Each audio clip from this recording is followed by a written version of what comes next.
Chapter 301, Captives. Zhao Hai was sitting inside a tent drinking some mutton soup and eating some mutton. This time, they weren't hurrying along anymore since they just arrived at an area not far away from Herculean Bull's old camp. Wales drank an entire bowl of soup and ate a piece of mutton. After feeling nourished, he turned to Zhao Hai and asked, "Little Hai, are you sure that the fighting bulls didn't see us?" Zhao Hai nodded. "Don't worry, brother. The fighting bulls had not come out of the camp after all this time, so it'll be impossible for them to spot us. But brother needs to prepare your heart. The fighting bulls hadn't treated you clansmen properly." Zhao Hai stopped talking at this point. Wales looked at Zhao Hai. "Little Hai, what's it like there?" Zhao Hai sighed. "They didn't provide any tents for your clansmen. They also didn't give them some padded clothing, and they were only fed once every few days. Of the 300,000 captured Herculean bulls, 200,000 remain." Wales' eyes almost fell from their sockets. He stared blankly. One could see veins bulging on his head. Zhao Hai hurriedly added, "Big brother, don't be angry. We can save your people soon." Wales took deep breaths and closed his eyes. It took a while for him to calm down. He turned to Zhao Hai. "Right. We can take revenge soon." "Brother Hai, I want to thank you. Because of you all of these became possible." Zhao Hai smiled and said, "Big brother is too polite. I'm the Herculean Bull's crown prince. Isn't this what I should be doing?" "Brother, currently, the clansmen are grouped together. The elderly are placed at the outer parts while the women and children are in the middle, warming each other up by talking a walk from time to time. However, there were no fighting bulls monitoring them, so I can go there ahead and supply them some food. If there are weapons, I could also deliver it to them so that when we launch our attack, they may be able to help out." Wales shook his head. "We can give them food, but not weapons. They suffered for a long time, their bodies have long since grew weak. If we let them fight, they may just die in vain." At this time, Mindays interjected while shaking his head. "Brother 7. I agree with Little Hai's words. We should give them weapons. Not only can they provide help in killing the enemy, they could also use the weapons as a means of self-defense. If we are battling, what if the fighting bulls were to send some people to kill them? Thus we should provide them weapons." Yale also nodded. "I also agree that we should give them weapons, but we can't give them weapons that are too large. Hatchets would be good, as they are not too conspicuous." "Right. Wales, did the Supreme Elder say when we'll begin?" Wales replied with a serious tone, "The day after tomorrow. We cannot wait for too long, the earlier the better." Yale nodded and said, "At night?" Wales nodded. "Yes, a surprise attack at night." Yale asked again, "Did the Mastiff Elder arrive?" "How many are there?" Wales said, "They arrived. 2 came. I actually didn't hope that the Mastiffs would send their 3 elders, but sending 2 is certainly a surprise." Yale added, "Good. Let everyone take a rest tomorrow and prepare for the attack the day after tomorrow." They want to attack the fighting bulls with the element of surprise. So while they were moving, they were very careful to not come across any other tribes along the way, minimizing the advantages that the fighting bulls could acquire. What they're planning was the right thing to do, but moving around with 500,000 people while remaining undetected was challenging. Fortunately, beastmen tend to remain inside their camps during winter, so Zhao Hai lent Wales some hawks to survey the area ahead to spot some tents and then avoided those areas. This aid, along with his previous deeds, were taken by all the Herculean bulls at heart. Now they were convinced that without Zhao Hai, their counterattack wouldn't be possible. This opportunity was given to them by Zhao Hai, thus the Herculean bulls have been very respectful to him. In the current Herculean bull clan, even though Zhao Hai wasn't a beastman, his position wasn't any lower than Elder Coney. Now, every time Zhao delivered them food, no matter old or young, they would give Zhao Hai their salutes, as a sign of their innermost gratitude. At this point, Zhao Hai told Wales, "Big brother, it would be better if you send a clan representative with me. Otherwise, since the other clansmen do not know of me, they may make a fuss, and the fighting bulls might be alerted." Wales knew that Zhao Hai was about to give his captured clansmen some food. He nodded and replied, "Right, Uncle Coney. Please go together with Little Hai. I'll have the hatchets prepared right now. Coney didn't oppose, he nodded and replied, good. When it comes to familiarity with the other clansmen, I'm at the advantage, so it's right that I come. At this time, Mendez exited the tent to fetch the hatchets. He got a few of them, enough for a person to wield one each. Although these hatchets weren't large, in the hand of the Herculean bulls they would be equally terrifying. Before long, all of the hatchets were collected and placed in the middle of the camp. Zhao Hai looked at Wales and said, well, brother, I'll go now.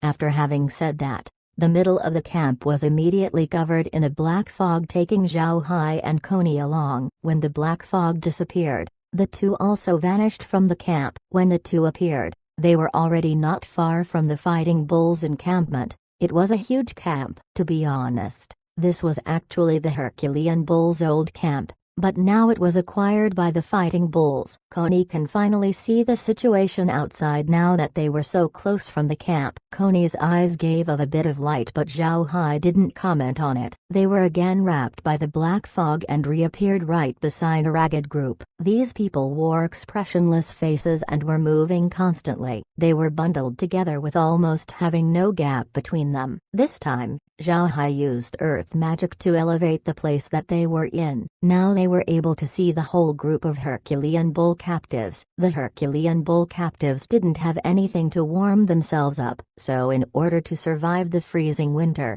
they crowded together to share warmth and kept moving around like a group of penguins. The person outside would be switched from time to time by someone from the inside so that nobody would freeze to death quickly. Although their methods did work, not everyone could survive the freezing cold and snowstorms. Of the 300,000 captives, only less than 200,000 remain. Many of those who died were the elderly. In order to save the Herculean bull children, they placed the children in the middle of the group and stood outside to block off the cold winds. If the Fighting Bulls were to send some food, the children would be the first to eat. Because of the cold and hunger, many people died as a consequence. When Coney saw his clansmen, he grit his teeth almost to the point of crushing them. Then he patted the side of a clansman's face since they didn't manage to notice him, and with his old voice he said, Carrick, I'm Coney. Can you still recognize me?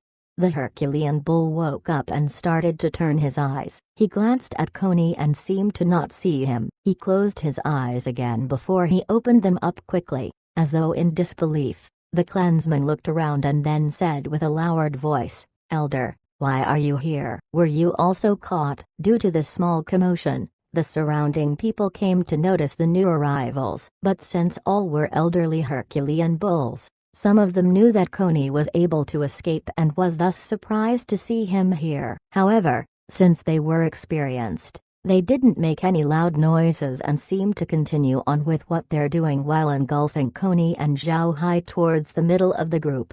Coney looked at Carrick and shook his head. His eyes were tearful. This old man has made you suffer, but your suffering will soon be over. The 7th Prince Wales has managed to return to the clan and became the new chieftain. He took us back here to seek vengeance. You only need to wait for 2 days. In 2 days, we will attack the Fighting Bull clan. This is the chieftain's beheading blood oath brother and also our tribe's crown prince Zhao Hai. He is also a formidable magician and today he brought us here to deliver you food and weapons. You only need to endure for 2 more days. Carrick looked excitedly at Coney. His tears were flowing down. It was a very difficult time for them. They were waiting for this day and it finally arrived. At this time, the sky had already turned dark, and the Fighting Bull camp was very quiet. They seemed to have gone to bed. In such a weather, even polar bears and giant tigers who loved fighting would stay inside their camp to rest.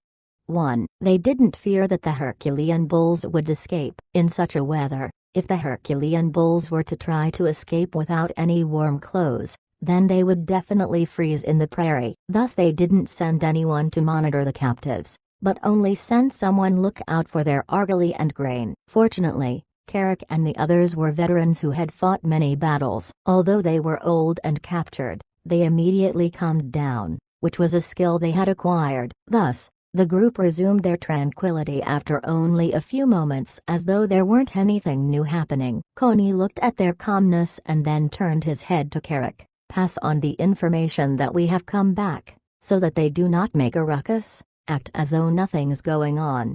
Carrick nodded, immediately conveyed the message to the people around and pass it on. The message was simple: Elder Coney has returned. The other clansman has returned. This information spread like a ripple, as though a pebble had disturbed the pond. The message spread, and then Zhao Hai also began giving out mutton and mutton soup. He didn't give them much, only half a gin of lamb as well as a bowl of soup. They did not dare speak too loudly, afraid that the fighting bulls might hear. Currently, Carrick didn't go with the other clansmen, but followed Coney and Zhao Hai at the side to help the clansmen. Zhao Hai started with the elderly first. Some of these elderly were almost beyond saving, they need food the most. Carrick also came to know Zhao Hai's magic. He saw that in Zhao Hai's hand a bowl of hot soup and some warm mutton would suddenly appear. When he looked at Zhao Hai, he seemed to see the beast god. Zhao Hai didn't give their weapons immediately. He was afraid of being found out by the fighting bulls. He only gave them some food. Then,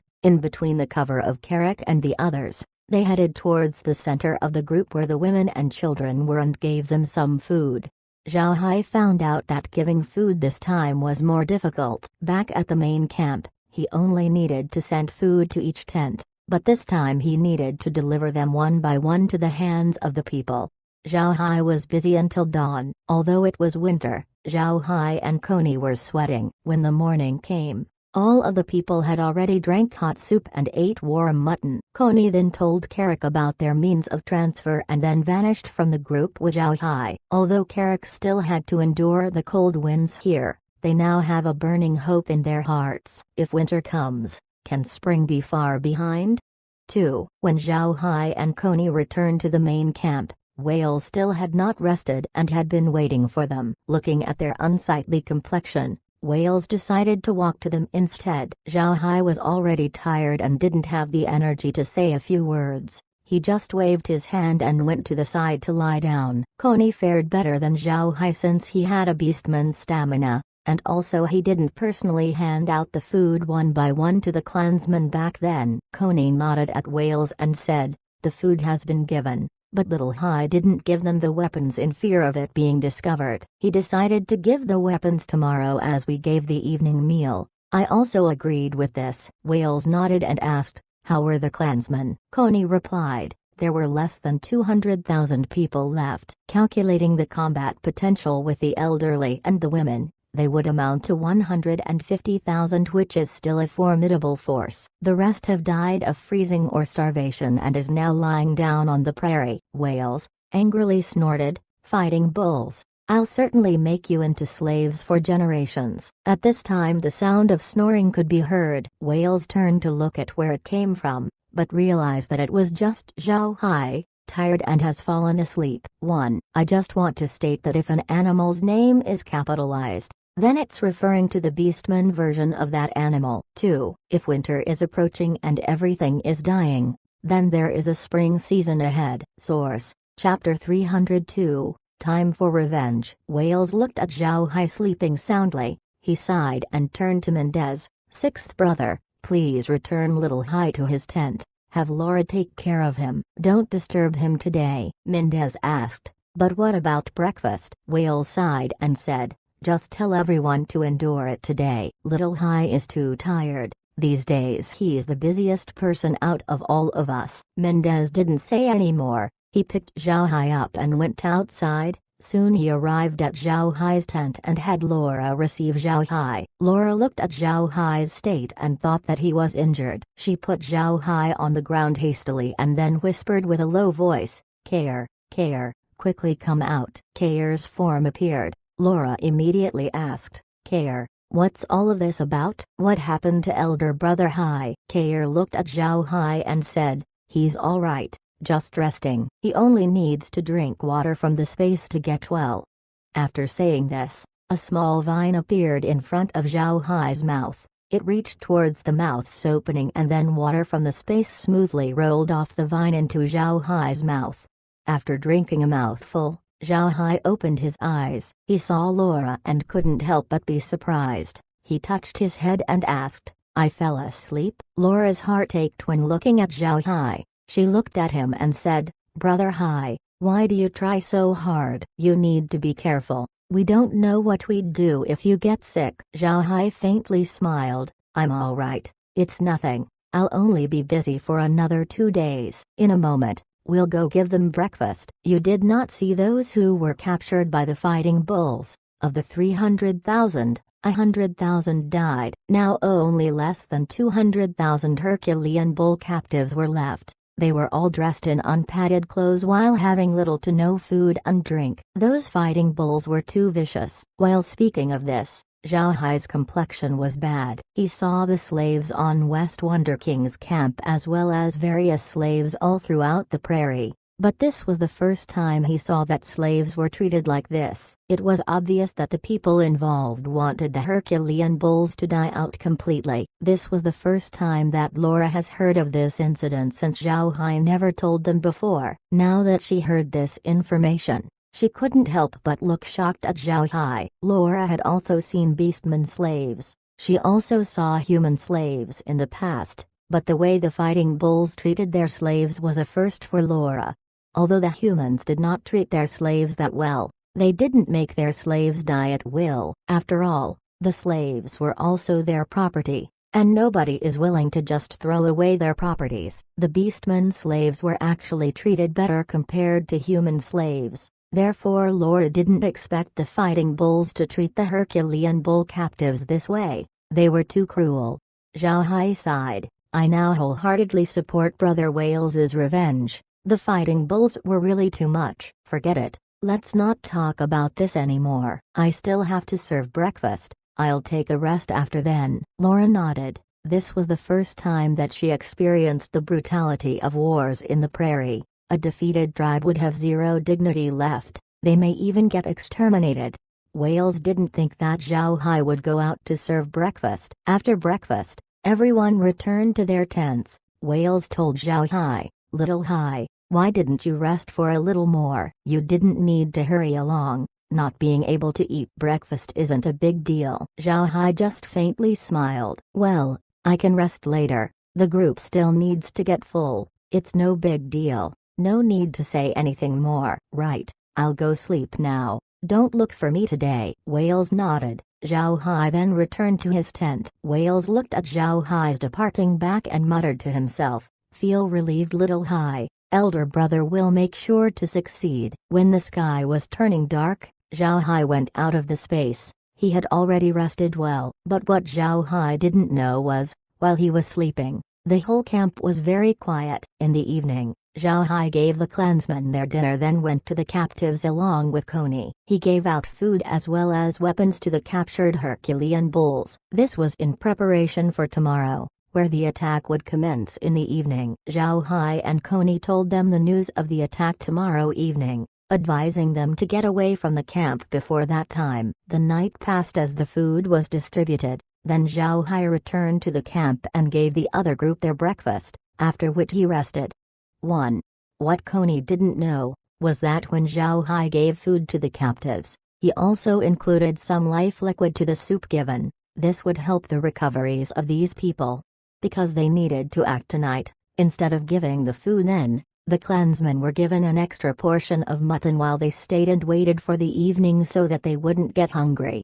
During daytime, the camp was quiet. They wanted Zhao Hai to have a proper rest. They were also afraid of making loud noises since it could alert the fighting bulls. Fortunately, there were no reactions from the fighting bulls. Perhaps in the entire prairie, only crazed people like the Herculean bulls would take revenge at this time. Nobody else would wage war in such terrible weather. As the sky was slowly turning dark, the people at the Herculean bull camp began to act. They stood quietly outside along with their mounts. Everyone was calmly watching Wales standing in the middle. Wales looked at the moon up above the sky. After a few moments he turned to look at his clansmen. "My people, the time for revenge has come." After saying that, he dismounted from his mount and slowly walked towards the Herculean bull-sold camp. All the other Herculean bulls also dismounted from their mounts. They remained silent. They didn't move too fast, afraid of making noise and alerting the fighting bulls, but in their eyes was a fierce gaze. They tightly clutched their own weapons as they bit their teeth together. The expression on their faces were indifferent, like solid rocks. Zhao Hai and Laura were sitting inside Xenomorph's body. Yale was also inside, and although table inside had tea, Yale didn't have the thought to drink right now. He had been paying attention to the camp's situation. 2. The Herculean bulls were also familiar with the camp's surrounding terrain. They know every nook and cranny here because for thousands of years, they had resided here, they were born here, and would die here. But they never thought that one day they would be driven out from this place, and needed to fight to take it back. The army very slowly approached the fighting bull encampment because of the snow on the ground. They also managed to sneak up because of this. Wales was at the front, followed by the young warriors of the clan, then the elders, the women, and finally the children. Zhao Hai's undead army was also beside the group and was commanded by him alone, as Wales couldn't command the undead. As the camp was getting closer and closer, Wales' movements became even more careful. Just about 500 meters away from the camp, Wales suddenly issued a war cry and rode his mount. Then he rushed towards the camp. The others also rode their mounts and followed Wales on his charge. They held their axes on one hand and a lit torch in the other. When they charged towards the camp, the place they chose to charge through was right at the center, where a huge tent was erected. One must know that when it comes to understanding this camp, the Herculean bulls were much more adept than the fighting bulls. The fighting bulls were obviously alarmed, and the whole camp fell into panic. The fighting bulls didn't imagine that the Herculean bulls would do their counterattack at this time. One must know that the Herculean bull camp was just captured about 2 months ago, and the fighting bulls also pillaged the Herculean bulls of all their commodities. They were thinking that the Herculean bulls would be too preoccupied of surviving the winter and didn't think of their counterattack. This made the fighting bulls lower their guard, which gave Wales a huge advantage. Wales, however, was very ready for this attack. They had brought rope, a flare, and their weapon. 2 Herculean bulls would collapse the tent by pulling it with ropes, and as the inhabitants ran out, what waited for them were axes. In the entire camp, flames were rising from all directions. The scene almost resembled the Day of Judgment. Zhao Hai didn't participate in the attack. He was at the side observing. He knew that at this time, Wales wouldn't want him to intervene. Their enemies must only be dealt with by themselves. At this time, there were 2 roars that can be heard inside the camp. Zhao Hai's face changed since he can hear that this roar can only be made by 9th rank experts. This time, not far from the camp came a loud roar which was made by a 9th rank expert. A flare went up and Zhao Hai saw 2 bodies flying from the camp. One was a tall and large figure while the other one was noticeably smaller.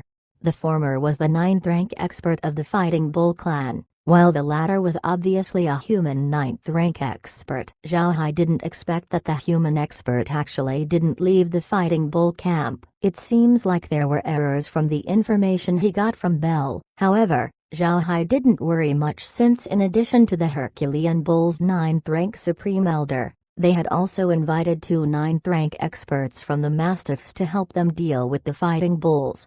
A3 versus 2. This scenario was very advantageous for the Herculean bulls. 1. Fucking hell, the sheer number. Just imagine, Jesus only fed 5,000. 2. Big Croc Thing, Chapter 303. The Chieftain Flees. A fight between 9th rank experts weren't only just decided by numbers. One should remember back then when 2 9th rank Herculean Bull Supreme Elders were battling the 9th rank Fighting Bull expert and 9th rank Human expert. Of the 2 Herculean Bulls, one died while the other was injured. Hence this time, nobody could be certain of the outcome. In fact, if a 9th rank expert really wanted to survive, even though he was injured, he can still escape while being attacked by 2 similarly ranked experts. Only when he was besieged by 3 can he be killed. It was precisely for this reason that the Mastiffs sent 2 9th ranks to help the Herculean Bulls. Only then can they truly exterminate the 9th rank expert of the Fighting Bulls. But they didn't think that this time, someone would help the Fighting Bull ninth rank escape. For the Herculean Bulls, this was a dilemma. It wouldn't be good for the Herculean Bulls for these two if they were to escape, especially the ninth rank Fighting Bull. If he were to escape, it would be possible for the Fighting Bull clan to rise up again. Thus, when Zhao Hai and Yale saw the two ninth ranks, their expressions sank. They clearly knew what this battle represented to the Herculean Bulls. If they were to leave some loose ends, then it'll be troublesome in the future. Yale's face changed. Why is the ninth rank human still here? This'll be troublesome. Zhao Hai's expression was also very unpleasant. He said, "It does look troublesome, but I believe that my information was true. It seems that this expert just returned to the Fighting Bulls. HMPH. Let him stay here forever then." Yale sighed. It wouldn't be easy. The Fighting Bull Supreme Elder's strength is ordinary, just on par with the previous Supreme Elder before his breakthrough. This ninth rank human, however, was very strong. He is a few steps more powerful than the Herculean Bull's Supreme Elder, otherwise he wouldn't be able to take down the other ninth rank Herculean Bull. Zhao Hai coldly snorted. In the beginning, I actually didn't plan to intervene. Having a human meddle with a beastman's battle would leave people ridiculing Big Brother. But it seems that it wouldn't be good if I didn't help. Zhao Hai waved his hand and released Zhao Wen. Then he asked her to deal with the ninth rank human. Zhao Wen's figure moved, then disappeared from inside Xenomorph. Then Zhao Hai began releasing a large number of blood-devouring mosquitoes. This would be the second time that he used these mosquitoes. The last time he released them was during the attack of West Wonder King's army. This time, the mosquitoes' role would be much more direct. They now would deal with the Fighting Bulls straight on. Do not underestimate these small blood-devouring mosquitoes. With enough numbers, they could become a fearful disaster on the continent. And in the dark night, these small blood-devouring mosquitoes were like assassins. The people's eyesight would be affected by the dark, so defending against the mosquitoes at this time would be impossible. Yale saw what Zhao Hai just did. He looked at Zhao Hai confused. After releasing all the mosquitoes, Zhao Hai turned to Yale. "Mr. Yale, it'll be okay now. I sent Little Win to help Big Brother." Little Win is also a ninth rank expert, a ninth rank magic beast expert. I believe she'll be of help. Yale stared at Zhao Hai, shocked. "You mean you have a ninth rank expert on hand, and she listens to your commands?" Yale wasn't an idiot. He knew how strong ninth rank experts were, and he understood that the ninth rank expert that Zhao Hai meant was that crystal-like insect magic beast. But what he was surprised the most was, from Zhao Hai's actions, it looked like he wasn't interacting with a ninth rank expert. Instead, it looked like he was talking to a subordinate. After Zhao Hai heard Yale's questions, he faintly smiled and replied, "You could say that Zhao Wen listens to my commands, but she's not a subordinate, she's a family member." Yale was stunned by Zhao Hai. He knew what a ninth rank expert represents. In the Herculean Bull tribe, even in their highest peak, only had 3 ninth rank experts. On an average generation they would have 2 ninth ranks. And now that they were in a dire situation, they had only 1. And the influence of a ninth rank is higher than that of the chieftain. If the ninth rank had any opinions, the chieftain must listen to it. However, Zhao Hai actually had a ninth rank expert that listens to his words. What did this mean? It meant that Zhao Hai could deploy a ninth rank expert anytime to get rid of an enemy. But he didn't do so. Only in troublesome times would he ask the ninth rank expert to make a move. At this time, whales already crashed into the camp. The Fighting Bulls were obviously ill-prepared. They were running around in panic. Some people wanted to escape, some actually wanted to fight. But those who wanted to fight couldn't find their mounts, and those who wanted to escape couldn't find their family members. This plunged the camp into confusion. Under such circumstances, the Fighting Bulls weren't able to organize themselves. However, Wales didn't stay at the area. His goal was to make a huge move, to increase the morale of the Herculean Bulls. What he needed to do now was to target the morale of the enemy. Once this was crushed, they would crumble. The Fighting Bulls were in a chaotic state of disunity. On the other hand, the Herculean Bulls were like a pointed knife. The sand cannot block a blade. Whales killed towards the golden tent in the middle. The golden tent quickly came into sight and Whales could see his enemy, the Fighting Bull Chieftain. On the chieftain's side were about 1,000 guards, completely in formation to defend. Meeting his enemy and particularly enraged, Whales immediately roared and charged to kill the Fighting Bull Chieftain. The Fighting Bull Chieftain also saw Whales and a flash of fear was seen on his face, then replaced by a ruthless expression. The Fighting Bull Chieftain brandished his scimitar then also started to charge towards Whales. Following on his sides were the elites of the Fighting Bulls. On their hands were pure metal maces laced with gold that the Fighting Bulls made. They were more lethal compared to the scimitar that the chieftain wielded. The cavalry of the two sides crashed together as though two floods colliding from different directions. With a bang, the two waves crashed onto each other, but instead of water splashing, severed limbs and blood were what came out. The two sides had irreconcilable enmity with each other, but the morale of one of them was off the roof while the other was fighting desperately. The exhilaration from this battle was completely out of Whales' imagination. Blocking Whales with only 1,000 people was impossible, but the strengths of the chieftain and the elites were nothing to scoff at. The worst of them were at the 6th rank and the strongest had 8th rank strength. For such a 1,000-man group, their fighting strength would be astonishing. When Whales' charge was suffering some setbacks, a commotion was happening on the left and right wings of the Fighting Bulls. Amidst the chaos, Whales managed to take a glance at the commotion. He saw two groups of Fighting Bull cavalry attacking both sides and charging towards the Fighting Bull Chieftain. Judging by how the two cavalries were moving, they seemed to be Zhao Hai's undead. The two groups of cavalry totaled up to 7,000 warriors. The undead cavalry charge was very difficult to stop. This was because they were not afraid of death. They were not afraid of injuries. They forewent defense and went full on attack. Such type of enemies were very terrifying in the battlefield. Currently the Fighting Bull Chieftain was very perplexed. He didn't understand why a group of Fighting Bull cavalry was attacking him. Moreover, these Fighting Bulls weren't afraid of death. He witnessed them being pounded off their mounts by maces, chests all broke into pieces but still crawled to attack. They were very scary. The Fighting Bull Chieftain was a smart person. His strength was only at the 7th rank, so he didn't go to the front lines to battle. But this time, fear had struck him. He felt that he may actually die in the hands of those monsters, so he immediately turned around to escape. The chieftain escaping made his guards stare blankly. To the beastman, escaping was a shameful act. It was precisely because of this that after managing to escape, the Herculean Bulls' morale had hit rock bottom. This was because in their minds, they were cowards, shameful runaways. But it was also because of this that when Whales mentioned taking revenge, they went all in just to wash away their shame. Initially, they ran away because they didn't have a commander, but now that they have one, even if they paid with their lives, they would reclaim their lost pride.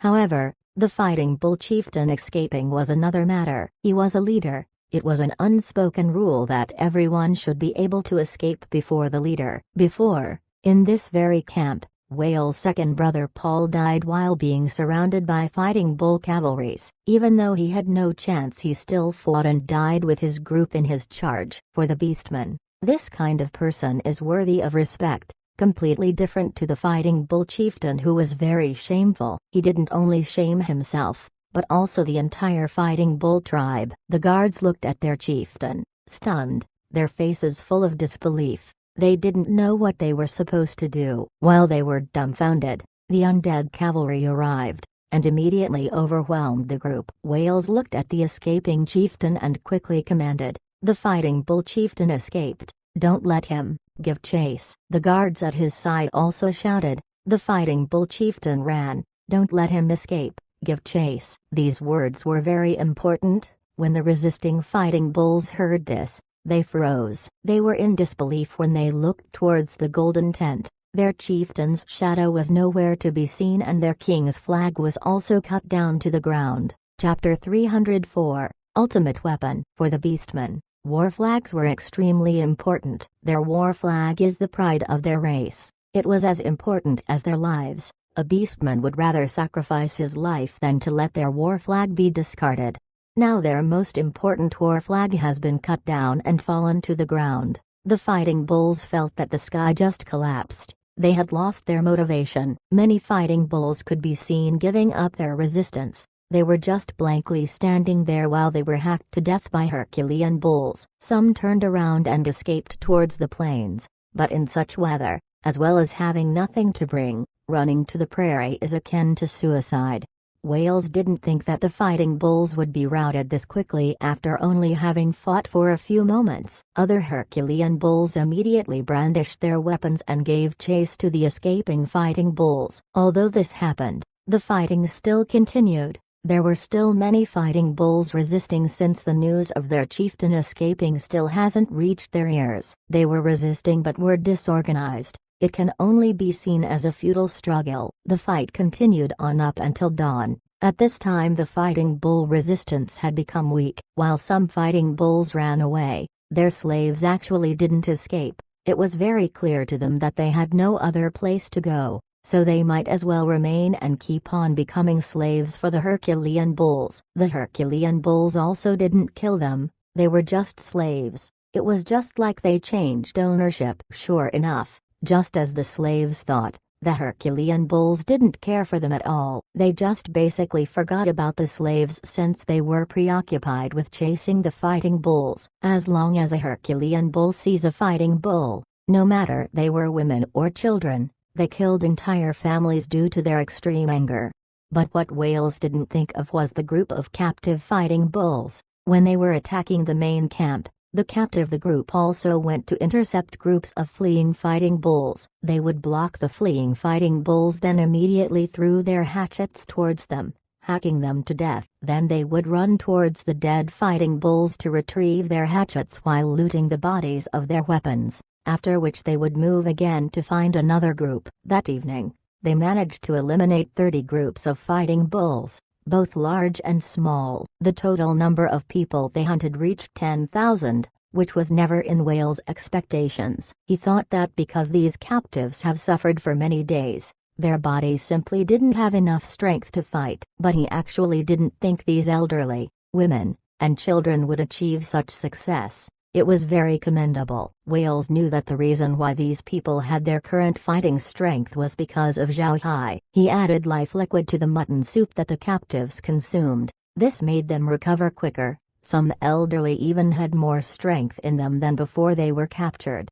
Zhao Hai didn't participate in the pursuit. He went to the place where the fighting bulls stored all their supplies and guarded it. He was afraid that some fighting bulls would come here and burn the supplies out of desperation. Because of this decision, Zhao Hai didn't let the blood-devouring mosquitoes kill the other fighting bulls but instead had them protect the storehouse. At the same time, Zhao Hai had his undead put out the fires in the camp as well as turning dead fighting bulls into undead. When the evening passed, Zhao Hai has managed to turn 300,000 fighting bulls into undead, including women and children. The fighting bulls number about 800,000, and now 300,000 of these people had become undead, most of which were adult men and women. They were those who had taken up their weapons and resisted and became the primary targets of the Herculean bulls.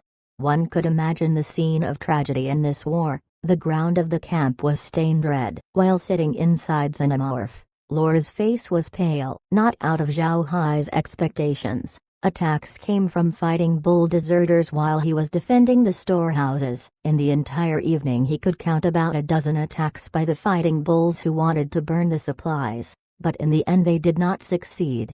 Yale was now in full admiration for Zhao Hai. While everyone was out pursuing the fighting bulls, Zhao Hai stayed behind to protect the very important storehouse. Now even if the entire camp were to be destroyed, they could still manage to rebuild it. Dawn was when the camp had finally stopped fighting. There was no living fighting bull in sight. No matter young or old, nobody was spared. Now Zhao Hai has about 400,000 undead. Even those escaping fighting bulls wouldn't be spared. They couldn't survive the upcoming weather. Zhao Hai didn't went away. He went around the camp and continued to turn all fighting bulls into undead while waiting for Wales to return. He believed that Wales would return soon.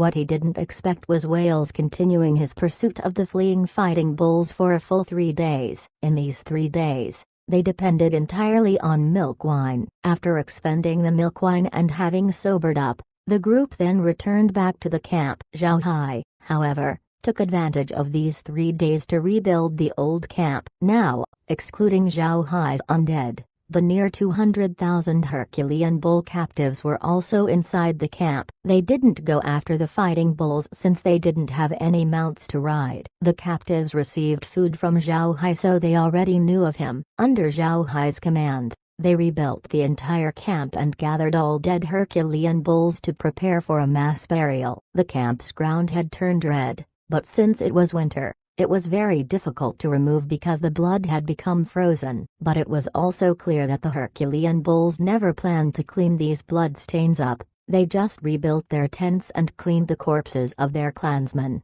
When Wales returned to the camp, the place had been cleaned up properly except for the corpses and the blood. It looked like there was barely anything that happened here. In the camp was a large cauldron. Mutton soup and milk wine were ready. When Wales returned, he immediately drank some milk wine, ate some mutton and drank some steaming hot mutton soup. Wales and the others were exhausted. After eating mutton and drinking soup, they immediately slept for a whole day and night. At about the time they were waking up, Zhao Wen had also returned. She also had brought with her the corpse of the 9th-rank human expert. After turning him into undead, Zhao Hai confirmed that he really was from the Radiant Church, an ultimate weapon that the Radiant Church had trained since childhood.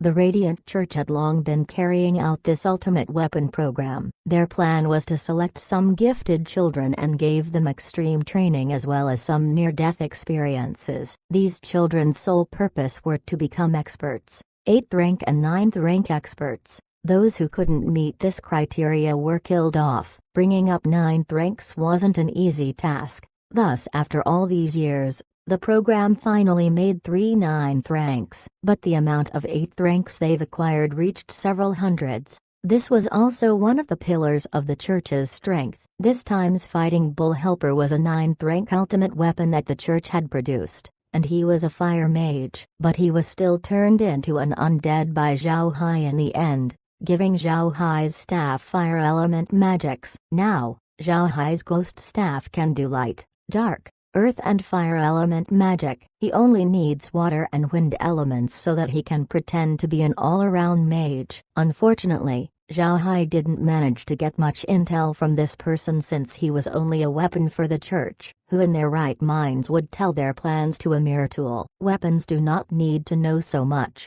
As long as they can kill, then they are already fine. And apparently his appearance in the fighting bulls this time was coincidental. This time he just came to inform the fighting bulls that the Herculean bulls had fled towards the mastiffs and to put pressure on the mastiffs in order for them to not take in the Herculean bulls. But he didn't expect that the Herculean bulls would counterattack and was finally killed by Zhao Wen. Also from Zhao Wen, Zhao Hai managed to know that the Supreme Elder of the Fighting Bulls was also slain by the joint forces of the Herculean Bull Supreme Elder as well as the 2 Mastiff Supreme Elders. Wales can feel relieved. Although Zhao Hai didn't manage to get many information, he still managed to get a significant lot. He knew that the Radiant Church had a minimum of 5 9th rank experts, and this was without calculating the 3 9th ranks that the Ultimate Weapon program had produced. Only God knows how many 9th ranks the Radiant Church did have. What was the most important was the number of their 8th rank experts,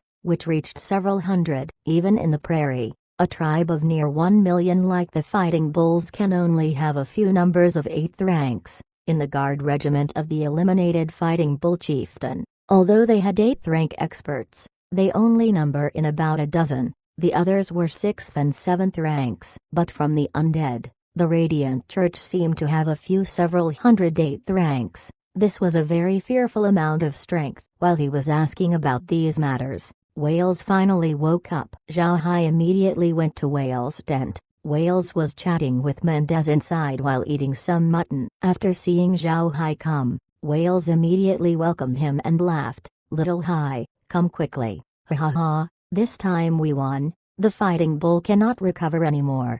Looking at Wales' proud face, Zhao Hai's heart couldn't help but sink. "Brother, I have something to tell you." Wales looked at Zhao Hai's expression and knew that this was an important matter. He quickly replied, "What's the matter? Sit down and eat while we talk." Zhao Hai nodded and sat down. They immediately handed him some milk, wine, mutton, and soup. Zhao Hai didn't touch the food, but he talked. "First, I had to say to Big Brother that the two ninth-rank experts of the Fighting Bulls were killed. There would be no more threat from the Fighting Bulls."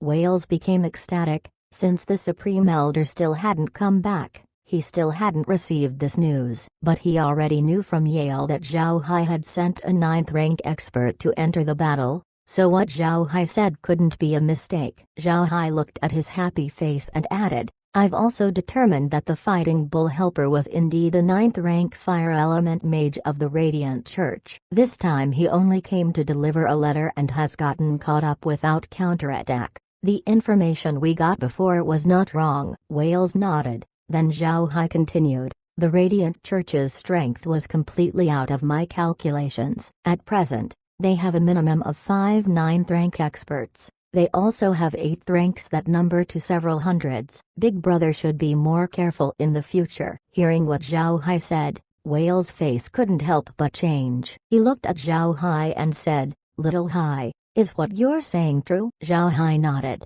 "It couldn't be wrong. I turned the 9th rank into an undead." He told me personally that the Radiant Church had started their ultimate weapon program about a dozen years ago. They selected a batch of children with good talents and gave them the strictest training since their childhood. Their goal was to turn these children into 9th rank experts, and if they were inadequate, they still could acquire 8th ranks. Those who couldn't manage the training died. This way they had produced so many experts. Wales put down his glass, and with a serious voice he said, "Good, the Radiant Church is actually far-sighted." "Good." Zhao Hai nodded and said, "But the Radiant Church wouldn't dare send these people to the prairie, otherwise they would be killed." Now about the Fighting Bulls. I had managed to acquire 400,000 undead just from the camp. If we scour the prairie, I'm sure that these numbers would only pile up. And adding the fact that their 9th rank expert died, the Fighting Bulls' threat has been majorly diminished. Wales nodded and smiled.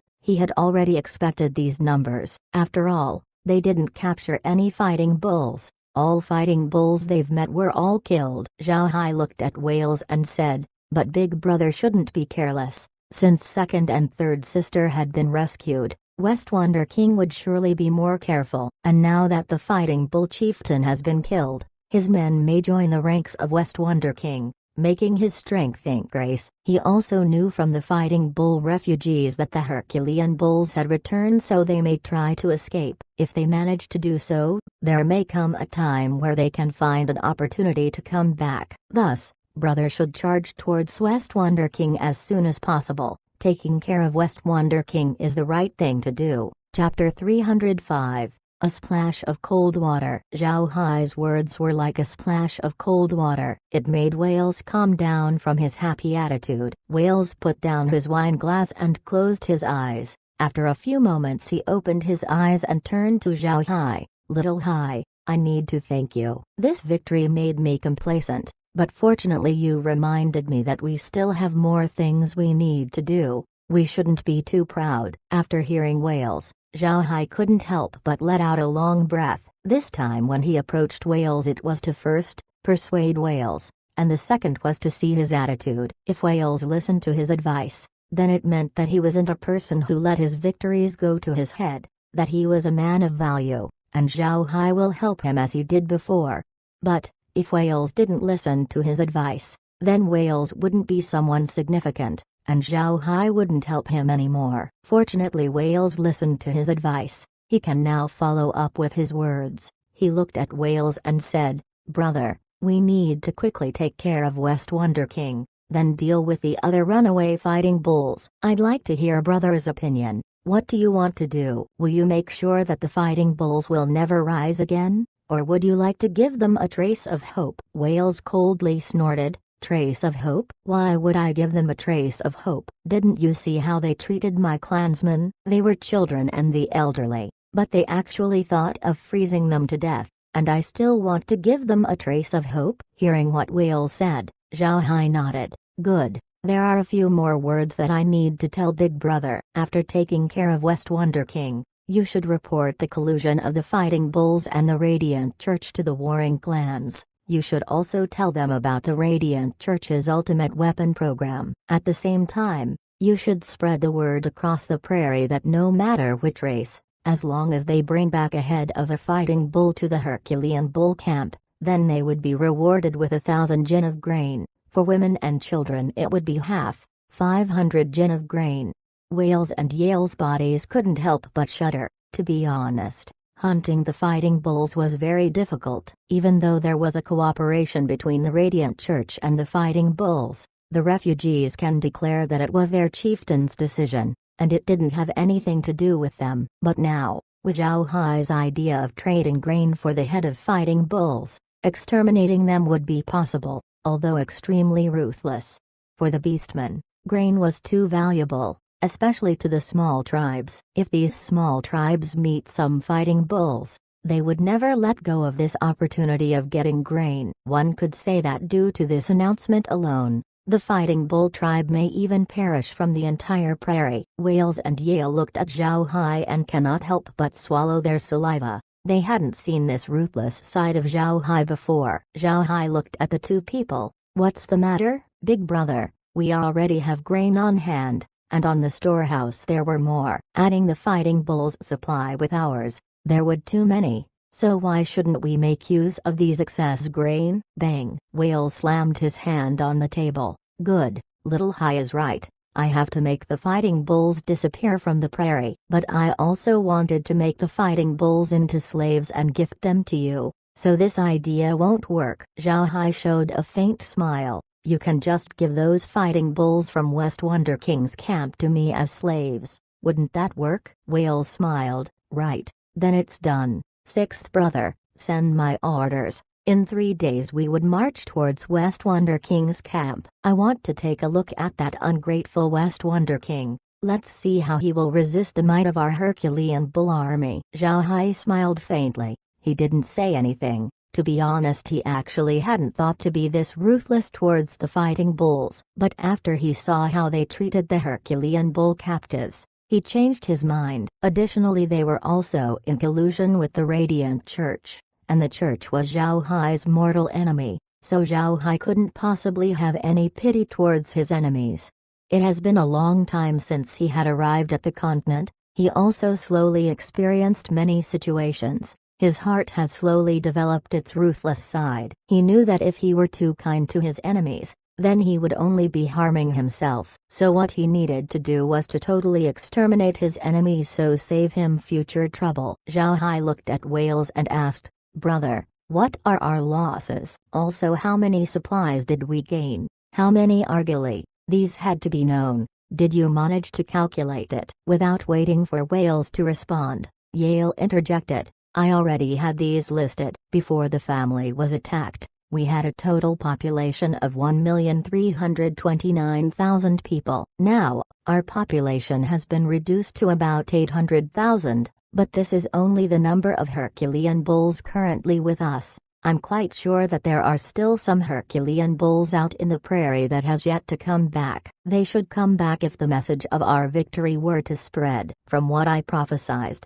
our total population should be about 1 million, a total loss of about 300,000 from our original numbers. This time's battle, we didn't lose too much people, only 10,000. Many were elderly and children. Currently we were unable to count the exact number of our argili, since we didn't count how many argili we had in the beginning, and now adding the fighting bulls argili, the quantity was already too large, enough for our people to not worry for the next 10 years. Our grain stores also can last us for 5 years. Lastly, the fighting bulls had left behind nearly 500,000 slaves. All in all, the amount of people we currently have in the camp amounts to about 1.3 million people. Whales nodded. He wasn't surprised that they couldn't count their argili. Beastmen almost never count their argili one by one, typically they count it by groups. But when they trade with humans, they actually wouldn't count the argili.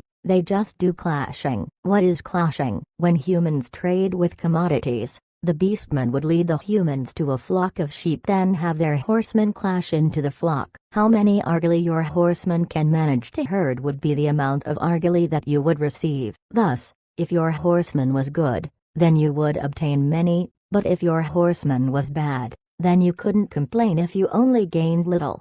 But such trading method is only used by big tribes. This method would not be applicable to small tribes which have fewer argali. They need to count their argali when they trade. They cannot afford to do clashing. This was also one reason why humans were very willing to trade with beastmen. If they have someone with good riding skill, they can often obtain argali many folds more than their goods value.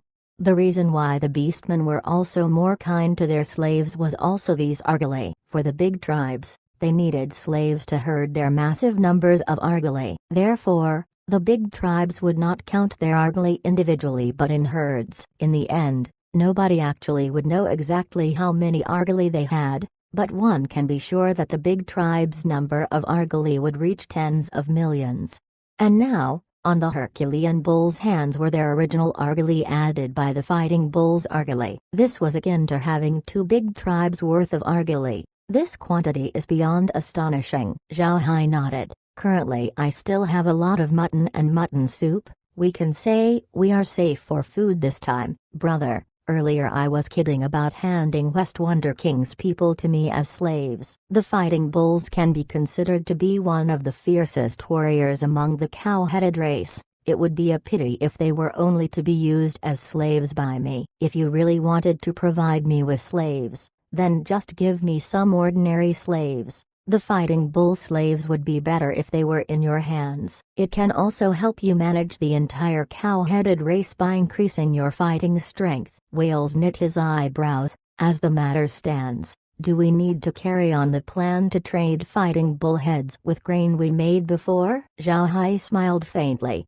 Naturally, West Wonder King's people can be turned to captives or slaves. But those who had escaped don't need be treated politely. I also believe that no one in their right minds would come to the Herculean bull camp to kill your slaves and trade them for grain. No. Wales laughed. To be honest, he also thought that giving the fighting bulls to Zhao Hai as slaves wouldn't be appropriate. The strength of the fighting bulls was formidable and they also had their issue with temper. Handing them off to Zhao Hai would be troublesome for him. Wales didn't want to give annoyances to his brother Zhao Hai. Adding on to what Zhao Hai said, the fighting bulls were still of the cow-headed race, and there were only a few strong tribes inside the race, so if the fighting bulls were to be completely removed, then the impact would be huge for the cow-headed race's overall fighting strength. Listening to Zhao Hai decline receiving the fighting bull slaves, Wales didn't have any objection. On the contrary,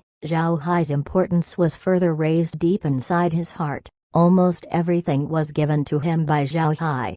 The group still talked about the matters of the Herculean bulls, so Zhao Hai returned to his tent. Since there were many missing people, or even dead, in the clan, they need to reappoint some new managers for various areas. Because this was a Herculean bull internal matter, even though Zhao Hai was their crown prince, he was still a human, so he didn't want to meddle into things like these. He did not want the Herculean bulls to think that he only helped them so that he could snatch power. Zhao Hai returned to his tent. This tent was bigger and placed at the center area of the camp. Inside was a lit brazier making the tent very warm. This time Laura didn't need to wear thick clothes anymore. Chapter 306, Plan. Seeing Zhao Hai come back, Laura asked, "So what happened?" Zhao Hai smiled faintly. Big Brother wanted to march towards West Wonder King's camp in 3 days. He also wanted to give the fighting bull captives to me as slaves, but I didn't want them.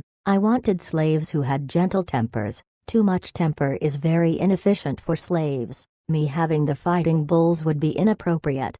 Laura nodded. I agree. The fighting bulls are famous to have a short tempers in the prairie. Even if they become our slaves, they would be a bit troublesome. It looks like Big Brother is looking after us. Zhao Hai smiled. Brother thought about it very much. He wanted to extinguish the fighting bulls as well as make them our slaves. He really is very determined.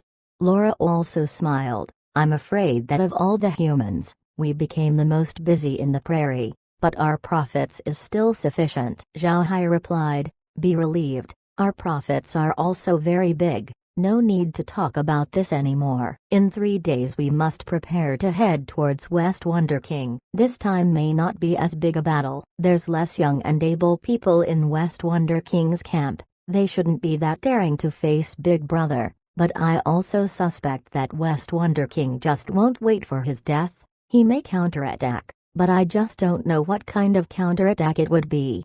Laura smiled as she replied, "I'll come with you. Big Brother Wales won't even need to bring his army. How much undead did you have again?" "More than 400,000? With those numbers, you could even establish your own tribe in the prairie. Even if Big Brother Wales' tribe has a population of over 1 million, their army wouldn't even be the same as yours. They could also add their warrior slaves, but the undead in your command has more fighting prowess than General Beastman armies in the prairie." Laura was happy. Not because of anything else but the fact that these undead can make the Iron Mountain Fort's protection stronger. Zhao Hai can make these undead protect Iron Mountain with an average power level of 7th ranks. Even if Zhao Hai wants to rampage around Ixa Empire, it'll certainly be possible. Naturally, Zhao Hai wouldn't do so. If he actually dared, he would become the enemy of everyone in the entire continent. When that time comes, he really wouldn't have anywhere to take shelter. Zhao Hai smiled, then sighs. "This time, when we travel to West Wonder King's camp, I wonder what expression Beta would wear." Laura also sighed. Although they aren't in agreement with West Wonder King, they had to accept the fact that they were still friends with Beta. In that case, it would be very awkward for them to meet Beta during that time. Meg suddenly said, "Master, if everything here is settled, we should return to Iron Mountain Fort. I really couldn't take the winter here." Zhao Hai thought for a moment, then nodded. "We should go back. Winter in the prairie isn't short, a bit more than 3 months. We'll return to Iron Mountain Fort then head towards Rosen Empire during this time period. It would be best to set up a supply station there so that when we return to the prairie in the spring, we can set up our own trade route in the Rosen Empire. We could exchange our traded goods with Rosen Empire currency. Moreover, since the beastmen in the prairie needed many commodities, we could acquire them in the Empire. They could be said to be the most powerful nation in the continent, so we should have all we need there." Laura agreed. Of course, the largest supply market in the continent is their imperial capital after all, Carson City. There were even rumors that as long as you are looking for something in the continent, then it would certainly be in Carson City. Zhao Hai smiled. "Wouldn't that be better? When the time comes, if we have anything to sell, then nobody would pay attention. But this time, we should change our way of doing things. It would be best to have some cooperation with people of high position inside Rosen Empire, so that people wouldn't dare mess with us, so that what happened in the Persal Duchy wouldn't be repeated." Laura nodded. "I agree with Brother Hai's words. We won't need to worry about the matters of the Radiant Church while in the Empire, but some powerful people may also be able to kick us out of the Empire. Thus we need to find someone of significant power. We must make sure that what happened with Persal Duchy wouldn't happen again." Zhao Hai replied, "We first need to head to Rosen Empire's Carson City to take a look at the situation, have a good understanding of the high positions in the Empire, then we decide to whom we should cooperate with." Laura smiled. "Brother Hai, I just had a thought. The next time we see Bell, we should ask him if he has some connections in the Rosen Empire. What do you think?" Zhao Hai's eyes lit up. "I didn't think of that. Good, we can ask Bell. I'm also a member of the League of Black Mages. The League's influence isn't small. Perhaps they may have some connections inside Carson City." The group talked about more topics. Then they returned to Iron Mountain Fort and told what they agreed on to Green. Green was also in agreement with Zhao Hai's plan. This time, winter had finally arrived on the Black Wasteland. The weather outside the castle was very cold. Fortunately, Care managed to make the castle warm. Several production lines in the castle were still in full operation. They already had many milk lines stored up. Wool production had also started. Ration department had also started creating rations. All departments were on track. Zhao Hai was relieved, but they still wanted to expand the fort. Only then they could add more production factories, making the scale of operation bigger. With the current size of the fort, all of these couldn't fit in. Unfortunately, it was a pity that they had no skilled masons among them, otherwise they would be able to mine stones from the mountain and expand the fort. The iron mountains behind the fort were almost hollowed out by the dwarves. No stone could be farmed. There were even plenty of dangers present, so if they wanted to find some stones to expand the fort, they can go to other parts. After all, the mountains were not small, but they still lacked qualified masons. They couldn't perform large-scale mining without having one. However, it was also obvious that it was not the season to expand Iron Mountain Fort as it was winter. There was nobody outside at this time, so Zhao Hai decided to wait till next year. 3 days passed by in a blink of an eye. Wales dispatched his troops to march towards West Wonder King's camp. The Herculean bulls moved, better prepared than before. They carried a lot of commodities this time, unlike before where they were lacking in supplies. The tents were already taken care of by Zhao Hai, so they don't need to worry. They just needed to prepare their weapons and other equipment. Of course the entire tribe didn't move. Wales left behind 50,000 garrison troops in the camp. He also left some weapons for the elderly and women, just in case they might enter a battle.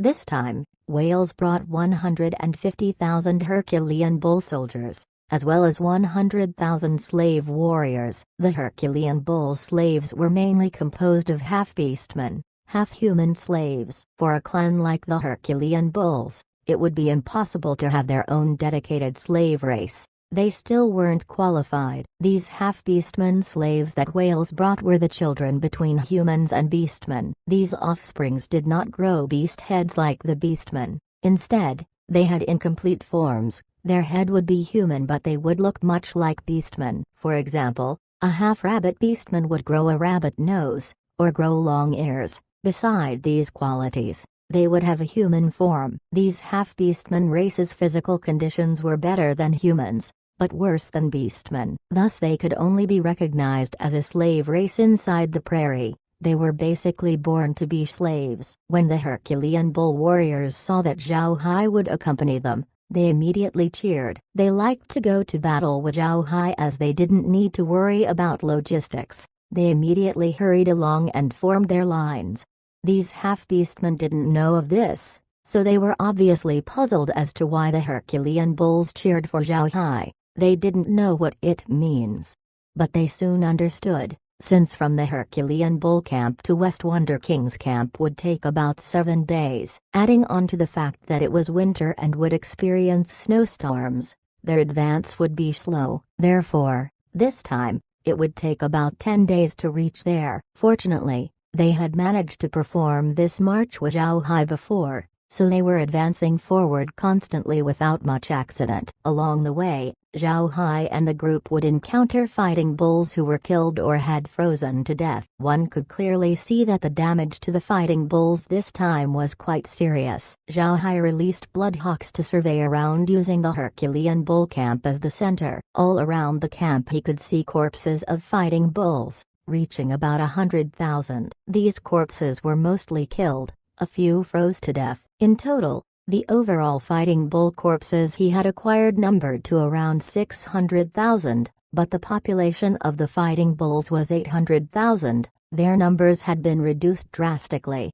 Seeing such result, Zhao Hai was helpless. If it were not winter, the fighting bull losses wouldn't have been that many. They could, at most, lose about 500,000 people, saving about 100,000. This was because of the 600,000 corpses he acquired. 100,000 were those who froze to death.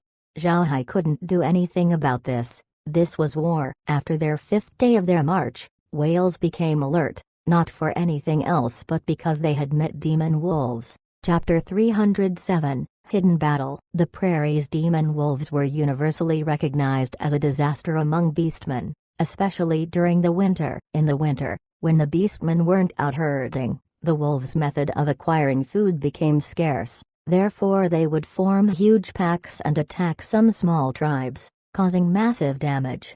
This wolf pack that Zhao Hai's group met was quite a large one, about 100,000 wolves. Each wolf was evidently very thin, their eyes emitted a fierce green light. One could see at a glance that they had been starved for a very long time. Anyone that hungry was very dangerous, as they would go and attack any life form they could see.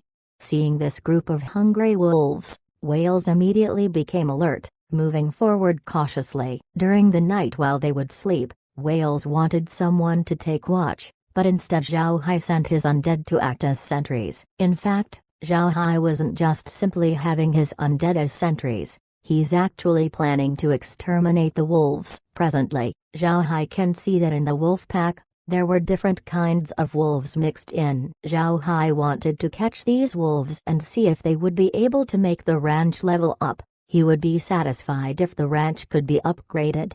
In the evening when whales and the other rested, Zhao Hai immediately had Kair come out and release some toxic gas into the camp. The potency of the toxic gas was very low, just enough to make beastmen unconscious, not doing any other damage. After doing so, Zhao Hai continued on to deal with the demon wolves. Zhao Hai released all the undead that he had acquired and had them encircle the wolves. Although these wolves were strong, they cannot match up against 600,000 undead. Moreover, they were encircled. All chances of escape had disappeared. In the end, Zhao Hai managed to eliminate the wolves, while capturing some. All it took was 3 hours. After taking care of the wolves, Zhao Hai immediately sent them towards the Space's ranch. Inside the ranch, a voice prompt could be heard. Wolf variant animal detected. Level 25, animal maturing time, 20 hours. May give birth 5 times. Each time produces 5 cubs.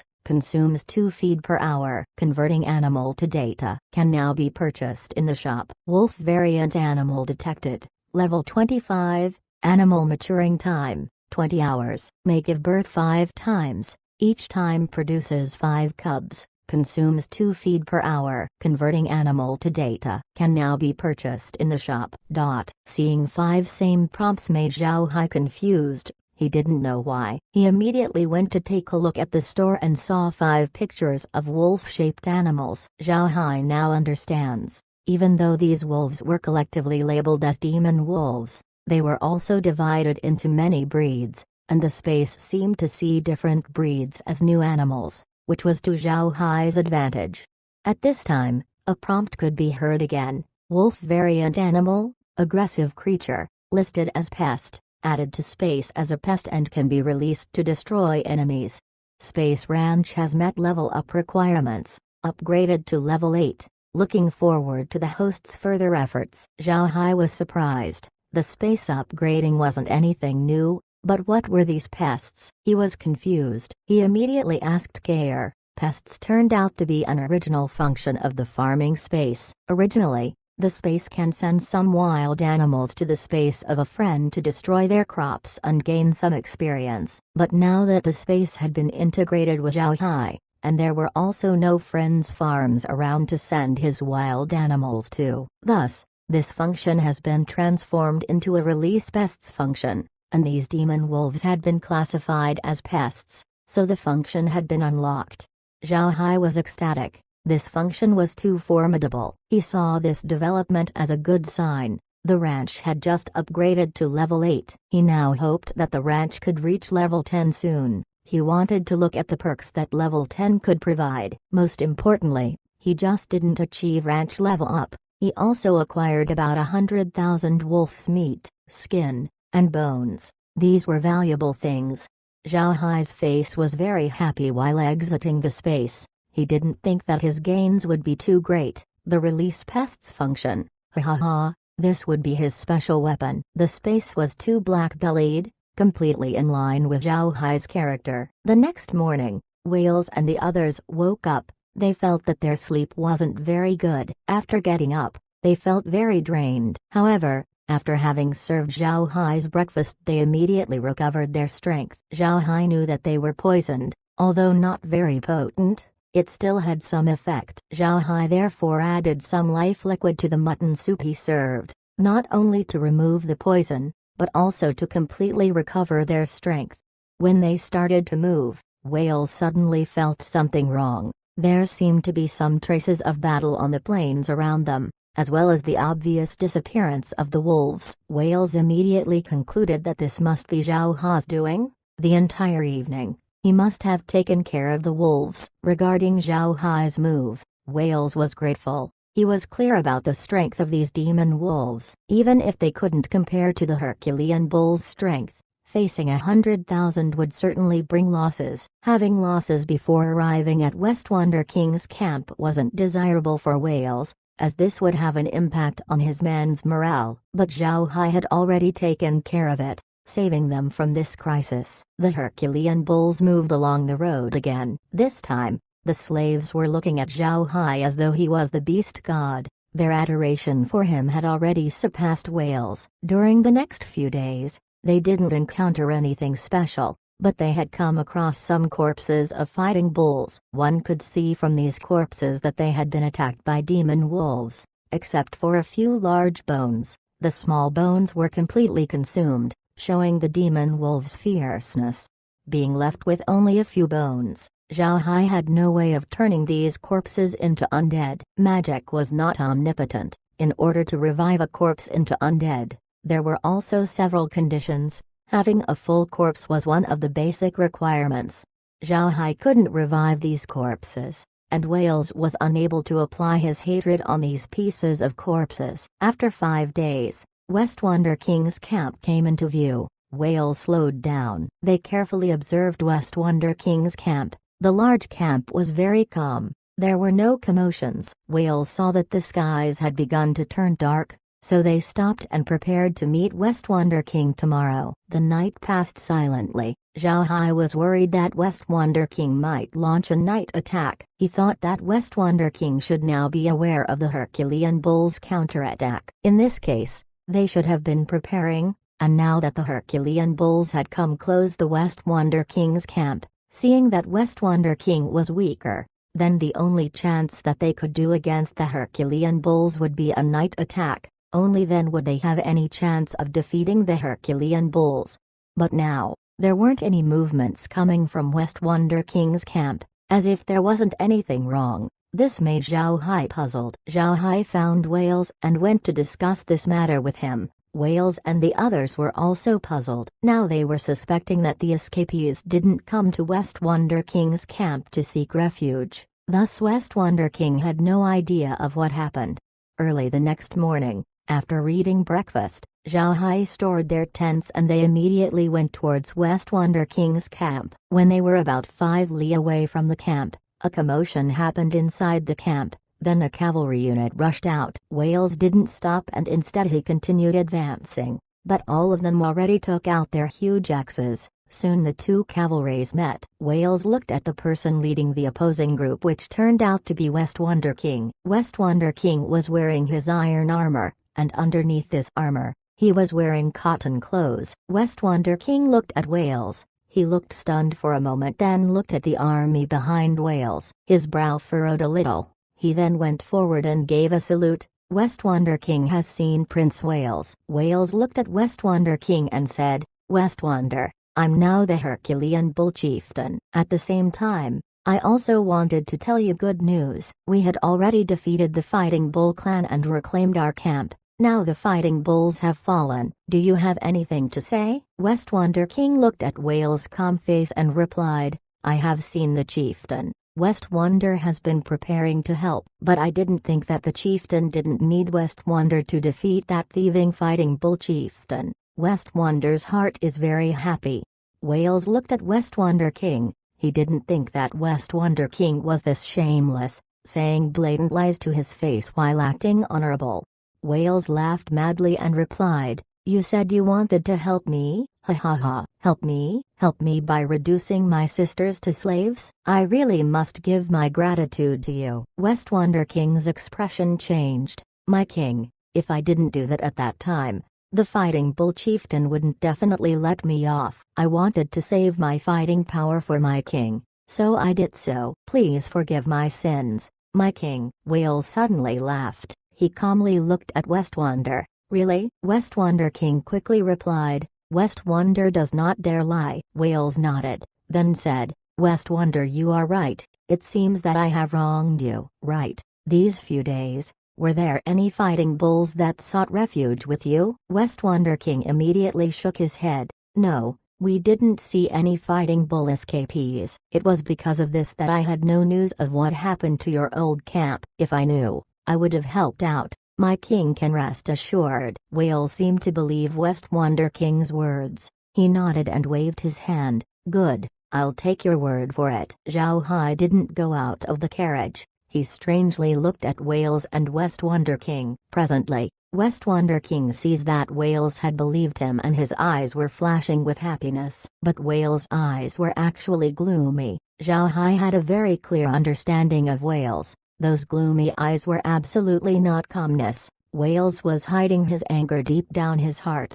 To Zhao Hai, the present matter was getting more and more interesting. He knew that West Wonder King already knew what happened a long time ago. With his current actions, he must have thought about counterattacking.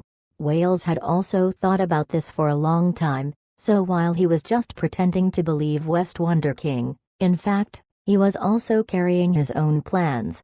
It was too interesting, this hidden battle between the two people which began even before they had met. Zhao Hai can imagine that the earlier commotion inside the camp was also orchestrated to confuse them. Now Zhao Hai wanted to see what the two would do next. Soon, the group arrived outside West Wonder King's camp. Zhao Hai observed something different with West Wonder King's camp. The tents were too close to each other and there was no place for an army to take rest. Zhao Hai remembered the last time he was inside West Wonder King's camp. Didn't the camp look different than this? But he immediately knew what West Wonder King wanted to do. West Wonder King looked at Wales embarrassingly. My king, because of the snowstorm a few days ago, our tent arrangement had become dense. Your army wouldn't have any way to pass through. I can only ask my king's army to rest right beside the camp. Wales showed a faint smile. West Wonder is too polite. No need to get troubled over it. I'll have the army rest outside the camp first. After saying that, he waved his hand and called Coney over. He whispered a few orders to Coney's ear. Coney nodded and commanded, rest here. The Herculean bull cavalry was unable to understand Wales' instructions, but they still stopped. At this time, Wales turned to Zhao Hai's carriage and said, Little Hai, come with Big Brother to rest inside West Wonder King's camp. Zhao Hai smiled faintly and opened the carriage door. He walked out and bowed. Zhao Hai has met West Wonder King. After seeing Zhao Hai, West Wonder King's expression worsened. He had not seen Zhao Hai carriage before, especially Zhao Hai's personal carriage. When he saw that a king's war flag was inserted into the carriage, he thought that Mendez or Yale would be inside. Never in 1,000 years did he expect that Zhao Hai would be sitting inside. Chapter 308, Such an Idiot. Seeing Zhao Hai smiling, West Wonder King was struck silly. His impression of Zhao Hai was very deep since Zhao Hai had traded them food for a cheap price. He just didn't think that out of all people, he would see Zhao Hai here. Immediately West Wonder King understood who rescued Whale's sisters. He didn't think that Zhao Hai would be that capable. However, he was also too deep into his plans. West Wonder King immediately said, it turned out to be Mr. Zhao. I didn't expect to see Mr. soon. Has Mr. been well? Zhao Hai smiled. I'm quite fine. The prince had taken care of me well. At this time, Wales interjected. West Wonder, Zhao Hai is the crown prince of the Herculean bulls. You should address him as His Highness next time. West Wonder King's complexion changed. He didn't expect that Zhao Hai turned out to be the Herculean bull's crown prince. He looked at Wales, confused. My king, you said that Mr. Zhao was the crown prince? Wales smiled faintly and said, Zhao Hai is my beheading blood oath brother. Why can't he be the Herculean bull clan's crown prince? West Wonder, do you expect me to stand here forever? West Wonder King bowed as an apology, but deep inside his eyes was a look of anger. He was irritated with Wales' arrogant attitude. Wales and Zhao Hai, along with 100 guards, entered West Wonder King's camp. They seemed to have a complete trust of West Wonder King and didn't suspect him a little bit. Wales had already met West Wonder King before. Their relationship had been good and Wales didn't have any discontent with him. So in the eyes of West Wonder King, his lowered attitude today wouldn't be seen as strange. Wales shouldn't be more wary of him than normal. He didn't think that his image in Wales and the Herculean Bull's minds already wasn't clean. Wales already had a strong vigilance against West Wonder King. His actions today was only to make West Wonder King continue on with his play. And Wales wasn't any bit worried with Zhao Hai by his side. The number of undead under Zhao Hai's command had already reached hundreds of thousands. Plus he also has a 9th rank expert. So what else could threaten him?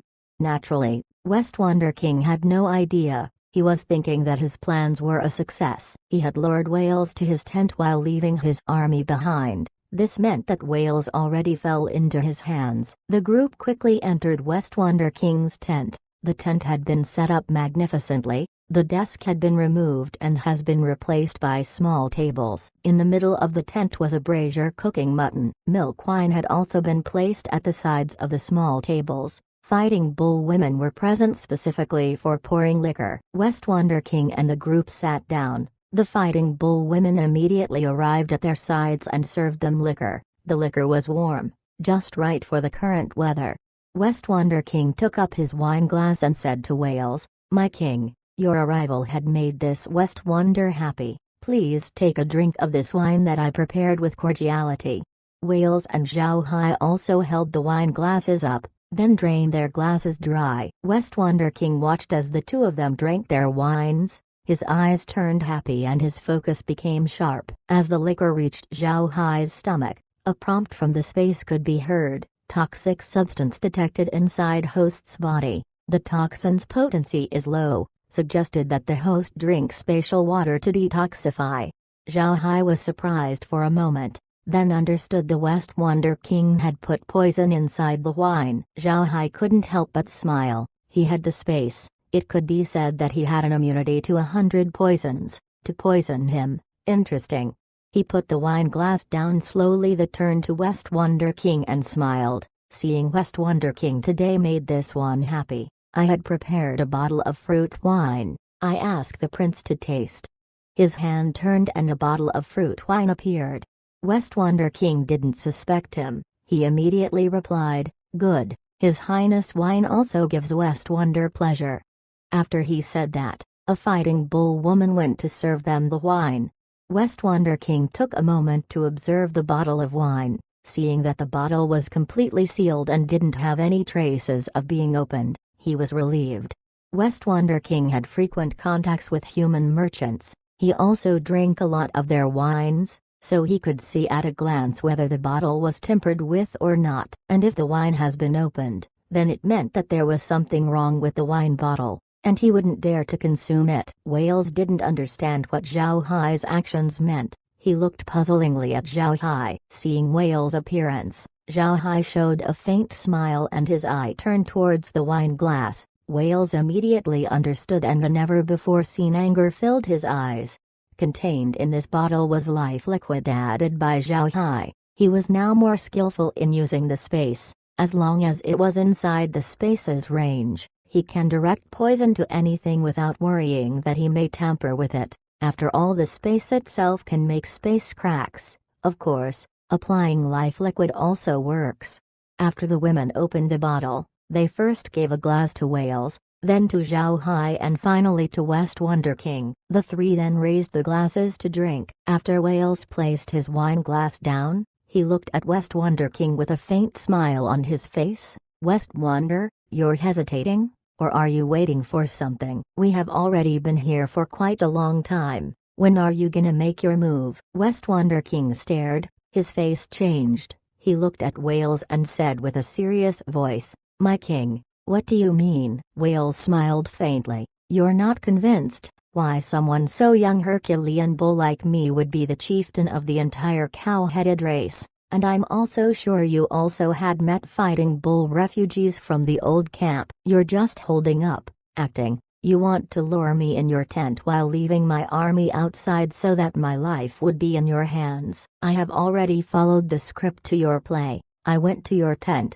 I even obediently drank the poisoned wine you prepared for me. So why are you still acting? Are you waiting for something? West Wonder King listened to Whale's words. He didn't think that Wales would guess his plans correctly. He looked at Wales contemptuously. He could not bear to see Wales' face anymore. He replied to Wales with a fierce tone, "You know all of these but still followed? Are you an idiot?" This time Wales laughed. "Why do you still have such stupid ideas? Do you think I'll just follow you without confidence in myself? If I did not confirm that this wine won't be a threat to me, would I still drink it?" West Wonder, it seemed that my father had a very high vision of you. You are nothing but an idiot. No wonder that even with our help, you still can't take care of the Fighting Bull Chieftain, eventually giving him the opportunity to attack out camp. But you really are an idiot by siding yourself with the Fighting Bull Chieftain. You didn't think that since you rebelled before, the Fighting Bull Chieftain would just forget? It surprises me that a person as stupid as you could still live till now. West Wonder King looked at Wales and sneered. So what if you knew? Can you detoxify it? Let me tell you the truth. That poison was the same one that killed your father. Ha ha ha. When your old camp was reclaimed, someone found me and told me the news. It was his plan for the Fighting Bulls to usurp the Herculean Bull's throne, and now you had been doomed by his hand. He is an enemy of the Herculean Bulls. Whale's eyes lit up with a cold gaze. Did he? Then please let him come out and let me see his face. West Wonder King showed a smile, then said, "Invite Mr. Bowman in." After his voice sounded, a person entered from the outside. Zhao Hai and Wales stared at the person and thought that he must be a human, but they didn't actually think that the person was a pure beastman, a Herculean bull. Wales didn't expect the opposite party to be a Herculean bull. He was stunned, and looked confused at Bowman. He can absolutely be sure that he didn't see Bowman before. He didn't know who he was.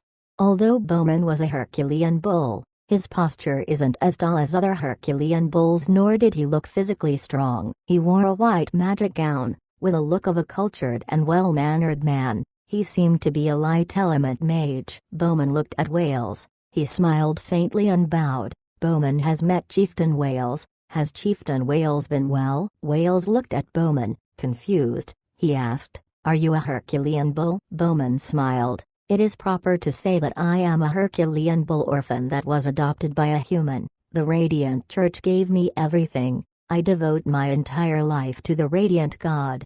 As Bowman said his words, Zhao Hai couldn't help but pat his own head and said, "Another brainwashed idiot. No wonder he would plan such a thing." Bowman stared at Zhao Hai. "Sinner, you dare slander the church? You will be punished by the Radiant God." Zhao Hai chuckled and said, "Oh really? Your god will punish me?" Back in the human domain he couldn't. Now that I'm in the prairie, how would he do that? How? Oh right. Do you want to see your friends? Zhao Hai waved his hand. At his side two people appeared. One of them was Lindsay Becker, which was the white-robed bishop that Zhao Hai made into an undead, whose father was a red-robed archbishop, the other also wearing a similar robe but red in color. He was that 9th rank expert that Zhao Wen defeated, the Radiant Church's fire element ultimate weapon. Rhine, Chapter 309, An Idiot Who Can't Distinguish Good and Evil. Bowman naturally recognized Rhine. In fact, the matter regarding the Fighting Bulls and Herculean Bulls was entirely the work of the two. Bowman also knew that Rhine was already defeated, but what he didn't expect was seeing Rhine in this situation. This time, Rhine wasn't his companion but instead a revived undead. As for Lindsay Becker, he wasn't familiar with him, but when he looked at Lindsay Becker's robes, he knew that he was from the Radiant Church. Bowman didn't understand how Zhao Hai managed to turn a white mage into an undead. Zhao Hai saw Bowman's appearance. He smiled faintly. "You too, say hello to Mr. Bowman. You and him used to be on the same side, but I think he would soon be like you." All present in the tent understood what Zhao Hai's words meant. West Wonder King also came to know that Zhao Hai was unexpectedly a dark mage. Thinking that Zhao Hai was a dark mage, West Wonder King felt very fearful and tensed. To think that he drank a cup of a dark magician's liquor. West Wonder King felt that this was the biggest mistake he made in his entire life. Ryan looked at Bowman's eyes, then calmly said, "Hello Bowman, I didn't think that you actually stayed." Ryan was a superior undead. In addition to becoming undead and having an unwavering loyalty for Zhao Hai, he was also capable of his own thoughts. Bowman was not convinced. He ignored Ryan and turned to Zhao Hai. "No need for this acting. He does not possess the ability to think. A devil like you had controlled his mind to possess wicked thoughts. You cannot deceive me." Zhao Hai smiled and replied, "I cannot control his mind. He has his own thoughts and knows every single conversation between you and him before. You can ask him if you don't believe me. If he knows what color underwear you're wearing before, he'll certainly still remember now." Wales couldn't help himself as he laughed. Zhao Hai just smiled and looked at Bowman. "Do you also know this gentleman?" He referred to Lindsay Becker. Bowman shook his head and replied, "Who knows? Maybe you just found a white robe and placed it on some random undead to pretend being a bishop." Zhao Hai faintly smiled and said, "He isn't any small figure as well. He is called Lindsay Becker. You may not have heard of his name, but you may have heard of his father, Lundy Becker, an archbishop of the Radiant Church. This is Lundy's son, Lindsay Becker." Bowman paused for a moment. Of course he knew about Lundy Becker. In fact, there was nobody in the Radiant Church who hadn't heard of his name. Besides the pontiff, he was the most influential red-robed bishop. If you didn't know of this person, then you didn't need to belong to the Radiant Church. Zhao Hai looked at Bowman's expression. He couldn't help but be amused. "So, have you heard his name?" "Back in the continent, Lindsay wanted to attack me, but I can only apologize because he failed. So he became like this." "So do you think your god can do anything to me?" "Forget it. And now you use poison? Haha, too laughable. You think that is a Herculean bull. You are an orphan just because they said you are an orphan." "I'm quite confident that the Radiant Church had kidnapped you instead." "Did you think that a beastman can just join the Radiant Church's inner circle?" "Too stupid. You're clearly brainwashed by the religion." "I actually praise you for being an idiot that couldn't distinguish from good and evil." Wales and West Wonder King didn't know that Zhao Hai's wanted status in the human domain had something to do with the Radiant Church, especially Wales. Zhao Hai had only told him that his name couldn't be exposed while inside human territories. It seems like what he said was correct.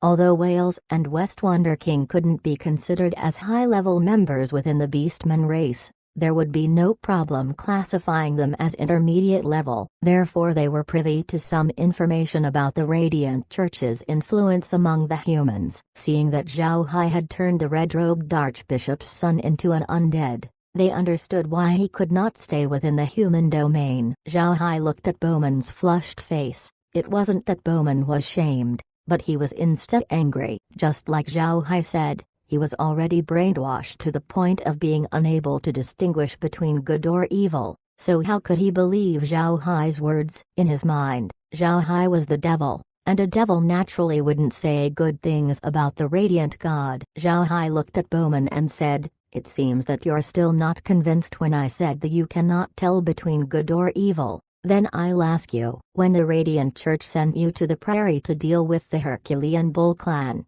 surely you would have observed the Herculean bulls. Moreover, since they didn't make you start your plans immediately, then surely you had lived together with the Herculean bulls, then made your plans slowly. Did you see the Herculean bulls treat the other cow-headed beastmen unfairly? Did you see that the Herculean bulls were the type of clan that would wholeheartedly exterminate any race? Even if you were brainwashed by the Radiant Church, surely you still had some ability to think for yourself? Or did you already become a puppet?" Zhao Hai's words were like a sharp blade that stabbed directly at Bowman's heart. In fact, Bowman had been in the prairie for quite some time, and he also had developed some suspicions of the Radiant Church's view of the prairie. However, after years of being brainwashed, he had already acquired the style of taking orders without questions. Therefore, even though the Beastman race were different from what he had heard, he still valued the Church's commands. Hearing what Zhao Hai said had brought the doubts that he had hidden on the depths of his heart,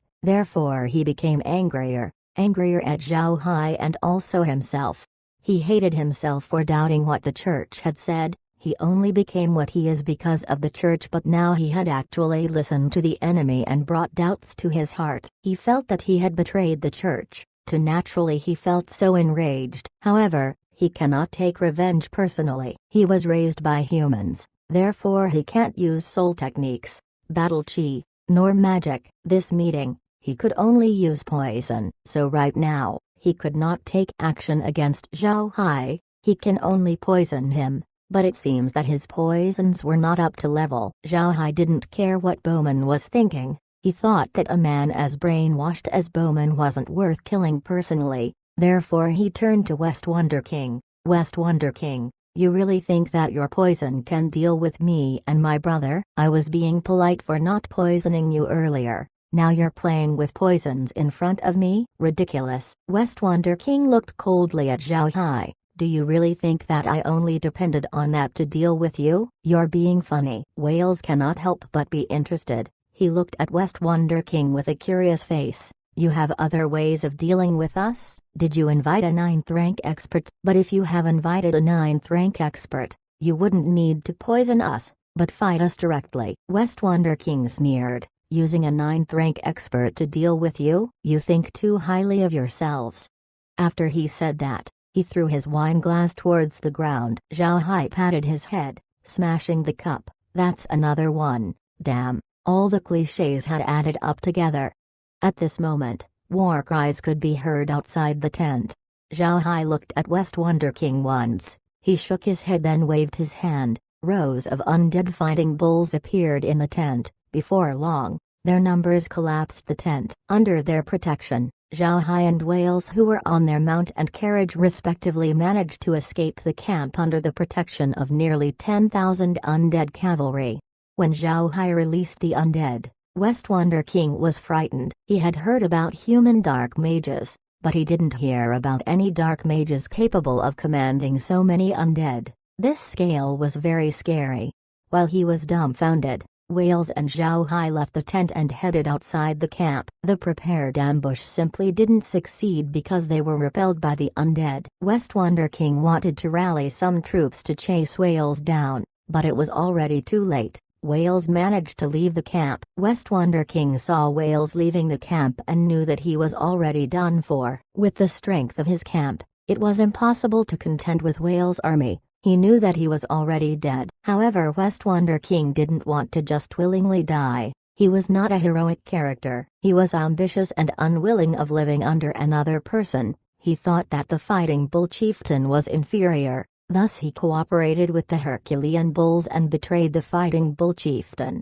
But he was also a person who covets life and fears death, a person who would cling to someone powerful. Otherwise, why did the first thing he did when hearing that the Herculean Bulls were defeated was to reduce the Herculean Bulls' second and third princesses to slaves?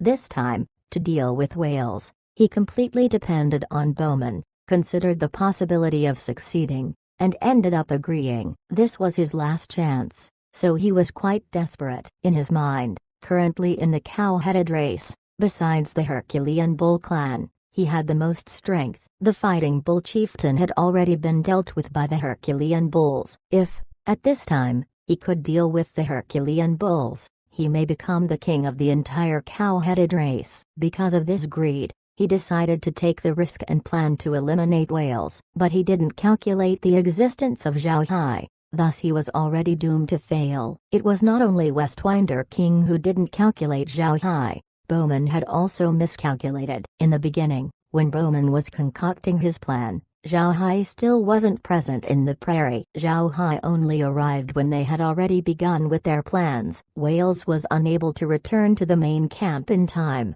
thus they had not received any information about Zhao Hai. When Wales returned, the main camp was already defeated, thus they only thought that he was escaping, so they didn't take note of Zhao Hai again. Now that they had been made aware of Zhao Hai's existence, it was already too late. Chapter 310, My Own Kingdom. When Zhao Hai made it outside the camp, he immediately recalled all the undead, fearing that the troops would misunderstand. But waiting for Zhao Hai and Wales outside was Coney. so when Coney saw the two approaching, he immediately led troops to escort them. As Wales was entering the camp, he already instructed Coney to prepare to aid them at any time. Therefore, Coney was paying attention to the camp's condition. He even refused his troops to drink the milk wine provided by West Wonder King. He was right in not drinking, because the milk wine given by West Wonder King was also poisoned. If they were poisoned, then Zhao Hai would need to detoxify them when he came out. Naturally, this was only possible because Zhao Hai added life liquid to the mutton soup that was served. This reinforced their bodies against poison, otherwise, they wouldn't be able to wait until Zhao Hai would come out. They would have been killed before then.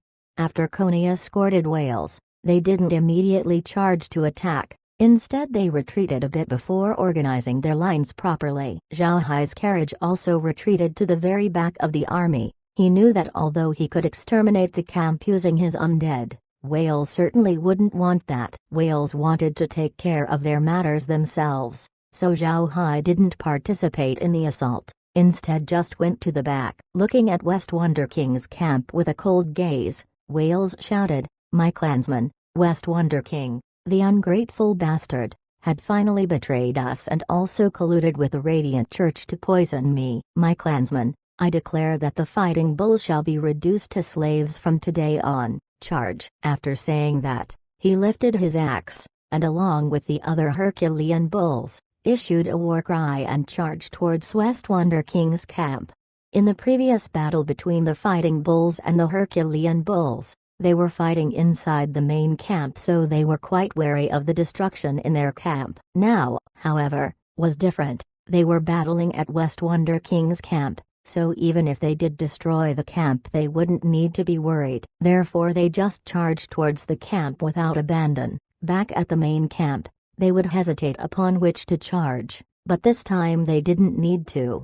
This time Zhao Hai had finally experienced the terrifying effect of a full-on Herculean bull charge. No matter person, carriage, nor tent, as long as they were in the way, they would absolutely be blown off. It was an impact power no less than a tank. Zhao Hai wasn't a bit worried, and was just quietly watching at the back. This time, he didn't bring Laura and the others with him. He left his ghost staff back at the main camp. This way, he can instantly teleport to the main camp, and Laura could also use the space to appear at his side.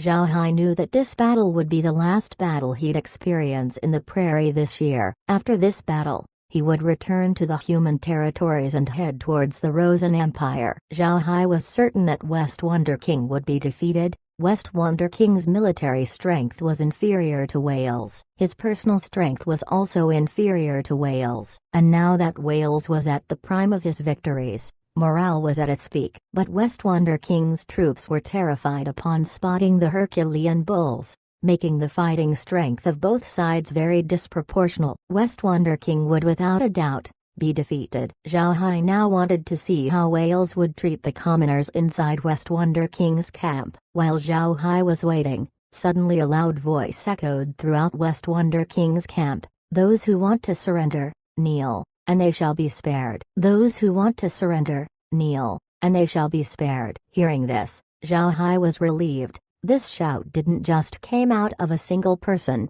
but all the Herculean bulls. Those innocent fighting bulls wouldn't be dealt with by Wales, so they will certainly surrender. It was as what Zhao Hai thought. These ordinary fighting bulls didn't want to make war with the Herculean bulls. No matter what West Wonder King thought, in their minds the Herculean bulls had helped them before, so they shouldn't be thinking of the Herculean bulls as enemies. When the Herculean bulls were defeated, what West Wonder King did wasn't what they wanted. Many weren't in line with West Wonder King's thoughts. Furthermore, they were just ordinary fighting bulls, so a large number quickly surrendered.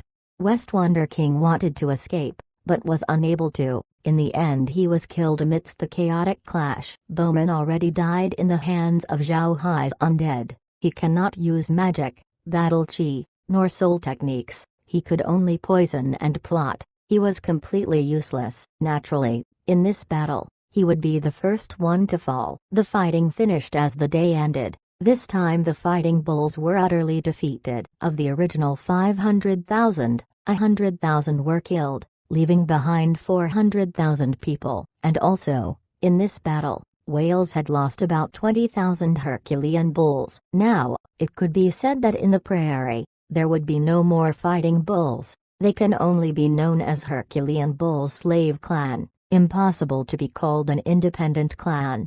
After the battle ended, Zhao Hai and the other took 3 days to recover inside West Wonder King's tent. Then they set off towards the main camp. Of course, they also brought everything from West Wonder King's camp. Zhao Hai originally wanted to see Beta, but after asking, he discovered that Beta had been killed in the chaos. This made Zhao Hai sad. He didn't think that his friend would die. After more than 10 days of hurrying along, they finally returned the Herculean Bulls camp. Once they reached the camp, Wales immediately demoted the fighting bulls officially as slaves and confiscated all of their weapons and made them live with the other slaves.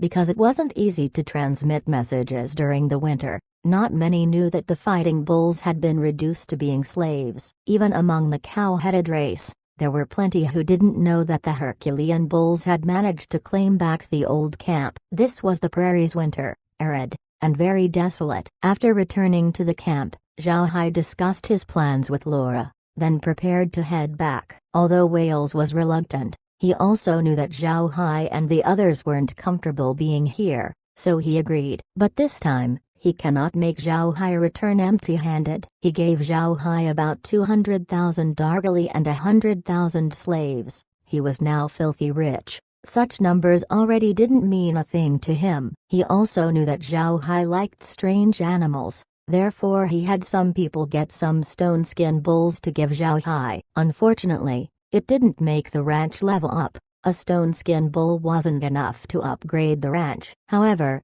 the evaluation of the stone skin bull was very good. The space evaluated it as level 30, with a maturation time of 24 hours, can give birth 8 times and produces 5 calves each time, needing 5 feed every hour. Generally speaking, Zhao Hai was very satisfied with his time in the prairie. However, he didn't immediately send the slaves that Wales gave him towards Iron Mountain Fort. The fort wasn't able to support such number at this time. Zhao Hai would only bring them when spring comes, when he would expand the fort. Wales didn't object. Anyway, they had enough food for the entire tribe. They simply didn't have any food problems. Zhao Hai also gave them so much food, so raising these few people wouldn't be a problem. Zhao Hai only brought with him the 200,000 dargali. Now that it was winter in the prairie, it would be difficult to also leave these argali here with Wales. Although he had decided to leave, there were still many things that he had to take care of. So only after 10 days did he manage to finish preparing. They were already ready to go. Wales escorted Zhao Hai for about 10 li. He didn't want to part with Zhao Hai. Seeing Zhao Hai's convoy leave the horizon, Wales has still very hesitant. By his side, Mendes turned to Wales. Little 7, let's go back. In the spring, we would see Zhao Hai again. He is our Herculean Bull Clan's crown prince. He'll certainly come back. Wales sighed. It's a pity that Little Hai wasn't a true beastman. Otherwise, the Herculean Bull Clan wouldn't need to fear anyone. Having said that, he patted his mount and began heading back to the camp. Mendes also followed behind hastily. They wouldn't just give up on Zhao Hai. Even though the time that they spent together was quite short, Zhao Hai had given them many things, and Zhao Hai was very considerate towards them the whole time. They had developed a special sentiment towards Zhao Hai. He had their benevolence, friendship, as a lastly, their sense of gratitude. The beastmen were very sentimental people. They would express their feelings directly. Who was good to them, they would treat well, while those who were not good to them, they wouldn't bother giving them face. Zhao Hai did so much for them. Naturally they would see him as someone good. Zhao Hai had also been looking at Wales. When he saw that Wales and the others were headed back to the camp, he took a breath and gathered all of his things and returned to Iron Mountain Fort. Because of the war, Zhao Hai hadn't been able to return to the fort. After he arrived, he cannot help but stare. He didn't think that Iron Mountain Fort would be surprisingly warm. Zhao Hai estimated that the temperature of the prairie to be 40 degrees below zero, but here at Iron Mountain Fort, it was actually 10 degrees above zero. As long as people wear a bit of thick clothes, they would be fine. Zhao Hai and Laura did not think that Iron Mountain Fort would be this warm. Laura immediately replaced her thick body coat with something much more comfortable. They appeared at the living room inside the fort. Currently, there was no one here. Zhao Hai looked for Green and Kun, but they were apparently not inside the fort. They should be outside. As the four people went out of the living room, they immediately saw some slaves that had their commoner status restored. These people had already become accustomed to Zhao Hai mysteriously appearing and disappearing. They just bowed towards the group, then went on to their busy jobs. Currently, everybody had their own work. They felt extremely fulfilled. Their stomachs were full. They were well dressed and also well paid. They felt like every day was a dream. These kinds of days were something that they even didn't dream of before. Zhao Hai went to inspect several factories first. Each factory was very busy, which was normal. The milk wine production was very high. Every day they would be able to deliver about 1,000 jin. The wool factory was producing products like the Beastmen did, but even better. Before, when the Beastmen were making these products, they were using their ancient ways, therefore their style were very practical. Now, in the wool production factory, there were also many human women at work. These women were very clever and deft. They carried on to improve the Beastmen's method, making the products made in the factory look more refined compared to the Beastmen's. The rice mill was also busy every day. The oil processing plant was also at the same state. They didn't stop having transactions with the Persal Duchy, but Kair informed him that there were a few people monitoring Stony Mountain, but because they couldn't see Zhao Hai's shadow, they slowly withdrew. Zhao Hai and the group slowly walked outside the fort. Once they were outside the fort, Zhao Hai saw that the once black lands was now covered white with snow. The skies were dropping snow, although not to the point of being the same intensity as the prairie. Looking at all of these, Zhao Hai cannot help but draw a long breath. I don't know why, but after seeing this scene here, why do I feel that much better compared to when I was back at the Beastman Prairie? Laura smiled and replied, "This is our own place, so it would surely look better." Now, I really admire Kair's ability. Can you see the difference between inside and the outside? I really didn't expect Kair's capability to be this strong. It seems that in the later winters, we wouldn't need to prepare thick clothes anymore. Zhao Hai laughed. True, with Kair, we wouldn't need to wear thick clothes in the next few days. But we cannot do that next year. Next year we would have more than 100,000 people. Thinking about this gives me a headache. Where would we place 100,000 people?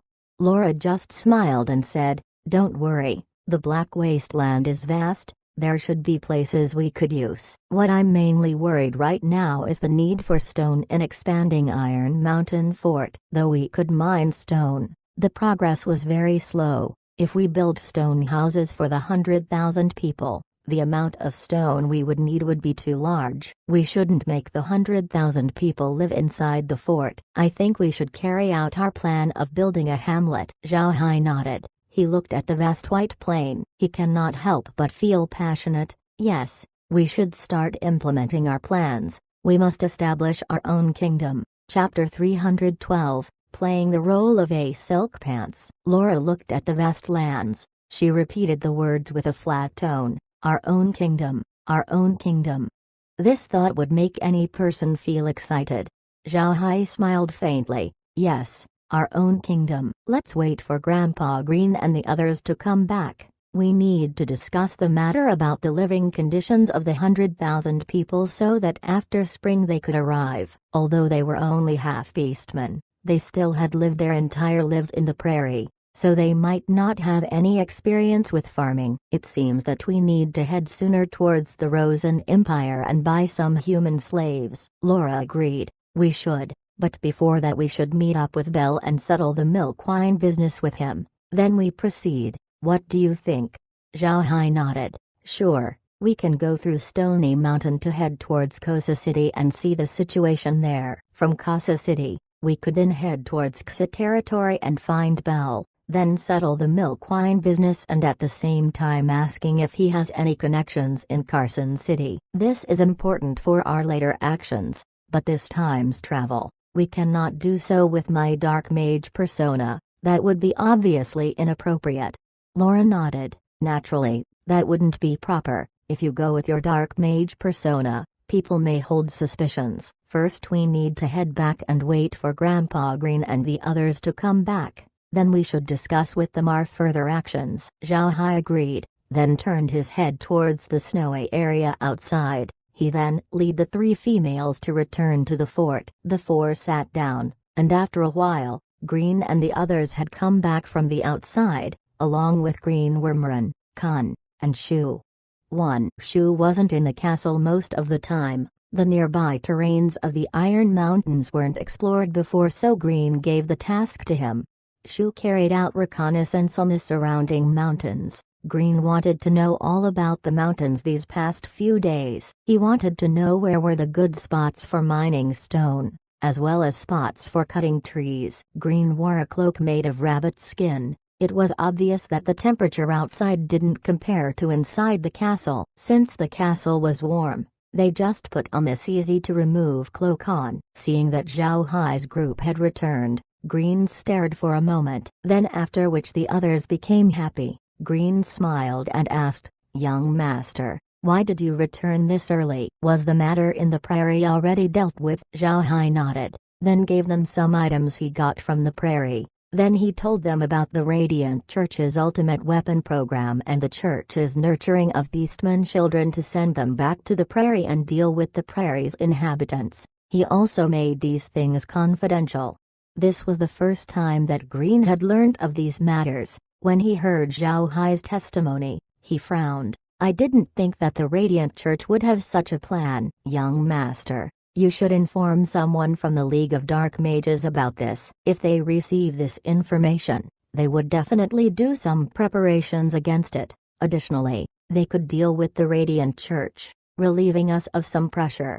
Zhao Hai nodded. "I was going to do that exact thing this time that I came back. I cannot wait for spring to arrive at the prairie, so I planned to use this period of time to arrange some matters. I would like to take a look at the situation inside Kosa City, then head towards Xa Domain to find Bell and settle the milk-wine partnership. I could also use this time to tell him this information as well as ask if he has any connections inside Carson City of the Rosen Empire. If he did, then it would make our travel more convenient. We would be able to open a proper trade route towards the prairie." Kun agreed. "Good. Carson City is considered to be the biggest supply market and distribution center in the entire continent. It is a truly good place. We have our products, and if we decide to sell it there, nobody would take notice, and Bell wouldn't be able to handle our full milk wine capacity, so we should sell those at Carson City." But in Carson City, there are numerous influential figures. Each and every one of them had greed as their second nature. If we cannot find a powerful backer, then I fear that we cannot escape the same destiny as in Persildachi. Bell is a member of the League, so perhaps he has some connections. I heard that among the Rosen Empire were some dark mages who were serving their army, which says that Rosen Empire wasn't opposed to dark mages, so the League of Dark Mages may hold a lot of influence there. We could use that influence to our advantage. Zhao Hai nodded. Grandpa Kun's words are right. We could use this to our advantage, but the issue now is, I want to look for Bell, but I cannot go out with my dark mage persona. I am thinking as to persona should I go with. Green chuckled. This really became a problem. Currently, in the Xa Empire, all dark mages were under deep monitoring, so if Zhao Hai appeared as a dark mage, then people would deduce who he is. Green looked at Zhao Hai. "Young master, what persona would you like to go by?" Zhao Hai thought for a moment, then he said, "A merchant would not be good. I think I could appear as a mage, but not a dark mage." Now, the space could use fire and earth element magic. Might as well appear as a dual-element mage. Moreover, it would be best to get arrogant, making myself widely known. If it's like this, then people would perhaps not suspect me. Green nodded. Acting high profile wouldn't be a problem. We didn't need to fear anyone judging by our present strengths. Even if they came to know of our real identities, they would only send a 9th rank expert, which we can make deal with easily, even more so with an army. therefore being high profile would be good. Zhao Hai smiled. I have never thought of releasing my identity. If it were really revealed, then I certainly wouldn't need to fear. But it would be a problem with future missions, as my false identities might be exposed, so I absolutely cannot make them know who I am. Kun smiled and said, right, a dual-element mage isn't bad. In the entire continent, there weren't a lot of dual-element mages, so these mages were considered to be geniuses, and they were given leverage to become a bit arrogant. But we still need to make a little high prepare. We should at least apply some simple makeup. Zhao Hai scratched his head. How do we apply it? Kun looked at Zhao Hai, then turned to Laura and said, this depends on Laura. Laura, make Zhao Hai look like a silk pants. Several people chuckled. Laura looked at Zhao Hai and said, we need to dye Brother Hai's head. I happen to have some dye powder. We can dye his hair golden. Then we could glue a small beard on his lip,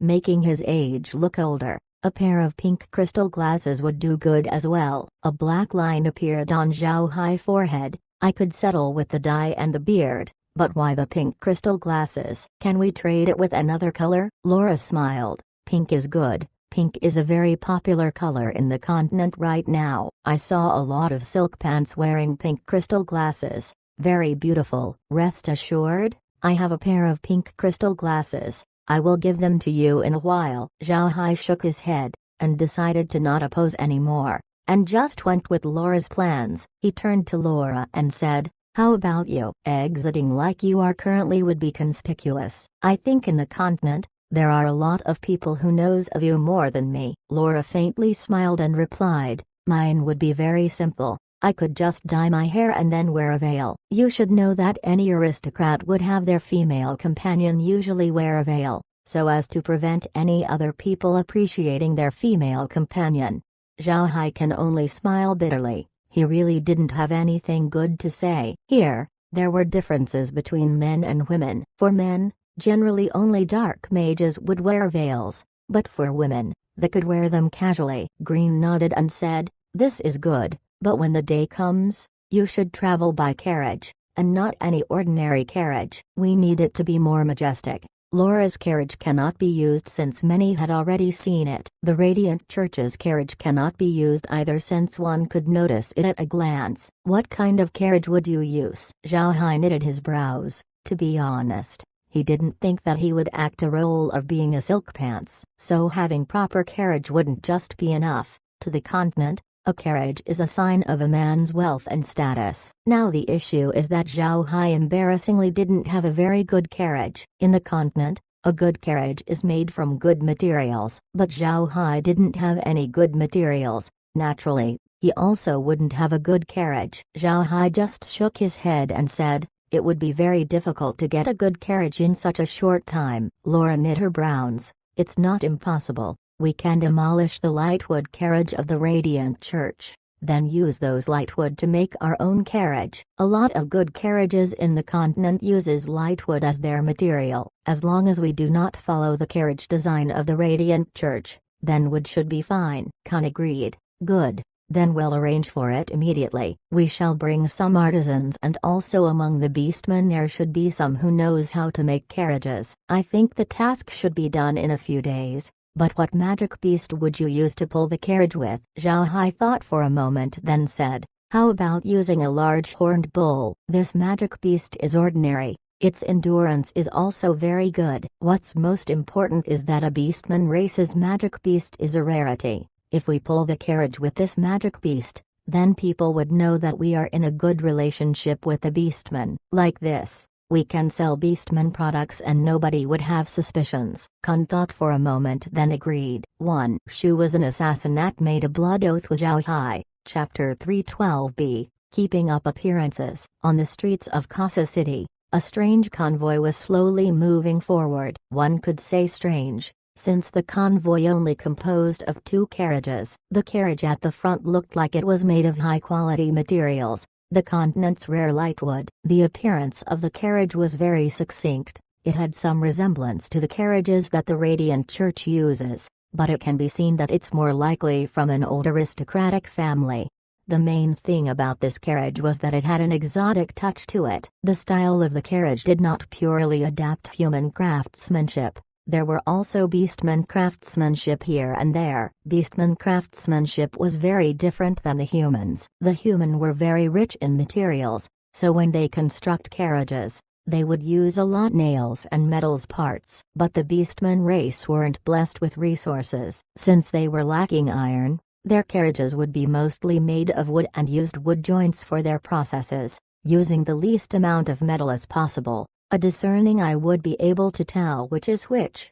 And one can see that on this carriage's body, there were a lot of beastman-style wood joints present. If one was knowledgeable, he could see that the carriage was very different than the other carriages used by humans. Even more bizarre was the magic beast pulling the carriage. It looked much like a bull, but it was very different. The bull had massive horns at the sides of its head, each about 2 meters in length. When the bull lowers its head, it would occupy about 4 meters of road width. In addition to light wood, the carriage also uses a lot of pure white beastman blankets. If one were to feel it and if they had experience in the prairie, they would see that this was the same material used for high-profile tents.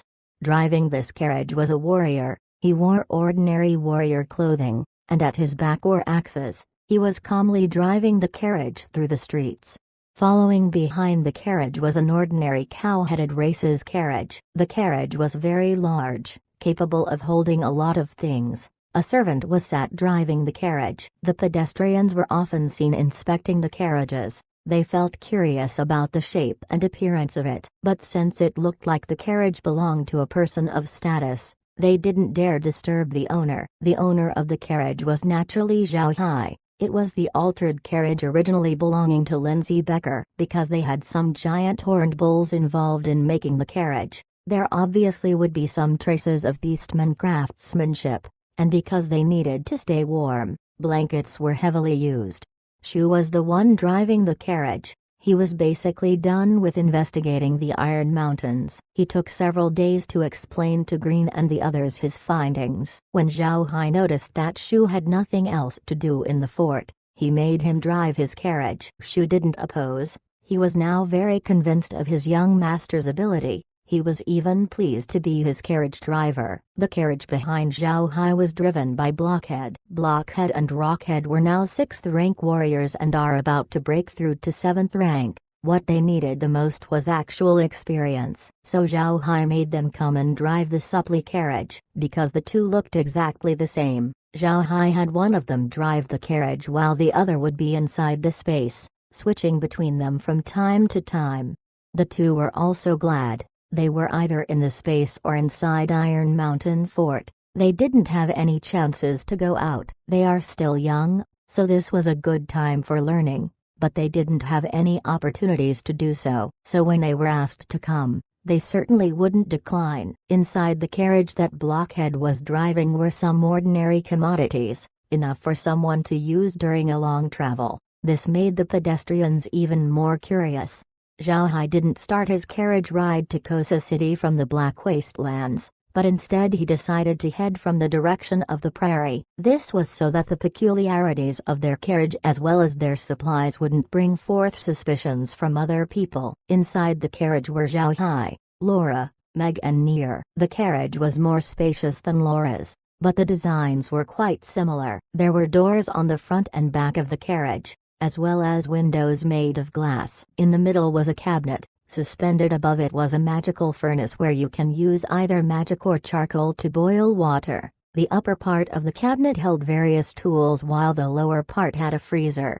On the left and right sides were 2 rows acting as seats. Even with these, the carriage was still very spacious. On the walls of the carriage were thick wool blankets draping towards the floors. Although the outside was snowing and cold, inside the carriage was as warm as spring. Zhao Hai naturally wouldn't leave Shu and Blockhead freezing outside. He gave the two appropriate clothes for the weather. Additionally, both drivers' seats were modified so that cold winds wouldn't directly hit them.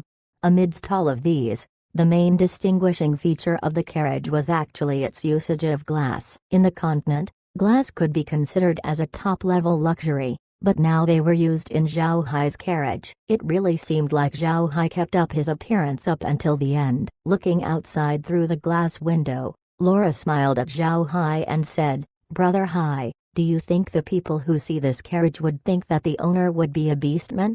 Zhao Hai looked at Laura's brown-dyed hair, then he smiled faintly. "I don't think so. I didn't hear any beastman who'd be so extravagant to use windows made of glass."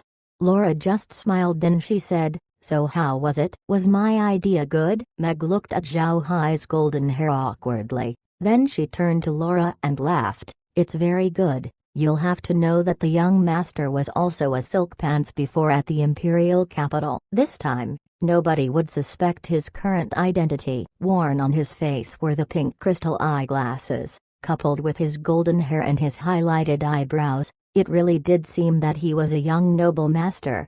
Looking at Zhao Hai's appearance, Laura cannot help but smile. Just like when he first Zhao Hai with this appearance, she became curious and asked Meg, "Meg, tell me all about how Brother Hai was back at the imperial capital. Did he really look and act as a silk pants?" Meg smiled. "Of course, he was even worse than the rumors. You didn't know."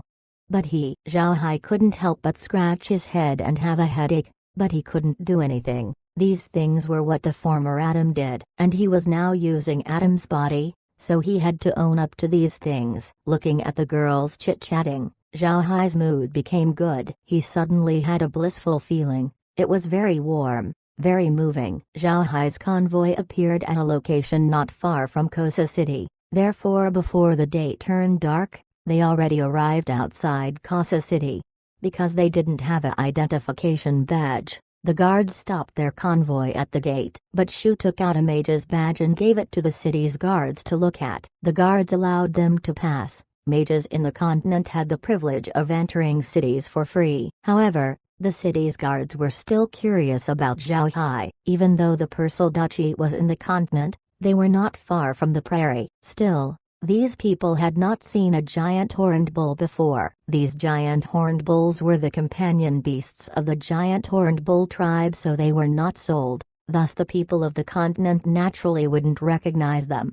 Zhao Hai entered the city and immediately attracted the attention of the people inside. They hadn't seen a giant horned bull before, thus they directed their curiosity towards Zhao Hai's carriage. Zhao Hai didn't mind them. His carriage had already stopped in front of Kosa City's biggest hotel. Looking at Zhao Hai's entrance, the hotel's attendant immediately thought that Zhao Hai was some influential person. He immediately came forward and greeted from outside the carriage. "Shelley Hotel welcomes you, distinguished guests." Shu just stared at the attendant, then he stood up from his seat and prepared the stairs hidden under the carriage and said, "Young master, we have arrived."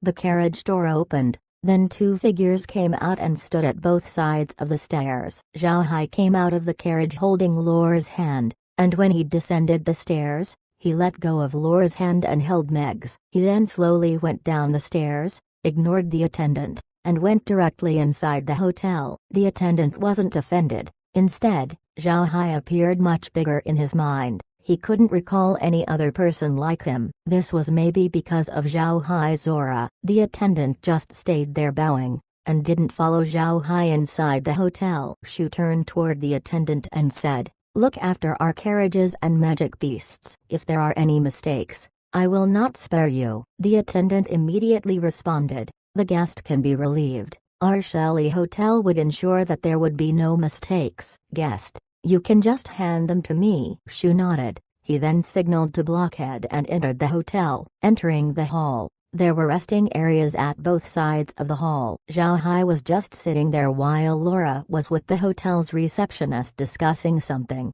Chapter 313, Ruai and Persal steps into the stage. Shu was naturally aware of Laura's identity, so he didn't dare make Laura do these kinds of things. He immediately approached the receptionist and took over the task of arranging their rooms. Laura saw Shu coming. She didn't hesitate to have him handle their things. She told him, "Prepare the best room for the young master. You and Blockhead should also live in high-grade rooms." The young master said that his servants shouldn't be looked down upon. Shu understood Laura's words. Zhao Hai didn't want to treat them unjustly, therefore he just made this excuse. Shu immediately nodded and didn't say anything. Before long, the two accommodations were prepared. At this time, the attendant who was tasked to take care of Zhao Hai's carriage came back. Shu gave him a silver coin as a tip, then turned him away.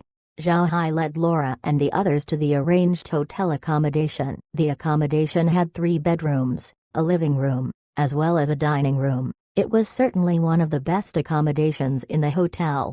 Zhao Hai acted like he was just in an ordinary noble young master's journey. He just stayed inside the place, letting Laura handle everything. When it came to eating, the food was just delivered, as well as ordering a bottle of expensive wine, no different than any other noble young master. Not long after Zhao Hai arrived at the hotel, a servant was running quickly toward the Grand Duke's mansion and headed towards the rear courtyard. This courtyard had a very elegant name. It was called the Orchid Courtyard. This was because it was full of orchids before, hence it had acquired its fame. But now, even though the place is called the Orchid Courtyard, it didn't have a single orchid in it. In place of orchids, it had a lot of red spring flowers in it. The red spring flowers were very beautiful. Its flowers were red, but its flowering season was short. Moreover, even though these flowers were extremely attractive, some nobles sees its color as uncouth. Because of this, there were rarely any noble houses who planted these flowers. Despite these, there was someone inside the Grand Duke's mansion who liked this flower. So currently, the orchid courtyard were filled with these flowers, to the point of uprooting all of the original orchids in the courtyard. Although the inhabitants of the mansion thought that it was a pity, nobody dared to express their thoughts. This was because the person living in this courtyard was the Grand Duke's daughter, Ruian Purcell, formerly the fiancée of Adam but later recalled the engagement. Before, Ruian had a huge influence inside the Grand Duke's mansion. Naturally, it wasn't because of Grand Duke Evan. Since Evan didn't have any power in the past, Ruian didn't like him very much. Even though he was her father, she always responded to Evan with sarcastic comments. She didn't give Evan any face. At that time, Ruian depended on her grandfather, an old elder from Evan's clan. Her grandfather was a staunch supporter of Great Elder Caesar. Therefore she was doted heavily by the clan. This made Ruian develop a very arrogant attitude. She became someone whose eyes were way above their head. It was because of this arrogance that when Ruian heard that the Buddha clan had lost its power, she immediately wanted to renounce the engagement. His grandfather was in support of this, and the Great Elder, although he didn't voice it out because of noble honor reasons, still put pressure on the Buddha clan. But they didn't imagine that the Buddha clan would take initiative and renounce the engagement themselves. But it was at that point that the situation began to turn downhill. The Great Elder lost his power, so naturally Ruian's grandfather lost his as well. Without power, he just became an idle elder, with an absence of responsibility and power. While this was happening, Evan's influence and power went the opposite direction. Evan suddenly took control of the entire Purcell Duchy, and with Laura's help, made a lot of money. And then when Laura managed to provoke Southern King, the entire Magic Lily store was handed to him, making the Purcell clan's power and influence even more abundant. Now, Evan's status as the Grand Duke was unshakable. Ruian was very regretful. But it was no use. Her previous attitude towards Evan was very terrible. In addition to her actions towards the Buddha clan, it was impossible for Evan to forgive her. However, she was still Evan's daughter. Although Evan dislikes her, she was still provided with necessities such as food and clothing fitting for a young lady. But everyone in the Grand Duke's mansion were well aware that Ruian's status in the mansion wasn't as great as before. Despite all of these, Ruian's arrogant personality couldn't just be erased. Coupled with her unsatisfactory state, the house servants became her punching bags. No matter the servant did was right or wrong, she would still scold them. More importantly, Ruian wasn't a reliable lady. She had many scandals with various young masters inside Casa City, which gave her much infamy. Grand Duke Evan initially didn't want to meddle with her, but now that she was affecting the entire clan's reputation, He couldn't ignore it anymore, so Evan sent warnings to the young masters to get away from Ruyan. At the same time, he had Ruyan prepare to travel towards Rosen Empire's capital Carson City to study. Because of her father's decree, Ruyan was very frustrated these past few days. She didn't want to leave Persal Duchy. In the duchy, she was a princess, although not in good graces. She still had her young lady status. Here, if she wanted wind, wind would come; if she wanted rain, rain would pour. But if she went to Rosen Empire, everything would be different. What was the Rosen Empire? It was the most powerful human nation in the continent, let alone a Persal Duchy lady. Even if the Ixa Empire's princess were to go there, she would be a nobody, not to mention a mere Persal Duchy young lady. Because she was frustrated, she ordered her servant to find her some amusing things to make her feel better. Otherwise, she would have to give her servants a good beating. Now all of the servants in the mansion were afraid of her. This young lady's temper was very short. Every so often she would whip a servant. What made the servants most distressed was the fact that the young lady grew up inside the duchy. There were very few interesting things that she had not yet seen here. And while these servants were worrying, Zhao Hai's convoy suddenly arrived at Kosa City, which caused quite a stir. They hadn't seen a giant horned bull before, so the servant immediately ran to the Grand Duke's mansion's orchid courtyard to tell Ruyan this information.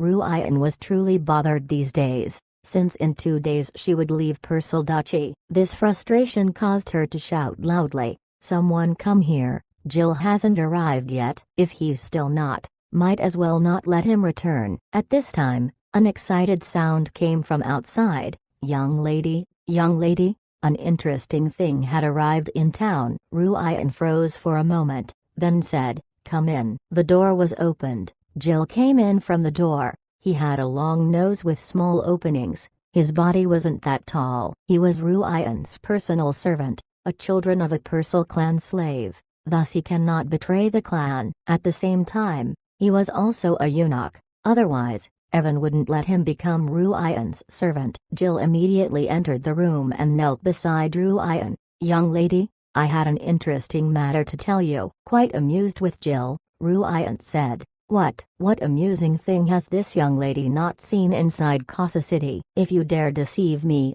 you'll better watch out for your skin." Jill just smiled then replied, "I wouldn't dare, Your Highness." This time there really is an interesting thing. It just came from outside the city, a carriage. The carriage was made up of light wood. The person inside seemed like someone of significant status. Without even hearing all of Jill's words, Ruyan grabbed a golden whip from her table and whipped Jill's shoulder with it as she scolded, "Lightwood carriage, our family also has one." "And what kind of person with significant status has this young lady not seen?" "So is this the interesting thing you'd like to say? If so, you might want to take a taste of my whip." Jill quickly replied, "Your Highness, this one didn't deceive you? The interesting thing I mean isn't the carriage nor the person, but the magic beast pulling the carriage." It was not a horse, but a bull. It looked like a bull, but it had 2 huge horns, each one about 2 meters long and a width of half a meter. This one hadn't seen that kind of bull before. Ruyan was about to raise her whip.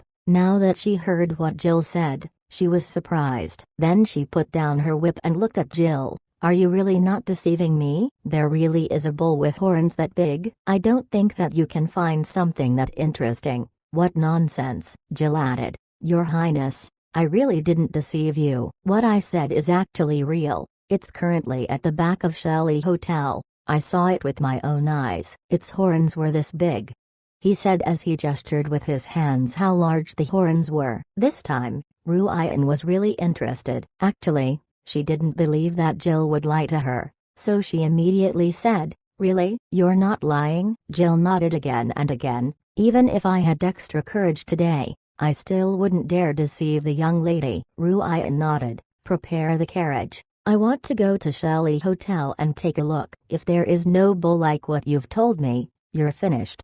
She stood up as she spoke. Standing in front of the door were 2 maidservants. They didn't suffer any little sufferings from Ruyan's whip, therefore they would tremble whenever Ruyan approached them. Jill also followed Ruyan, appearance looking calm, but in fact, His shoulder was in agony. His shoulder was still burning from being whipped, but he cannot make Ruyan see his pain, so he can only follow her with a small smile. The three servants immediately left the orchid courtyard. Jill was immediately tasked by Ruyan to prepare the carriage. Ruyan was still holding her golden whip. This whip was also Ruyan's special instrument. Ruyan was a magician, so it stands to reason for her to have a magic staff, but she didn't like staffs, so she got a whip. But her whip was very displeasing to the eye, making her a joke inside Purcell Duchy. Ruyan got on a majestic carriage pulled by a flaming horse and headed for Shelley Hotel. Her two maids were sitting with her inside the carriage while Jill became the driver. They didn't need guards since the carriage had sported the Purcell family's insignia, and nobody dared to touch them inside the duchy. The horse quickly moved towards the hotel. Regarding the hotel, Jill was very familiar with it. Not only was it popular inside the duchy, but also in the entire continent. It was owned by the Shelley family, who were the owners of the biggest hotel chains in the entire continent. The Shelley family, also known as the Serpent family because of their insignia being coiled serpents, had been in the hotel business for about a millennia. Their names represented high-end hotels in the continent. Almost every big city in the continent would have its own Shelley hotel. Besides providing lodging and dining, the hotel also accepts mercenary missions, big mercenary missions that cannot be handled by small mercenary groups. Ruyan had also came to dine in this hotel before, so Jill was familiar with this place. Quickly, they arrived at the front door of the hotel. The attendant noticed Ruyan's carriage, and after seeing Ruyan arrive, he immediately welcomed her outside the carriage. This one welcomes the young lady. Ruyan walked out of the carriage, then looked at the attendant and asked, "Wellen, I heard that there was a strange magic beast that arrived at your hotel. Is it true?" When Wellen heard what Ruyan said, he immediately understood why she came. Wellen fully knew that this young lady was a tyrant inside Kosa City, so he cannot dare to offend her. He immediately responded with a respectful tone, "Your Highness, there was such a magic beast. Its horns were massive. I hadn't seen bulls with horns as massive as those." Ruyan replied, quickly, "Lead me to take a look." As she said that, she left the carriage and headed to the hotel. Wellen, Jill, and the two servants immediately followed. Ruyan was also very familiar with the hotel. She didn't only dine here but also had meetings with her friends. She also came here to do other things. So Shelley Hotel had been very familiar with this young lady. But since the hotel had a rule to not disclose their guests' matters, not many people came to know about it. Because of this, Ruyan was also very familiar with the hotel's back door. One had to pass through the lobby and then head the door at the back to go towards the back area of the hotel. At the back of the hotel wasn't single stable. It was divided into small courtyards. They were there for nobles who didn't want to be disturbed, so the hotel would give them the courtyards, and the place where the hotel would place the magic beasts would be in the very far back. There were people who were specialized to take care of the guests' carriage and magic beast. Carnivorous and herbivorous magic beasts were also separated. Chapter 314. Meeting his first fiancée. Ruyan stood outside the giant horned bull's pen. The giant horned bull looked very carefree while grazing leisurely. These giant horned bulls were docile magic beasts. Even under Ruyan's gaze, it didn't even respond. It would only occasionally flap its ear. After looking at the bull's massive horns, Ruyan was speechless for some time. Then, her eyes lit up. She walked towards the bull and reached her hand out towards its horns. This move scared Jill and Wellen. Although the bull looked very docile, the way it was brought up was unknown. The two quickly moved to stop her, but they were a step too late. Ruyan had already traced her hand along the horns of the giant horned bull. Despite this, the giant horned bull didn't do anything. As if nothing happened, it just stood there leisurely chewing on its fodder. Seeing its response, Jill and Wellen breathed a sigh of relief. The two were also very curious of this magic beast. They couldn't help themselves and also traced their hands on the bull's horns. The giant horned bull didn't have any reaction at all. Even if it was surrounded by these many people, It just went on and ate its fodder calmly. The more Ruyan looked at the docile giant horned bull, the more she liked it. She turned towards Wellen and asked, "Wellen, who owns this bull?" "Tell me, I want to buy it." Wellen smiled bitterly. "Your Highness, you know the rules of the hotel. We cannot just disclose our guest's identity. Moreover, from what I could tell from that guest, it was very unlikely that he would sell this bull." Ruyan snorted, telling me this is useless. "I didn't ask you the identity of the guest. Just tell me where the guest stays and we're fine. I'll take care of the rest." Wellen smiled bitterly for a moment. He knew that the lady was irritated. This lady was a very troublesome person, but it was like what she said. Their hotel cannot disclose information about the guest, but if some people like to visit a guest, the hotel could comply. Wellen told Ruyan Zhao Hai's room number. Ruyan understood that this accommodation was one of the hotel's best, not counting the rear courtyards. This room would be the best one. However, she was also relieved. Although Ruyan was quite unruly, she wasn't a fool. In her mind, Zhao Hai's identity wasn't that high, otherwise he would have rented the rear courtyards. Actually, her idea was correct. Zhao Hai's identity was indeed just normal. Since he cannot use the status of his Buddha family, and Laura cannot disclose her identity, they didn't have the status of a noble. With only Zhao Hai's magician identity, the other nobles won't pay attention to them. Jill understood the young lady more than Wellen, so he didn't obstruct Ruyan. Ruyan continued to walk towards the hotel. The hotel was divided into 6 floors. The 6th floor contained the best rooms. The 5th floor was a notch lower. The 4th floor would even be worse. The 3rd floor was the restaurant. The 2nd floor had the conference rooms and leisure quarters, and the ground floor contained the reception and basic rooms. Zhao Hai's room was at the 6th floor, but Shu and Blockhead stayed at the 5th floor. Although Shu's status outside was higher than Blockhead, he knew that to Zhao Hai, he wasn't more important than Blockhead and Rockhead. Blockhead and Rockhead grew up together with Zhao Hai since they were little, and they were ready to sacrifice their lives for Zhao Hai at any time. Zhao Hai regarded the two of them as his own brothers, so even though Shu acted like he was more important than Blockhead in front of the hotel staff, he didn't act all highly when they entered their room.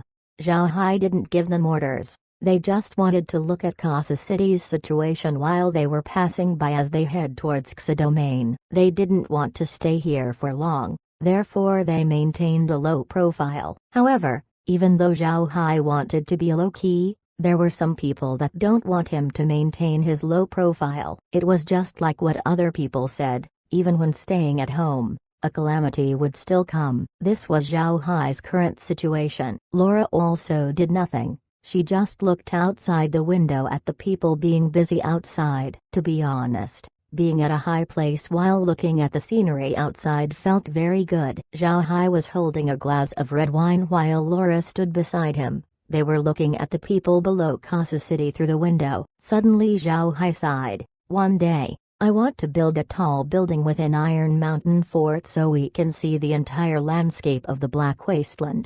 Laura smiled. "We do need to construct a tall building, hee hee." While she said that, a knock was heard. Laura immediately wore her veil, then Nier's sweet and delicate voice was heard. "Yes," Shu's voice replied. "Young master, an attendant from the hotel just came to see me. It seems that there's someone who wants to visit you." Seeing that it was Shu, Nier opened the door to let him enter. When Shu entered the room, Zhao Hai looked at him while holding his wine glass. "Visit me. With my identity, there should be no one who knows of me in Cosa City, right? Why would people want to see me?" Shu glanced at Laura and the others. Then with a weird expression, he replied, "The identity of the person who wanted to visit the young master is quite special. It's Purcell Duchy's young lady, Ruyan Purcell." Hearing Shu mention this name, Zhao Hai and the others were shocked. These people knew of Zhao Hai's true identity, so they would naturally know of the conflict between Zhao Hai and Ruyan Purcell. They didn't think that Ruyan would pay them a visit this time. Zhao Hai frowned. "She wanted to visit me? What did the hotel attendant say?" She replied, "The attendant said that young lady Ruyan would be waiting for you at the 3rd floor dining room." Because the name we registered this time was Wales, Nobody knows about our identity. The hotel attendant just told me that Her Highness Ruian wanted to see Mr. Wales. This time, Zhao Hai used Wales' name. Wales personally knew a few people in the continent, so when it happened that Zhao Hai needed a name, he used Wales. Zhao Hai nodded. I seems that she doesn't know my identity. Then what did she want to see me for? Laura smirked. Why, you don't want to see your former fiancé? She's Casa City's most beautiful woman and also very famous. Moreover, she likes person with distinguished status. With elder brother Hai's current appearance, she will definitely like you.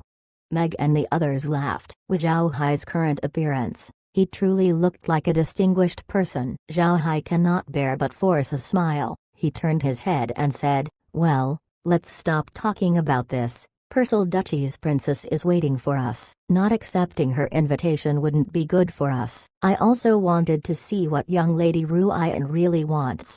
With this, the group started heading downstairs. Blockhead was waiting for Zhao Hai below. When he saw Zhao Hai walk out, he immediately followed him. Together, the group headed towards the third-floor dining hall. Shelley Hotel's third-floor dining hall was open to the outside. Also, the chef here was very capable. He's very famous inside Casa City. If someone of high status in Casa City wanted to treat someone, they would definitely take them to Shelley Hotel. Right now, there were many people inside the dining hall, eating. These people were the most distinguished and influential people in Casa City. Some were residents of the hotel, whose identities were not simple. In fact, if you stay in Shelley Hotel, your status wasn't ordinary. At least a wealthy businessman. Otherwise, the hotel's prices would make your wallet cry.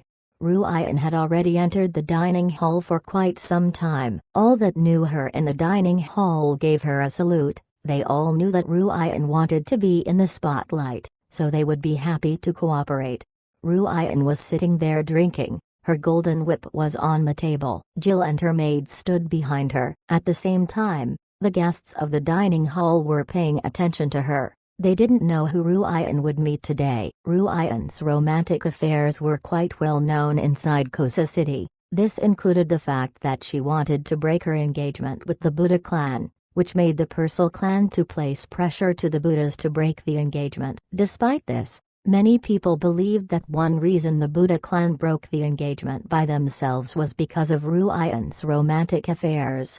An aristocrat's life was sometimes very boring, and they also wanted to look for some entertainment. So these matters of romance became the most popular topic among nobles. At this time, a group appeared on the dining hall's entrance. These nobles looked towards the group, and their eyes turned bright. What made their eyes lit up were Laura and the other two women. These nobles were flower-plucking experts. They didn't need to look at a woman's face to determine whether they were attractive or not. They only need to see these women's body to determine their appearances. 2. Without a doubt, Laura and the other two were rare beautiful women. More importantly, when they saw Laura and the other's stature, they knew that they were unmarried girls. This fact made their eyes brighter. The other person that caught their eyes were Zhao Hai. Zhao Hai wore a low-profile yet elegant robe. His eyeglasses and mustache showed his style. These people could see that Zhao Hai's age wasn't young nor old, but he still happened to sport a mustache. Paired with his pink eyeglasses, it showed his status. They felt like Zhao Hai's identity wasn't simple, and that he was someone of a distinguished background. The people inside the hall knew that Ruian liked distinguished people. Those who were rumored to have been with her were all of distinguished background. Ruian liked associating with those kinds of people. Now, those inside the hall understood who Ruian was waiting for. Ruian was surely waiting for this glasses-wearing gentleman with an arrogant look on his face. But they had no objection to Zhao Hai's fashion. They were just waiting to see a show. Ruian also saw Zhao Hai, but she didn't express anything. Although Zhao Hai's fashion style was good, and his temperament was what she liked, Zhao Hai had a disadvantage. He was not handsome enough. Ruian just gave him a glance.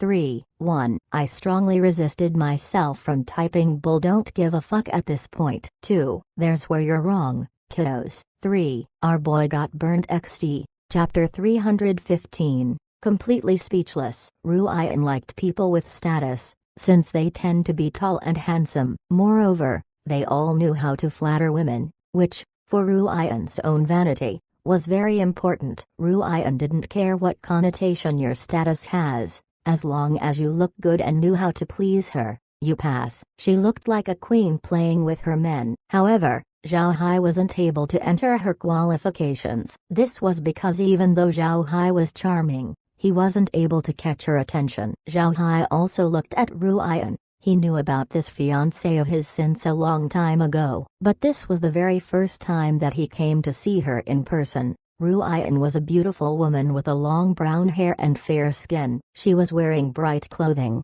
She looked like a beautiful spring flower just by sitting there. However, Zhao Hai didn't like women like her. It was widely known that she was extremely arrogant. Even though she was extremely attractive, she always gave the impression of arrogance and frivolity. Such attitudes weren't to Zhao Hai's liking. Laura looked at Ruian. Unlike Zhao Hai, Laura and Near had seen Ruian many times before. Ruian was a woman constantly in the spotlight on Kosa City. They had some interactions before, but since their dispositions were vastly different, they didn't manage to have much connections. Zhao Hai didn't take initiative to greet Ruian. Instead he turned his head to Shu. Shu immediately understood Zhao Hai's intention. He arrived at Zhao Hai's side and said, "Young master." Like what the attendant said, a young lady Ruian wanted to see you, but was afraid of disturbing your rest, thus waited for you at the dining hall. "This is young lady Ruian," he said as they referred to Ruian. Although Shu's words sounded normal, it clearly expressed what Zhao Hai wanted to convey. Shu said that Ruian wanted to visit him but was afraid to disturb him and therefore she waited at the dining hall. But what it did not express was the fact that Ruian sent a request to see Zhao Hai, and thus making Zhao Hai come see her at the dining hall.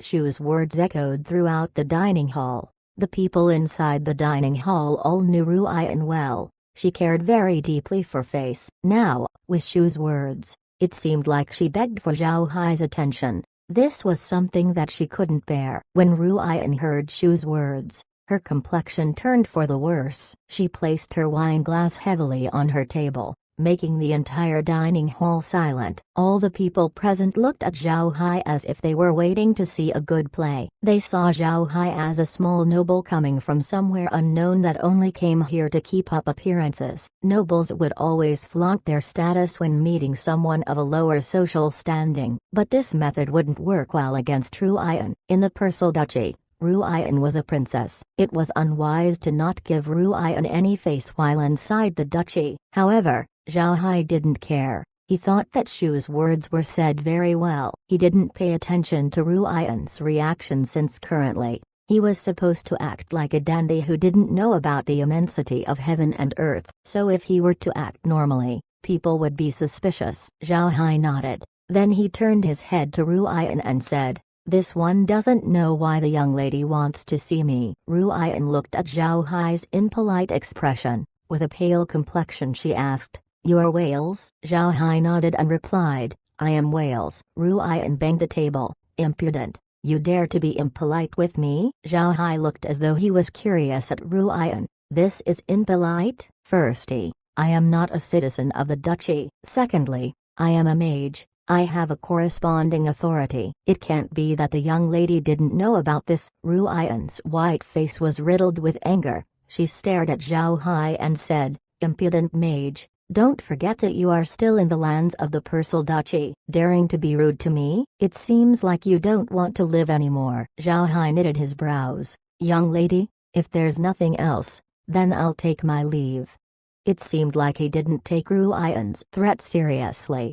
The people inside the dining hall looked at Zhao Hai. They didn't expect to see such a scene. In their view, Zhao Hai's balls were too large. Inside the duchy, those who didn't give Ruian face were simply looking to die. Ruian was too mad to speak. Zhao Hai looked at Ruian's appearance. Then he calmly added, "Young lady, if there is really nothing else, then I would have to say my goodbyes. I still need to hurry along tomorrow." Ruian couldn't bear how Zhao Hai treated her anymore. She held her whip and sent it whipping towards Zhao Hai, but suddenly a wind blade appeared, striking the whip away from her hand. The wind blade was from Meg. She was a 6th rank mage. Although she had the iron book in her hands, Mrin always instructed her to not use it as much as possible and instead use her own magic. This was so that she could enhance her own strength as soon as possible. The iron book was, after all, only an external tool, and relying too much on external tools wasn't good.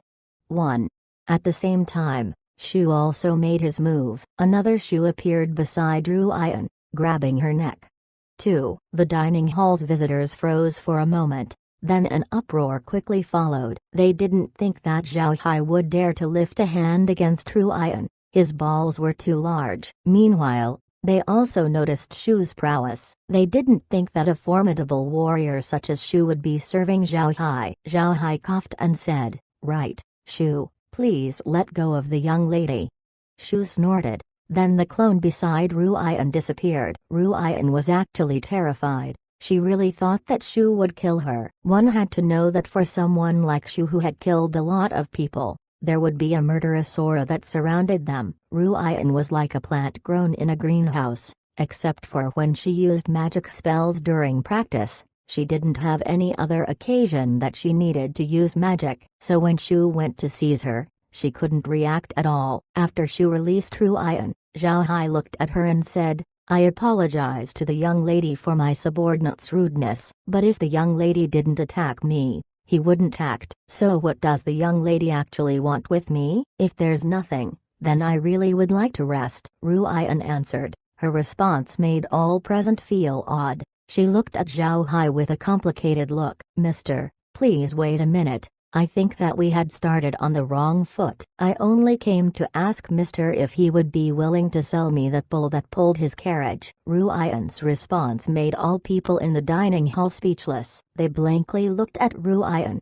They didn't think that Ruian would give such a response. Hearing Ruian's words, Zhao Hai finally understood why she came to find him today. He could not help but be surprised. Then he smiled. "I'll have to apologize to the young lady. That bull was something my beastman friend gifted me. I cannot sell it to you. I'm sorry." Ruian suddenly became a polite speaker. She quickly responded, "Sir is too polite. Since the magic beast was something important to Mr., then I won't raise the matter of buying it anymore." "Right. What matters did Mr. come to the duchy for? Maybe I can help." This sudden transformation of Ruian made Zhao Hai mind blank. But since Ruian was being polite, he couldn't keep giving her the cold shoulder. He shook his head and replied, "The young lady is too polite. This time I was just passing by Casa City. Tomorrow I will leave the duchy to head towards Xa family's territory. There's no need for the young lady to trouble herself." "Well,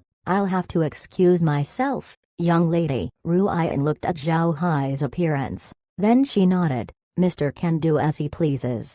Then Zhao Hai led Laura and the others to return to their accommodations. Seeing that Zhao Hai has left, Ruian turned her head towards Jill. "Let's go back." Then she turned and walked toward the dining hall's exit without even retrieving her golden whip. Ruian's actions were very unusual. This was far from her usual behavior. All that was present looked confused as they looked at the leaving Ruian. They didn't know what Ruian was thinking, but they were clear that Ruian was someone who would definitely think of ways to get back at Zhao Hai. They knew that Ruian wasn't someone who would take a beating without retaliating. After Zhao Hai's group had returned to their room, Zhao Hai frowned as he said, "What do you think about Ruian's actions? Shouldn't she be furious? Why was she calm?" Laura looked at Zhao Hai. Then she coldly harumphed, "Because of what you did." Ruian seemed to look at you with flames in her eyes. "Brother Hai, do you want to bet with me? Ruian will join us tomorrow to visit Xa domain." Zhao Hai stared. He shook his head and said, "Don't talk nonsense. I almost killed her. I think that after she heads back, she'll find someone to deal with me. How could it be possible that she would want to travel with us?" Laura harumphed again. "You're too naive. You can ask Meg whether Ruian's eyes while looking at you was right." Zhao Hai turned to look at Meg. Meg nodded. "Young master, the way Ruian looked at you was indeed not right. I think what Sister Laura said was right. It seems like young lady Ruian would join us on our trip tomorrow." Zhao Hai was stunned. He didn't think that Meg would agree with Laura. He was puzzled. Was it really too obvious? Then why didn't I notice it? Also, in addition to not giving her face, Shu also nearly killed her. Wouldn't she bear a grudge at all? Laura harumphed for the third time. Who knows, maybe she was born with deficiencies. Still, we need to see whether the young lady has made any indications of traveling. If she made preparations, then she really might follow us. Zhao Hai tapped his own head. He was completely speechless. 1. Iron Book was the item the group managed to loot from the Light Mageger and now Gamma, before during the Stony Mountain arc. 2. Shu had the ability to make clones of himself. His name in the Chinese ROS was Shu of the Thousand Shadows. His ability was classified as a divergent ability. Zhao Hai's space was placed in this category. Chapter 316. Seen through. Zhao Hai was sitting on the living room of his hotel accommodation. Shu was before him conveying his report. Young master, from my inquiries, because of Ruian's recent scandals in the city, Grand Duke Evan has just recently decreed to have her study in Rosen Empire's Carson City. Because of this, Ruian is very frustrated these past few days. I heard that in the Grand Duke's mansion, many servants had already suffered under her whip. Zhao Hai was shocked. He didn't think that Ruian would be sent that far. Moreover, she had the same destination as him, Rosen Empire's Carson City. Laura, who was at his side, smiled. This must be heaven's will. Ah, I didn't expect that the young lady would have the same destination as us. If we let her know that we are also headed for Carson City, she may even travel with us. Zhao Hai forced a smile as he replied, "Don't talk nonsense. I don't have that kind of charm. Look, we want to head towards Xa City. She's headed towards Carson City. The roads don't go the same way, so she should not be going along with us." Laura just nodded and she said, "I hope so. It would be very troublesome if the young miss would really join us." "Right, Brother Hai. Shu's identity was exposed today. Uncle would certainly know. What do you think his response will be? Shouldn't we be prepared in advance?" Zhao Hai agreed. Shu's identity would be exposed sooner or later anyway. I had long since prepared. Not many knew that we had captured Shu back then. We can just say that Shu had a serious injury and we just happened to save him. And due to his gratitude, he decided to serve me. Shu, you should remember this. If someone asks you later, tell them this. Shu complied. Yes, young master. At this time, a knock could be heard. Zhao Hai knitted his brows. It was already late. Who would look for him at this time? Shu immediately arrived at the door. Then he asked, "Who is it?" Outside, a voice could be heard. "Mr. Wales, hello, I am an attendant of the hotel. I am here to tell Mr. that Grand Duke Evan wishes to invite you over to his mansion." Zhao Hai was stunned. He didn't expect Evan to ask them to visit his mansion. Zhao Hai cannot help but scratch his head and said, "Really troublesome. It seems that you are right. The young lady is really a headache. I just came in contact with her and now trouble came." Laura laughed. She knew that Zhao Hai disliked Ruian, but this time, Evan's invitation made Laura wary. He turned his head to Zhao Hai and said, "Brother Hai, why did you think Grand Duke Evan invited you over? Is it because of the matter of our meeting with Ruian?" Zhao Hai frowned. From what Laura said, he couldn't think of this matter as anything simple. It was impossible for Evan to invite them just because they got in touch with Ruian. This matter isn't something that a Grand Duke would trouble himself with. So what was the reason? Looking at Zhao Hai frowning, Laura made Shu notify the attendant. Then she turned to Zhao Hai and said, "Elder brother, we'll accompany you to see the Grand Duke." "It was the Grand Duke who invited you? It wouldn't be proper to ignore his invitation." Zhao Hai nodded. "Let's go and see Uncle Evan," he said as he led the group outside. Shu was a step ahead since he needed to prepare Zhao Hai's carriage. While Zhao Hai and others were waiting, Shu rushed their carriage to the hotel's entrance. Then, Zhao Hai and the others proceeded to head towards the Grand Duke's mansion along with another person. This person was the steward of the Grand Duke. He was the one who delivered Evan's message. The steward rode his horse and led Zhao Hai's carriage. He was afraid that Zhao Hai didn't know the way to the mansion. The carriage quickly arrived at the Grand Duke's mansion. Shu immediately led the carriage inside the mansion.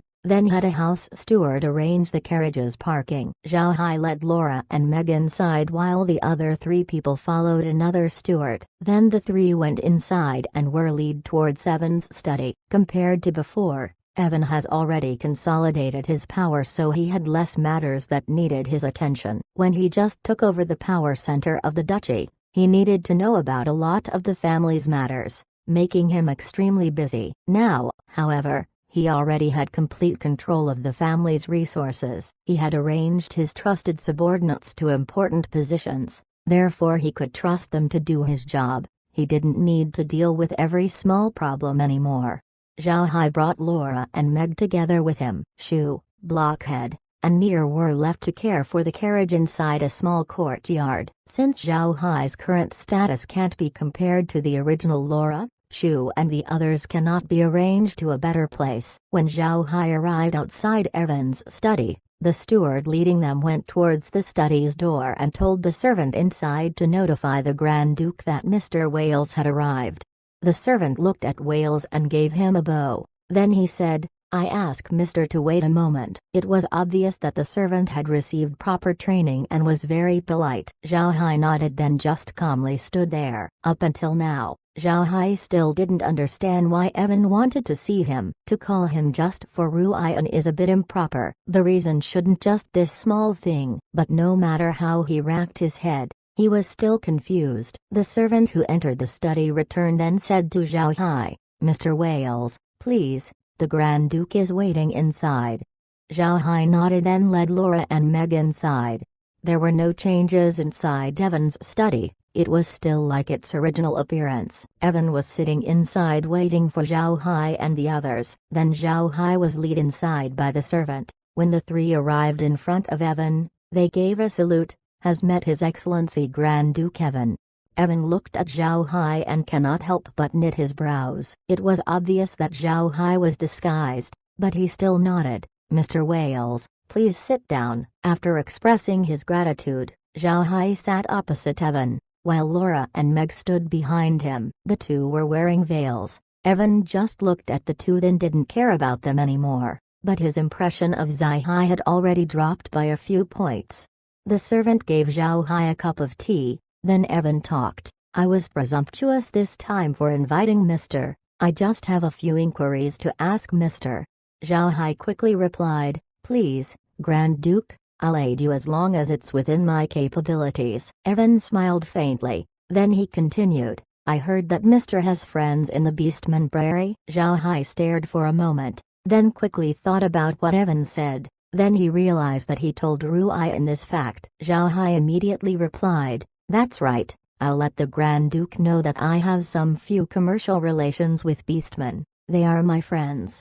Evan nodded. "I don't know if Mr. has heard some recent news in the prairie about a dark mage." Zhao Hai and Loris stunned, then they immediately understood that Evan didn't call them because of Ruian, but instead because of this. When they retreated from Kosa City, they bought a lot of supplies needed to survive in the prairie, making known that they planned to head towards the prairie. Now that Evan has heard that Zhao Hai had friends in the prairie, he immediately invited him to ask for information. However, Zhao Hai just knit his brows and said, "Dark mage? I don't know if the Grand Duke knows, but the prairie is very large. The area that I had explored is very small. Therefore I didn't hear of any dark mage moving about in the prairie." Evan was somewhat disappointed, but he still nodded and said, "Forget it, I want to ask Mr. for help. If Mr. returns to the prairie later, I'll ask Mr. to pay attention to information about a dark mage and a young lady named Laura."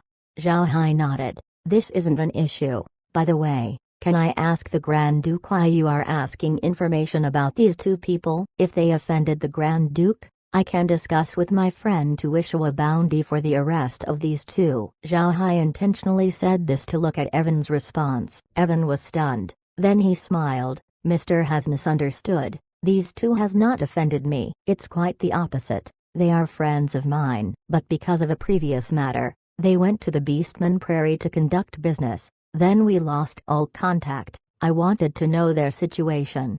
Zhao Hai was suddenly enlightened. He responded embarrassingly, "I had misunderstood the Grand Duke. So they are the Grand Duke's friends. The Grand Duke can feel relieved. I will help you pay attention to them. Can I ask for their names? Evan smiled. Right. The dark mage is called Zhao Hai. The other was Laura. Laura was originally from the Marquis family. I hope Mr. can pay attention to them. Zhao Hai responded. The Grand Duke is too polite. This is just a small matter to me. I can just ask my beastman friends for help gathering information. Evan nodded. Then I apologize for troubling Mr. When Mr. arrives to the duchy next time, please come visit me in the mansion. I would appreciate meeting an outstanding young man such as you. Zhao Hai chuckled. Grand Duke overpraises. This one just manages a small business, just enough to live by, nothing more. Not that outstanding at all. Then Zhao Hai pretended to look at the weather. He said to Evan, the sky is already late. I need to say my farewells. I still have to leave early tomorrow. I ask the Grand Duke to excuse me. Then he stood up. Evan smiled faintly and responded, I have tired Mr. with my invitation. Then Evan stood up and was ready to lead Zhao Hai out, but suddenly his eyes fell on Laura and Meg. Although the two of them were wearing veils, their faces were only covered by a thin gauze. If you look close enough, you could see their faces. The two's appearance made Evan stare. Then, his two eyes lit up. He carefully looked at Laura, then he carefully sized Meg up. Seeing Evan's expression, Zhao Hai didn't feel well. It seems that Evan has noticed something. He immediately said, Grand Duke, please don't bother seeing me off. I'll excuse myself.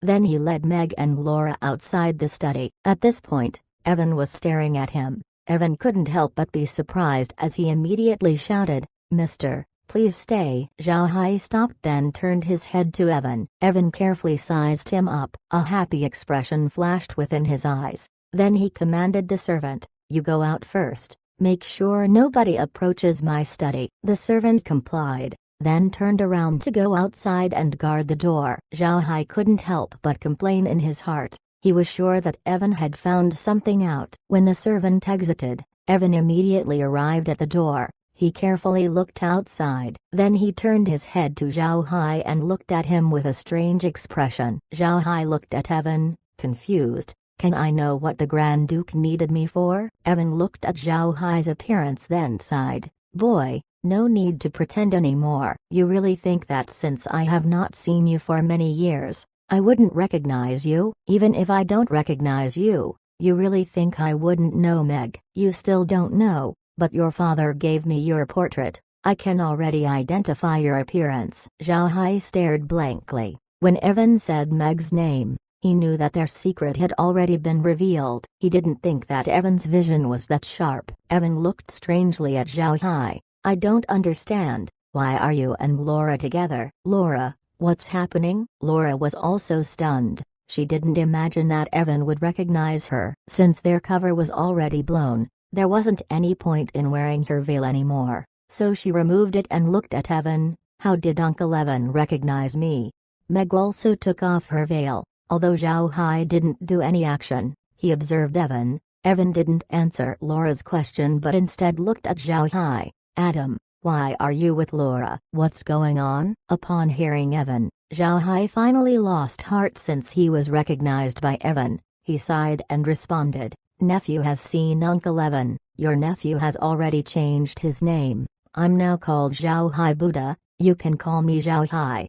Evan stared at Zhao Hai. Zhao Hai, you said you're Zhao Hai? The dark mage Zhao Hai? Zhao Hai nodded. I am. Nephew has appeared in the duchy in the past as the dark mage Zhao Hai. Hearing what Zhao Hai said, Evan couldn't believe it. How is this possible? This is impossible. Didn't you drink the water of nothingness? How can you use dark element magic? Zhao Hai looked at Evan and said, Uncle Evan, I did drink water of nothingness. Although the water can make a person unable to learn magic nor battle chi, they could still use their divergent abilities. When nephew drank the water of nothingness, I got a divergent ability, thus I can pretend being a dark mage. Note, I liked this chapter. I think this was the first time that Zhao Hai's identities converged in front of someone not involved firsthand. Chapter 317, Mask and Status. Divergent ability? So it's surprisingly a divergent ability. No wonder.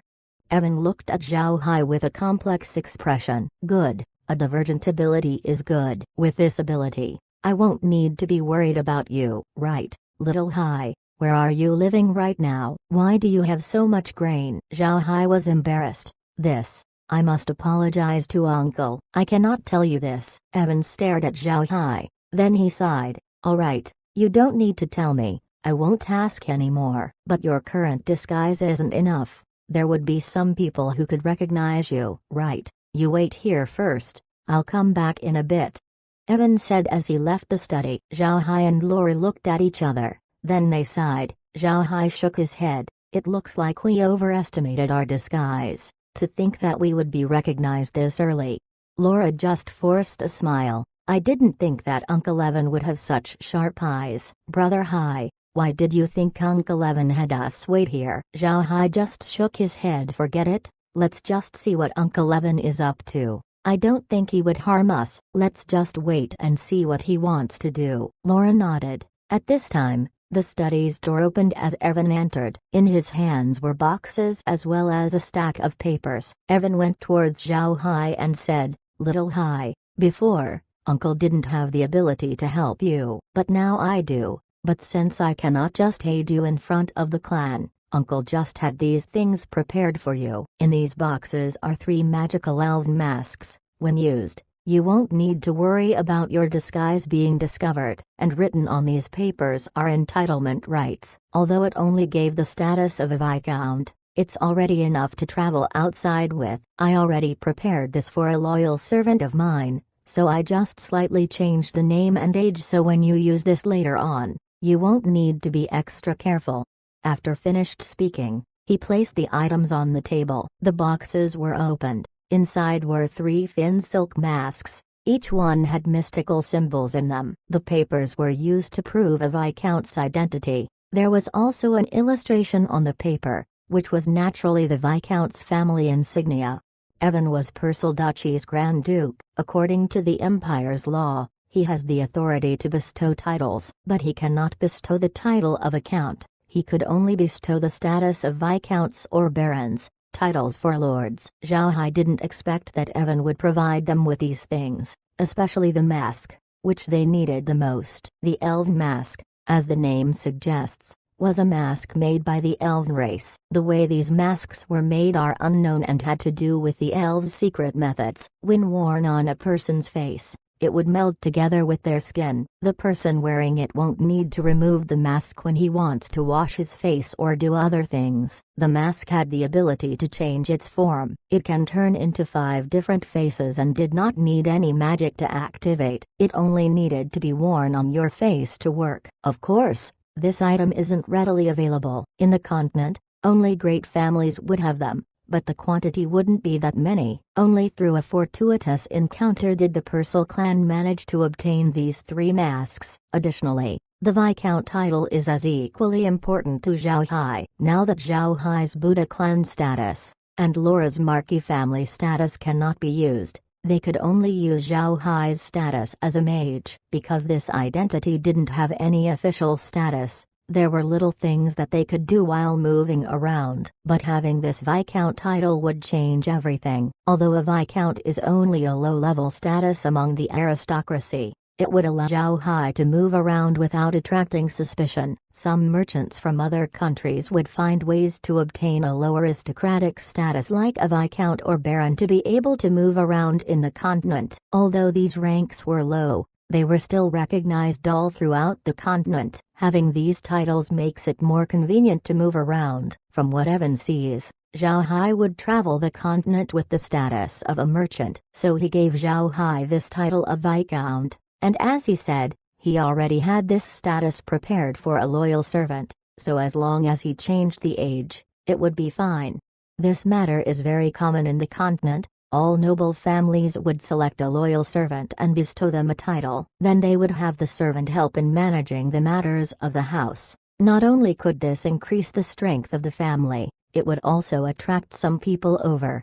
Evan prepares these kinds of papers every year. The papers that he took out were already prepared a long time ago. He just changed the name and age. Zhao Hai can immediately take these to use. His name would be Wales, who was 20 years old. Looking at the items in the table, Zhao Hai cannot help but feel a deep gratitude towards Evan. Just like Evan said, even though he could help Zhao Hai now, these items were the extent that he could do so. Evan was the Purcell family's head, he held great power, but he needed to consider the clan if he wanted to help Zhao Hai. Evan must make his decisions in accordance to the current situation. After all, he held the entire family on his back. Zhao Hai was moved by Evan's actions. I have to thank Uncle Evan for these items. These are very important to me. I'll have you know that with my present situation, I cannot just show myself inside Xa Empire. Thus I want to head to Rosen Empire and take a look if there are good things there.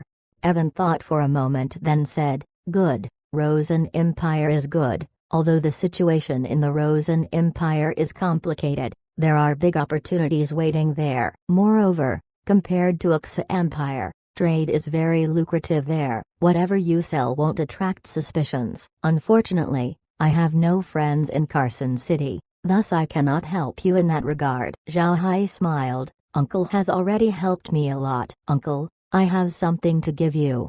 After he said that, he flashed his hand as a space bag appeared. He gave the space bag to Evan and said, "Uncle Evan, this is a space bag. It has 10 cubic meters of space in it. I'll gift this to you." Evan was stunned. He knew that the Buddha clan didn't have any space items, and now that Zhao Hai gave him a space item, if he didn't confirm that the one sitting in front of him was Adam, he thought that he would have made a mistake.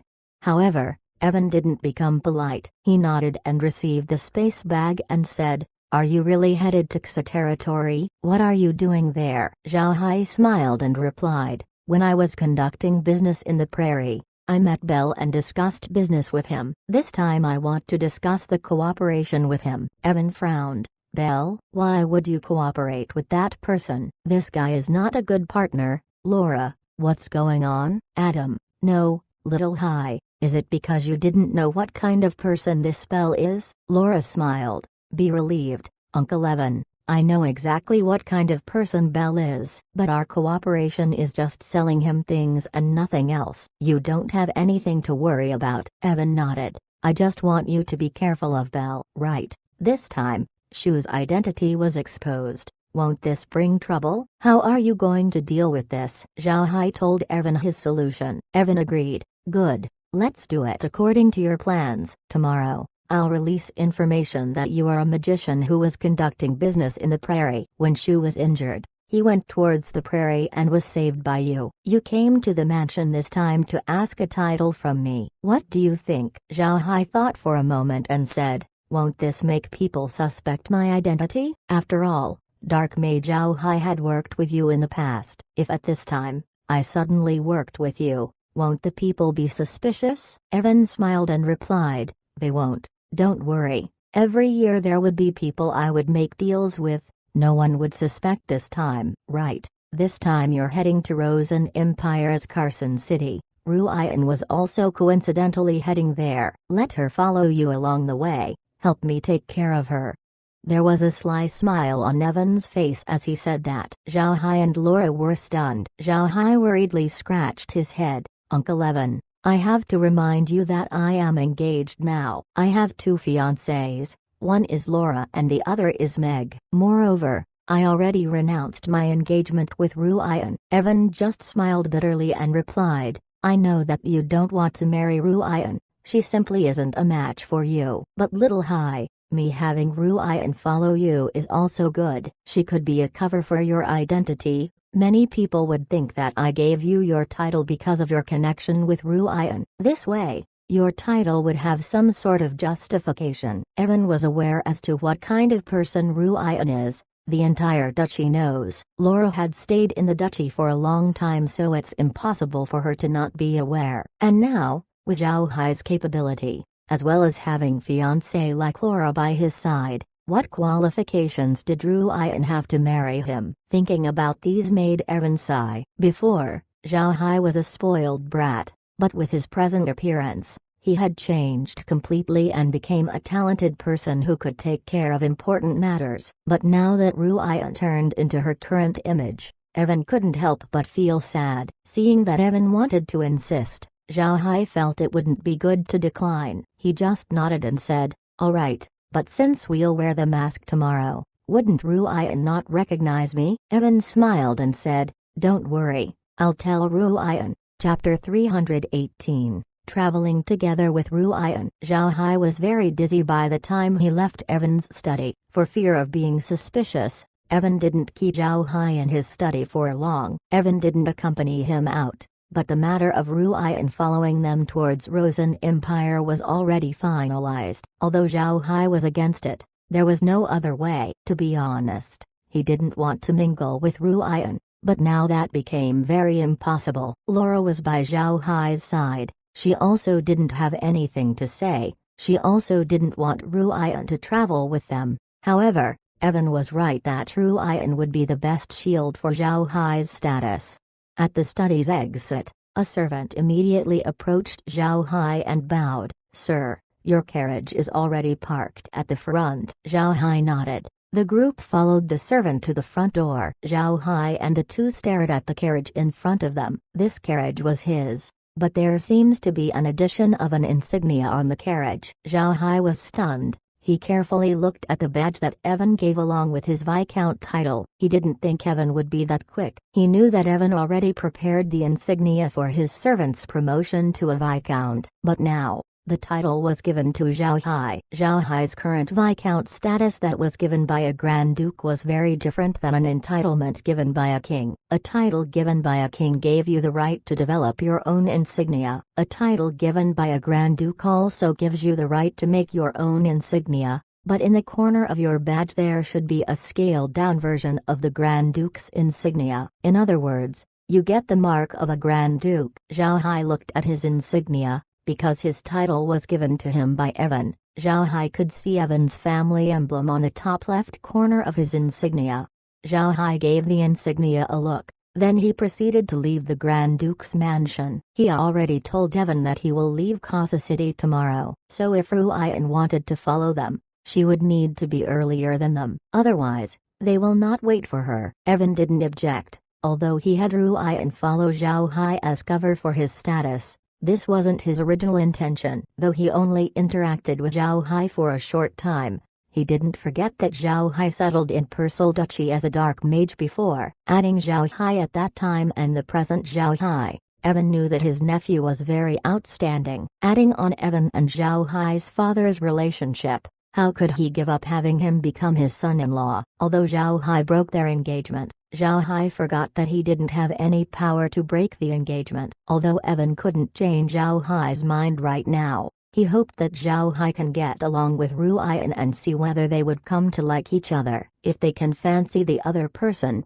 then any other issues would be easy to solve. However, Evan also knew that Zhao Hai couldn't have any liking towards Ruian. Ruian was adamant to break her engagement. The Buddha family also knew about this since Green was informed when he came to break the engagement, and it would be impossible for Green to not inform Zhao Hai about it. Thus, Evan can only resort to giving Zhao Hai some help, making Zhao Hai grateful, and hopefully insert Ruian by his side. If fortune favored Evan, his plans would maybe succeed. Evan was very clear that if he didn't help Zhao Hai could still survive with his current strength.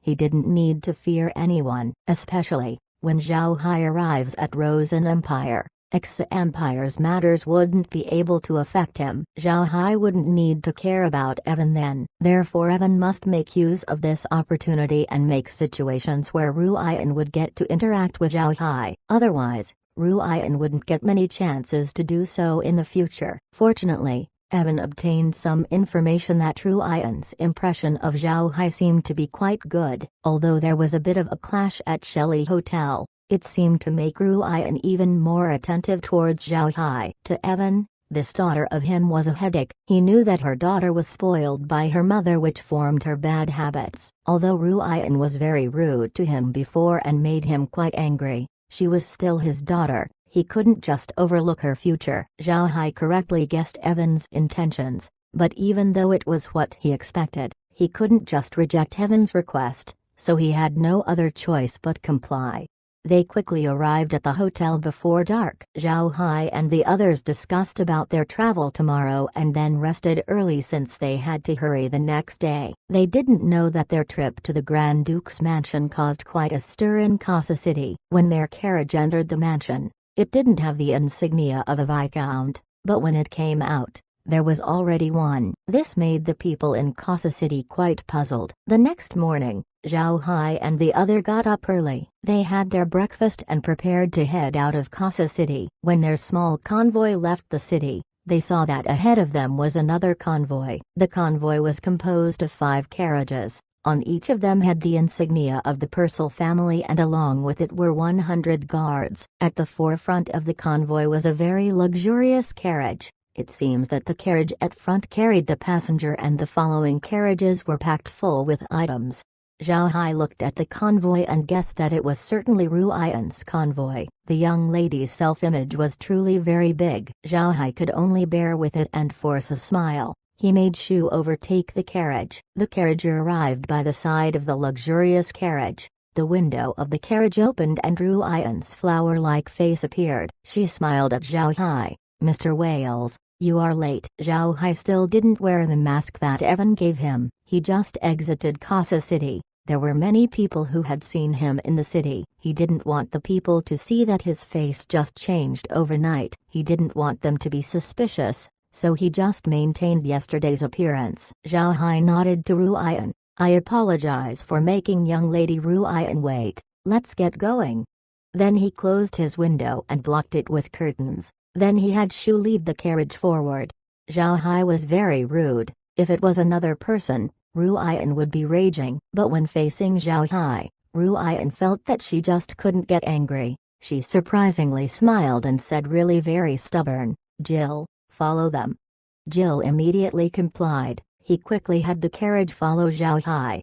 Jill actually felt grateful towards Zhao Hai. This was because in the past few days, Ruian's temper was very terrible. If they were unlucky, they would be whipped suddenly. But ever since Ruian encountered Zhao Hai, her mood suddenly became better. They didn't manage to get whipped even once since then. Because of this, Jill was very thankful towards Zhao Hai. The entire morning, they were just quietly hurrying along. Ruian also didn't look for trouble. When noon came, Zhao Hai's group just ate inside their carriage then continued along while Ruian's group needed to stop and eat. Zhao Hai didn't bother her, he only had his carriage go. If she wanted to stop and eat, then she could do so. Zhao Hai will not stop in any case. Ruian had no other choice but have Jill follow them. When they went out, they didn't prepare any dry rations. Now Ruian was very hungry. For Jill, this was not a problem. It was also the same for the guards who followed Ruian. They were all servants, so this kind of hardship is very normal. If they didn't head out suddenly today, they could still prepare some dry rations. For soldiers, it was common sense to do so. There were times when there was no time to stop to eat a meal, so you can only eat dry rations while on horseback. Ruian was a bit annoyed, but she didn't care too much. Her carriage's design was quite similar to Zhao Hai's. It had a cooling box inside, as well as a magical furnace. Moreover, there were also some snacks inside the carriage, so even if they didn't get to eat at noon, she could still munch on some snacks, alleviating her hunger. When evening came, Zhao Hai arrived at a small town called Blanca. This town's population was quite small, altogether less than 100,000 people. But because of the constant traffic, it was very prosperous. Hotels and restaurants could be seen everywhere. Zhao Hai and the others had found a medium-sized hotel called Brown Hotel to rest in. Although Brown Hotel wasn't that large, its service quality was very good. When Zhao Hai's carriage parked outside the hotel, two attendants immediately came out to cater to them. They stood by Zhao Hai carriage while bowing, waiting for Zhao Hai to exit. Then one attendant led Zhao Hai and the others inside the hotel and helped them to arrange their accommodations. The other one led their carriages to the back of the hotel to park. When Zhao Hai arrived at the hotel's resting area, Shu arrived at the reception desk to reserve their room. At the same time, Ruian also arrived at Zhao Hai's side. Without caring for Zhao Hai's reaction, She sat opposite him and curiously looked at Zhao Hai's face. This time, Zhao Hai already wore the elven mask. His face changed to his original face back on Earth. An ordinary yet unordinary face. It was the kind of face that was very easy to forget. However, Zhao Hai's disposition was still arrogant, which awarded him some points from Ruian. Because of this she just stared at Zhao Hai, somewhat curious. Seeing this, Zhao Hai frowned. Young lady Ruian, don't you think that what you are doing is rude? Note, I can actually sympathize with Devon. Ruian was the only way for him to form a solid connection with Zhao Hai. I cannot blame him. With our boy's capabilities, just being on his contact list would save you quite some trouble in the future. Chapter 319, Who is it? Such gall. The young lady Ruian smiled and said, I am curious, why does Mr. use this face specifically? Zhao Hai calmly replied,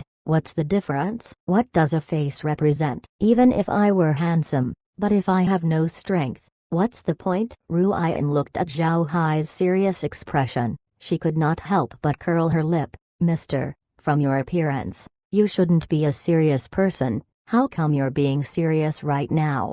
Zhao Hai was surprised for a moment, then his complexion changed. He had lost his self-control. He was supposed to act like a dandy, and acting serious wasn't something that a dandy would do. Zhao Hai's expression was clearly seen through by Ruian. Now she became even more curious of Zhao Hai. She didn't think that those few words elicited such reaction from him. This was another ability of the mask. When changing your face to another one, even the expression made would be reflected to the new face. General disguising items couldn't do this. Zhao Hai's expression turned normal, then he responded as he looked at Ruian, that depends on the person. I only put a serious face towards people I don't like.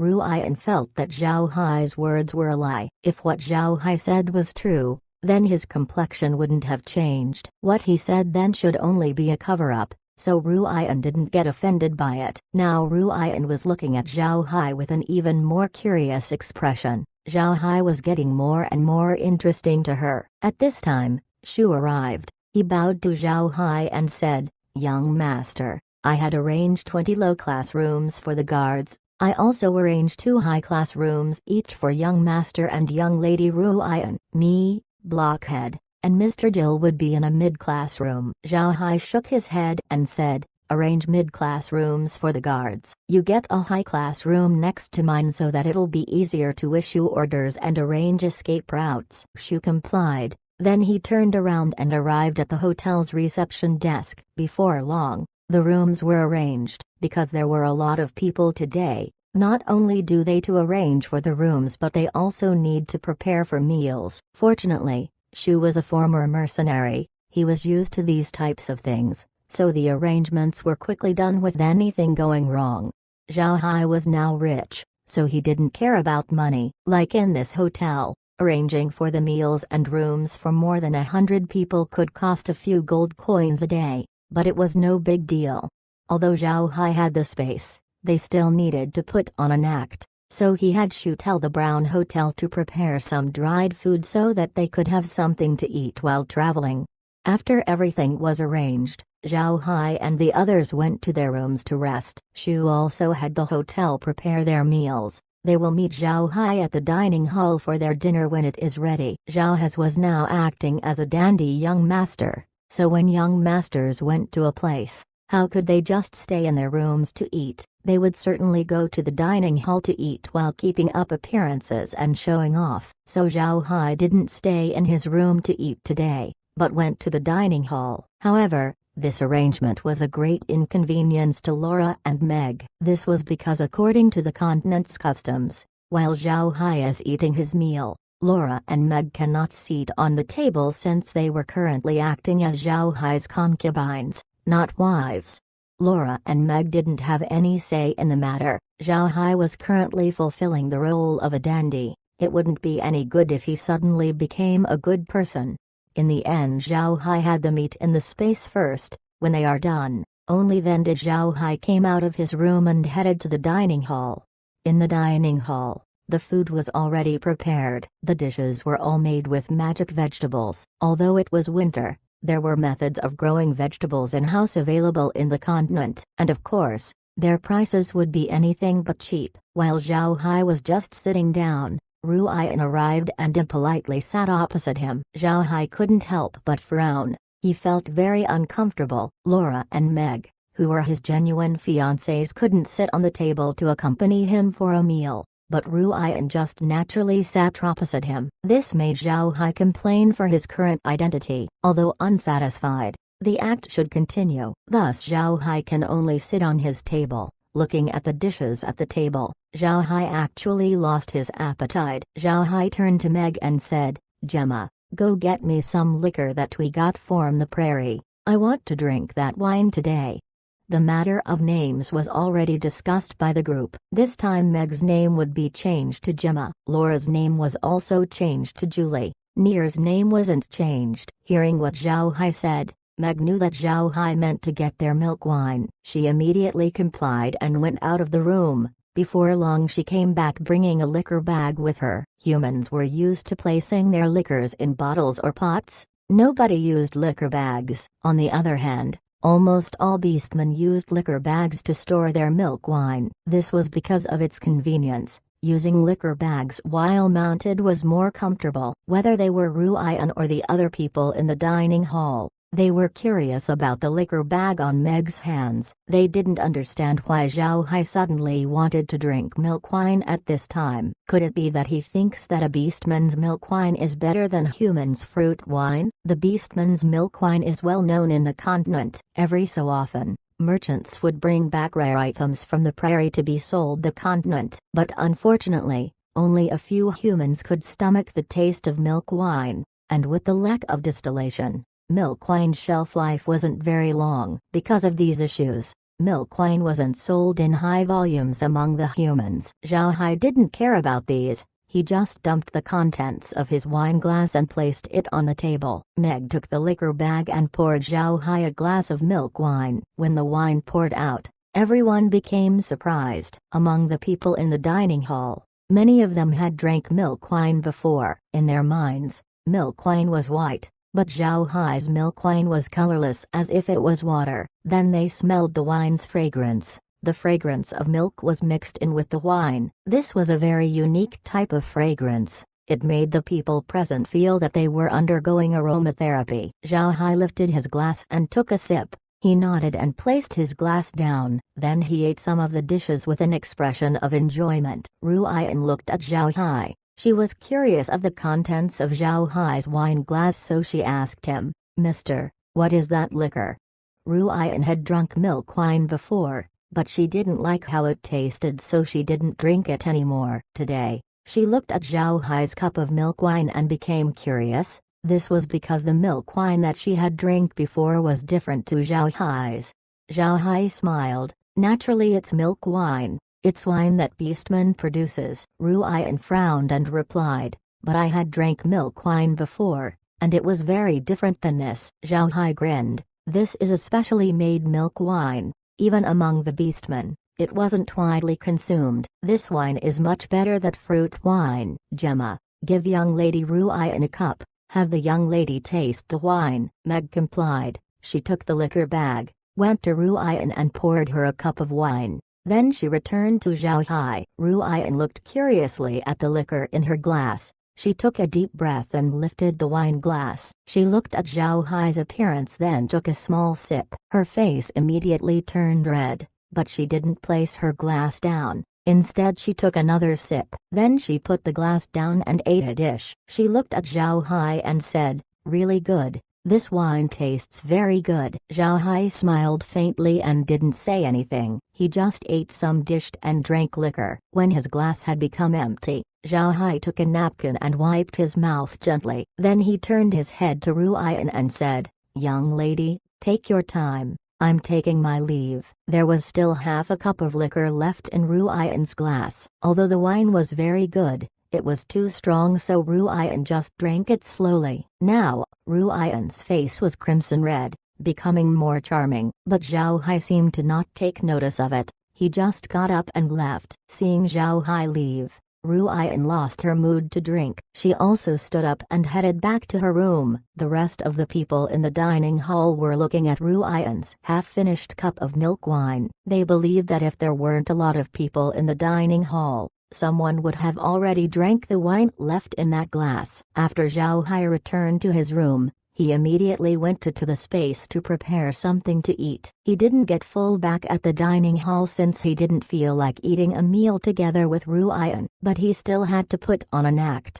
Therefore he just drank his glass of liquor and left the hall. But he didn't think that as he entered the space, a prompt would be heard. Camouflage item equipped. Supply class. Mask type. Can change a person's appearance. Extracting feature. Integrating to the ghost staff. The host can now use this feature through the ghost staff. Zhao Hai blankly stared. He recalled that he didn't remove his mask. Now he was very curious of this disguise function. So he removed his mask and took out his ghost staff. On the skull on the ghost staff, mystical symbols could now be seen. Zhao Hai immediately said, "Use disguise function." After he said that, the skull on top of the staff flew out and covered Zhao Hai's head. Zhao Hai was too terrified that he closed his eyes, but in the end he didn't feel anything. Zhao Hai opened his eye to look at himself and sees that there was no change on his body. But the ghost staff now looked like a normal staff, except that it looked like it was made of a green crystal and was very beautiful. The skull on the wand had disappeared. Zhao Hai arrived in front of a mirror and looked at his face. He saw that his appearance didn't have any difference compared to when he wore the mask. Moreover, another amazing thing was that the skin on his face wasn't any different to the skin of his neck. It looked as if he wasn't in disguise at all. Now he really seemed to be just like the Zhao Hai back in Earth, except for the skin color and the eye color, which was different. He couldn't help but touch his face. The skin of his face moved along with the force exerted by his hands as though it was always been there. Now he feared that even when a deity came, they couldn't guess that he was actually wearing a disguise. Zhao Hai smiled. The space was really very mysterious. It can unexpectedly extract the mask's disguising ability. Laura and the others also expressed their admiration. They were already used to the space's mysterious abilities, so they were just a bit surprised and didn't take it any more seriously. After eating, Zhao Hai and the others sat inside the space villa's living room. They looked at the situation inside Brown Hotel. They didn't monitor anyone, but they already developed this habit. In the evening, they went to the space to sleep. Even Shu and Blockhead were also inside the space. Zhao Hai looked at the situation outside as he asked Shu, had the food and drinks of the guards been arranged? Shu nodded and said, "Young master doesn't need to worry, it's already arranged." The guards didn't have any special requests, so I had the hotel prepare ordinary meals for them. They had been very satisfied, but they still had 10 people casually dressed roaming around the hotel. Zhao Hai nodded and said, "No need to manage them, that is their job. They do that so that we could be free of worries, but you three should make arrangements to have someone pay attention to the hotel's situation and inform us right away." Shu, Blockhead, and Rockhead nodded. When monitoring for the evening, they could just sit in the living room and look at the situation through the screen, a very easy task. The night was still early, so Zhao Hai and the others washed themselves up before resting. The space is very peaceful. The air was also very good, so the people quickly fell asleep. While Zhao Hai was sleeping soundly, the voice came from the space stone. "Master, young master, wake up quickly, something is happening." Zhao Hai stared blankly, then immediately sobered up. He quickly walked toward the living room and looked at the screen. The screen showed the current situation inside Brown Hotel. A group of 100 people surrounded the hotel and rushing towards it. The personal guard placed on guard duty was taken down. It seems that the enemy has used doomed soldiers this time. Zhao Hai turned towards Shu and said, "Go to your room and pretend to be asleep. Come out when you hear sounds from my room." Shu and Blockhead complied.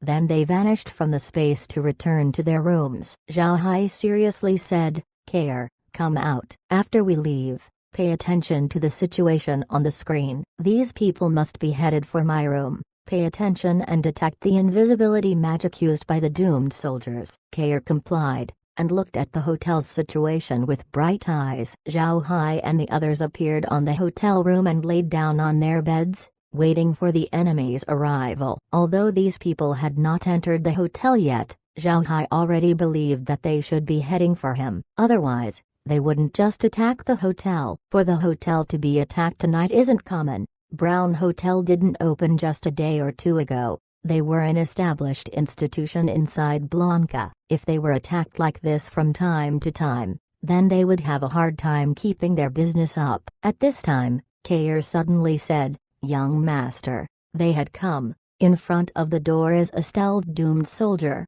Zhao Ha sat up from his bed and took out the transformed ghost staff. Then he called out, "Who is it?" Such gall. Chapter 320, Eight-Armed Demon. After shouting, Zhao Hai waved the staff in his hands, then a 1-meter diameter fireball flew towards the hotel door. Boom! The entire hotel shook. Then outside Zhao Hai's door, a pitiful yell could be heard. Naturally, the doomed soldier's stealth had been broken by Zhao Hai's fireball. At this time, the door of the room right next to Zhao Hai's opened. Blockhead and Shu were carrying their weapons. "Young master, what happened?"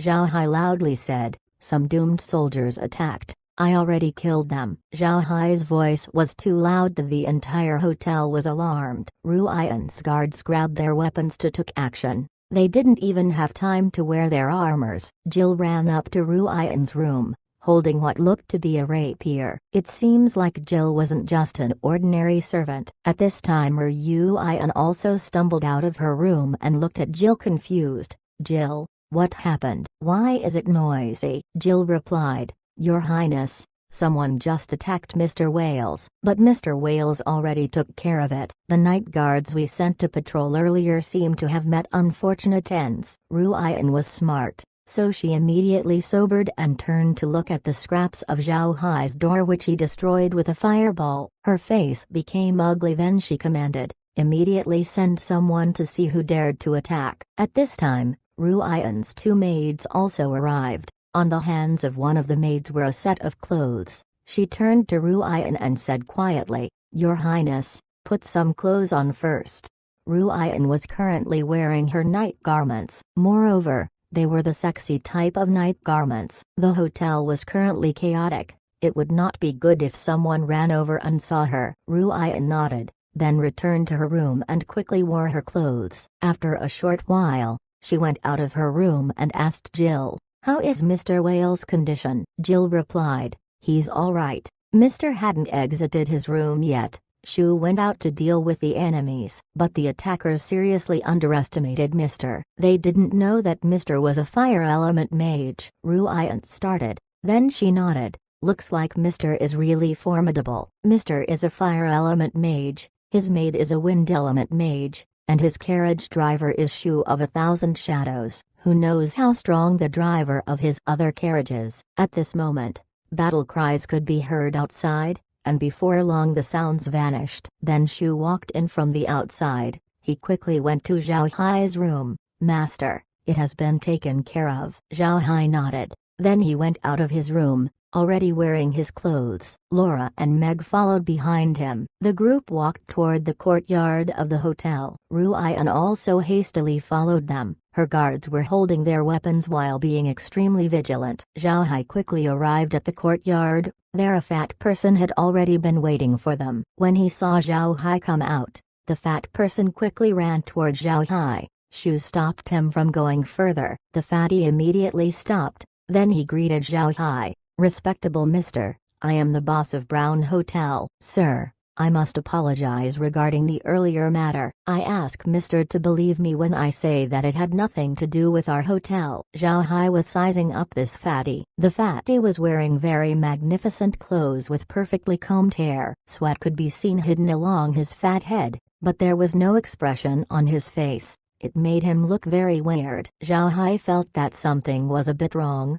but he just couldn't put his finger into it. At this time, footsteps could be heard. Zhao Hai turned around and sees Ruian. Ruian's head was very messy. Her clothes looked like they were worn hastily. This surprised Zhao Hai, but he immediately knew what was going wrong. He turned to the fatty and said, You are the boss of this place? The fatty immediately nodded and said, yes, sir, I am the owner of this long-established place, Brown. Zhao Hai nodded. Then when he sees that the fatty relaxed, he suddenly told Shu, kill him. Shu stared blankly, but immediately took action. His axe struck towards the fatty's head. The fat boss suddenly demonstrated a flexible body maneuvering technique that looked strange when coupled with his body. His body moved, avoiding Shu's axe, but he seemed to forget Shu's nickname, 1,000 Shadows. As soon as his body evaded, a whole troop of shadows suddenly appeared around him, making the place extremely packed. On their hands were similar axes, eyeing the fatty maliciously. Feeling that he had no other place to go, the fatty suddenly cried out and his figure moved. Clothes fell off of his body, and when the people's attention were still on his garments, a small and thin man suddenly emerged and threw himself towards Zhao Hai. Simultaneously, he raised his arm and sent cold lights towards Zhao Hai as well as striking with his two hands. Shu saw the situation and cannot help but be alarmed. Eight-armed demon. Young master, be careful. As his voice fell, Zhao Hai suddenly became surrounded by 4 stone golems, each to his 4 sides. The stone golems looked like walls keeping everything off from Zhao Hai, who was in the middle. Following the dang-dang sound after the cold lights hit the stone golems, 2 huge golem hands went and captured the small and thin figure.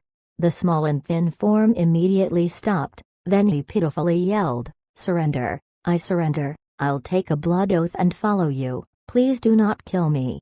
Zhao Hai became surprised, then he waved his hand, making the golems vanish. However, the small figure still couldn't move. His body looked to be bound by invisible chains. He cannot move whatsoever. The discerning people among the crowd could tell that this was wind element magic. Everyone was shocked. Presently, Zhao Hai had used 2 elements of magic. Adding on to the fireball he casted earlier, it would make him a 3-element mage. Zhao Hai looked at the small figure. He turned to Shu and said, Shu, you know this guy?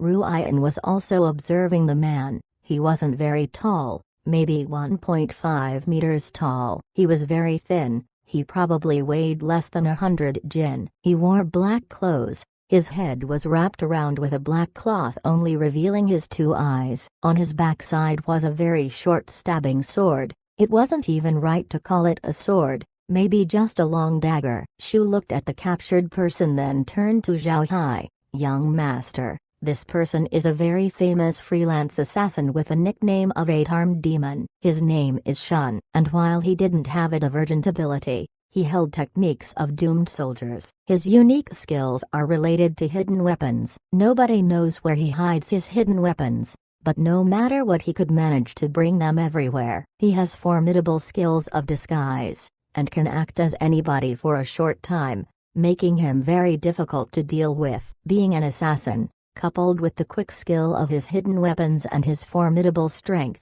he could whip up weapons as though he has 8 arms, thus people called him the 8-armed demon.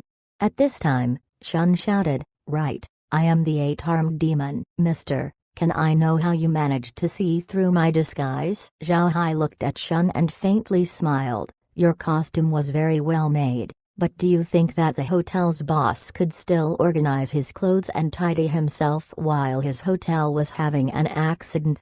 Shun stared for a moment, then he sighed. He didn't think about that. Zhao Hai looked at him and asked, the hotel boss? Shun breathed helplessly and replied, in his room, knocked out. Zhao Hai nodded and didn't care anymore. He turned around and told Shu, bring him to my room. Zhao Hai nodded to Ruai and then headed to his room. His room's door was broken, but luckily Shu was just staying right next door, and his door was still intact. Zhao Hai immediately entered Shu's room. Shu carried Shun in his arms. Blockhead shut the door and acted as a guard. Zhao Hai sat down. He looked curiously at the small and thin Shun. Who sent you? Shun shook his head and said, I don't know. I was at a restaurant when I got the task. I didn't know who hired me. Zhao Hai looked at Shun. What is your task? Kill me? Shun shook his head and replied, I wasn't tasked to kill you. They only said to attack you. Regardless of what happened, as long as I am able to escape, then I can obtain 10 gold coins as commission. They also probably sent someone to monitor us. If someone didn't come, then they would pay for it." Zhao Hai became surprised, then with a gesture, a screen appeared in front of him. Zhao Hai carefully looked at the projection.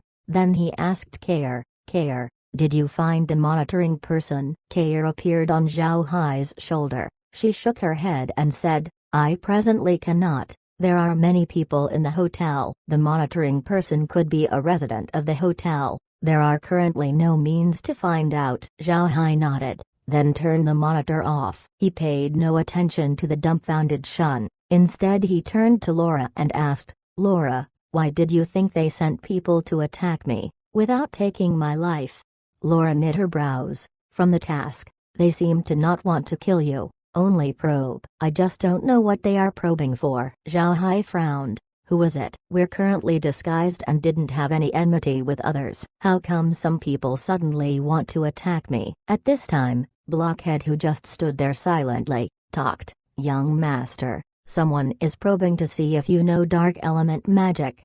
#Blockhead #we smart." Note: I decided on Shun other than Junuki. Makes it more convenient to remember now that 2 assassins under Zhao Hai has names starting from SH. Chapter 321, Apologizing. Blockhead's words made Zhao Hai and the others stare. At this time, Blockhead continued, "Look, we just came back from the prairie and immediately got a title from Grand Duke Evan. All of these meant that we had a common ground between the Grand Duke and the prairie. Before, the only person who had a relation between the Grand Duke and the prairie was the Dark Mage Zhao Hai. Therefore, today's mastermind wanted to see whether young master is a dark mage. If they proved that you are a dark mage, they could know of your identity, which would be very troublesome for us." Zhao Hai and Lori looked at each other. Then they nodded. They felt that Blockhead's speculation was spot on. Otherwise, there wouldn't be any plausible explanation for today's attack. Then Zhao Hai turned his gaze towards Shun. He looked down and said,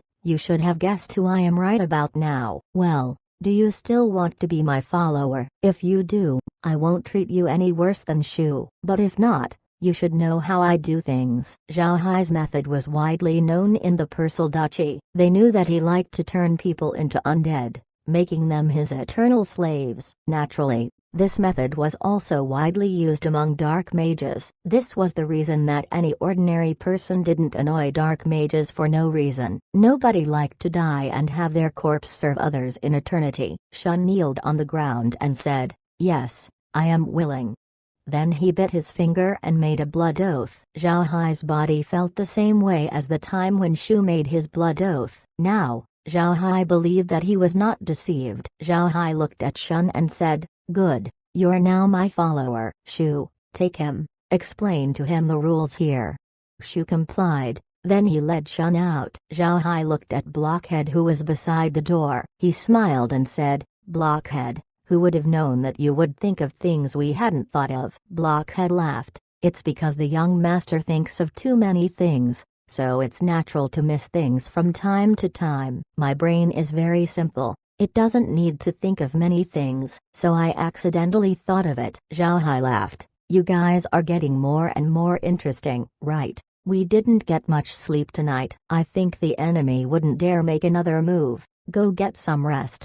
Blockhead nodded and walked out. Like any other high-class hotel suite, there would generally be 3-4 rooms in each accommodation. Brown Hotel's high-class suite had 3 rooms. Shun, Shu, and Blockhead lived in one room. Laura, Meg, and Near lived on another, and Zhao Hai occupied the third. In fact, even if their arrangements were like this, they actually prefer resting inside the space. But because of tonight's situation, they chose to not go to the space. They just rested on their hotel rooms. While Zhao Hai's group rested quietly, the rest of the people in the hotel didn't get any sleep. The hotel owner Brown was rescued from his room. He wasn't harmed, but he was in shock. After knowing of what just happened, he was even more distressed. He didn't know how to explain to Zhao Hai what happened tonight. Brown himself had a bit of background. He was the Blanca town lord's wife's younger brother. Because of this, he was able to open his hotel. But Blanca's town lord is only a viscount,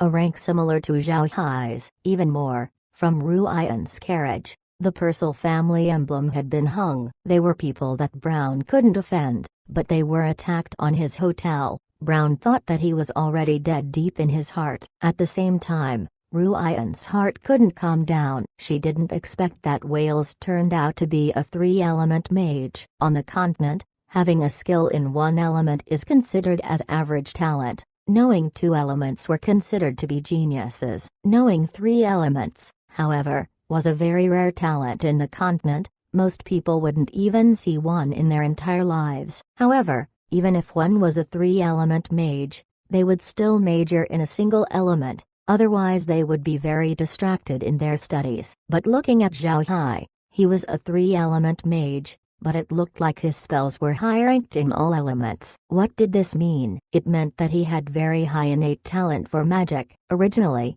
Ruian was very proud of herself. Although she was still young, she was a talented water mage who reached the 6th rank. This achievement was considered rare in the continent.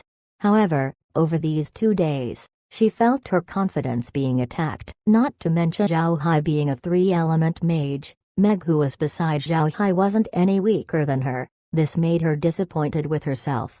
Ruian sat down in her room. Her two maids were standing behind her while Jill and another warrior was standing opposite her. Ruian looked at them calmly and said, "What do you think of what happened tonight?" The warrior looked at Ruian and replied seriously, "That group was obviously after Mr. Wales, but I think that group of people didn't belong to any organization or group, like Eight-Armed Demon Shun. He was a very famous assassin in the continent, but he was a paid hand. He didn't join any group. He was a very hard to deal with character. I heard that besides his hidden weapons and disguises, he is also very proficient with poison. The weapons on his arsenal are all poisonous." His employment showed that tonight's attack mostly involved mercenary assassins, those who receive cash for tasks. This moment, Ruian frowned. Doomed soldiers are also mercenaries? How come I haven't heard of mercenary doomed soldiers? The warrior calmly replied,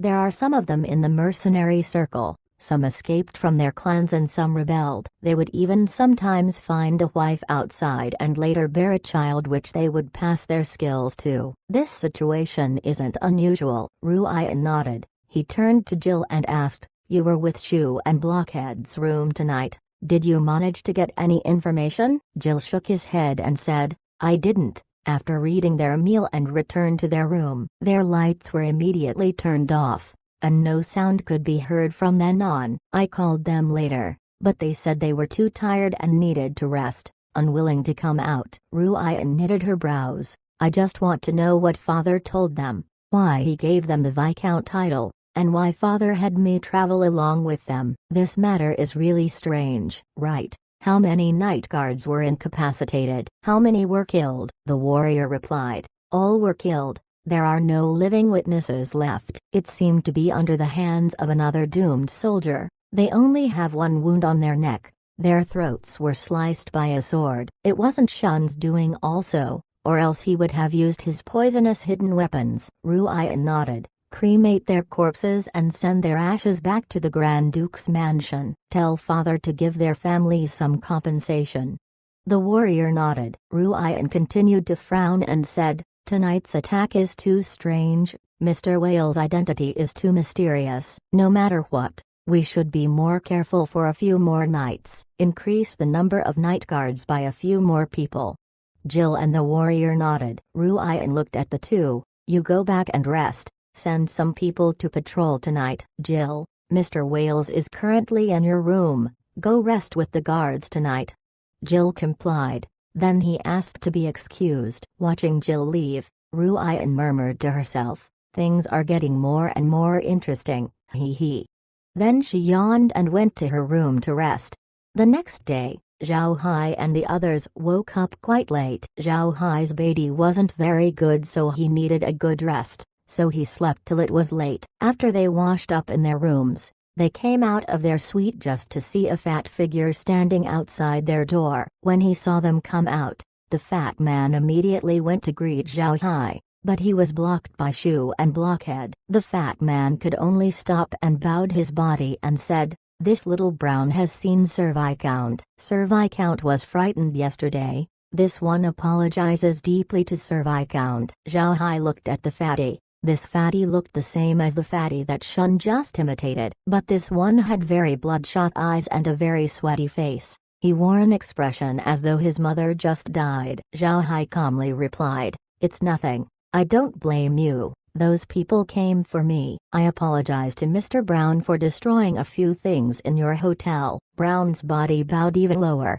This little one had heard the Viscount. This one is very happy. This one has prepared some liquor to get over the shock. I invite the Viscount to the dining hall. Zhao Hai smiled faintly. Then he headed towards the dining hall. When he entered the dining hall, he saw Ruian sat there drinking tea. She was in the middle of drinking tea when Zhao Hai entered. Ruian immediately placed his cup down and stood up. "Mr. came. How was Mr.'s rest?" Zhao Hai calmly replied, "Fortunately well, young lady, please take a seat."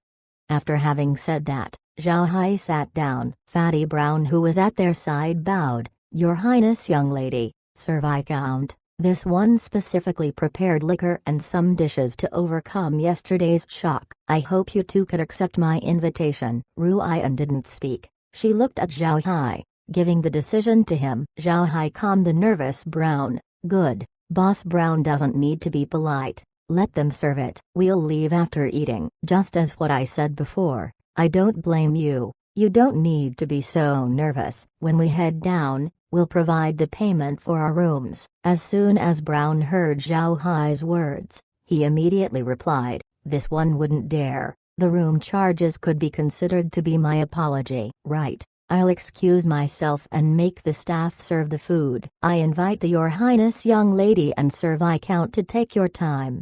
Then Brown bowed and went back. Note: pitiful Brown. Imagine living peacefully then getting caught up with some noble's dispute. How unfair would that be? He got off well. Chapter 322, Shun's Family. After eating their breakfast, the group returned to their rooms and prepared to leave. Naturally, Zhao Hai paid for their accommodations. This matter involved a nobleman's pride. He must pay for their rent. He had to. Given his current identity, not paying the rent is unbecoming for a young master such as him. After boarding their carriages, they slowly left the town of Blanca. Shun sat by Shu outside Zhao Hai's carriage to drive. Today, Shun dressed normally. He wore ordinary warrior's clothes. He looked very normal while sitting beside Shu. Shu told him yesterday about Zhao Hai's ability as a mage. He told Shun to not dare betray Zhao Hai, or else face being turned into an undead. Shun didn't want to be turned into an undead,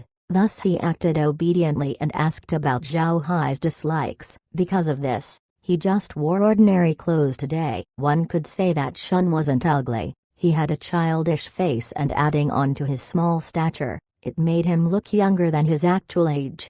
Zhao Hai also asked about Shun's capabilities. Shun could use stealth techniques, wield poisonous hidden weapons, and disguise himself. He was someone born with the innate abilities of a successful assassin. Moreover, his fighting strength isn't weak. His strength was that of a 6th rank warrior, but during assassinations, he could deal with 7th ranks easily. Regarding Shun's strength, Zhao Hai was very satisfied. Adding on to the fact that Shun made a blood oath to him, Zhao Hai believed that Shun wouldn't dare deceive him. However, Zhao Hai still decided to observe Shun for 1 or 2 days, after which he would bring Shun to the space. If Shun wasn't loyal, Zhao Hai wouldn't be merciful and simply turn him into an undead. In any case, he could still keep his abilities when he becomes an undead. Shun was very obedient. He also recognized his own situation. He was currently Zhao Hai's slave. He wouldn't be able to survive if Zhao Hai wanted him dead, so for his own good, he naturally would be loyal. At noon, they had a simple lunch, but their lunch was much better the ruians, which were just ordinary dried food. Zhao Hai's group had mutton and mutton soup. These mutton and mutton soup were the remainders from back in the prairie. When they set out for war, whales killed all of their argali to be made into food. When they won the war, they obtained too many argali. Naturally, whales wouldn't want to keep consuming mutton and mutton soup. The remainders were still kept with Zhao Hai. enough for them to eat for quite a long time. Now that the continent was still in winter, the temperature was cold. Naturally, warm mutton and hot soup would taste better in such conditions. In the evening, since they didn't manage to find any hotels, Zhao Hai and the others decided to rest inside a small village. This village's name was Cat Ear Village. It had a few dozen families and the highest-ranking official was the village chief. The village chief wasn't appointed by the empire. In the village, there was a very common surname. The village chief was that family's patriarch, holding the highest authority for the village. However, in the eyes of a noble, a village chief isn't an official at all. The people in the village hadn't even seen a high official before. The highest authority they saw could only be the tax officer that came from the city to collect taxes, and that tax official isn't even an aristocrat. So when the village people saw Zhao Hai's group, especially their weapons, they were very terrified. And after hearing that Zhao Hai was a viscount and Ru Yan was a duchy's young lady, every single person became scared as they knelt on the ground, kowtowing repeatedly. They tried their best to cater to Zhao Hai because they were terrified. The village head even lent his house for Zhao Hai's stay. Zhao Hai wasn't polite. He immediately occupied the house and asked the village head to have the women of the village to prepare some food. The chief immediately complied. He hastily asked the women to prepare some food for Zhao Hai's group. Zhao Hai left the dishes to the women's hands. However, he also had Meg supervise their job. These women can cook ordinary dishes, but they hadn't seen Zhao Hai's magic vegetables before, so they didn't know what to do with those. Fortunately, Meg was there and before long, the food was cooked quickly. After dinner, Zhao Hai went to his courtyard to rest. Shu and the others followed. Since Zhao Hai's group wasn't large, a small courtyard was enough for all of them. Meanwhile, Ru Yan's group was large, so they occupied 3 large courtyards by themselves. Some even couldn't sleep indoors since each house can only hold about 10 people. After returning to his courtyard, Zhao Hai didn't immediately rest. He sat by the living room and drank some tea as he observed the ornaments in the room. Even if this house was considered as a high-grade house, the ornaments inside the living room were still ordinary. One could understand that the inhabitants weren't living better lives. However, Zhao Hai didn't feel bad for the villagers. In his mind, they were also living good lives. They get to eat and wear warm clothes. One must know that back on Earth, in 21st century China, there were still places in China where people are living the same kind of life. So relatively speaking, the villagers had it good, considering how backward in technology the Ark continent was. At this time, Shun went towards Zhao Hai and kneeled. "Young master, this one had performed a blood oath with you. This one had also been very obedient. I request the young master to have this one visit his family for just a short while." Zhao Hai was surprised. Then he looked at Shun and asked, "You are married? How many members are there in your family?" In Zhao Hai's mind, people like Shun rarely married, because if one day they fall while doing a task, their families would certainly suffer. Shun nodded. "I am." This one had gotten married. "There are 5 people in my family. Besides this one, I have an old mother, a wife, and 2 children." Zhao Hai said, "Where is your family right now?" Shun immediately replied, "Tomorrow, we should pass by this one's home." The home isn't quite far from a small village. This one had bought a few mu of land in that village, doing only a few trades with the village so the village people would not know of this one's identity. Zhao Hai nodded. "Very well. How about this? We'll pick your family up then bring them to my territory." Shun stared for a moment, then he immediately responded, "Thank you, young master. From here, my house would take 2 hours of travel. But my family's village isn't along the main road. We still need to take a side route to reach my home." Zhao Hai nodded. He watched the sky then turned to Shu. "Shu, go fetch my carriage and meet Shun's family." Shu nodded, then went and fetched Zhao Hai's carriage, which made Shun surprised. He didn't know any other noble who would allow their servant's family to ride their carriage. Looking at Shu and Shun leaving the village, Laura turned to Zhao Hai and said, "Brother Hai, are you not afraid of them escaping?" Zhao Hai just smiled and said, "Aren't they under blood oath? Where can they escape to? Also, I placed the ghost staff inside the carriage, so if they run into trouble, we can immediately arrive at the carriage. At this moment, a knock came from the door followed by Jill's voice. Is Mr. Wales here? Her Highness wanted to ask whether Mr. left. They also saw Zhao Hai's carriage leaving the village, so they came to ask. Blockhead opened the door and asked Jill to enter. Then when Jill saw Zhao Hai sitting in the living room drinking tea, he relaxed. He went forward and immediately gave Zhao Hai a salute. Mr. Wales, the young lady saw your carriage leave and thought that maybe something happened, so he sent this one to inquire. Zhao Hai smiled and said, we made the young lady worry. There's nothing wrong. I just let my 2 servants do something. They'd be back in a while. Jill nodded, then asked to be excused. Looking at Jill leaving, Laura couldn't help but pout. Brother Hai, it seems that young lady Ruyan had become attached to you. Do you have any idea what to do? Zhao Hai sighed. What to do? She followed us very well. Anyway, when we reach Rosen Empire, she wouldn't be able to follow us anymore. Also, it wouldn't be good to Uncle Evan if we just left her. Laura smiled. I think that the young lady is heavily paying attention to you. Looking at her actions these past few days, even her previous attitude has changed. It wouldn't be easy.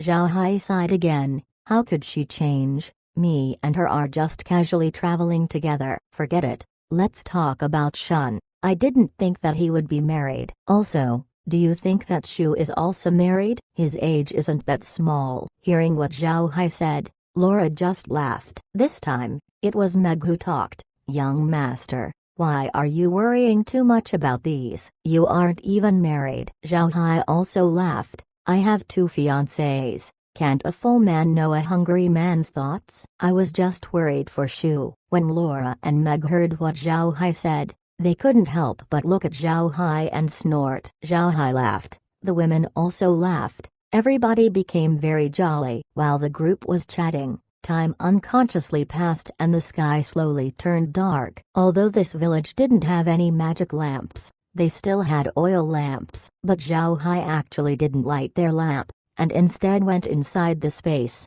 He looked at the screen to observe Shu and Shun. Shu and Shun were chatting while traveling. Shu asked about Shun's family, and Shun asked Shu about Zhao Hai. Shu's mouth was very solid, not revealing any unnecessary information. He just repeatedly advised Shun to never betray Zhao Hai. Zhao Hai was observing the two while they were going along the road. When they left Katir's village, they traveled for a while before they went down a fork in the road. After going along for a while, they saw village lights in the distance. Seeing the village, Shun couldn't help but reveal a gentle gaze. He turned to Shu and said, Brother Shu, this is my village. My father was a doomed soldier before, but he was injured and decided to stay here. I got my skills from him. My mother was a medicine master in the village, but didn't formally study potion making. She only used the herbs in the mountains to cure the people's illnesses. She also knew how to make poisons. There were many poisonous plants in the mountains,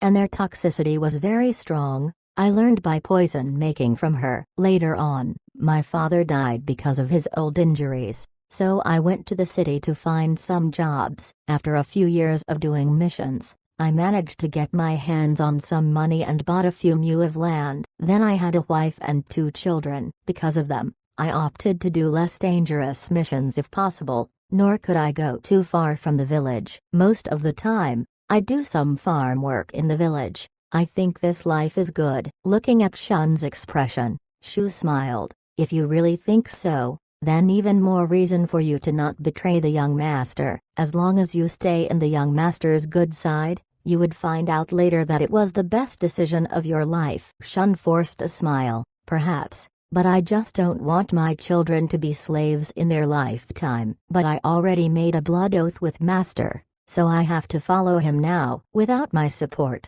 my family couldn't survive. I can only depend on the young master to find them somewhere to settle in. I just don't know where the young master would take them. Shu looked at Shun and said, Don't worry, I assure you they would be sent to the best place in the world. For commoners like us, it would be heaven.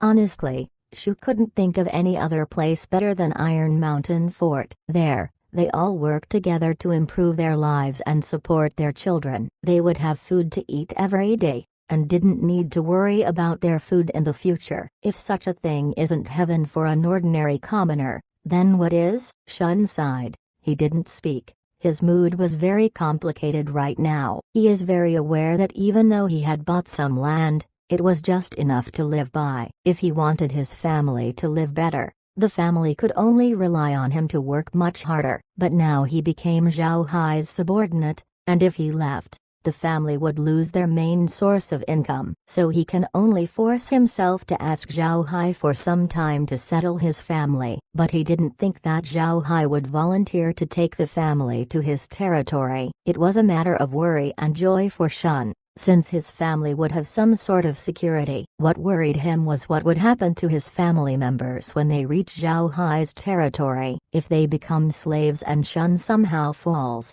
they may starve to death. This bothered him very much. After talking with each other, the two finally entered the village. It was a small village about the same size as the Katir's village. Behind the village was a mountain, which seemed to be the mountain that Shun talked about. As soon as they entered the village, a low-level magic beast which looked like a dog back on Earth barked at them. Even though the magic beast looked like a dog, its combat capability was miles ahead of Earth's dog. It was a magic beast after all. Shun pointed at a tree inside a courtyard and said, "There is my home." Chapter 323, Trap. Shu looked at the direction that Shun had pointed to. He saw a very typical farmhouse courtyard wall built with stones. The courtyard wasn't large, and because of the winter, you cannot clearly see what is inside it. In it were 4 clay houses. Ordinary commoners would construct these types of houses. Only few made their houses using stones. Clay brick houses were warmer compared to stone houses, therefore their houses were generally made of clay brick. The sky was already dark, and at the distance a small light could be seen, maybe to provide warmth. However, Shu suddenly felt that something was off. At this moment, Shun's ears suddenly moved. He could hear something different coming from his family's room. It sounded like the friction of a full body armor. This made Shun stare blankly. When he was about to set out,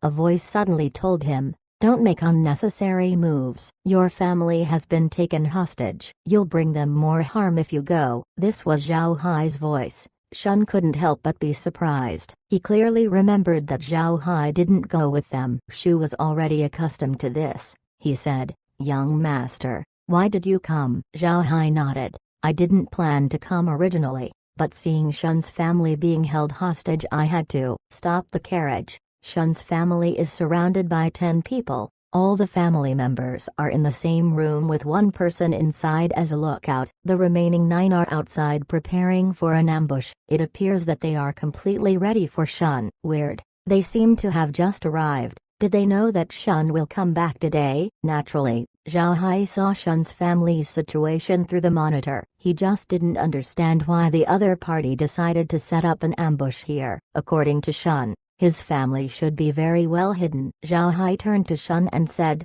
"Shun, are there other people who know where your family are? If not, how did they trace your family?" "Looking at their appearances, they should know about your identity, otherwise they wouldn't send such people to deal with you." Moreover, these people had shields as well as full body armor. They were obviously guarded against your hidden weapons. Shun froze, and after a moment he shook his head. "Nobody should know about my family. I generally act alone, and even though this village isn't that remote, nobody would generally come here. So how could other people notice my family?" Zhao Hai nodded. "Very well, no use getting bothered over it. First, we need to save your family, then we go deal with those guys."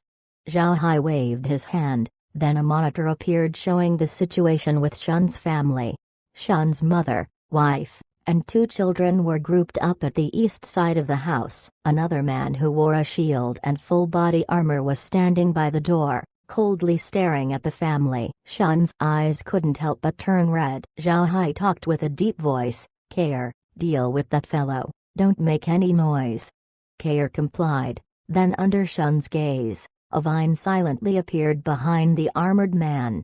Then the vine turned into an extremely sharp point and aimed at the person's head. His head was punctured. Then his body trembled and didn't make any sound anymore. The vine didn't immediately retreat. Instead it wrapped around the warrior's body. The vine was always behind the warrior, so Shun's family wasn't able to see it. Zhao Hai nodded then said, "We're good."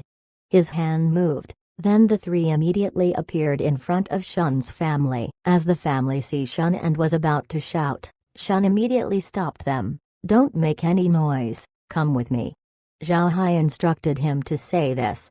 Seeing Shun, the family immediately nodded and tightly closed their mouths. Then they vanished from the room. Zhao Hai brought them to the space along with the warrior that Kair killed. After entering the space, Shun and his family members just stared. Zhao Hai looked at them and then smiled faintly. "Well, Shun, this is our greatest secret. After knowing this, you wouldn't be forgiven if you betray me." Shun quickly said, "Young master can be assured, ever since I have followed you, I didn't even think of being disloyal. This time, I want to thank young master for saving my family." After saying that, Shun introduced his family members to Zhao Hai. Shun's mother is named Suju, his wife is called Nilan, and his two children are called Shungan and Shunliu. After hearing the children's name, Zhao Hai almost couldn't stop himself from laughing. The names Shunliu and Shungan were too domineering. Zhao Hai almost asked Shun if he had participated in the Sino-Japanese War. Zhao Hai nodded, then sat down with the group inside the Space's villa. Zhao Hai turned the screen on and the group looked at the courtyard. The armored group was ready for an ambush. Although they only faintly surrounded the house, it was clear that they intend to seize the victim in one fell swoop. Zhao Hai looked at the people, then he said seriously, "Look at what these people are wearing. It looked like they aren't any ordinary mercenary. Their armor are very refined. It seems like they are employed by a big family." "Shu, what do you think?" Shu looked at the screen for quite some time before he said,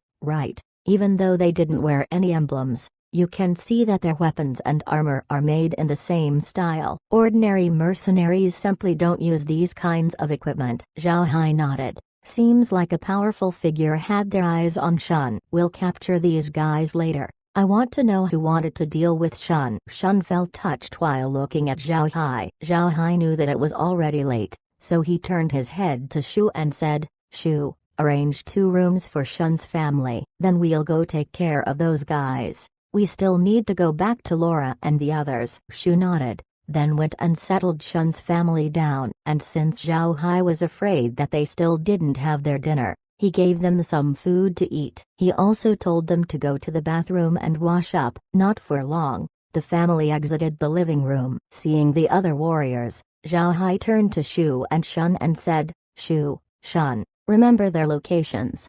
The two confirmed. Then Zhao Hai sent the 2 of them outside. As soon as they arrived outside, Shu immediately released 100 shadows. Shun also prepared his hidden weapons. Then the both of them carefully walked towards the house. When Shun entered the courtyard, the waiting warriors immediately jumped from their hiding spots and surrounded him. On their hand were big shields. 2 of them were actually holding crossbows loaded with bolts. It seems like they were completely prepared to deal with Shun. They knew that Shun was very mobile. Therefore they prepared crossbows and bolts to cope with him. Seeing the situation, Shun pretended to be shocked. Then he talked as his expression changed. "Why are you here, friends? I didn't offend any of you, right?" One of the warriors said, "Enough spouting. Your family has fallen to our hands. Comply obediently. My family's master has some words to ask you." At this time, footsteps could be heard outside the courtyard, which caused the group to be surprised. Shun immediately made his move. He quickly had his weapons take out the crossbows from the hands of the 2 people, since they held the most threat. Taking those crossbows out would make everything easier for Shun. Since the group are experienced in battles, they quickly sobered up from their shock. The 2 who held the crossbows immediately held their shields up. But this way, they couldn't take a proper shot. At this moment, Shu came rushing in. These warriors aren't very strong. They were only about 6th rank. But since they are wearing armor, general hidden weapons cannot penetrate them. Adding on to the fact that they held Shun's family, They dared to face him. However, with the help of Shu, whose strength was comparable to them, the group immediately got captured. This time they were captured, not killed. Shu and Shun brought the captives to Zhao Hai's carriage. When they entered, they saw the corpse of the warrior that was killed by Gaer. Seeing the puncture wound caused by the vine, the group of warriors immediately thought that it was caused by Shun's short sword. Zhao Hai sat in front of the warriors and looked at them. He smiled faintly and said, "You people, tell me why you wanted to attack my follower. Is it against my follower or to me?" When the group of warriors heard Zhao Hai, they didn't say anything. Each and every one of them tightly closed their mouth, looking like martyrs. Looking at their appearance, Zhao Hai couldn't help but smiled. "Not talking? Very well, you are currently wearing full body armor. What would happen if I grill your armor with fire? What do you think would be the effect?" After Zhao Hai said that, the group's faces immediately paled. They didn't think that Zhao Hai would be that cruel. Their armor were all made with metal plates. If such armor was roasted with fire, they would naturally become barbecue. At the same time, Zhao Hai wielded his ghost staff. A head-sized fireball appeared and flew towards one warrior. The warrior's face immediately lost its color.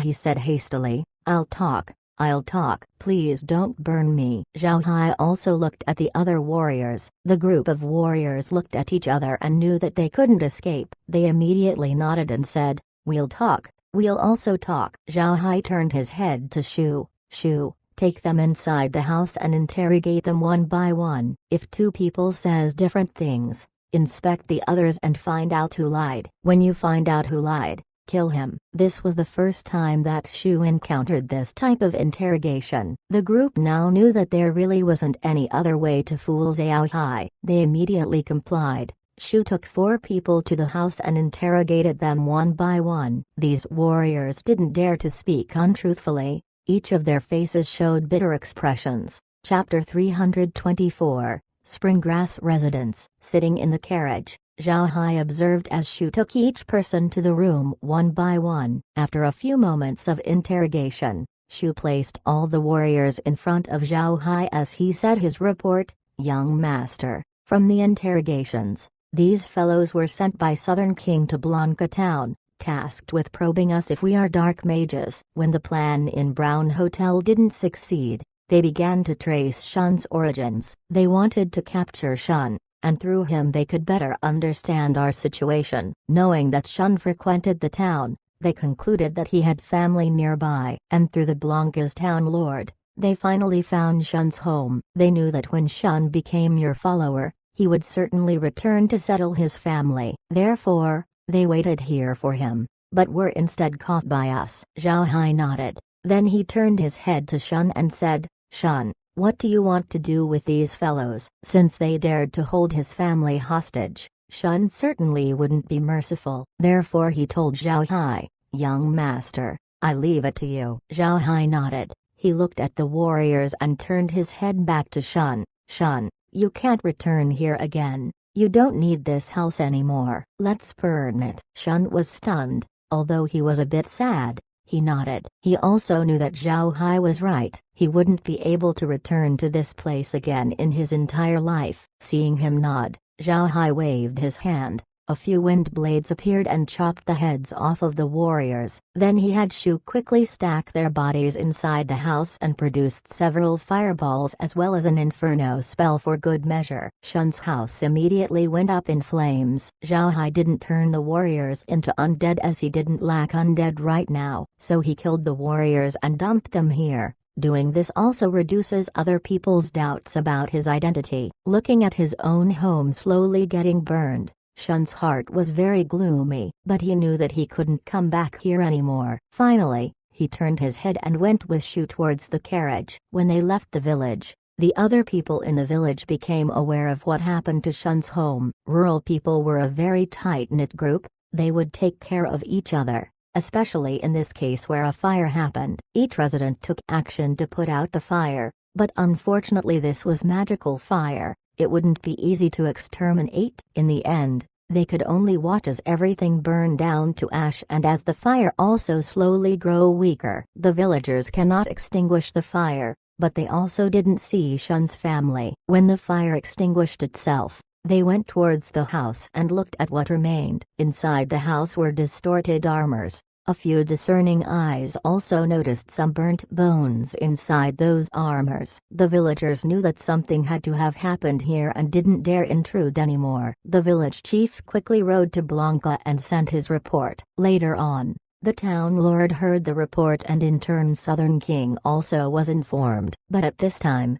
Zhao Hai was already no longer in Persal territory. That night, Zhao Hai returned to Katir's village and rested. When Ruiant saw Zhao Hai's carriage return, she didn't say anything. The next morning, after eating their breakfast, Zhao Hai's group immediately left the village. Katir's village, even though it was a small village, managed to make Zhao Hai feel comfortable and warm. When those villagers first saw Zhao Hai's group, they became nervous, but he could also tell that the people wanted to treat them well, which moved Zhao Hai. So when he left the village, he gave the village lord 10 gold coins as compensation for their stay. But the village lord became frightened instead, saying that he wouldn't dare accept such money. In the end, Zhao Hai forced him to accept the money, and when he received the coins, he repeatedly kowtowed to Zhao Hai. One could say that the villagers' life wasn't any good, but since the tax in Persal Duchy is not high, they could still dress themselves and eat warm meals, and with this 10 gold coins, the villagers could manage to have a good winter. The group were slowly moving forward. Zhao Hai told Ruian to not disturb him, then he called Shun over to the carriage. Afterwards, he had Laura and the others enter the space and meet Shun's family members. Shun's family was also awake right now. They hadn't stayed in a place as nice as this before. Therefore they didn't dare touch any other things and just stayed in their rooms. Naturally, because of this, they still didn't have their breakfast. Zhao Hai had them eat, then took them to Iron Mountain Fort to arrange for their place to live in. He also brought Shun here to explain their current situation. Shun came to know that Zhao Hai was from the infamous Buddha family of the Xu Empire, and the place they were in was the Black Wastelands. Although he was surprised, Shun quickly accepted the reality. After all, he was already Zhao Hai's blood oath follower. He was stuck to him for a lifetime. Then Zhao Hai led Shun around to get him accustomed to the matters in the fort. Looking at Iron Mountain Fort, Shun was surprised to see so many beastmen everywhere. Additionally, Iron Mountain Fort was warm even though it was winter. This fact didn't give him any small amount shock. Afterwards, Zhao Hai made Green arrange Shun's 2 children to go to school and assign Shun's family a house. After being busy the entire day, they returned to the carriage. The next days passed by without much accident. One could say that the road from Kosa City to Xa Domain was very peaceful. There were no bandits present, and unless some people were especially targeting you, there were no dangers. After traveling for another 2 days, they finally entered Xa family domain. Xa domain was slightly inferior to the Persal domain. The family controlled a medium-sized city and 3 small cities. Bell lived on the domain's only medium-sized city, Sart City. The Xa family patriarch's title was a marquis, a bit less than a duke, even more less than a grand duke. But the Xa family was an old noble family and had existed for more than 1,000 years. So even though they didn't flex their power these days, they were not actually weak. Their territory also touched borders with the Beastmen Prairie, where they gained so much money from smuggling. But since the first target for a Beastman raid to the human territory would be the family's domain, their hands were basically tied. After arriving at the Xa domain, Zhao Hai still needed to pass a small city before entering Sart City. Zhao Hai's group entered the small city and rested for a day. On the second day, they rushed to Sart City. Traveling from the small city to Sart City would only take about 1 day. Thus, when they left the small city, they managed to arrive at Sart City by the next evening. However, Zhao Hai didn't go and find Bella after arriving. They booked themselves in a hotel first and sent Shun outside to gather information to prepare for the visit to Belle tomorrow. Even though they were already inside Xa territory, the customs and local culture did not differ from Kosa City. But this was normal, since the 2 domains were under the same empire. Therefore there shouldn't be any difference. The next morning, Zhao Hai's group woke up early. Today, They were going to meet Belle. Ruyan's group also didn't stay in the hotel. After all, she was a Grand Duke's daughter, so she needed to visit the Xa family since the two families' relationship was good. After breakfast, Zhao Hai got on the carriage and immediately headed towards Belle's residence. Belle's residence was very famous inside Sart City,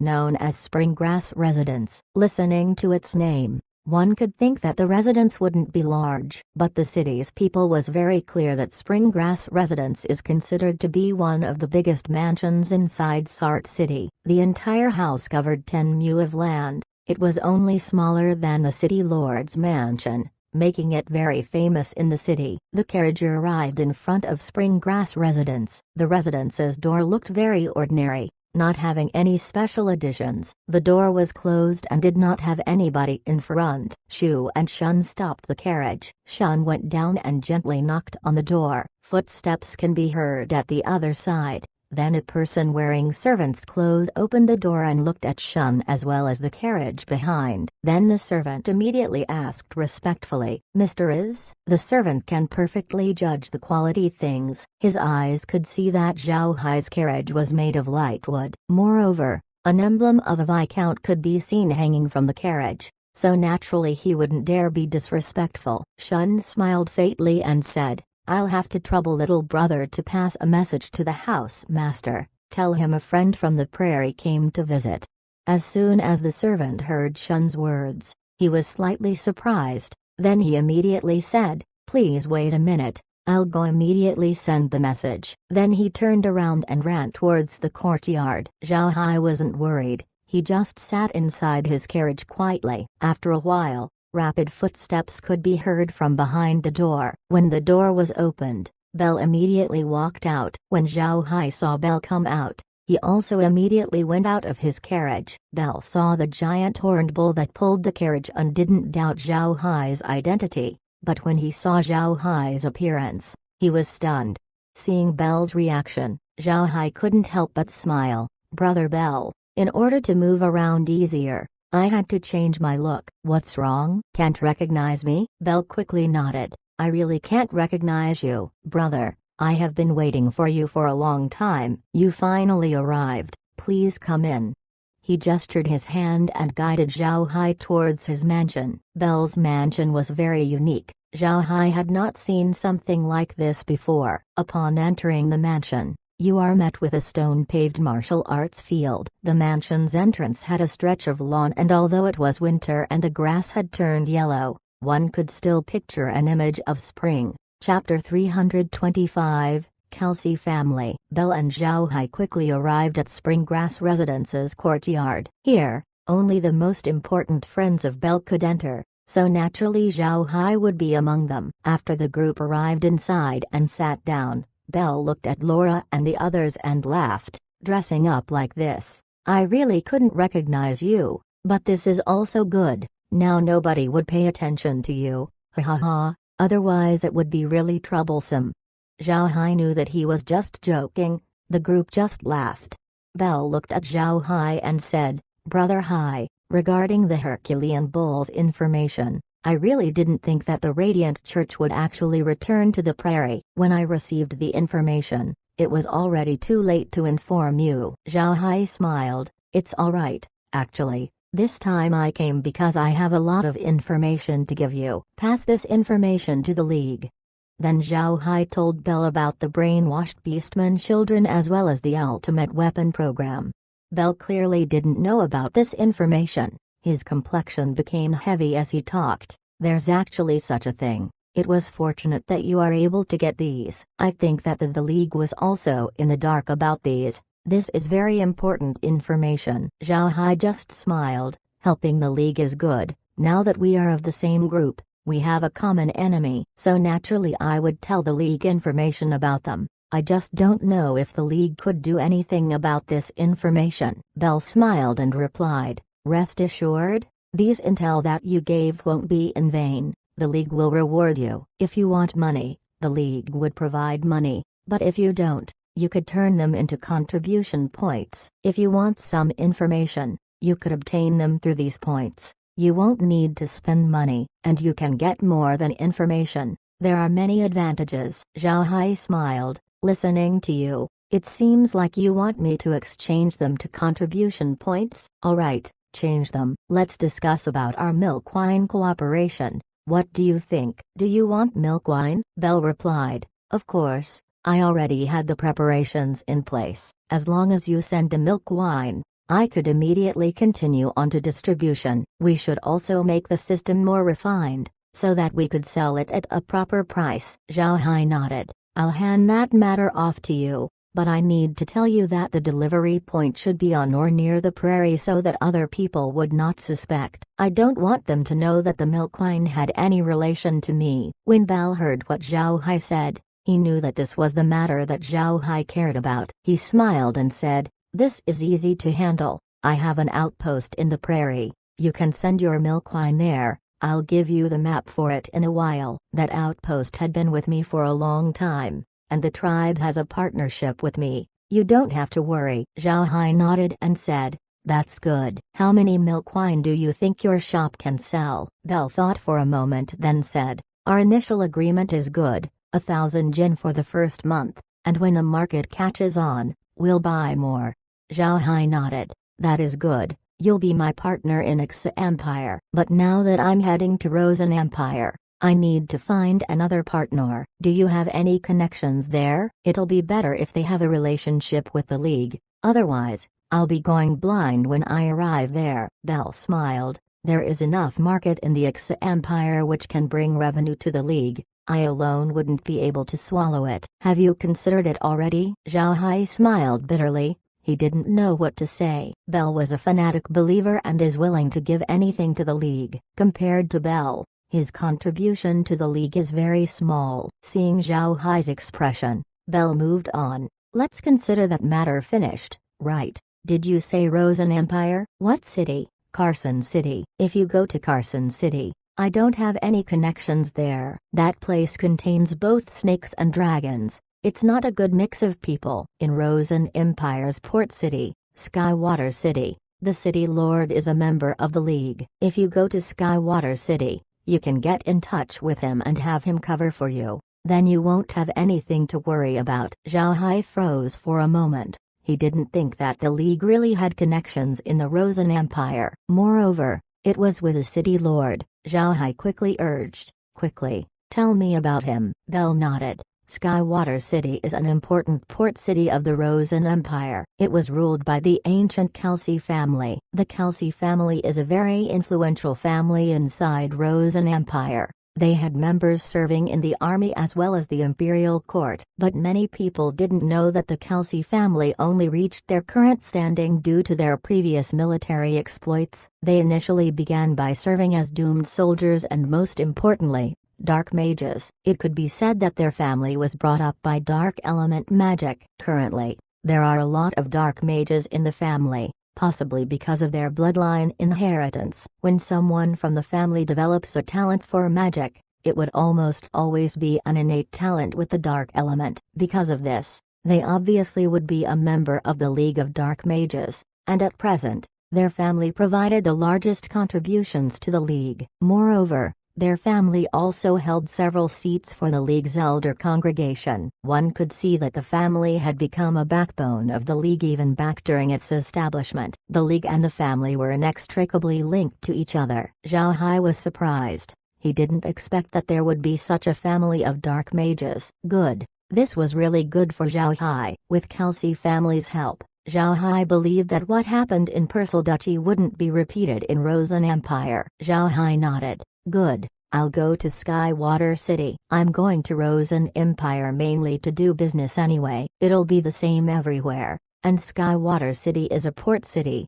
Trade would be more lucrative there. Belle smiled. Right, I'll write you a letter of introduction for you later. In the meantime, let me tell you about the matters of the Kelsey family, so that when you get there you won't be clueless. Zhao Hai smiled. Then I'll have to trouble you. Belle replied, it'll be my pleasure. You also gave me some intel as well as the milk wine business. This would be a lot of help for the League. I'll tell them about this.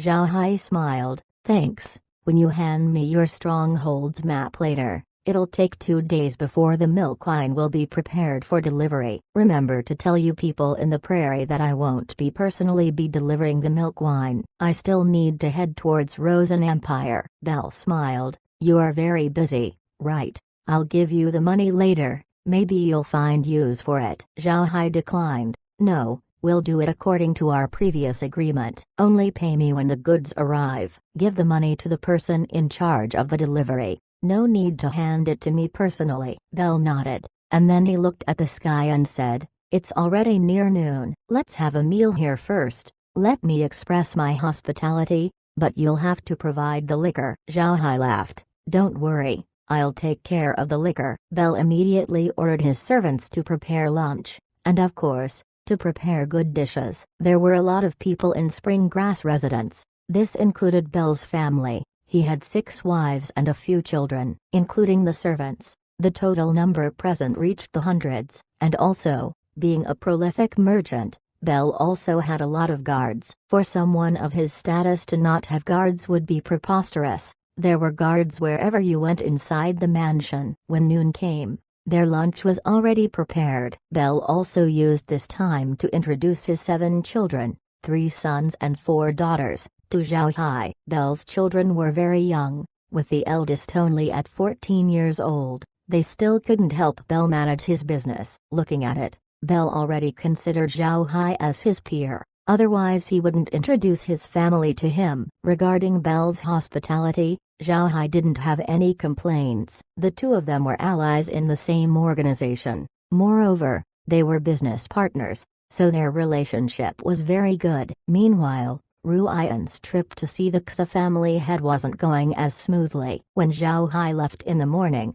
Ruian also went out of the hotel. She sat on her own carriage and went towards the marquee mansion, which was not far. Although the 2 clans' relationship wasn't too deep, they still had plenty of interactions in the past. Thus, when she arrived in Sart City, Ruian had no other choice but make a visit. And also, for Ruian's convenience, Evan had her bring some gifts to give out. These gifts were all put together by Evan to give away to certain families or groups. Evan had Jill manage these so Ruian didn't have to worry. Ruian sat in her carriage as it approached the mansion. The mansion was more stylish than Springgrass residence. It had a wall more than 3 meters tall and a 4-meter tall gate. By the gate were 2 guards, 1 for each side. On the gate, the Xa family's insignia could be seen. A majestic galloping horse. Ruian's carriage stopped right in front of the gate. A servant went towards Ruian's carriage and greeted, "Welcome, Her Highness Ruian." Then the servant personally guided the carriage towards the main mansion. When the carriage arrived at the mansion, a young man could be seen walking out. The young man looked over 20 years old. He had a pair of glossy eyes with long eyelashes, and he wore a noble's robe. His hair was properly combed, and had glasses worn on his eyes. He also had a somewhat pale complexion. The young man was Xa family's first in line, Fernand Xa. This young Master Fernand was quite well known in Sart, not because of his ability, but because of his libido. Young Master Fernand, although still 22 years old, already had a wife as well as concubines surpassing 20. Moreover, he also had at least 7 sweethearts in Sart. His romantic matters could fit inside a book. This day, when Fernand heard that the Purcell family's young lady Ruian would come visit, he was very excited and was the first to rush out and meet her. He was also clear that this young lady was very infamous inside Kosa City as having relationships with many young masters, and that she liked men of distinguished backgrounds. Fernand thought of himself as a man of distinguished background, so how could he let go of this opportunity? Ruian just disembarked from his carriage when young Master Fernand arrived. He looked at Ruian's flower-like appearance and his heart couldn't help but jump. He immediately greeted her. "Fernand came late, beautiful Princess Ruian. Please forgive me." Ruian's eyebrows twitched. She looked at Fernand and said, "Young Master Fernand is too polite. I wouldn't dare blame the young master." Fernand looked at Ruian's face. His heart was jumping crazily, but he didn't dare be too rude, so he replied, "Princess, please come in. I have sent someone to inform Father. I believe Father will arrive soon." Ruian chuckled and said, I wouldn't dare trouble the Marquis." Then she lifted her hand gently. Fernand almost didn't understand what was happening. Then he quickly extended his arm and led Ruian towards the mansion. Jill and the others also followed the two immediately, holding gifts in their hands. But they also knew of the young lady's personality, so they didn't dare be noisy. They just silently followed the two. They quickly arrived at the mansion's living room. The ornaments inside the living room were very magnificent, and standing inside the living room were 6 maids. When they saw Fernand come, they immediately became busy. They brought hot towels and prepared hot tea. They also lit the fireplace to keep the place warm. Fernand hesitantly let go of Ruian's hand. He asked Ruian to sit down and said, "I didn't know of Princess' visit. I had been disrespectful for the princess to visit the mansion. What matters are you handling here?" Ruian showed a faint smile and said, "I'm just passing by. I must head to Rosen Empire to study." But my father didn't trust me, so he had me follow a Duchy's Viscount. The Viscount had come here to visit Belle to discuss some matters, so I decided to visit Uncle Robert at the same time and send some gifts that father prepared. Fernand replied, "So the princess was actually headed to Rosen Empire to study. The mountains are high and the road is pretty rough. How could the Grand Duke allow you to travel to Rosen Empire at these conditions?" Ruian just smiled and said, "This time, if we wait till spring to head towards Rosen Empire, I'm afraid that I wouldn't be able to finish my admissions before the beginning of the school year."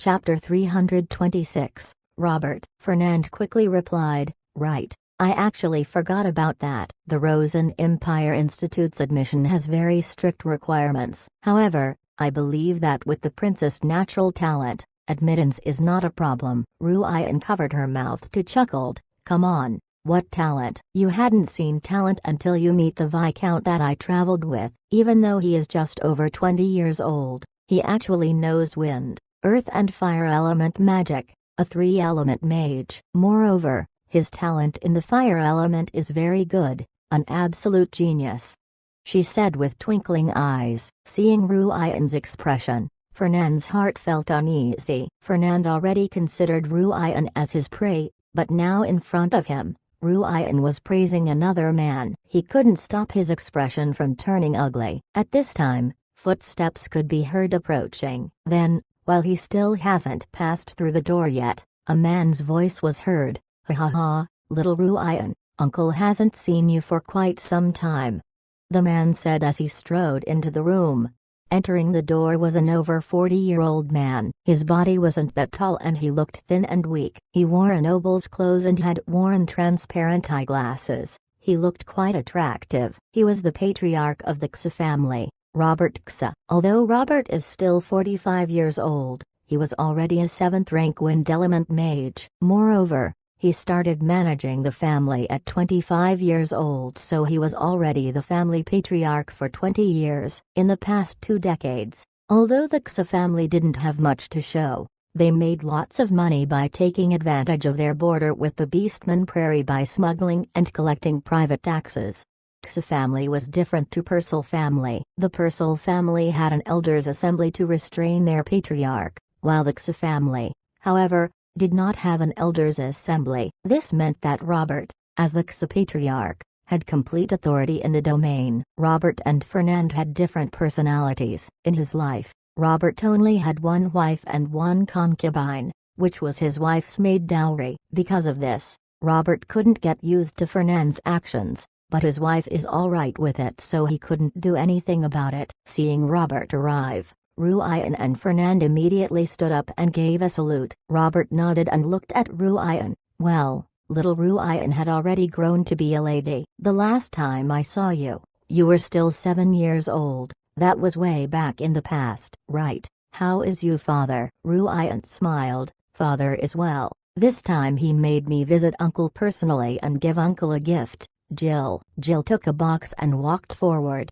In that box was a very well-made magic staff. Robert was a mage, so it was natural to gift him a magic staff. Robert received the gift with a smile. Then he turned his head to Ruian and asked, "Ruian, what matter made you visit this time?" Ruian quickly replied, "Nothing.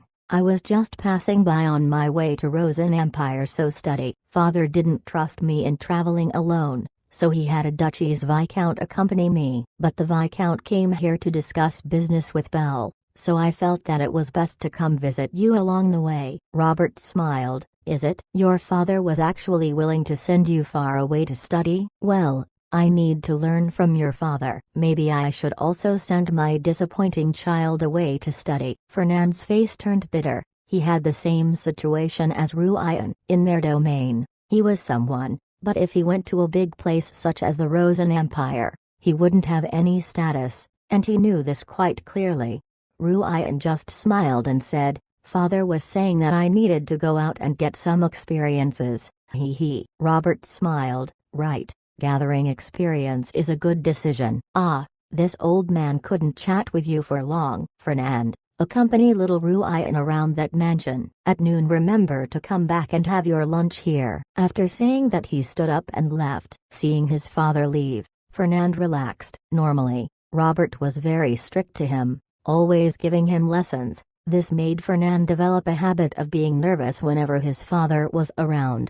Ruyan looked at Fernando's appearance. Her heart couldn't help but despise him. Before, if she saw someone like Fernand, she would be in the mood to tease him. But after meeting Zhao Hai, she didn't have that feeling anymore. Ruyan also clearly saw the fire inside Fernand's eyes, so she deliberately boasted Zhao Hai's qualities in front of him. He wanted to annoy Fernand and at the same time bring some small trouble to Zhao Hai. Ruyan had eaten a few losses by Zhao Hai's hands, and Zhao Hai also hadn't given her enough face, so her heart felt very annoyed. And now looking at Fernand's actions, she was sure that if she always talked favorably of Zhao Hai, this playboy Fernand would certainly look for trouble, wanting to flex his masculinity. Ruyan wanted to see how Zhao Hai would deal with this matter. Fernand invited Ruyan to explore the mansion and to take a good look at Sart City. However, while on the road, Ruyan didn't stop giving praises to Zhao Hai. This made Fernand very mad. For a playboy like Fernand, it was very unbearable to have a woman he fancied continue to praise another man, let alone in front of him. As time passed by, Fernand's face got even more ugly. When noon came, Fernand led Ruyan back to the mansion to have their lunch. The two were told to head to the dining room where Robert was already waiting for them. The meal was a very pleasant experience. Robert had been the patriarch for 20 years, so he had met countless amounts of people. So naturally, he would know how to make the table's atmosphere very enjoyable. In addition to Robert's efforts, the dishes presented were also very good. Ruyan was very pleased with the meal. After having their lunch, Robert left again to deal with his busy schedule. Ruyan wanted to go explore the city with Fernand, but instead Fernand said that he wanted to see the Viscount that Ruyan was traveling together with. Hearing what Fernand said, Ruyan couldn't help but laugh inside. At the same time, she brought Fernand to the hotel where they were staying at. Since Zhao Hai chose this hotel to stay in, naturally it wouldn't be bad. Since he was currently acting as a young master, it was natural that he wouldn't go to low-quality hotels, thus he chose to live in luxury. When the two arrived at the hotel, except for her guards, Ruyan saw that there was only Blockhead. Since Blockhead was supposed to be Zhao Hai's supply carriage driver, he didn't have the status to come with him to see Belle. Ruyan led Fernand to her room and immediately sent someone to get Blockhead. Although Blockhead didn't know what was happening, he still came. He went to Ruyan's room and gave a salute. This one had seen the young lady. What does the young lady need me for? Without waiting for Ruyan to speak, Fernand stood up and gave Blockhead's face a slap. Blockhead touched his face and gave a puzzled look at Fernand. Who are you? And why did you hit me? Fernand looked at Blockhead's expression and proudly said, it was your own undertaking. Seeing the princess but not kneeling, and seeing the Marquis' successor and didn't salute. So why shouldn't I hit you? What kind of lord has such a subordinate? Looking at you tells me that your lord is not that good. Ruyan didn't expect Fernand to use his title for such petty matter. It was the lowest thing that a nobleman could do. Ruyan couldn't help but look down on Fernand even more. However, to cause Zhao Hai trouble, Ruyan held back and only looked at Blockhead. Blockhead was very angered right now. He wished that he could draw his sword and kill Fernand immediately, but for Zai Hai's sake, he held back.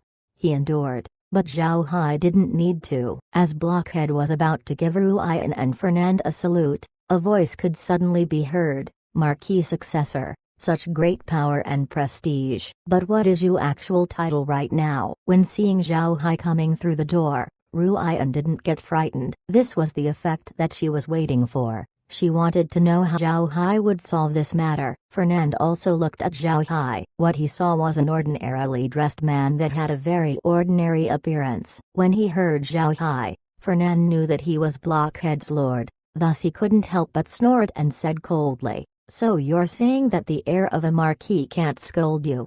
Zhao Hai looked at Fernand, even though he had no idea what happened. When he saw Blockhead being hit, he became enraged. One must know that Blockhead was already in the Buddha clan even before their tragedy struck. Zhao Hai already considered him as his brother, and now that his brother had been hit, he just couldn't let this matter slip.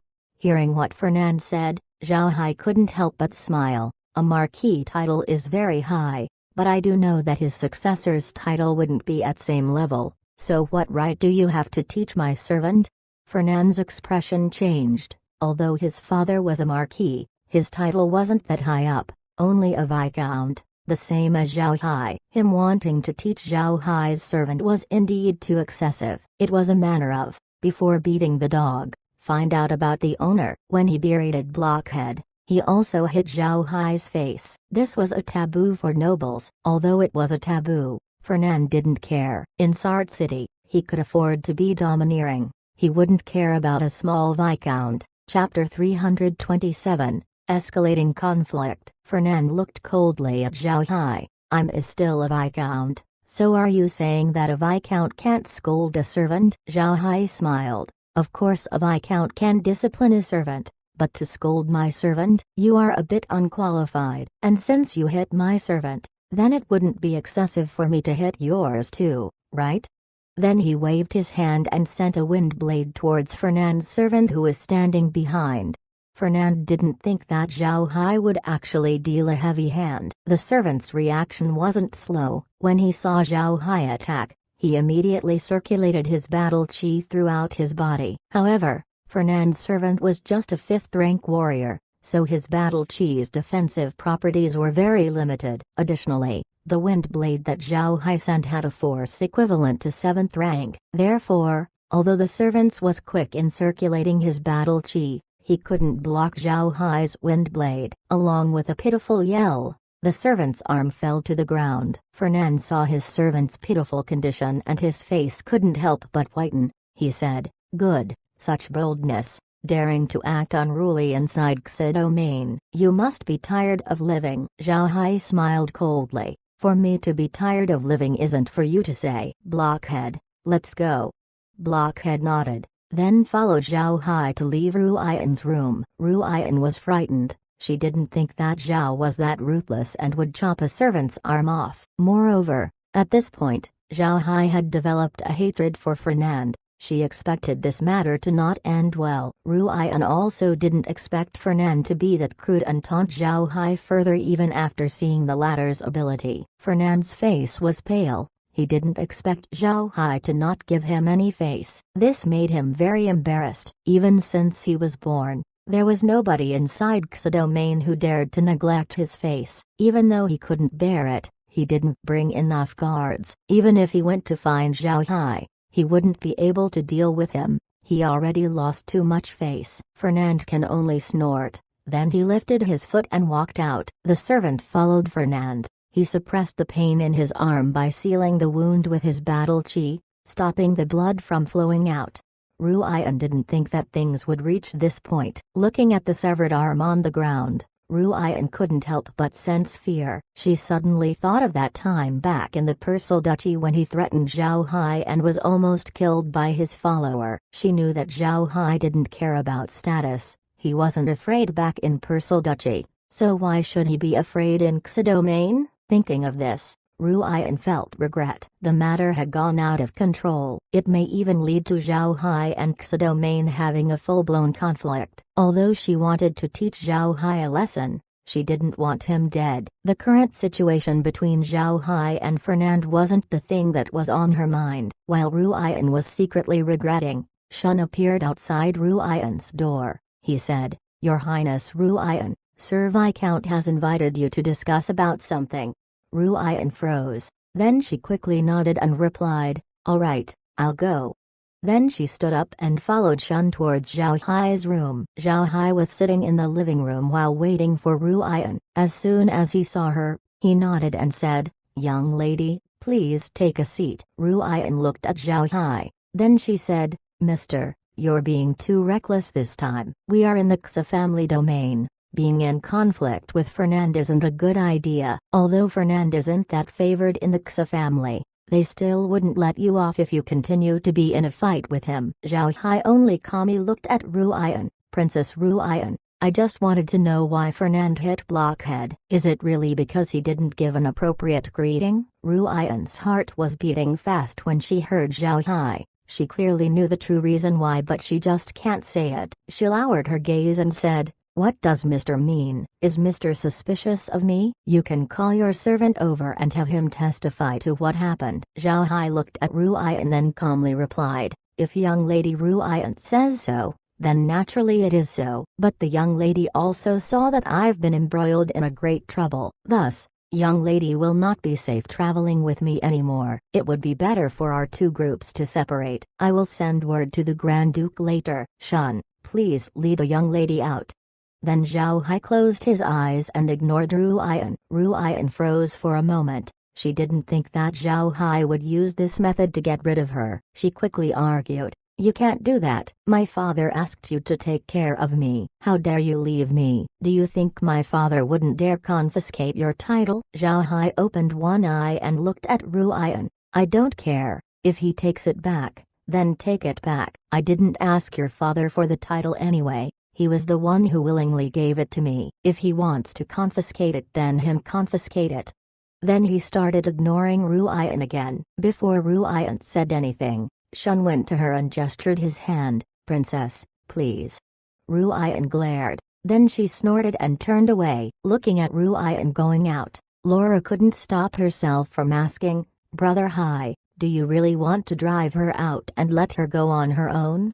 Zhao Hai opened his eyes and looked at Laura. "Take care of her? How would I do that? Staying with her would only give us more trouble. I don't want to spend entire days managing her life. She's a walking disaster." Laura didn't have anything to say. Ruian was really like what Zhao Hai said, a catastrophe. It was clear that Fernand was looking for trouble, but he wouldn't be looking for trouble for no reason. It was very certain that the cause was Ruian. Anyone but a fool could notice it. Meg was worried. "Young master, can Belle really talk with the Xa family? If he couldn't, then what do we do? Do we really have to fight it out with them?" Zhao Hai can only smile faintly. "I think Belle should be able to talk to them. He had been in Sart City for many years. His business is also big, and it wouldn't reach its heights if he had no backing from the Xa family. If he really can't solve our problem, then it's better to fight it out with the Xa family. We're not afraid of them anyway. If we really put our resources into it,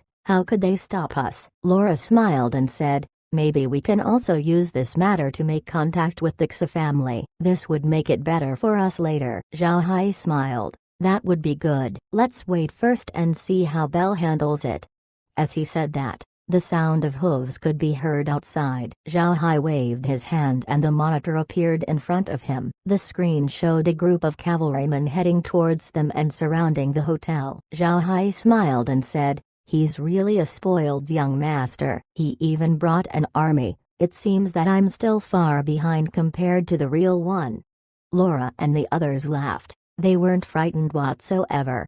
What's surprising was that the hotel's response was beyond Zhao Hai's expectations. The hotel Zhao Hai and the others were staying in was the Shelley Hotel. All medium and large cities in the continent had branches of Shelley hotels in them. Since their service quality was top-notch, Zhao Hai decided to stay here as soon as he arrived at Sart. What Zhao Hai knew for sure was that this hotel didn't have any relation to Belle nor the Xa family. Ordinary hotels, when they become surrounded by cavalry, would naturally be cowering in fear. Shelley Hotel, on the other hand, did the opposite, which Zhao Hai didn't expect. They didn't come up and capture the person responsible, but instead just opened their doors like normal. The attendants acted as though they didn't see the cavalry outside. Only the person in charge of the whole hotel came and acknowledged the presence of the cavalry. There was a carriage containing Fernand next to the cavalry. The long and slender manager with an astute face came forward. Zhao Hai had seen him before. He was always smiling when he spoke, but now he wore a calm face as he approached Fernand's carriage. This one has seen the eldest young master. What did young master come here to do? Fernand looked at the manager and angrily said, Ilan, you are wasting your breath. No need for more words. I am here for whales. It's best if you get out of the way. Otherwise, you can't blame me for my next action. Ilan just looked at Fernand calmly. Fernand had the feeling that he was stared at by a serpent. This made him very uncomfortable. Ilan looked at Fernand and said calmly, eldest young master, since the day we started opening our business, we made sure to never chase our guests away. I don't know what the young master's grievance with Mr. Wales is, but as long as Mr. Wales stays within the premises of the hotel, he will be our guest. We're not the kind of hotel that couldn't guarantee a guest's safety. I suggest the young master to go back. If the young master wishes to cause trouble for Mr. Wales, then he'd have to wait until Mr. Wales leaves the hotel. When that time happens, no matter what young master plans to do, our Shelley Hotel certainly wouldn't interfere. But that time isn't now. When these words were heard by Zhao Hai, he couldn't help but applaud. He didn't think that inside the Xi domain, the hotel would actually dare to publicly cross horns with Fernand. Chapter 328. Power and Prestige. Fernand didn't expect that Ilan would disregard his face. His expression changed and he said, Ilan, you're just a servant. What gave you the balls to oppose me? Are tired of living? Get out of the way or else I'll wreck your entire hotel. Ilan's eyes flashed a cold light. He replied, since our Shelley Hotel opened our shops in the entire continent, there wasn't anyone who dared to say that they would wreck our place. If the young master really plans to demolish our hotel, then I, Ilan, wouldn't stop you. But you'll have to know that the Marquis would have to provide substantial reasons when this matter reaches the ears of the family. Fernand calmed down. Although he was a spoiled young master, he wasn't dumb. His father told him about certain groups inside the domain he couldn't offend. The Shelley Hotel was one of them. His earlier words were only caused by his momentary rage. Now that Fernand heard Ilan's words, he calmed down. What Ilan said wasn't a lie. There were numerous Shelley Hotels spread out in the continent. Being able to handle such a huge business, how could the Shelley family's influence be small? Not to say about Xi family. Even the Xi Empire's imperial clan would still have to think twice before offending Shelley Hotel. Thinking about this, Fernand couldn't do anything other than suppressing the rage in his heart. Then he said, if don't want me to cause trouble, just go call Wales out. We'll settle our own dispute. Ilan shook his head and said, the young master has to forgive me. We need to follow the rules of the hotel. Unless the guest informs us beforehand, we cannot just disturb their rest. The anger that Fernand suppressed erupted. He shouted, Ilan, I have already given your Shelley family enough face and didn't care about your rudeness, but now you're being completely unreasonable. Men, charge. Just as the cavalry was about to rush in, 10 stone golems appeared, blocking the hotel's entrance like a wall. Afterwards,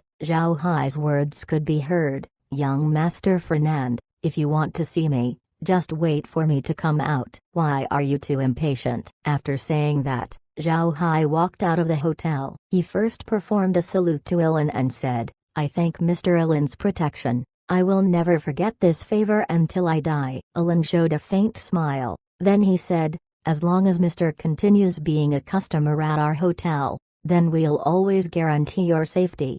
Zhao Hai smiled, then didn't say anything more. He remembered Ilan's gesture in his heart. At this time, Zhao Hai turned to Ferdinand, whose face was red with anger. Young Master Fernand, aren't you being too serious about our conflict? You hit my servant, I hit your servant, we're now even. I don't know why young master dragged these people here. What are you planning to do? Fernand sneered. What, you want to admit defeat now? Too late. You knew this was our domain and yet still dare to offend me. You're courting death." Zhao Hai looked at Fernand and faintly smiled. "Does the young master really think that I'm afraid of you?" "To tell you the truth, I don't want to make this conflict bigger than it already is in consideration of the Marquis. Somebody wouldn't have a happy end if this continues. I hope the young master thinks twice." Fernand sneered, saying these words is already too late. "Men, capture him." The cavalry resumed their charge. At this time, a voice was heard. "Stop, quickly stop." When Zhao Hai heard the voice, he couldn't help but smile. This was Belle's voice. He finally came. If he was late, then Zhao Hai feared that he may actually have to make a move. Fernand turned to look at Belle. He couldn't help but frown. He wasn't willing to annoy this man. Belle was the largest merchant in the domain as well as a very close friend of his father. Although he looked down on merchants, he still needed to give Belle face. Seeing that Belle had suddenly arrived, Fernand frowned a bit. With Belle present, the situation became more complex. At this time, he also remembered Ruiyan's words. Ruiyan told him that Zhao Hai came to Xa domain to meet with Belle to discuss some partnership. Now, it seems that the partnership has gone through. Belle was very anxious. He didn't ride his carriage this time but rode a horse instead. Shu was right behind, also riding a horse. Belle quickly arrived at the hotel. He looked at Zhao Hai and nodded. Then he turned to Fernand and said, "Eldest young master, how did my friend offend you? Please consider this little one's face and quell your anger." Belle was a merchant, so when he apologized, he put on a smile. With this, people would generally be too embarrassed to get angry. Fernand looked at Belle and listened to what he said. Fernand didn't want to be in conflict with Belle. He knew that he couldn't offend him. At this time, Ruiyan came out of the hotel and looked at Fernand. When Fernand saw Ruiyan appear, he became delighted. Ruiyan looked at him with despise, then turned her head to Zhao Hai and made a face of admiration. Fernand's anger flared up again. He looked at Belle and sneered. "Belle, you're just a merchant, why would I give you face? You became an honored guest at our house, became father's friend, and had me call you uncle, and now you think that you're someone great? Get out of the way, or else I'll have to capture you along with whales." When Belle heard Fernand, his complexion paled. He clearly saw Fernand's rage reduce, but suddenly it came back. Belle knew Fernand, so he turned around and see the reason for his change. He turned his head and saw Ruiyan. Looking at Ruiyan's appearance as well as her looks, Belle immediately knew that she was Persilduchi's young lady who was traveling with Zhao Hai. He also understood the current situation. Belle took a deep breath, then turned to Fernand. He couldn't help but sigh inside. Robert was a perceptive person, so how could his son be as idiotic as Fernand? Such clear motives but still couldn't see through it. He was too stupid. Belle didn't know what to do. If the eldest young master really made this mistake, Belle wouldn't have anything to say. No matter what, this man was the Xa family's successor. Then a voice came. "Such power and prestige, why don't you also capture me then?" The voice wasn't loud, it was just ordinary. You almost couldn't hear it. But when Fernand heard this voice, his expression changed. Belle and Ilan became relieved upon hearing this voice. Zhao Hai also turned to look at the source. There was a carriage that had just arrived. The carriage was large and majestic, but a kind of majesty that was low-key, a humble type of majesty. A middle-aged man stood in front the carriage. Although he was a noble's robe, he wore clear glasses. His noble's robe looked very refined, and paired with his eyeglasses, it gave him a scholarly aura. Seeing the man, Zhao Hai couldn't help but feel a favorable impression towards him. Back on Earth, Zhao Hai was an author, so his body naturally would express a scholarly tone. This made Zhao Hai form a connection with the man, giving Zhao Hai a good impression of him. The man was naturally Robert. Although Robert had a calm face, everyone who knew him understood that he was angry. Seeing Robert arrive,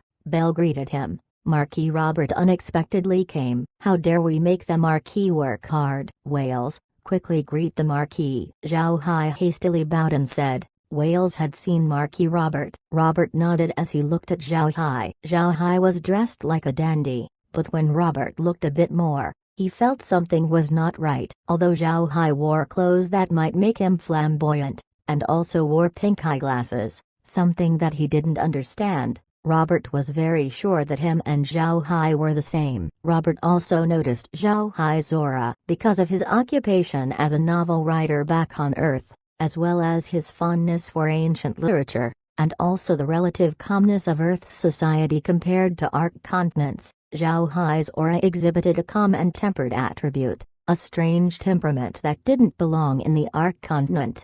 Robert was a perceptive man. When he saw Zhao Hai's temperament as well as how he was dressed, he immediately understood. He couldn't help but smile, but he didn't reveal it. He nodded to Zhao Hai and said, "Young man, very good, hee. What a pity that you have such temper."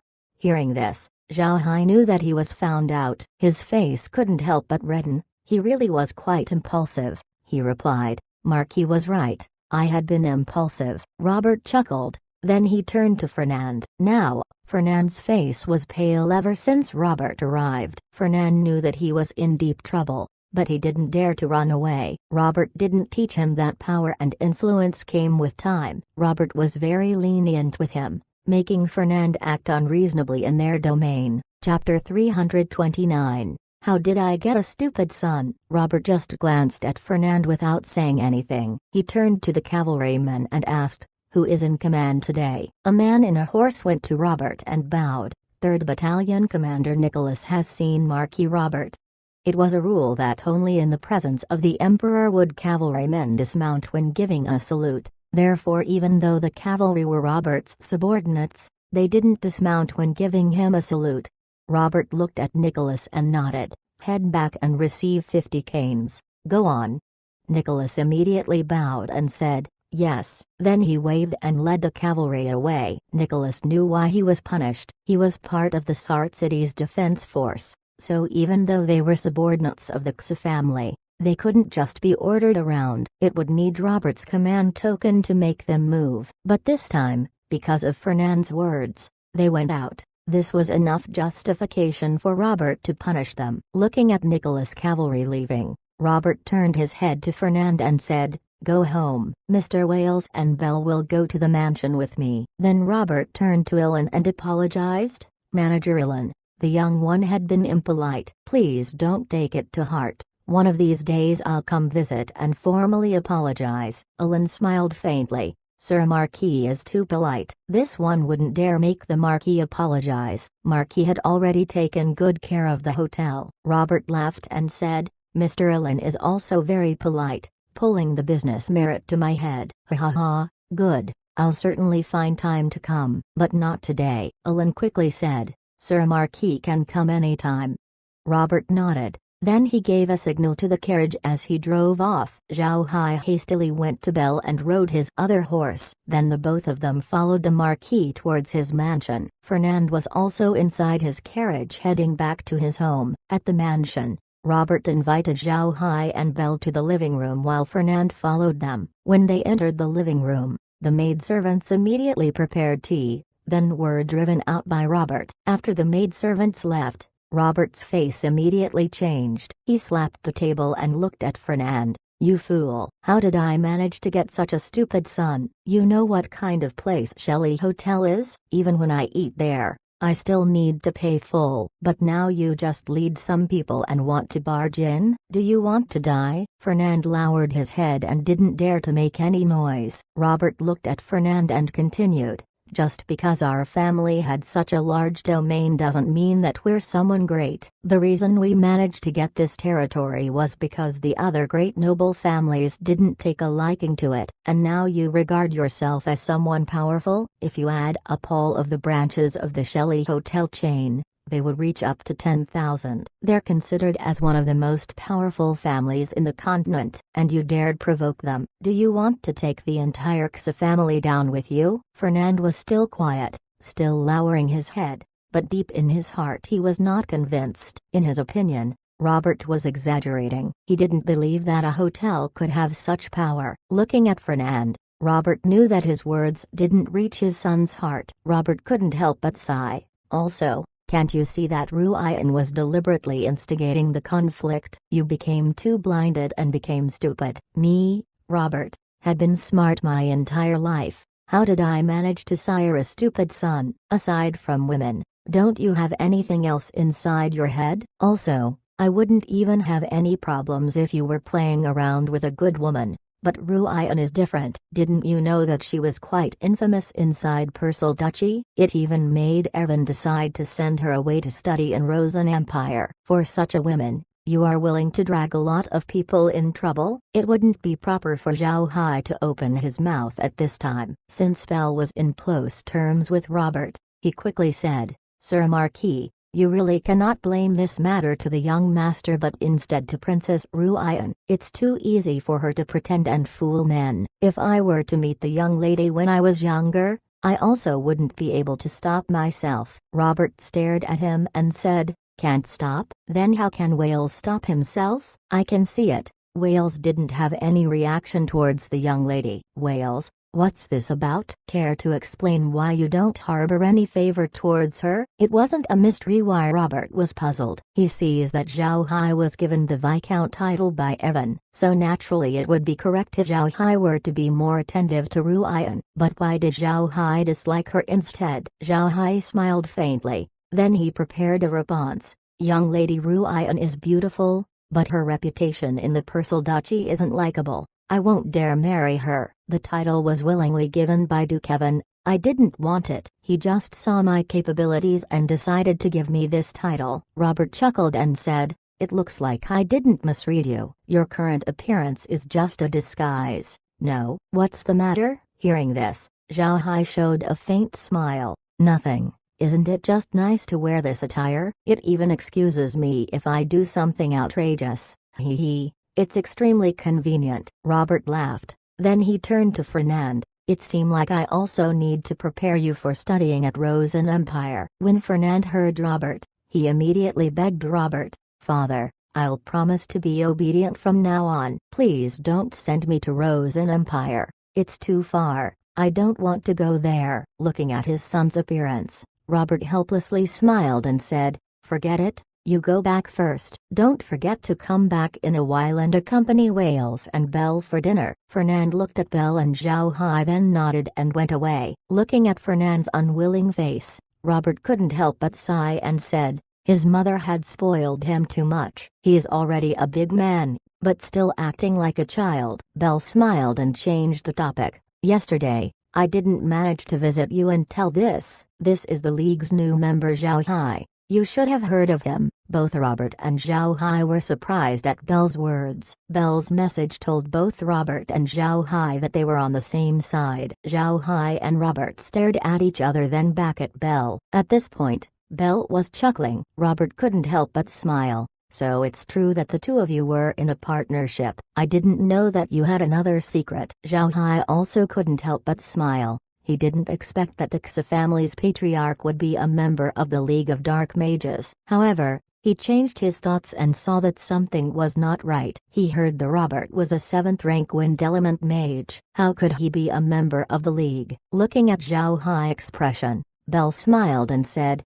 don't assume that the League of Dark Mages members are all dark element mages. There are also quite a few number of people of different backgrounds that are members of the League. Like me and Robert, we became too tired of the Radiant Church's antics. Seeing that we had a common hatred with the League, we decided to join. Zhao Hai nodded. Robert looked curiously at Zhao Hai and said, you're also in the League? Are you a dark mage? Zhao Hai smiled and said, when I joined the League back then, I was a dark mage, but a fire, earth and wind tri-element mage's status is much more convenient in the continent at this time. Robert and Belle both stared at Zhao Hai. Looking at the two people, he smiled and added, don't stare at me like that. I don't actually know magic. I have a divergent ability. It can imitate magic spells. Presently, I could imitate earth, wind, fire, dark, and light element mages. This is how I can pretend to be a 3-element mage. Zhao Hai's words further surprised Robert and Belle, but Zhao Hai couldn't blame them. Divergent abilities were very rare and mysterious. Therefore, when they heard that Zhao Hai had a divergent ability, they were very surprised. On the other hand, The reason why nobody was surprised about Shu is because he was already quite well known early on his life. Everyone knew his ability and were not surprised. But now that Zhao Hai also said that he had such ability, Belle and Robert almost didn't believe him. Zhao Hai looked at the two and smiled bitterly. Then he didn't talk anymore. He knew that the more he talked the more mistakes he would make, so he decided to settle for less. Belle and Robert saw that Zhao Hai didn't want to divulge more information, so they didn't push him further. The League was quite a loose organization and everyone had their secrets, so they didn't inquire anymore. Robert shifted the topic. Right, Zhao Hai, what did you see Belle for? This fellow is a sleazy businessman. Why would you want to do business with him? It was obvious that Robert and Belle's relationship was quite good, seeing how they tease each other. Zhao Hai quite admired these types of friendships. Belle looked at Robert. What, you're asking why Zhao Hai went to me for business? Did you forget what he did in the past? Robert froze. He remembered the Haven brand products in the Purcell Duchy some time ago. These products were all provided by Zhao Hai. Thinking about it, it wasn't surprising for Belle and Zhao Hai to team up. Robert nodded, then he turned to Zhao Hai. So what business are you doing with Belle? Haven products? Zhao Hai shook his head and said, not this time. I want to sell milk wine at the moment. I'll give them to Belle and he'll be the exclusive seller for Xa Empire. Robert said, milk wine? Why sell that? Would people buy it? Belle smiled and said, I'll make you try it later, and I promise you, you wouldn't want to drink any other liquor after then. Looking at Belle's expression, Robert knew that the wine would surely be good. But he was also curious. His family's domain was bordered with the prairie, and also had some businesses with the beastmen. So naturally, he didn't drink a small amount of milk wine, but he still couldn't get used to it. Chapter 330, Ilan. The group chatted in the living room, unwary of the time that had passed. The topics they talked were mostly about the League of Dark Mages. Zhao Hai was a new recruit and he didn't know a lot about the League, so he used this opportunity to discuss with the other two. The two didn't hide anything from him either. As it turns out, Robert was able to join the League thanks to Belle. The two's relationship was already good before Robert joined the League. And when one time Belle asked Robert about what he thought about dark mages, Robert was unexpectedly fine with them. In contrast, Robert was disgusted with the Radiant Church and its overbearing attitude. Finally, after multiple contacts, Belle finally invited Robert to the League. Upon listening to Robert's words, Zhao Hai felt a bit anxious. From their discussions, it seems that they were already integrating Zhao Hai with the League. It was quite amusing, but from the way things was, he had no other alternative than just make them believe that he was already a firm believer. The two also told him a lot about the League, giving Zhao Hai more understanding of the group. When dinner time came, the group headed to the dining hall. Fernand also came to drink wine with them. At this time, Fernand's mind was already clear. He was very embarrassed. He was not stupid. When he calmed his mind down, he realized that Ruian was just pushing him towards trouble earlier this morning. Although he was manipulated, his heart didn't have any misgivings, making him suffer a loss. This made him feel very awkward. When dinner came, Robert sent someone to fetch him, so he went. After the group sat down, Robert took out the fruit wine he prepared, but Belle quickly stopped him. He said, "Keep this wine. Today, Wales will provide the liquor." "Wales, you will, right?" Because Fernand was present, Robert didn't want Fernand to know Zhao Hai's true identity, so they decided to call him Wales. This didn't mean that Robert didn't want Fernand to get to know Zhao Hai. Knowing Zhao Hai was actually good for his son. Zhao Hai's identity couldn't be revealed inside Xa Empire. The less people who knew, the better. Although Fernand wasn't that stupid, he was quite impulsive from time to time. When Zhao Hai's status gets revealed, Evan, Belle, and Robert would be implicated. So Robert decided to make Fernand be in the dark regarding Zhao Hai's status. Robert looked curiously at Zhao Hai. Zhao Hai smiled and said, "Right, let's have my wine." It could also be considered as my apology to brother Fernand. A liquor bag appeared as he waved his hand. Seeing this, Fernand didn't dare to underestimate Zhao Hai anymore. From Zhao Hai's action, it was obvious that he had a spatial storage item. The Xa family didn't even have one, It was that rare. Such item was a symbol of status. Now Fernand didn't have any doubt about Zhao Hai's background. Zhao Hai didn't care about Fernand's expression. He poured himself a cup and also 3 more for the others. Then he lifted a glass and held it to Fernand and said, "Brother Fernand, I had been impulsive today and had offended brother. Please take this cup as a sign of my apology." Fernand became embarrassed when he heard Zhao Hai. He quickly lifted his glass and said, "Brother is too kind. Today's matter was my fault. It should be me who has to offer a glass." Then the two clinked their glasses and drank the wine. Zhao Hai was used to the wine, so he didn't have any reaction. Fernand, on the other hand, had never drank such strong liquor. After he downed his glass, he choked repeatedly with his face red. Zhao Hai smiled and poured himself another glass. He turned to Robert and said, "Sir Marquis, today's matter was my fault. I even troubled you. Please have this glass." Robert looked at Fernand's reaction and was surprised. He knew that Fernand was a good drinker. Even though Fernand was no good son, when it came to liquor and women, he was better than Robert. For even Fernand to be like that after a glass, would he be able to take it? Belle looked at Robert's expression. He smiled and said, "It's all right. The liquor is very fragrant, but it's also very strong. It is good to be careful and not drink it like it is fruit wine. When you drink it, take it sip by sip, then you'll know that it is a rare delicacy." Robert looked at Belle as though he didn't believe him.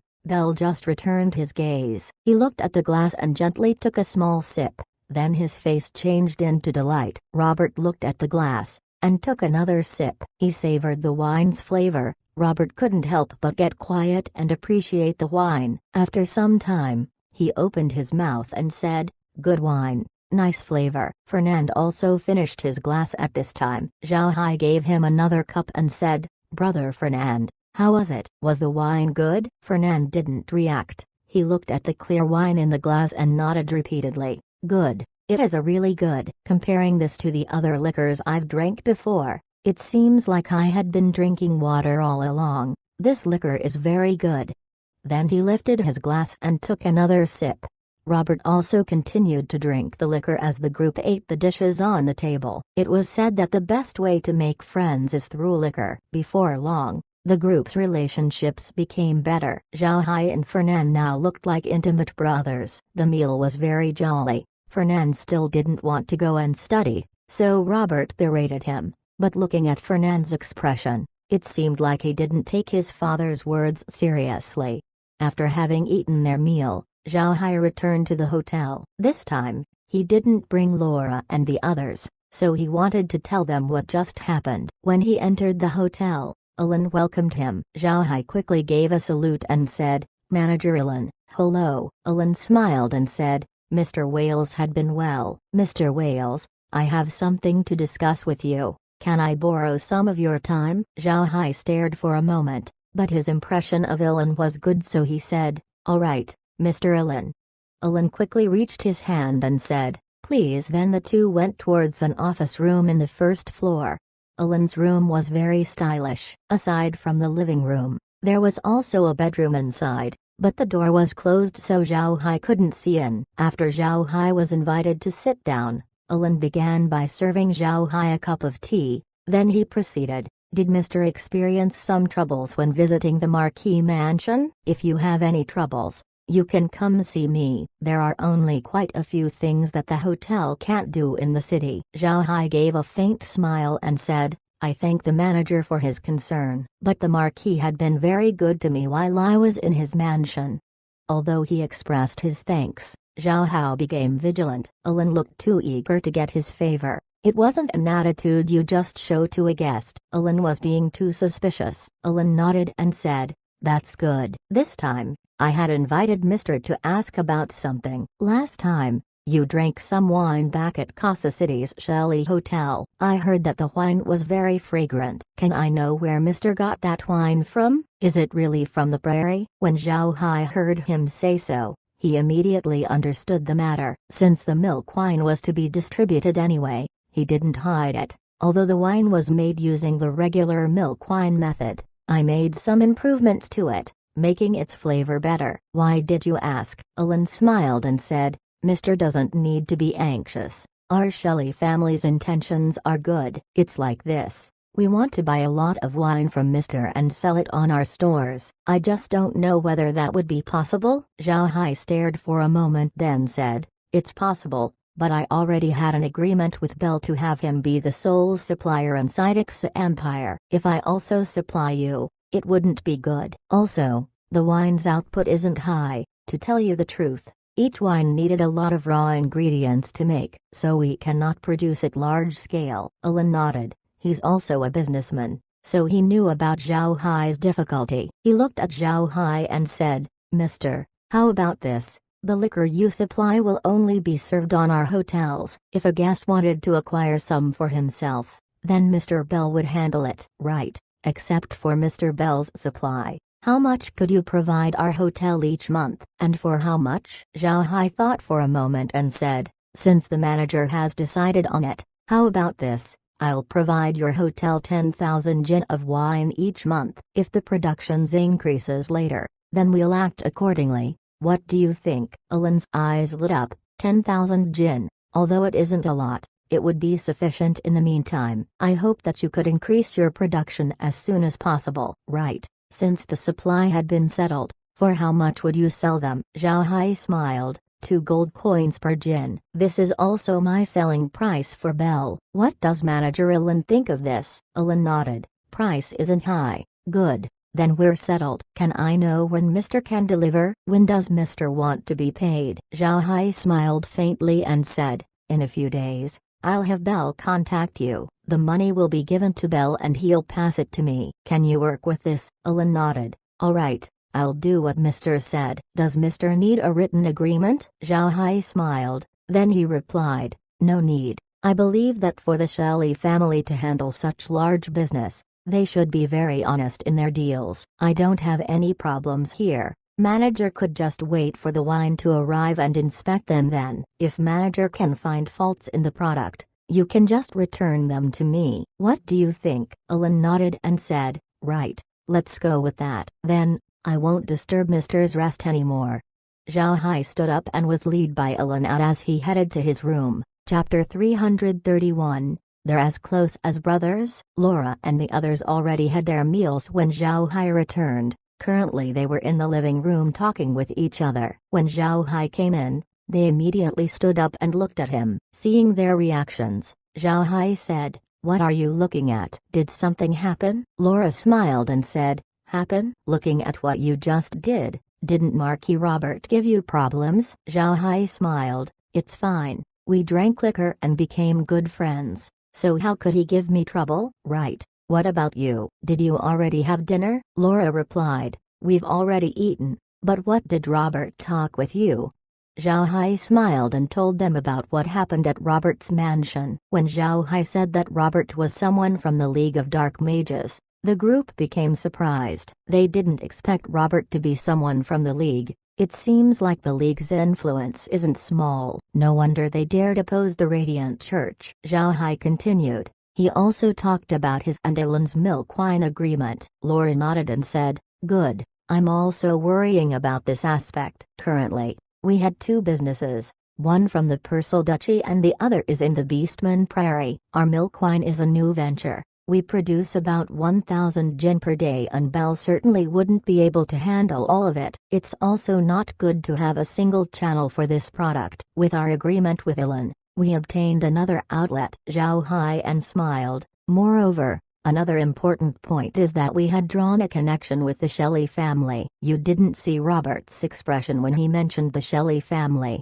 His reaction clearly showed the power of the family. If we can get a relationship going with them, it will give us an advantage in the future. Laura agreed. That would be good, but highly unlikely. The Shelley family is a huge merchant family. They wouldn't just make connections if they don't get a huge benefit. If there are nothing in it for them, then they would not care about you at all. Zhao Hai smiled then replied, "This isn't bad at all. If we are just ordinary, then Southern King wouldn't deal with us. The League of Dark Mages wouldn't help us at all. Not everything is a benefit anyway. This time's cooperation with the Shelley family isn't a bad thing." Laura smiled. "In any case, we already made a deal with them. and we shouldn't hurry our plans. I think that if we go back to the Black Wastelands, we can recall all the bulls and argali from the space. We could also farm some firefish and try to make more deals with Shelly Hotel. If we manage to get their attention, they might help us. What do you think? Zhao Hai replied,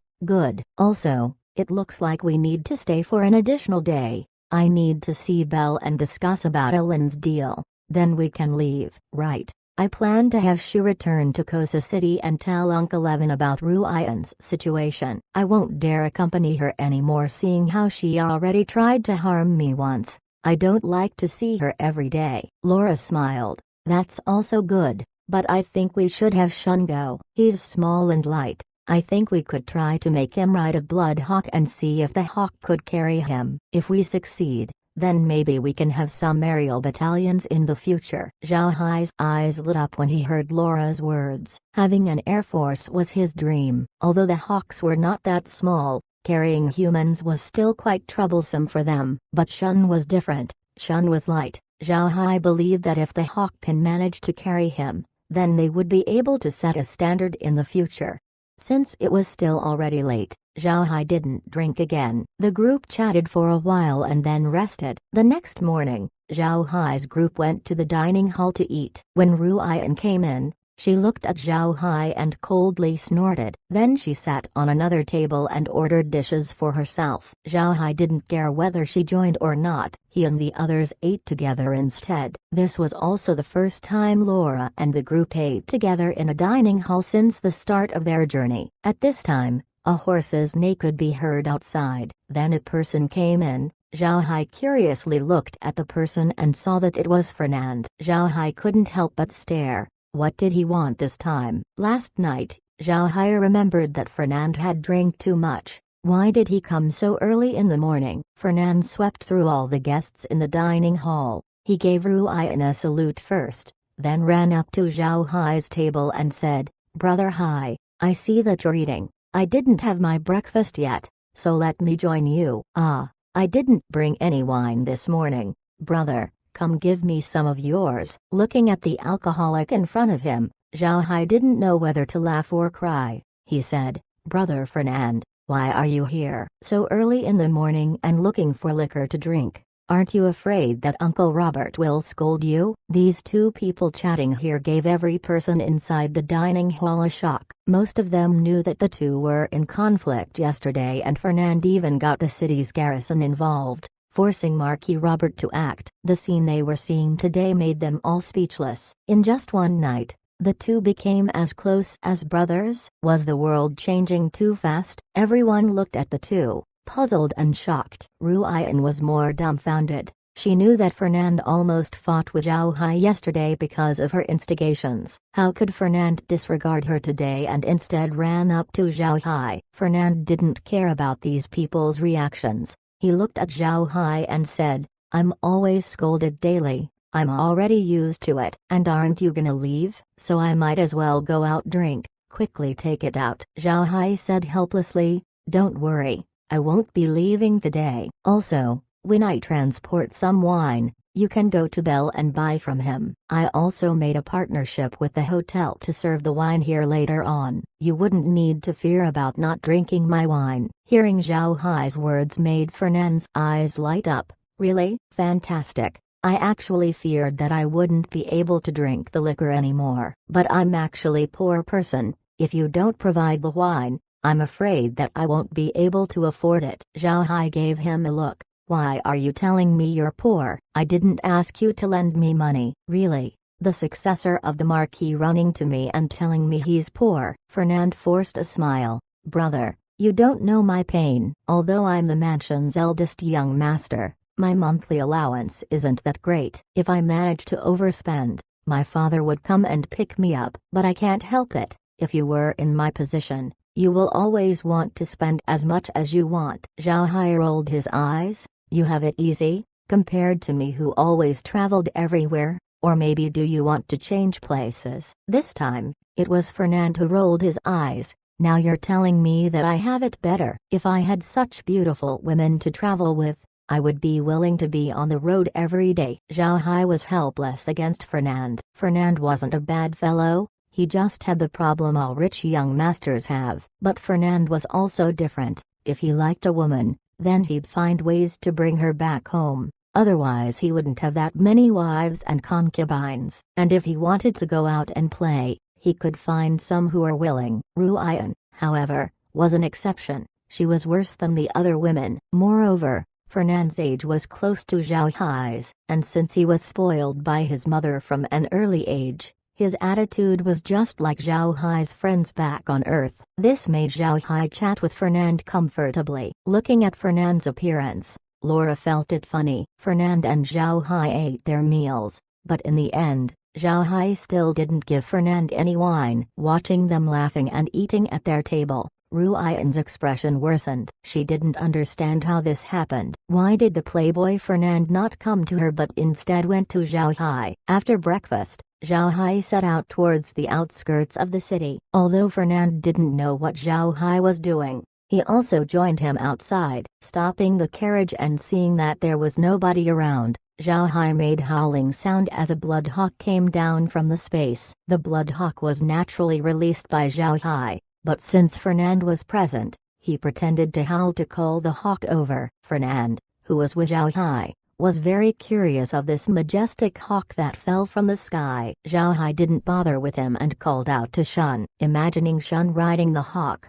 Fernand could help but laugh. His short stature, compared to the eagle, was very disproportionate. Then Zhao Hai turned to the hawk and said, "How is it? Can you carry Shun on your back?" The blood hawk paused for a moment then nodded. Zhao Hai also nodded and then handed Shun a letter. He instructed, "Shun, take the blood hawk and go to Casa City. Give this letter to Grand Duke Evan. This is my badge. Take it." After handing the letter to him, "Tell him that I would be waiting for his response." Shun was skeptical when Zhao Hai told him to ride the hawk, but when he saw the blood hawk's appearance, his heart became nervous. Nevertheless, he nodded and carefully received the letter and crawled to the back of the bird. The hawk gave Zhao Hai a cry, then flapped its wings and took off. Before long, the two became two black spots in the sky. Chapter 332, A Gift to You. Fernand was shocked as he looked at Zhao Hai. "They're gone, brother. Did you raise that magic beast? How can it carry someone easily?" Zhao Hai smiled.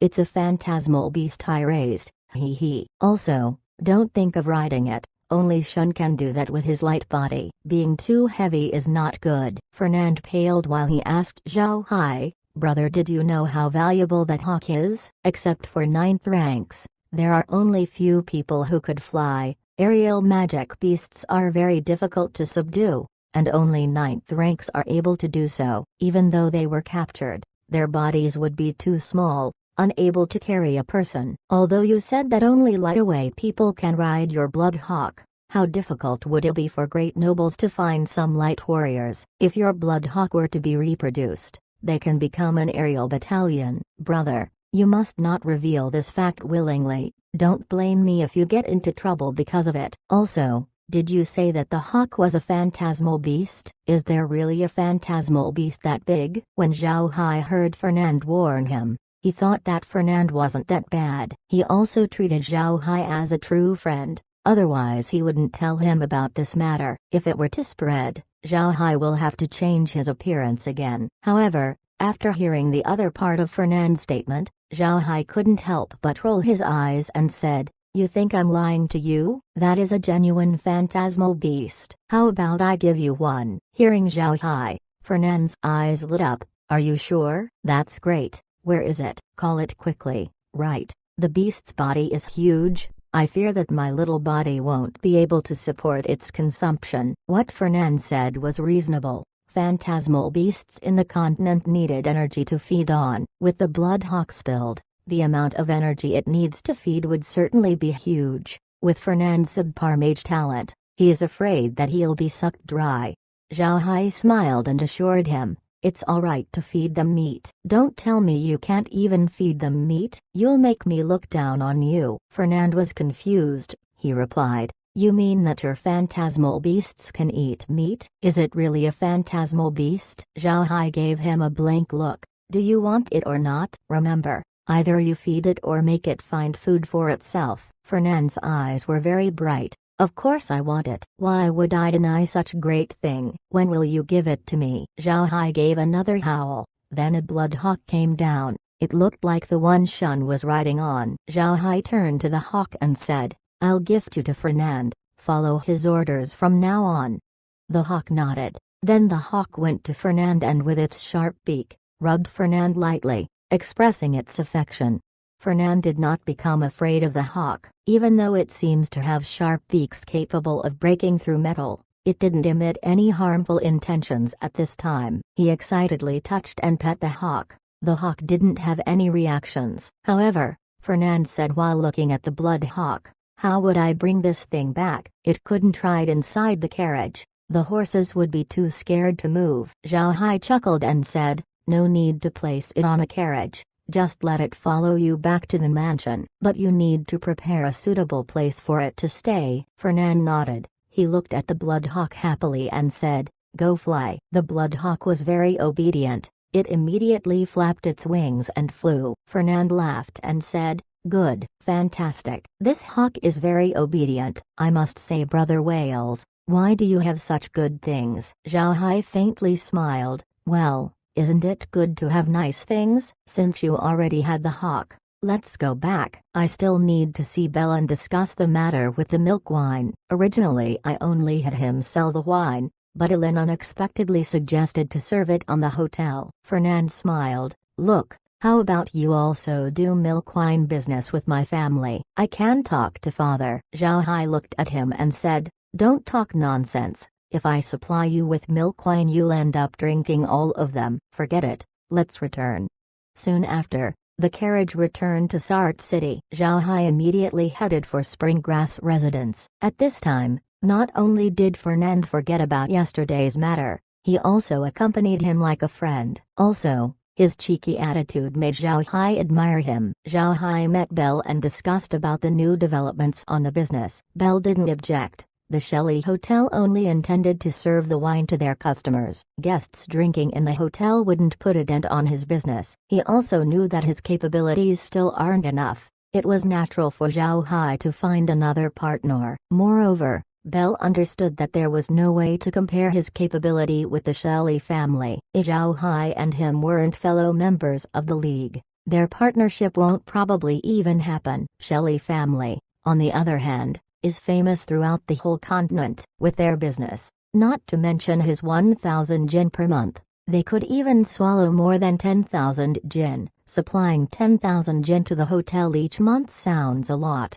but as Robert said, the Shelley family has more than 10,000 hotels in the continent. Later on, if the wine were to be divided, each branch would have less than a jin of wine each. This quantity is sufficient enough. It was because of this that Belle didn't become disappointed and agreed to Zhao Hai's request to supply the wine. In Belle's mind, if he helped Zhao Hai supply the liquor, he could make connections with manager Ellen. With this relationship, even if Ellen gave him a small business deal, it would be much better than trading in the prairie. Zhao Hai was glad when he saw Belle agree. Then, Zhao Hai asked Belle to prepare some dishes to eat. Belle didn't decline, and ordered his servants to prepare a meal. Fernand also stayed and ate with them even though he didn't have any business with Belle. Fernand joined their talks and also laughed with them. Belle understood human nature and also understood Fernand's temper. He had a child's temper since he was spoiled from his youth, and only Robert could scold him.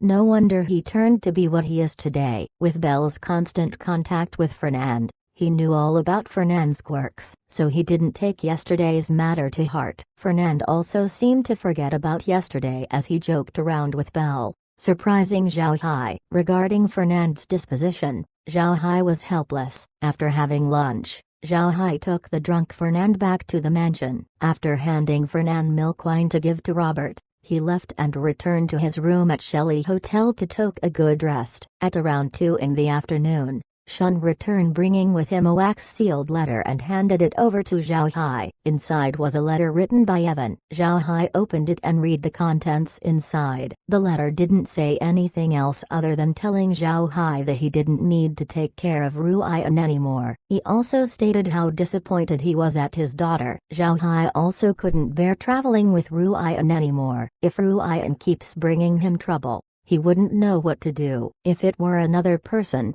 he could just shout at them when he gets annoyed, but he couldn't do that to Ruian. She was Evan's daughter, and Zhao Hai was indebted to the Grand Duke. To shout at his daughter was unjustifiable. Zhao Hai just wouldn't care about her anymore. For the young lady, he could only ignore her. He also couldn't just wait it out. Zhao Hai saw that Ruian intends to keep following him since she still hadn't left Sart City. Her waiting made Zhao Hai sigh. That evening they rested well. Early next morning, the group ate their breakfast and set out. As Zhao Hai expected, Ruian followed his convoy closely, annoying Zhao Hai. Without noticing, they arrived outside the city. When they exited the city, they saw two carriages waiting for them. One was Belle's and the other was Fernand's. Seeing Zhao Hai's carriage, Belle and Fernand immediately went and gave Zhao Hai a greeting. When Zhao Hai walked out of his carriage, Belle smiled and handed him something. Here, it's the letter of introduction for Skywater City's lord.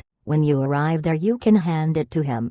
Zhao Hai nodded his head and didn't say anything to Belle. There were a lot of people present, so it was inappropriate to discuss their secrets. In any case, the business with Belle had already been settled anyway. Fernand looked at Zhao Hai and his eyes looked a bit red. He had lost friends in the past because of his identity, but Zhao Hai didn't care about who Fernand is. Although Fernand couldn't follow him, he was given a lot of things by Zhao Hai. He had the milk wine as well as the hawk. Fernand was sad. It was hard to find such a friend. Fernand patted Zhao Hai's shoulder and said, "Brother Wales, I'm not like you who could travel the world. My only great talent is appreciating the good things in the world, so if brother manages to find something good, you can keep it for me." "Right, now that you're leaving, how about giving your brother some wine?" Zhao Hai slapped Fernand's hand and said, "We're already on the road, yet you still want to drink? If you keep being like this then we'll have to leave immediately." Fernand seemed to not hear Zhao Hai.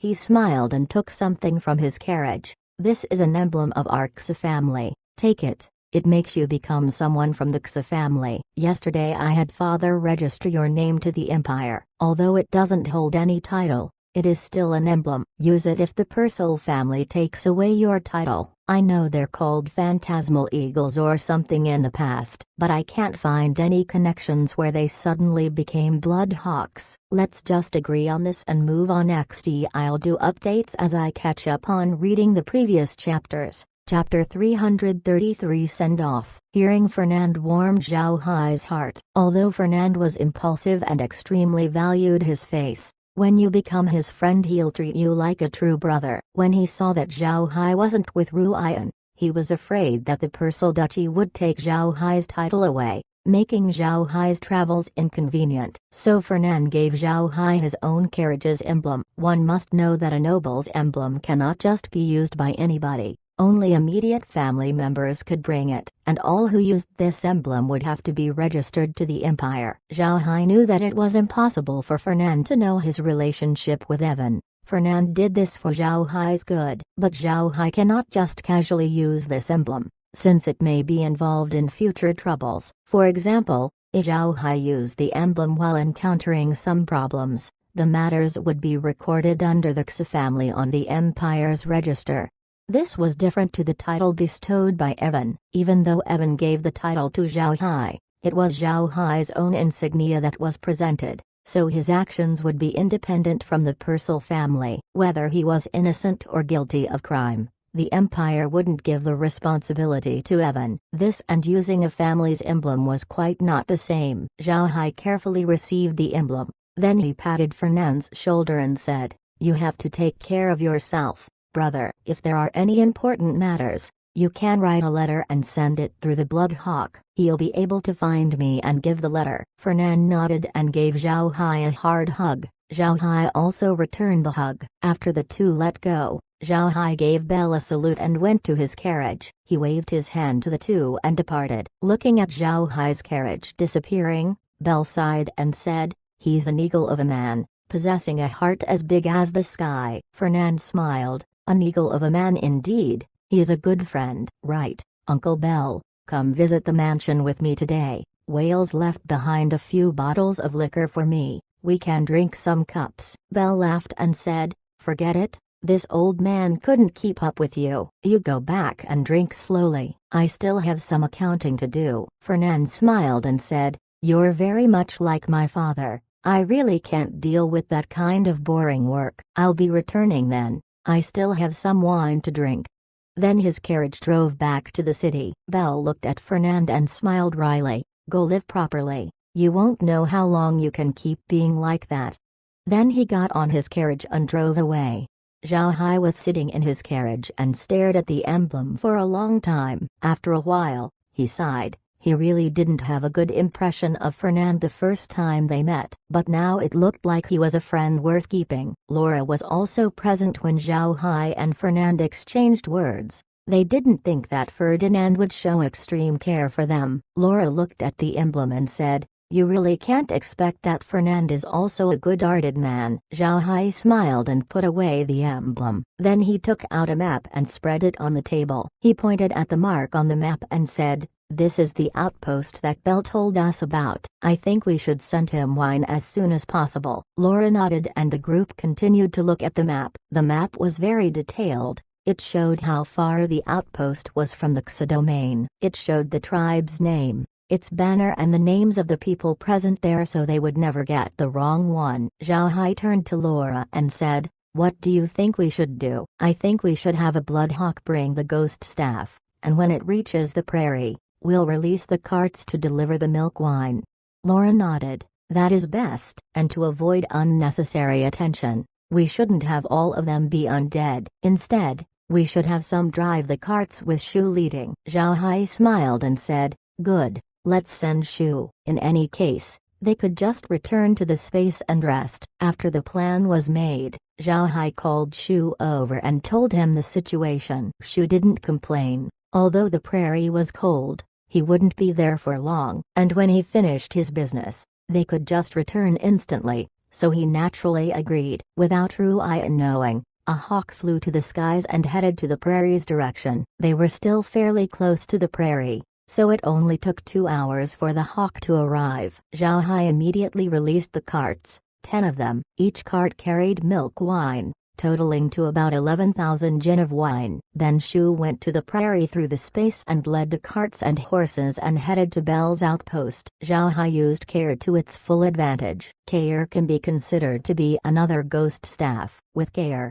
Zhao Hai could essentially send and receive to and from the space at the same time. The rest of the day was spent while quietly traveling. Soon, they spent the evening on a small town. There wasn't any trouble this time. Ruian behaved and didn't bother Zhao Hai. Zhao Hai didn't comment on the matter. He had no complaints if Ruian followed him honestly. Although Zhao Hai wanted to drive Ruian away, thinking about Evan's letter, he couldn't act on it. The situation can only be like this. The next 3 days were very calm. On the third day, Shu found the tribe with Belle's outpost. He also met the person that Belle told them and handed 2 wines over to him. However, Shu wasn't able to get the payment. He still had to wait next month. But this was also in Belle and Zhao Hai's agreement. So after sending the supplies, Shu immediately returned. Although he disappeared for a couple of days, Ruian didn't say anything. Nowadays, Ruian and Zhao Hai didn't talk too much.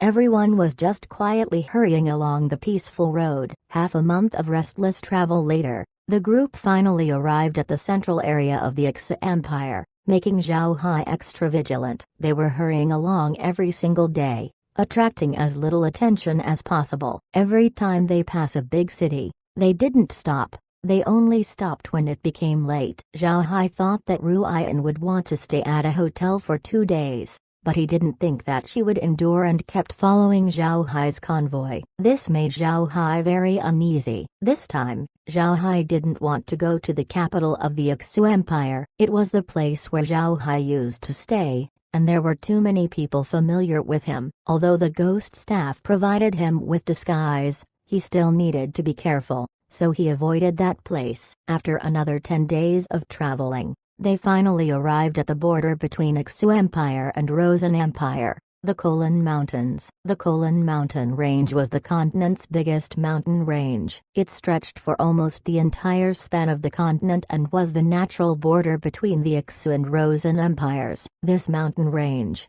like the Persal Duchy and the Black Wastelands, only had one canyon, which became the only main route between the two empires. They call this route the Lifeline Canyon. However, different from the Black Wastelands situation, there were small routes inside the mountain range. These routes were used by merchants to smuggle some goods. There were plenty of carts and carriages going through these side routes every day to cross between Iksu and Rosen empires. Zhao Hai already had some understanding of this situation, but they didn't plan on taking these side routes. They were going to pass through the main route to Rosen Empire. With this, they could only pass through the Lifeline Canyon. Before the travel along the canyon, they still needed to pass through two fortresses on both ends of the road. One was Iksu Empire's Cold Wind Fortress, the other one was Rosen Empire's 100 Battles Fortress. In preparation for the travel, Zhao Hai's group stayed inside Cold Wind Fortress, and since they're going to travel on continuously for many days,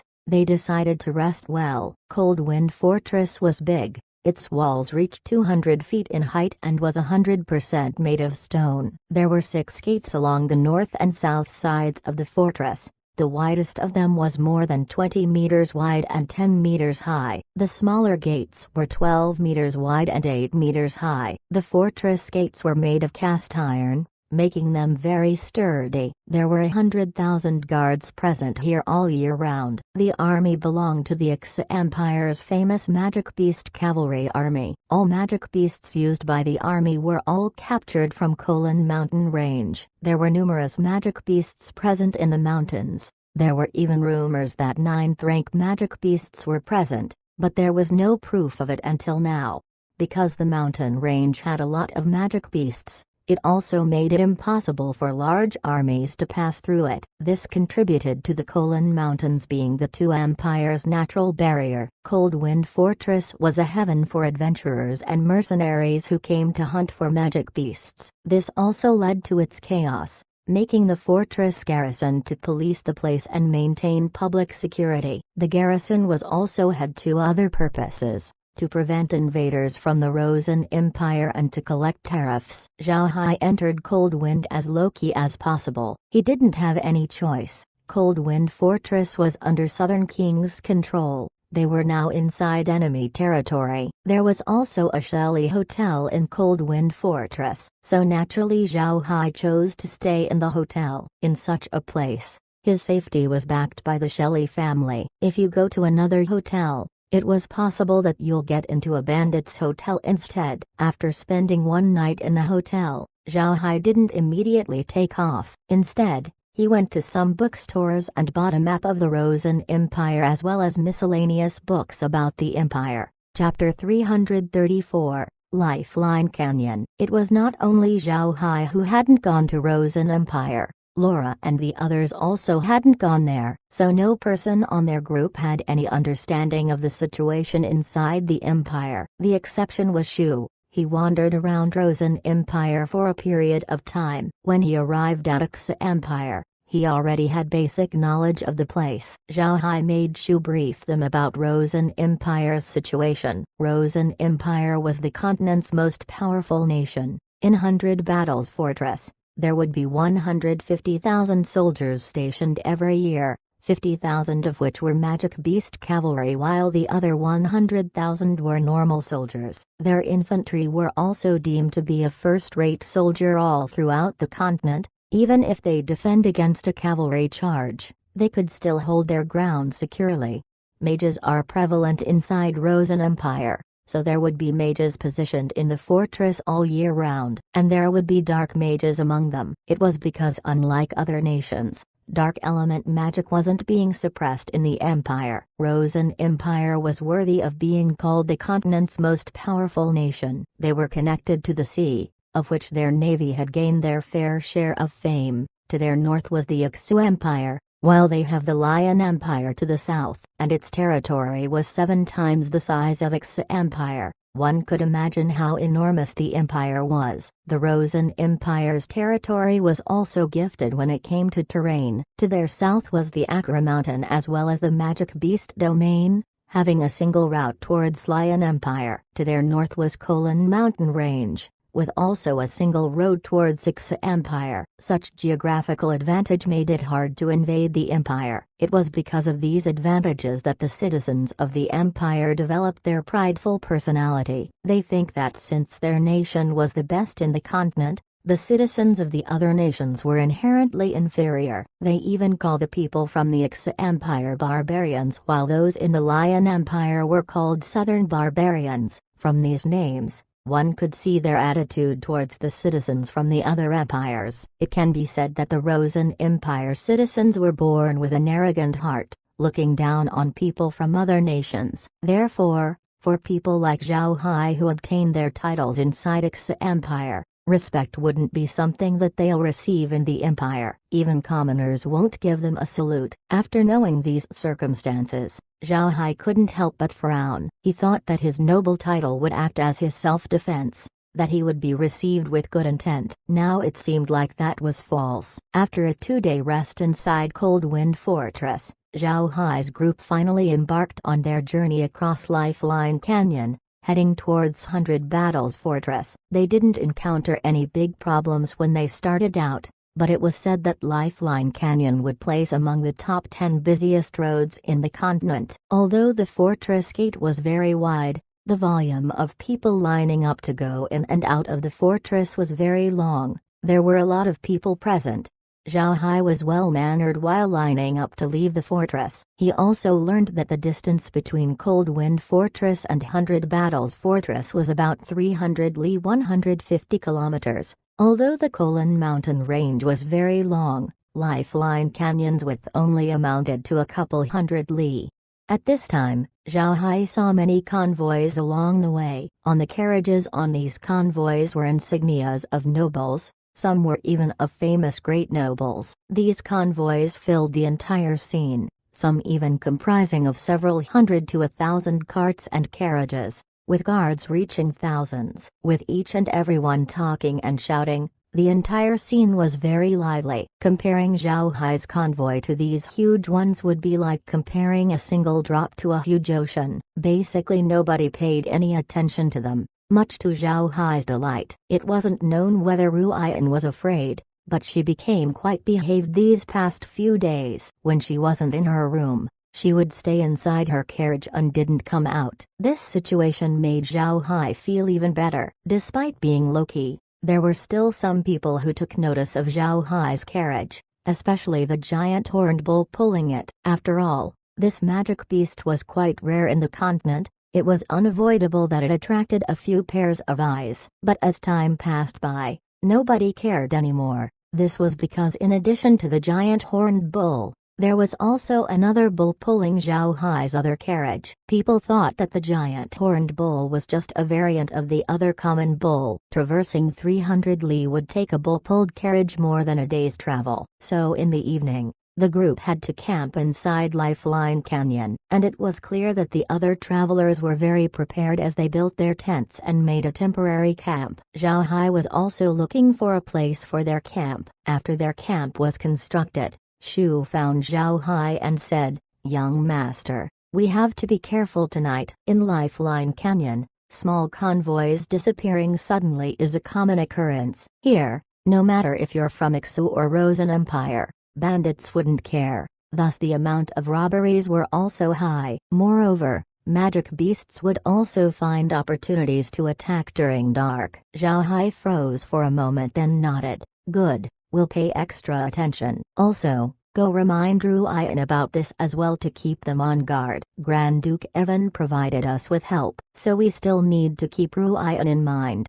Shu nodded, then turned away. Laura looked at Shu's back and sighed. "I must say, Ruian is quite a pitiful, a single girl going to an unknown place to study. Also her status would be demoted from a young lady to a commoner, and may even get looked down. This wouldn't make anyone feel better. Zhao Hai also sighed, but Ruian's situation was only brought upon by herself. She was intelligent, but she didn't know where to use it. Therefore she reached her current situation. She thought that her father was incompetent, that he wouldn't be able to provide her with a good life, so she gave her father sarcastic comments often, never giving him face. She thought that Adam wouldn't live a good life, so she wanted to break their engagement. She thought that with her wit, all men would submit to her, therefore she acted as though she was an empress, ending up discrediting herself. Finally, Grand Duke Evan made her go far away to study. One could say that she brought this upon her own self. People say that hateful people end up in pitiful situations. These words were fully reflected on Ruian. She's currently very pitiful,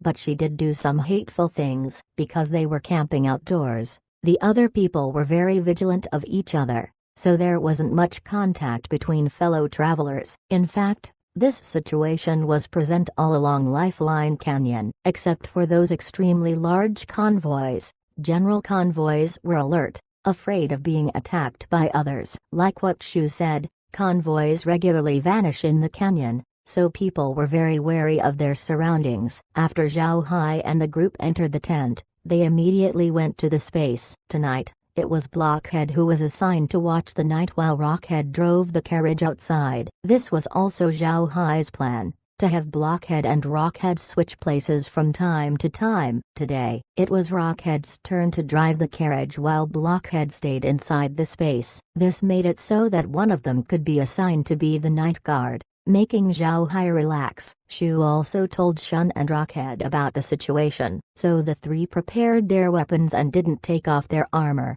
so that they would be prepared to battle at any time. In the middle of the night, Blockhead noticed some shadows closing in around their camps, but their goal didn't seem to be them. Instead it seemed to be Ruian.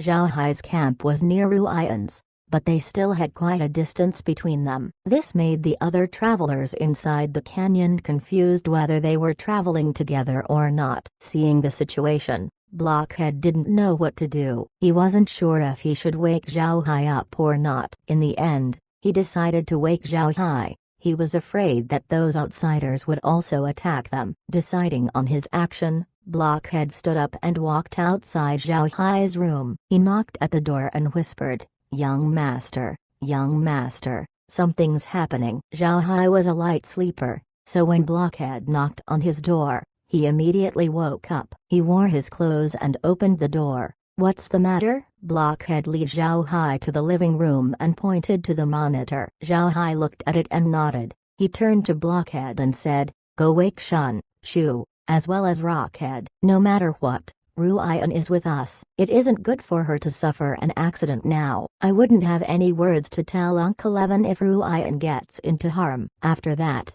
the two went out from the space. They didn't wake Laura and the others. They couldn't help them anyway. They would only worry if they woke up. In order to keep them secure, Shu, Shun and Rockhead didn't go to the space to rest but just slept outside. Zhao Hai directly appeared on the three men's tent. When the two appeared, Shu and the other two woke up. The trio was surprised to see Zhao Hai. Shu whispered, "Young master, did something happen?" Zhao Hai nodded. "Some people encircled us. They're probably after Ruian." "Shun, go inform Ruian. Make them prepare." Shun complied then vanished from the tent. Zhao Hai didn't notice how he left. The tent's curtain didn't even move. Zhao Hai brought up the image projected on the monitor and the group looked at it seriously. The team that came seemed to not belong to any convoy. It looked like they had come down from the mountains. They number about 700 people. Looking at their appearance, it was possible that they were mercenaries. They wore leather armor with varying types of weapons that looked like they were used for a long time. Some weapons even seemed to be damaged but not even replaced. Chapter 335. Brilliant Method. Zhao Hai looked at the situation and relaxed. Looks like these people were waiting in ambush since this morning, just waiting for some fat sheep. But do we really look like fat sheep? When Shu, Blockhead and Rockhead hear what Zhao Hai said, they couldn't help but chuckle. Shu smiled and replied, "We're not, but Ruian does." The trio's reaction made Zhao Hai ask, "Why?" Everything seems to add up. We only have a few people, while Ruian has 100 guards. What's wrong with that? Shu smiled faintly and said, all travelers inside Lifeline know that only those with absolute confidence in their strength travel without guards. Our group only has 2 carriages and seem to have nobody acting as guards. Thus, for these mercenaries, only an idiot would not think that an expert was present inside one of the carriages. If these weak mercenaries provoke a hidden expert, they would only be courting death. Because of this, they didn't target us, but Ruian was the exact opposite. She had 100 guards with her, along with several carriages. Moreover, the mercenaries could see that the strength of her guards are only on par with them, so they branded Ruian's group as fat sheep. Zhao Hai smiled and said to Shu, I didn't think that there's such a thing, but it seems right. Not counting anybody else, you alone number more than the group outside. If they come attack us, they would certainly be courting death. Shu smiled. To be honest, he was very satisfied with his capabilities. In the entire continent, the name Shu of 1,000 Shadows was very well known. At this time, the tent's curtain moved slightly, then Shun's form appeared inside. He told Zhao Hai, young master, I've already informed Jill of the situation. They had prepared but they are not optimistic. Zhao Hai thought for a moment and said, let's go out. Make sure to prevent your weapons from making any noise. We don't want to alarm too many people. Shun nodded and held the tent curtain up. Blockhead and Rockhead walked out first, then Zhao Hai, and finally Shu. When the group went out of the tent, Zhao Hai waved his staff lightly and a 1-meter diameter fireball appeared at the top of the staff. Zhao Hai made the fireball rise in midair, making sure the vicinity of their camp was well lit. The mercenaries didn't expect Zhao Hai to immediately reveal his hand. While they were overwhelmed, Zhao Hai calmly said, Dear friends, no need to hide. I want to speak to your representative. The mercenaries made a ruckus. Then a fully bearded man came out of the crowd. He glanced at Zhao Hai and then the fireball. The man had extraordinary vision, and he can see from the fireball that Zhao Hai had the power of at least a 7th-rank mage, and 7th-rank fire element mages were especially an absolute nightmare for small mercenaries. The bearded man walked up and bowed to Zhao Hai. This one didn't know that Mr. is here. I ask Mr. to forgive us. We'll immediately retreat and not disturb Mr.'s rest anymore. Zhao Hai smiled faintly and said,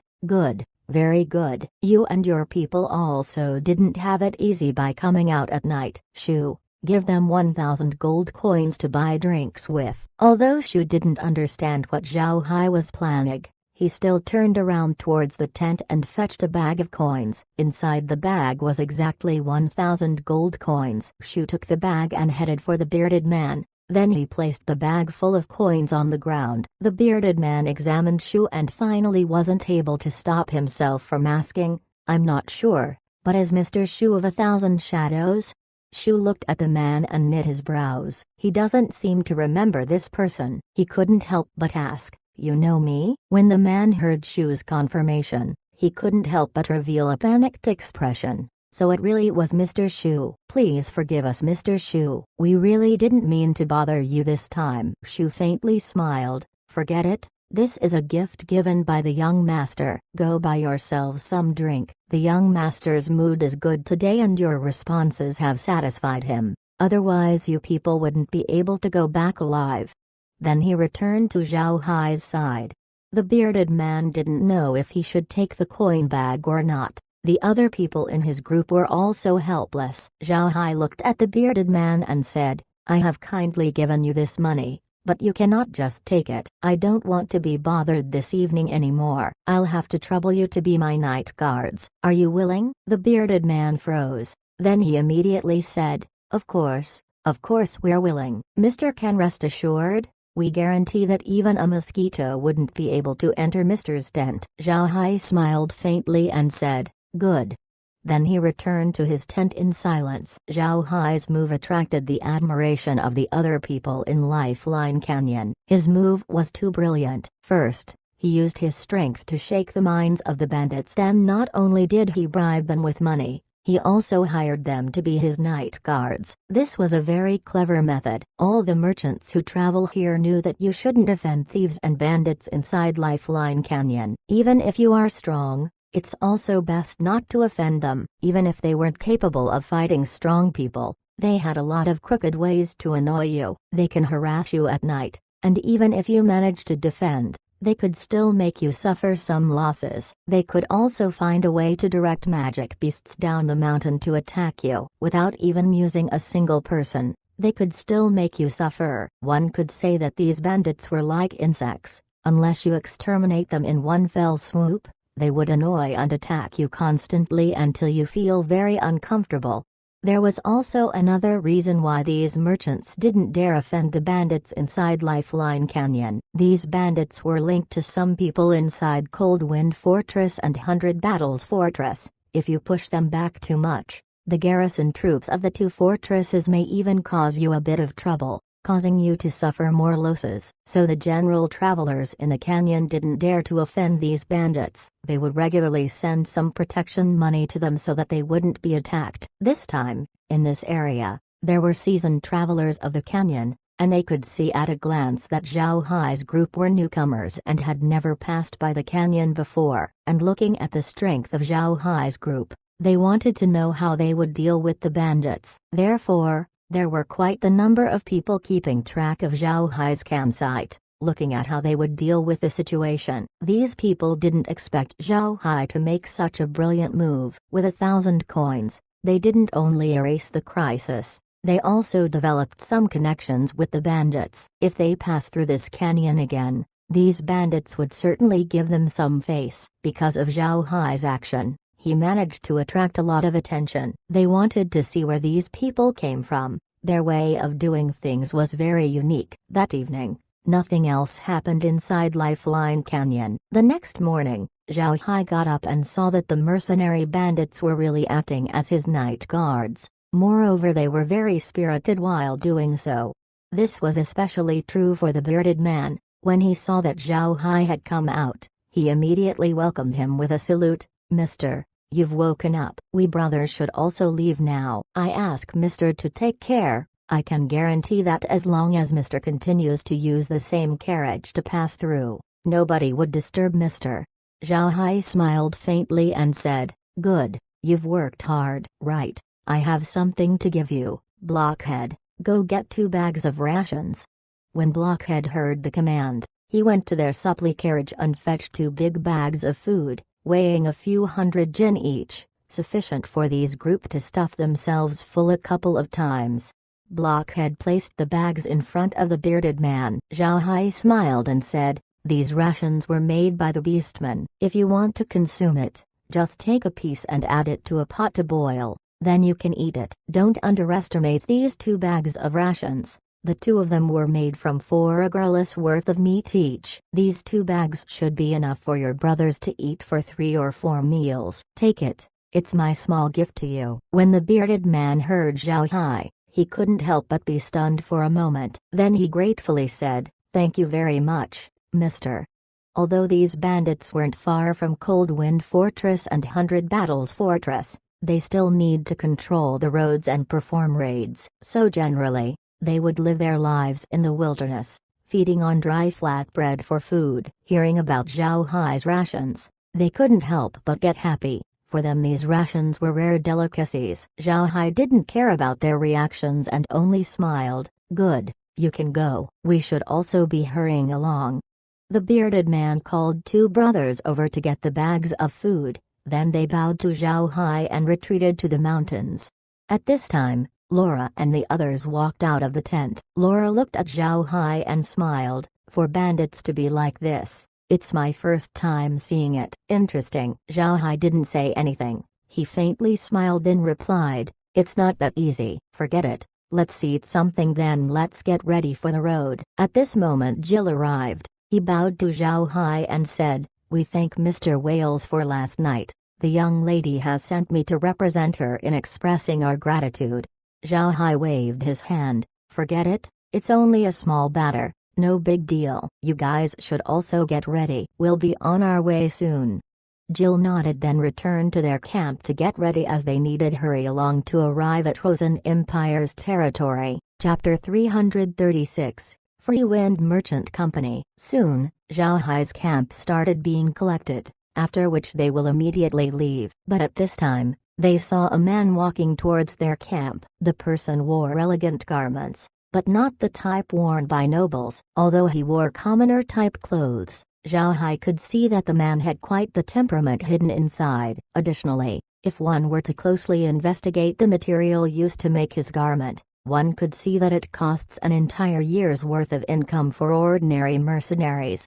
Zhao Hai looked at the person walking towards him curiously. The person didn't bring a weapon and he wore a smile on his face. He didn't look like a threat.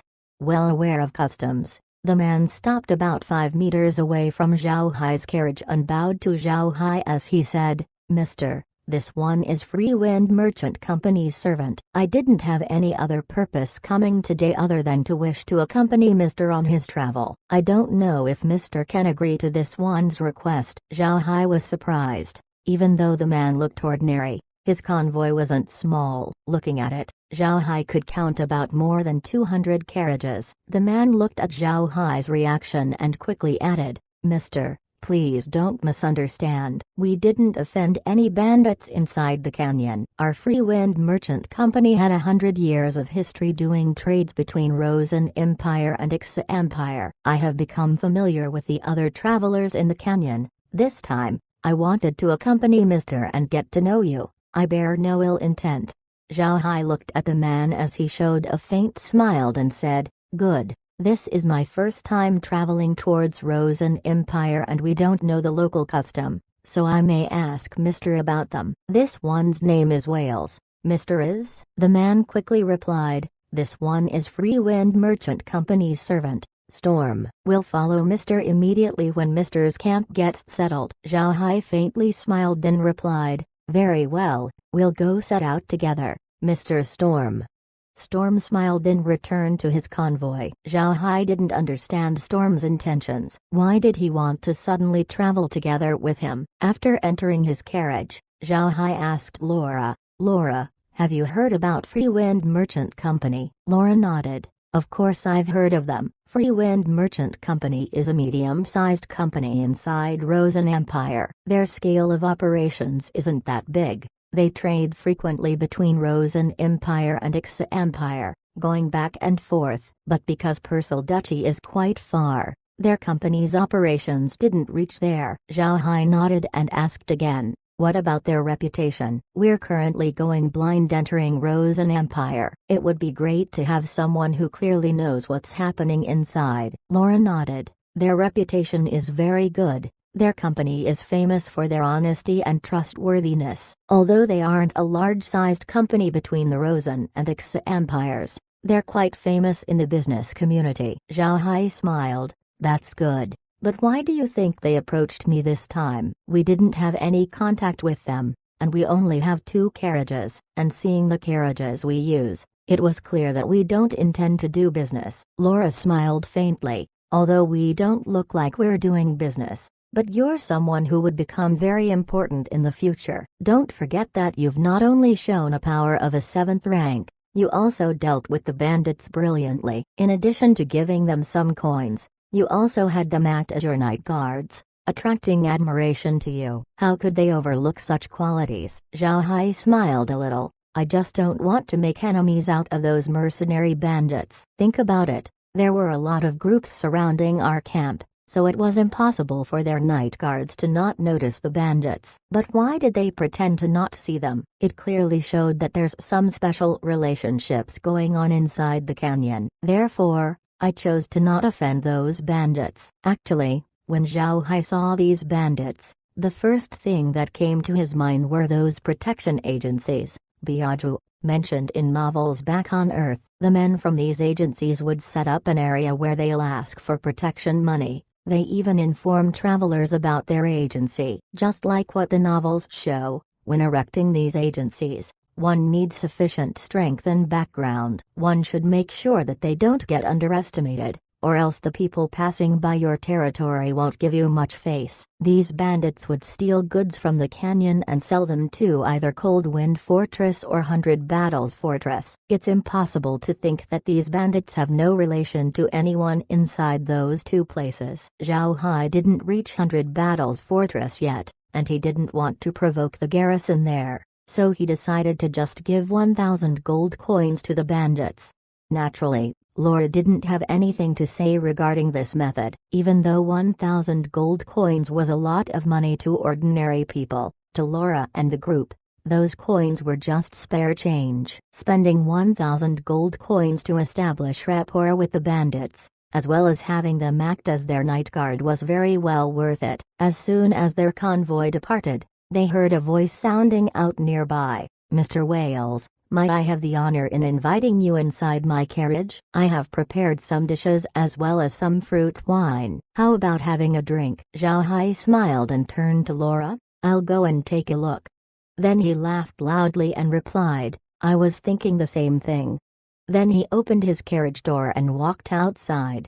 As the carriage outside slowed down to a halt, Zhao Hai inspected it. The carriage was structurally the same as his, but this one was horse-drawn, and the horse wasn't any ordinary horse, but instead it was a flaming horse. Storm was sitting inside the carriage smiling at Zhao Hai. The two carriages were close to each other. As long as one took a few strides they would arrive at the other carriage. Zhao Hai smiled and walked toward Storm. Storm welcomed Zhao Hai to his carriage. The carriage's interior was similar to Zhao Hai's. All essential furniture were there. It seemed like this kind of design was quite famous in the continent. On the carriage's table, there were 4 small dishes present as well as 2 glasses filled with wine. Zhao Hai looked at the dishes and they turned out to be magic vegetables popular in the continent. They were also cooked very well. Although the quantity was small, the dishes looked very refined. One must know that eating magic vegetables during winter was very hard for commoners to do. For the numerous commoners in the continent,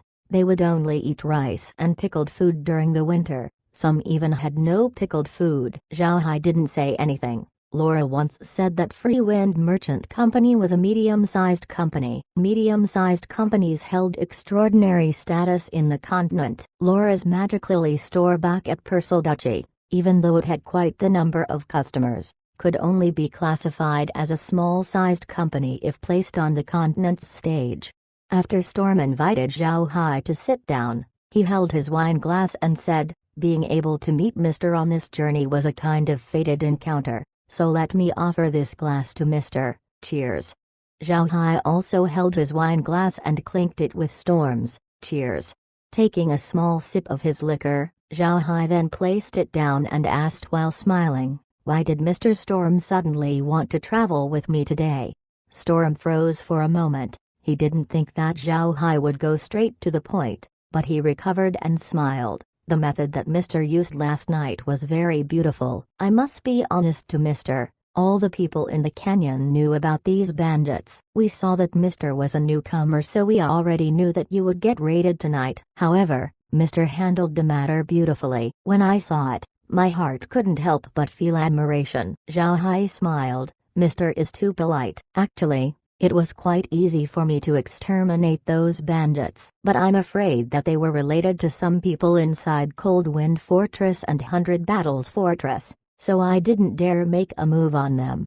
Storm nodded. "Mr. is right. These bandits indeed have connections inside Cold Wind and 100 Battles. Don't think that all of the loot that these bandits acquire would end up entirely as their belongings. Most of their earnings were handed over to the people inside the 2 fortresses. We're also aware of this kind of thing." Zhao Hai was confused and asked, "But why do they do this? Isn't it just the same if they ask for tariffs directly at the fortress?" Storm smiled faintly and replied, "Didn't you notice? Most of the convoys inside Lifeline Canyon belong to great nobilities. Do you think that the fortress garrison had any courage to ask for tariffs to these convoys? The bandits was the plan the garrison thought of in order to recoup their losses. Everyone understood this, so they couldn't just exterminate those bandits." Zhao Hai nodded. He understood that what Storm said was the truth. One couldn't underestimate the power of the great nobilities in the continent. All the people who did so ended up dead. The great nobles indeed have the influence to prevent the garrison from asking them for tariffs, so the easiest method to use were bandits. They would be the ones robbing small convoys passing through Lifeline, as the garrison wouldn't be able to do so. Even if those great nobles think that using bandits were excessive,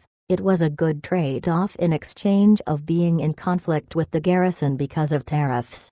Storm looked at Zhao Hai and smiled. What does Mr. intend to do inside Rosen Empire? Looking at the emblem on your carriage, it looks like you're a person from Akus Empire's Persal Duchy, and from those carriages behind you, it looks like they were from the Persal family's direct line. Am I right? Zhao Hai nodded. Correct. I'm a Viscount of Persal Duchy. I came to do something in Skywater City. The carriages behind me belong to the Persal family's young lady. She's going to Carson City to study. Storm began to nod and said, Skywater City is really a good place. Being a port city, it's very good for trade. Moreover, the tax in the city is very low. Going there to do business is a good idea. If you want to do business there, you can tell me. Chapter 337, 100 Battles Fortress. Zhao Hai knew that Storm was probing him, but he didn't care. He was indeed going to do business in Skywater City. There's no need to hide it. He smiled and said, it is as Mr. said, I want to do business there. But since it's still my first time, I wanted to go and see the place for myself first. Storm smiled and said, Skywater City is indeed good. I wonder what kind of business Mr. will do there? Zhao Hai smiled faintly and said, I have some business in the Beastman Prairie and I don't want to sell at Persal Duchy anymore. I want to go and see Skywater City because I heard that there were ships heading to the prairie from there. Storm didn't suspect a single word from Zhao Hai. There were a lot of merchants doing business between Rosen Empire and the prairie. There's nothing strange about it since doing business between Rosen Empire and the prairie was legal and the tax wasn't high. Unlike Ixa Empire where merchants would resort to smuggling, going through a lot of trouble in order to pass through. So there were a lot of people who saw that doing business inside Rosen Empire was cheaper than in Ixa Empire and decided to transfer. There's a reason for this. Rosen Empire and the prairie was divided by the Ixa Empire, so when the Beastmen performed their raids, Ixa Empire would take the attack first. For the people in Rosen Empire, the prairie naturally wasn't a problem, so they didn't impose strict restrictions regarding trade there. But Ixa Empire needed to heavily restrict trade, because if they didn't do so, they end up helping the enemy beastmen instead. So every year, there were many merchants migrating from Ixa Empire towards Rosen Empire to do business with the prairie. And as time passes and these merchants settle inside the empire, they would gradually become citizens. Storm was curious about Zhao Hai's business. He looked at Zhao Hai and asked, Mr. has a business in the prairie, so are you quite close with the beastmen? Is business with the prairie quite profitable? Zhao Hai smiled, quite profitable. Doing business with the prairie is quite good. Beastmen lack grains, commodities, basically everything. As long as you bring some of them in the prairie, you can bring cattle and argali back with you. But when those animals get to the continent, they would generally get sick, making it very difficult to take care of them, so we would slaughter them to be made into products. Wool products in the prairie are also good. They're quite in demand in the continent. Storm's brow went up and asked Zhao Hai further, but is there any risk doing business there? Zhao Hai replied, naturally. There are quite huge risks. Some beastmen may come and raid you at any time, but most of the time they would just steal some food, choosing not to kill anyone. However, most of them would do business with you. In the end, the legend of making easy money there isn't true. Storm nodded. He agreed with Zhao Hai's words. Although you could make huge profits in the prairie, the risks were also equally huge. He had seen many merchants chasing business in the prairie but failed to do so. Zhao Hai asked Storm about Rosen Empire. Storm wasn't stingy and told Zhao Hai everything he knew about the empire. However, Storm's information was quite the same with what Shu said, so Zhao Hai didn't reap quite the harvest this time. The two people continued chatting while the carriage pushed forward. The road was also very peaceful. Before long, their carriage began to slow down. Storm smiled at Zhao Hai and said, "We must have reached 100 Battles Fortress. Everyone is lining up to enter. I will not hold Mr. I still need to pay tariffs. Mr. also needs to register. You should go back and prepare." Zhao Hai nodded and stood up to say goodbye to Storm. "Then I'll have to say my farewells. If you have time to go to Skywater City, don't forget to find me. I may also go to Carson City." Storm smiled and said, "After 100 Battles Fortress, there are 3 roads. The middle road is headed towards Carson City. The left road is towards Skywater City, while the right path heads to Bulai City. I'm headed towards Bulai City, so if Mr. ever heads there, you can look for me. As long as you look for Free Wind Merchant Company and inquire for Storm,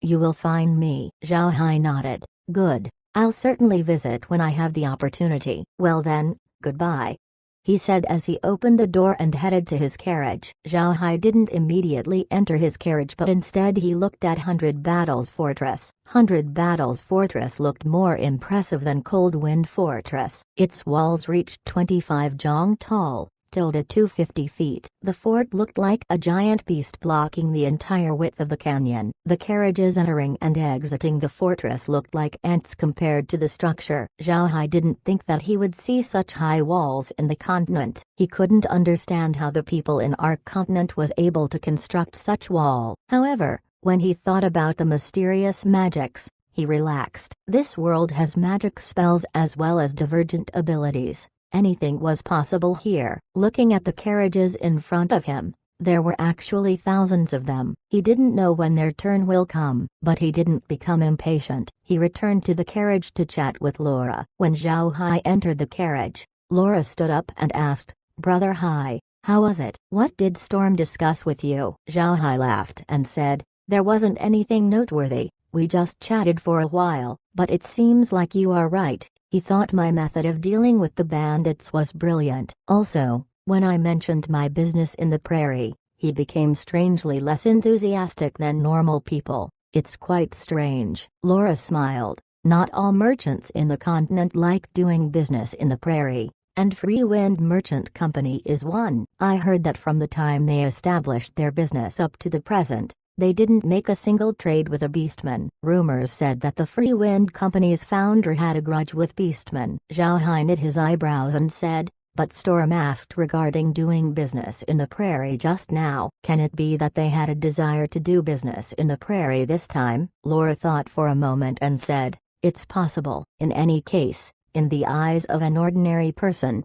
doing business in the prairie is very profitable. After abstaining for many years, it is normal if they couldn't help themselves from doing business with the beastmen." Zhao Hai nodded and didn't say anything more. For Zhao Hai, Storm was only a fleeting person in his life. He was not sure if they would meet again in the future. He looked at Laura and said, "I think we need to send Ruian to Carson City first. Then we'll head to Skywater City. What do you think?" Laura didn't object. She nodded and said, "That's also good. No matter what, she's still Uncle Evan's daughter. We should at least send her to Carson City and settle her down. We need to show extreme tolerance." Zhao Hai agreed. "When we settle Ruian, we'll send Uncle Evan a letter. Even if we complete the task, we won't know what she'll end up doing. If Ruian offended someone at school, Uncle Evan couldn't do anything about it." Laura sighed. This time it was Meg who expressed her opinion. "Young master, I think that we should just go to Skywater City directly. It's already good for her to get escorted here. Everything from here on out depends on her. We should just leave Ruian on her own. No need for us to take care of her." Zhao Hai was silent. He knew that Meg hated Ruian compared to Laura. This was because Ruian refused first, giving Zhao Hai an awkward situation, which was the reason why Meg hated Ruian. Zhao Hai shook his head. "Forget it. We'll escort her to the very end." After he spoke, a voice came from outside, to the people listening inside the carriage. "Please pay your tariff, and if you're not a Rosen Empire citizen, please have yourself registered." Zhao Hai didn't do anything. These matters were for Shu and Shun to do. They didn't need to worry. No matter what, the garrison troops wouldn't embarrass them since they were still nobles. These small soldiers wouldn't dare go too far. Shu paid 2 gold coins as tax and carried on with a simple registration. Then they were allowed to continue on by the garrison. For Zhao Hai, 2 gold coins as tax was not cheap. There were only 2 carriages in their convoy. They actually took a coin for each carriage. The tax seemed quite too high. He didn't know that this was because they were people from Xia Empire. If they were Rosen Empire citizens, a silver coin would have been enough. Nobles could even be exempt. But Xia Empire nobles were not exempted from tax. Actually, it was quite opposite. They were taxed heavily. Therefore, when Xia Empire people did business inside Rosen Empire, they would rather buy a title inside the empire than use their identity as Xia Empire citizens. This is also one method of Rosen Empire to attract citizens. Before long, Zhao Hai's convoy entered 100 Battles Fortress. Once they entered the fortress, Zhao Hai opened his window and looked out. Unlike Cold Wind Fort, where the roads looked very ruined and mercenaries in full armor were ever present, 100 Battles Fortress streets were very neat. There were shops on both sides of the street. Pedestrians were hurrying along, looking very lively. Comparing here and Cold Wind Fortress was like comparing 2 vastly different worlds with each other. Zhao Hai didn't plan to immediately leave 100 Battles Fortress. He wanted to recuperate here for one evening and then go take a walk tomorrow and take in the customs of the people in Rosen Empire. Since Cold Wind Fortress had a branch of Shelly Hotel, it was impossible for 100 Battles Fortress to not have one. So when they were choosing where they would stay, they went directly towards Shelly Hotel. However, when he arrived at the hotel, Zhao Hai noticed a difference. At Cold Wind City, the Shelly Hotel there was very good and business was booming. But here at 100 Battles Fortress, the business seemed to be bleak. It looked like this hotel branch was failing. However, the attendant of the hotel was very enthusiastic, even more than the one back at Cold Wind City. They immediately booked accommodations for Zhao Hai's group. Even their magic beasts were taken care of. This made Zhao Hai feel very comfortable. Chapter 338, Spies. Ruian also followed Zhao Hai's decision to stay at Shelly Hotel. All this time, Ruian was a bit too behaved. Her silence made Zhao Hai uneasy and wondering what kind of schemes she was concocting. The group entered their suite. When they sat down, Zhao Hai turned to Shu and Shun. Shun, you guys go and find out what's going on in this Shelly Hotel. Find out why this business looks very bleak and empty. The 2 nodded then walked away. Laura looked at Zhao Hai and asked, why do we need to know? Even if there's a problem, it's Shelly family's matter. What does this have to do with us? Zhao Hai smiled and said, I want to find out which business managed to choke Shelly family. If that person belongs to Rosen Empire, we may need to keep our eyes open, as such person isn't ordinary. Since we may even get to meet them in the future, it's better to have prior knowledge. Laura thought for a moment and nodded. You're right. People who dared contest the Shelly family couldn't be simple. For these huge business companies, there are many ways other than pure commercial prowess in competing for the market. If they wouldn't use their other, easier, means, then wouldn't they just be wasting resources? Zhao Hai nodded. So I have to pay attention to who is competing with Shelly Hotel. In any case, we're already inside Rosen Empire, and we cannot continue staying in Persal Duchy. Other than here, we don't have any other more suitable place in the continent to stay in. Laura agreed. If we're unable to stay here as well as in the Persal Duchy, I'm afraid we only have to stay inside the Beastman Prairie. Zhao Hai smiled faintly. Well, to be honest, I actually liked associating with the Beastmen, mostly because they don't have so much plotting minds as the humans. Laura smiled and said, I also like hanging out with them. They're simpler and didn't overthink about everything. Right, Brother Hai, didn't you say that Ruian had been quiet lately, probably plotting? Are you sure? Zhao Hai shook his head. I cannot understand that woman's mind. Forget it, we'll just drop her off in Carson City. Then we'll set off. She couldn't mess with us any longer after that. At this time, a knock could be heard at the door. Blockhead immediately went forward and asked, who is it? Jill's voice could be heard from outside, Jill seeks an audience with Mr. Wales. Blockhead turned to Zhao Hai. Zhao Hai nodded. Then Blockhead opened the door and asked Jill to come in. Jill looked at Laura and the others and froze for a moment. Logically, from Laura and the others' status, they shouldn't be allowed to sit along with Zhao Hai. But he didn't care about that this time. He gave a salute to Zhao Hai and said, "Mr. The young lady wants to ask Mr. whether you'll still be traveling with us?" Zhao Hai stared for a moment, then he nodded. "Yes, we will go to Carson City first, then head towards Skywater City." "Why did you ask?" Jill gave a bow to Zhao Hai and said, "There's nothing. Jill wants to thank Mr. Wales. Her Highness was not sensible and have angered Mr. Please forgive her." Zhao Hai shook his head. "Consider that matter finished. This time I'll let it go in respect for Grand Duke Evan's face. I don't care about what she did, but I hope that she won't bother me in the future." To be honest, when I told the Grand Duke about what she did, he told me to just leave her alone. But I didn't do it. But only this time. I hope that True Ian doesn't go and challenge my bottom line. Otherwise I wouldn't be polite. I don't care about the title. I'm just grateful for the Grand Duke. But this does not mean that I'll compromise my safety in exchange for her amusement. Zhao Hai knew that Jill was sent by Ruian to find out about his mood, so he simply explained the matter that if Ruian went too far next time,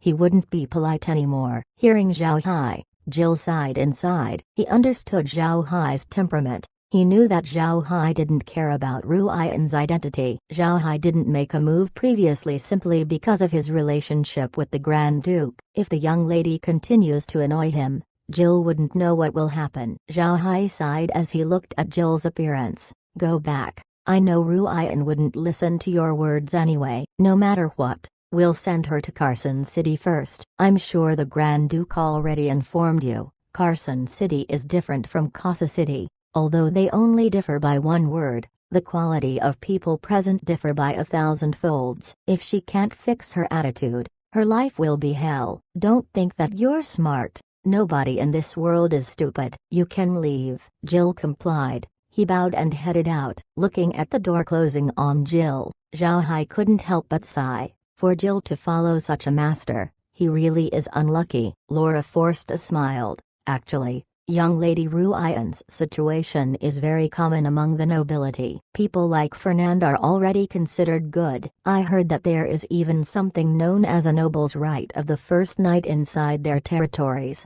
1. Zhao Hai blinked his eye and asked Laura, "Do we have that sort of thing?" Laura nodded. Then Zhao Hai smiled. "Then when we're in our territory, let's do that." Laura knew that Zhao Hai was joking. She looked at Zhao Hai and said, "All right. As long as you work hard." Zhao Hai smiled and said, "Forget it. I still want to live comfortably for 2 years. But these nobles really are a bit too outrageous. We should never allow that to happen inside our territory in the future." Laura smiled. "That place is our territory. It'll be what we want it to be." At this time, another set of knocks could be heard from the door. But this time, it was Shu and Shun who came in. They both gave Zhao Hai a salute then said their report. "Young master, we asked around. Shelley hotels have always been like this inside Rosen Empire. Inside Rosen Empire, people are more willing to settle inside Lion hotels. The Lion Hotel chain was opened by Rosen Empire's Grand Duke Lionheart. He's one of the most powerful Grand Duke inside the Empire,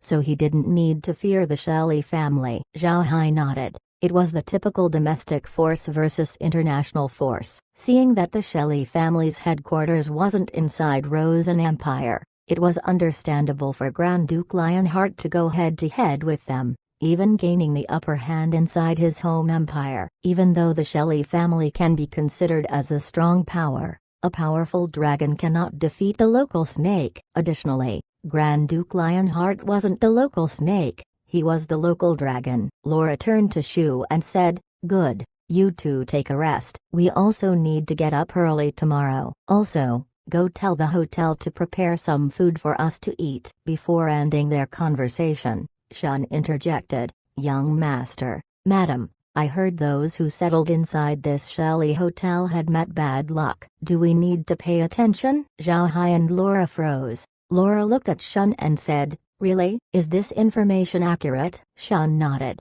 It should be true. I heard that when someone from Rosen Empire once stayed inside the hotel, they suffered an accident later on. Because of this, the hotel's business became dismal. Zhao Hai calmed down. Then he said, "We just arrived at Rosen Empire, but it seems like we already offended someone we shouldn't." But isn't Grand Duke Lionheart going too far? Can Shelley family just turn a blind eye to this? Laura shook her head and said, "They definitely won't. Shelley family's power and influence is much bigger than Grand Duke Lionheart. They obviously couldn't turn a blind eye, but it seems that they couldn't counterattack yet at this time. It seems like our days ahead wouldn't be smooth." Zhao Hai looked at Laura and said, "What this Grand Duke Lionheart is doing is so excessive. I think that Shelley family's counterattack would be tough. If they couldn't overthrow Lionheart, it would be their downfall. We're only accessories, but I want to find out how they would deal with us." Laura smiled and turned to Zhao Hai.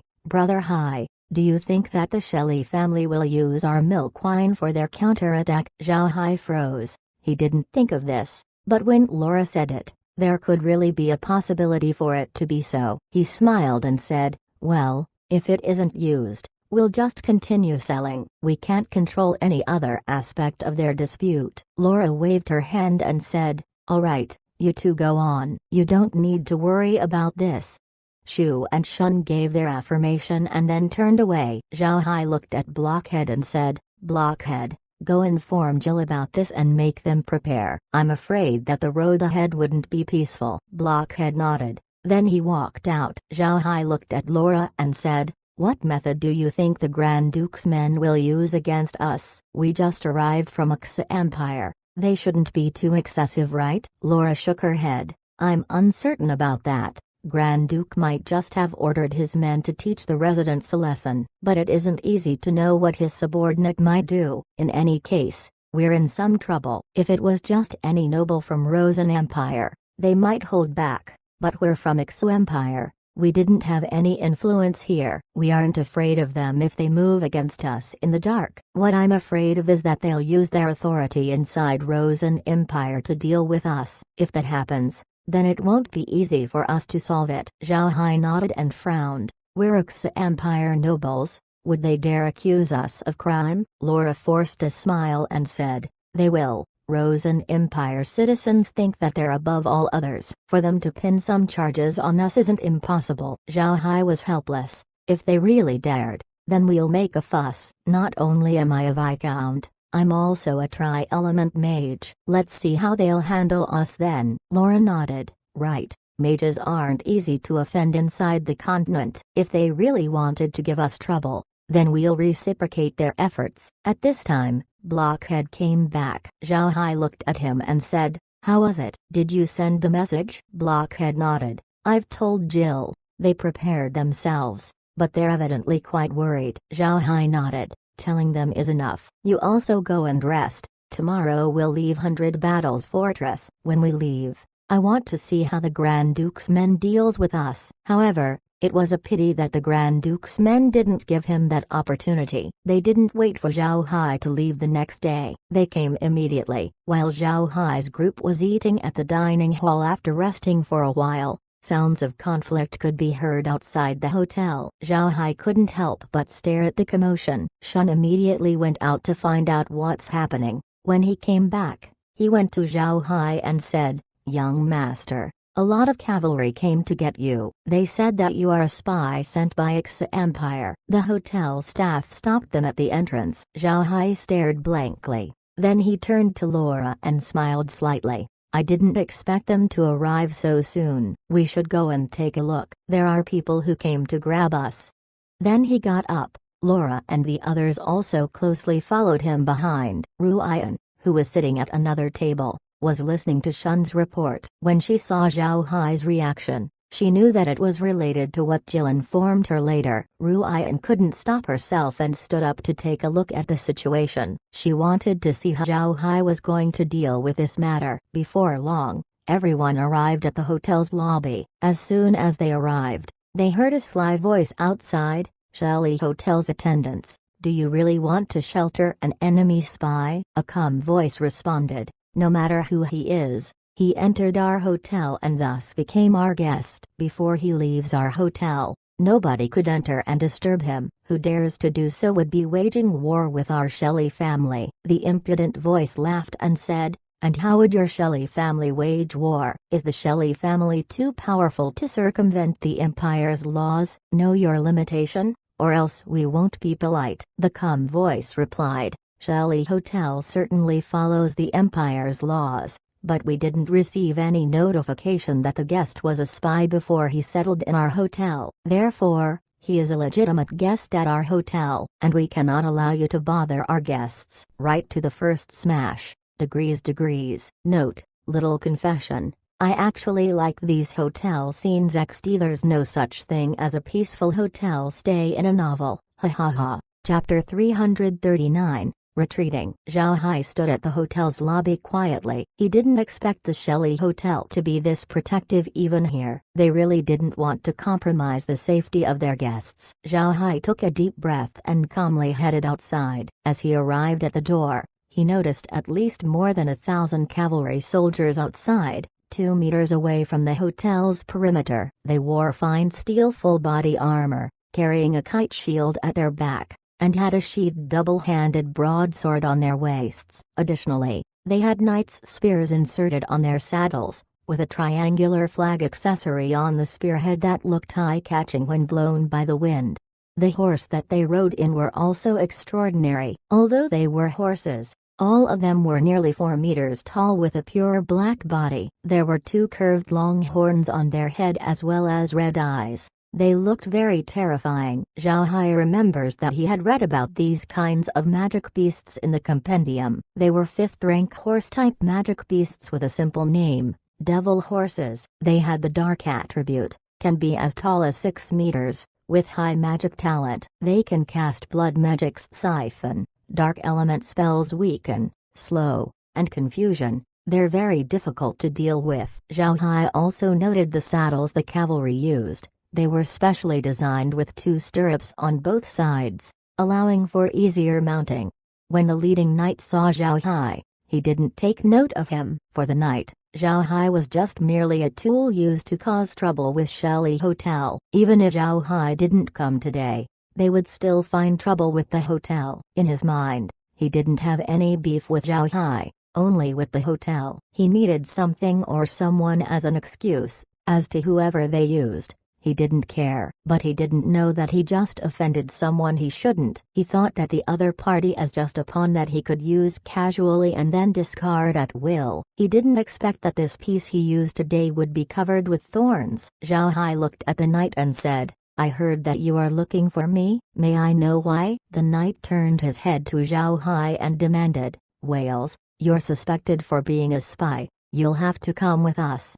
The knight understood Shelley Hotel clearly. He knew that the hotel will not let him take their guests easily. As the matter stands, he has no way to trash the hotel, but the resident can be coaxed to leave. Zhao Hai looked at the knight and smiled faintly. "I am an ex-Empire noble. What evidence do you have to prove that I am indeed a spy? If you don't have one, then I'll assume that the Rosen Empire is insulting my ex-Empire's nobles. It will surely develop into a diplomatic dispute." The knight didn't care about Zhao Hai's words. He shouted, "Don't waste your breath. You're in Rosen Empire, so you'll need to follow the customs of the Empire. Obediently follow us, or else it would be messy." Just as the hotel attendant was about to say something, Zhao Hai's face sank. "Sir Knight has such great courage. What a pity that you annoyed someone you shouldn't annoy." Upon hearing Zhao Hai's words, the knight couldn't help but stare at Zhao Hai. This was because he couldn't see anything special in him. At the same time, Zhao Hai waved his staff and one giant golem after another started to appear. In the end, there were more than 20 of them. When the knight saw what just happened, his complexion sank. He didn't think that Zhao Hai was a mage, with a high rank at that. Being able to summon this many stone golems without muttering a spell was an amazing feat. The knight grabbed his spear and reached for his shield. At the same time he commanded, Prepare to meet the enemy. Go backwards and prepare the formation. The knights behind him were obviously well trained. They quickly prepared like the head knight and drove their mounts to slowly retreat. They slowly drew back and prepared for a sufficient distance for a charge. For heavy cavalry like them, the might of their charges were quite formidable. At minimum, their charge would be able to penetrate at least 5 layers of infantry. Zhao Hai waved his staff a second time and with a soft voice he said, "Bind." Strands of wind immediately wrapped around the mount's legs, making them very sluggish. The cavalry's movements suddenly slowed considerably. The head knight's face sank even more. He was a veteran soldier who had experienced a lot of battles. He knew that Zhao Hai just used wind element magic, making him a dual-element mage. No matter where they were, this was a type of person that a small knight like him can't afford to offend. Unfortunately for him, Zhao Hai's spectacle hasn't ended yet. Zhao Hai waved his staff a third time and said, "Engulf." The knights, who were slowly retreating, were suddenly surrounded by a huge fiery circle. The fires were roaring, were about a meter high, and seemed to get closer bit by bit. It looked extremely menacing. Most magic beasts, with the exception of those with fire attribute, were terrified of fire. When the fires came out, the knights' mounts immediately felt hesitant. But since they were well-trained mounts, they calmed down after a time of coaxing. However, the head knight's complexion was extremely ugly. He knew that he just offended a tri-element mage. Zhao Hai coldly looked at the knight and in a deep voice he said, "Stop. If you dare move, I won't be polite." The head knight knew that Zhao Hai was serious. If Zhao Hai really wanted to deal with them, he wouldn't trap them here. He could just have the stone golems directly attack. The knight stopped and bowed to Zhao Hai. "We have offended Mr. Please forgive me." This time it was a misunderstanding. A false report might have been given. "Please forgive us." Zhao Hai looked at the head knight. "Good. Since you said so, I wouldn't hold you for much longer. I just don't want to be disturbed again. You can go." Then he waved his hand as the stone golems, binding spell, and the fiery circle vanished. Seeing Zhao Hai retrieve his spells, the head knight could help but release a sigh of relief. He bowed to Zhao Hai and said, "I thank Mr. Myself and the others will now excuse ourselves," he said as he gave a signal for the others to retreat. Zhao Hai didn't want to give these knights a heavy punishment. He was clear that he was currently inside Rosen Empire, and their status was that of ex-Empire citizens. If they had a deep conflict with the knights, he feared that the Rosen Empire wouldn't let him off lightly. He also knew that the other party only came to cause trouble for the hotel and not to him. Naturally, the other party also wouldn't want to offend a formidable mage. Looking at the retreating cavalry, the hotel manager immediately went to Zhao Hai and bowed. "Thanks a lot, mister. It was our mistake to disturb Mister's rest. Please let the payment for Mister's room be our apology." Zhao Hai showed a faint smile and said, "Manager doesn't need to be too polite. Me and your Shelley Hotel could be said to have a little friendship. I had some dealings with Manager Ilin from Sart City, so we could say that I have some connections to the hotel." Hearing Zhao Hai, the manager couldn't help but stare as though he remembered something. He immediately expressed his happiness and said, "So you were that Mr. Wales. I had been very rude to Mr. Please forgive me." Then he invited Zhao Hai back to the hotel. After Zhao Hai had his meal, he was invited to the manager's office and sat down. Upon sitting down, the manager immediately said, "Mr. Wales, let me introduce myself. My name is Fuan, the manager for 100 Battles Fortress Shelley Hotel." A few days ago, I had actually received a message from Milan saying that we had a cooperation with Mr. Wales. But since there were a lot of things currently going on in my branch, I didn't manage to pay Mr. any attention. I ask Mr. to forgive me." Zhao Hai showed a faint smile and said, "Manager Fuan shouldn't be too polite. I only intend to pass through here. It's no big deal. Manager doesn't need to worry about it." Fuan smiled as he replied, "No matter what, we had been rude." Along with Ilan's message, he asked us to pay special attention to Mr. He said that Mr. doesn't need to pay as long as he stays at our hotels. I had been very busy lately, so I didn't notice Mr.'s arrival. In a sense, I had to thank those knights, or else I wouldn't know that Mr. has arrived. Hee. If I didn't know, Alan would never forgive me for asking for Mr.'s money. He certainly wouldn't let me off. Zhao Hai smiled. Manager is too kind. We're immediately heading to Carson City tomorrow. No need to trouble yourself. Fuan wore an apologetic face as he talked to Zhao Hai. Mr. Wales, I'm afraid that your travels this time would be a bit troublesome. A strong power inside the Empire had been looking for trouble with us. This time, Mr. offended those knights, so they might retaliate. The person who wanted to get rid of us has a very high standing inside Rosen Empire. I fear that he wouldn't just let Mr. off lightly, so he might bother Mr. quite often. I ask Mr. to forgive us. Zhao Hai smiled faintly. You're talking about Grand Duke Lionheart, right? Be relieved. We've already mentally prepared ourselves. Nothing bad will happen to us. Manager Fuan doesn't need to worry too much. Right, manager. I have to go back and rest. We still need to leave tomorrow. Then he stood up and left after assuring Fuan to not worry. Fuan didn't think that Zhao Hai would know that the person giving the hotel its troubles was Grand Duke Lionheart. Fuan felt the depth of Zhao Hai's capabilities. Fuan had known that Zhao Hai hadn't visited Rosen Empire before. He just arrived at 100 Battles Fortress for less than a day and immediately knew that Grand Duke Lionheart was the hotel's rival. Did he have his own information agency inside Rosen Empire? Fuan thought that the family needed to be informed about this. Their previous information regarding Wales was quite lacking. Zhao Hai's origin was a mystery, but they were sure that him and Purcell family had some sort of connection. But now it seemed that it wasn't entirely like what it was. At the very least, Purcell Duchy's arms shouldn't be able to reach Rosen Empire. Note, lol.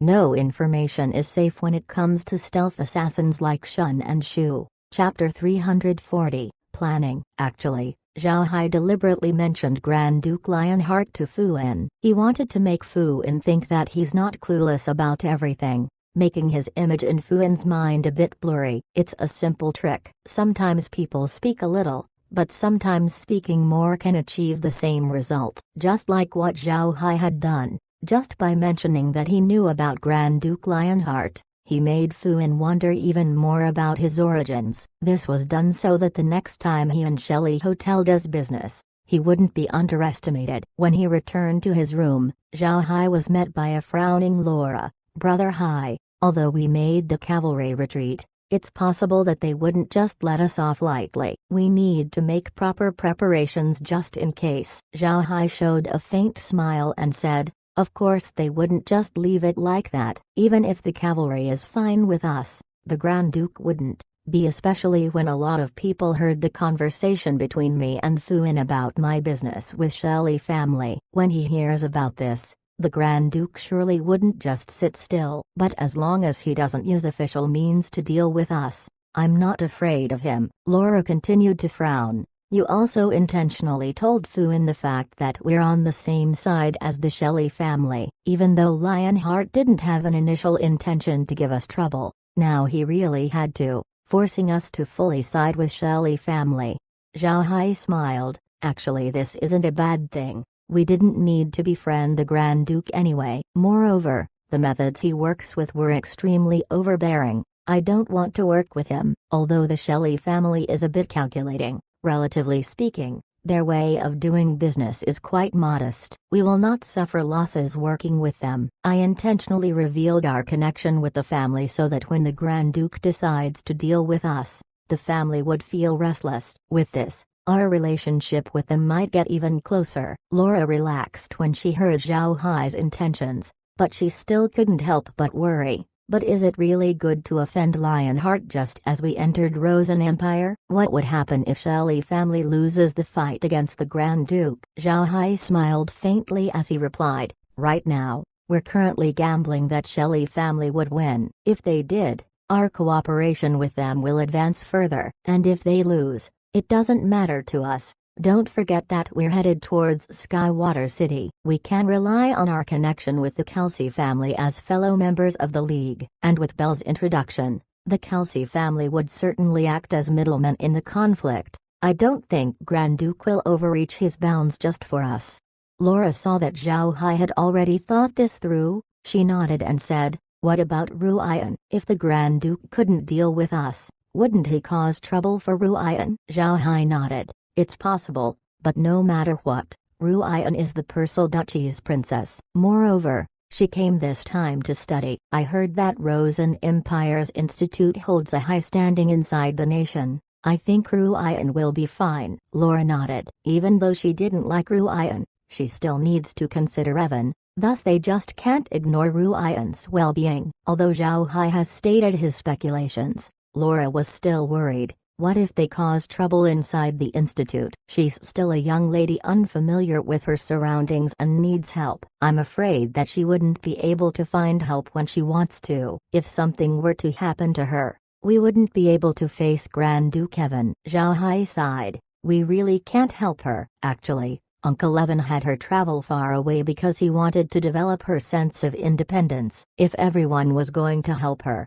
Uncle Evan's purpose would have failed. Laura stared for a moment. She actually forgot about this. She nodded in agreement. The Grand Duke indeed intends to have Ruian exercise relying only on herself. If they go and help her in her every need, then there's no difference between having her in Casa City or Carson City. That night, Zhao Hai's surroundings were very calm. The cavalry didn't find any more trouble with them. But now, every merchant inside 100 Battles Fortress have at least heard of Zhao Hai's name. When they were inside Lifeline Canyon, they already knew that Zhao Hai was a 7th-ranked fire element mage. But they didn't think that Zhao Hai's true strength was much more than that. These merchants became more and more curious of Zhao Hai. He had strength as well as intelligence. All of these buzz made Zhao Hai akin to a firefly in the dark, but more dazzling than that. The other large forces also began to pay attention to these people who they had never heard before. These large forces knew that they had no chance of pulling Zhao Hai over to their side,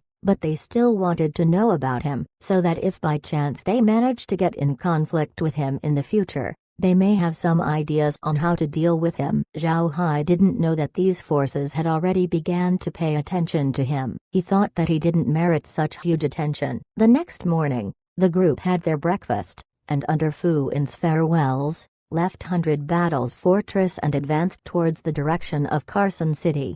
Ruian still kept her low profile while on the road. Now, Zhao Hai wasn't worrying about what she would do. Anyway, as long as they managed to escort her to Carson City, their task would have been finished. Rosen Empire's territory was very large, and their population isn't small either. Therefore, there was no worry for Zhao Hai's group in finding places to stay the night. Shu had spent time in the Empire before, so Zhao Hai had him lead the way. They didn't hurry along. Instead they moved slowly to better understand Rosen Empire's situation. At the same time, Zhao Hai was also very vigilant from the time they left 100 Battles Fortress. They managed to offend those cavalries, so they shouldn't just allow Zhao Hai's group to leave, more so Grand Duke Lionheart who was behind those cavalry. Even though Zhao Hai hadn't met with Grand Duke Lionheart, he knew about the overbearing methods the Grand Duke usually used. Such overbearing person couldn't even tolerate disobedient subordinates, not to say Zhao Hai who slapped his face. Furthermore, with Fu In and Zhao Hai showing their amicable relations, looking like longtime friends, Lionheart would surely assume Zhao Hai to be Shelley family's friend, exclusively helping Shelley Hotel. Looking at these facts, it was a definite fact that the Grand Duke will certainly find ways to deal with them. After leaving 100 Battles Fortress, Zhao Hai felt that the atmosphere wasn't quite right. The road from 100 Battles Fortress to Carson City should be very busy at this time, but instead they couldn't see a single person. The scene closely resembled the Black Wastelands.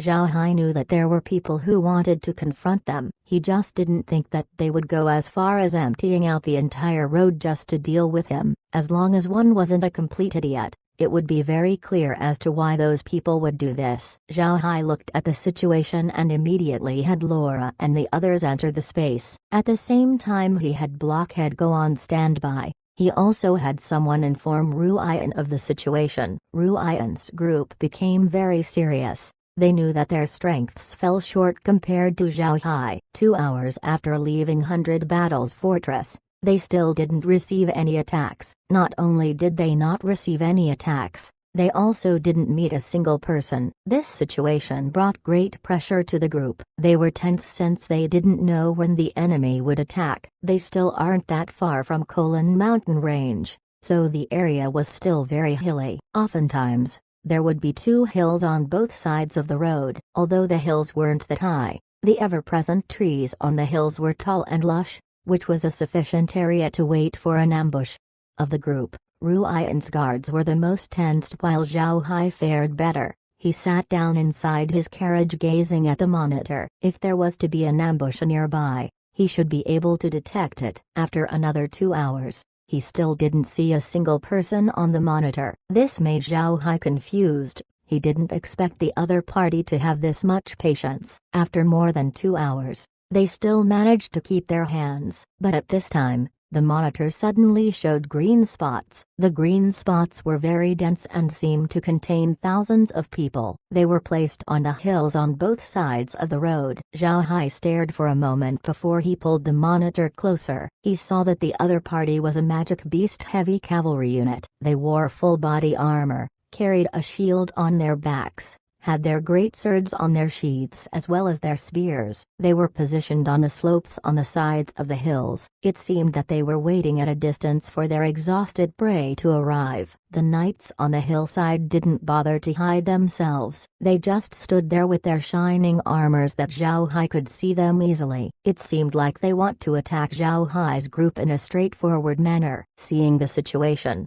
Zhao Hai immediately gave his ghost staff to a bloodhawk and had it fly to the sky. He wanted to make sure that there weren't any other troops laying in ambush. If there weren't any, he could safely prepare his own counterattack. The hawk flew at a large circle around their location and didn't spot any other ambush, only these cavalry. It seems like they had extreme confidence that they could kill Zhao Hai, so they didn't prepare any other ambush. This decision helped Zhao Hai since he didn't need to make any other complicated plans. He wanted to have his own fighting bull undead cavalry appear. With the upgrades they received, they could be considered as the most elite type of magic beast cavalry in the entire continent. Chapter 341. Fight. Wipe them out. People on the continent always knew that beastmen cavalry were the strongest cavalry. Although Zhao Hai was sure that his undead cavalry was better than actual beastmen cavalry, he still wanted to see how they fare in an actual cavalry battle.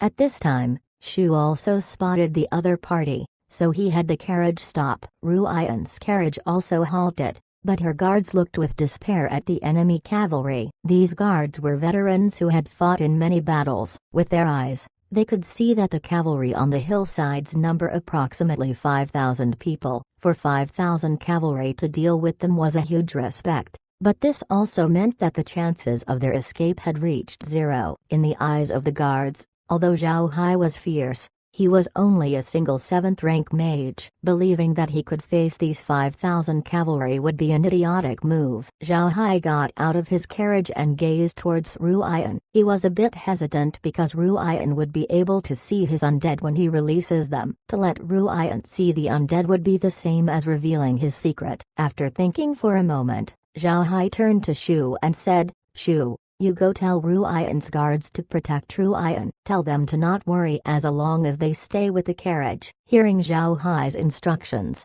Shu understood what Zhao Hai was planning. He nodded, then turned to inform Ruian's group. Ruian's group didn't have any better ideas since the enemy was too strong, so they immediately followed along with Zhao Hai's words. Shun just joined the group, so he didn't have any idea about Zhao Hai's undead army. This made him completely clueless about Zhao Hai's plan. At this time, seeing that Ruian's group had followed his orders, Zhao Hai immediately had them covered by his dark mist, making them unable to see or hear what's happening outside.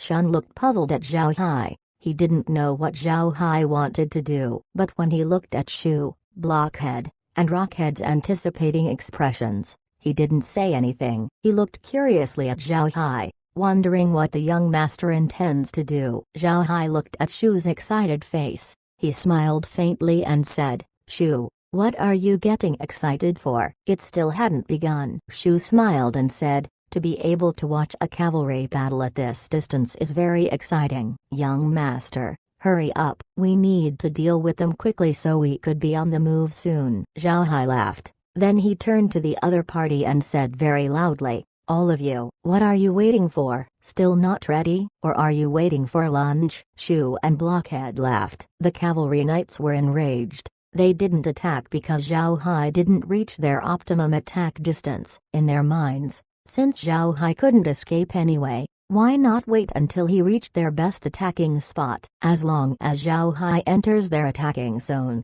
they would smash him flat with their charge and immediately head back to the fortress. Hearing what Zhao Hai said, the knights couldn't wait any longer. Their leaders issued several loud cries, then they prepared to hoist their spears and get ready for their charge. Zhao Hai smiled faintly. He waved his hand and 5,000 undead fighting bull cavalry immediately appeared in front of him. They were arranged in a neat square formation, with no unnecessary movements and no sound. They just stood there, dispersing death energy to the surroundings. Shun was speechless when he saw the fighting bull cavalry. The knights on the hillsides also stared blankly at the undead cavalry. Their heads couldn't help but tilt. Zhao Hai gave a smile and said, if you won't charge, then I will. He waved his hand. Then the 5,000 undead fighting bull cavalry began to divide themselves into two square formations, one for each cavalry unit on each side of the road.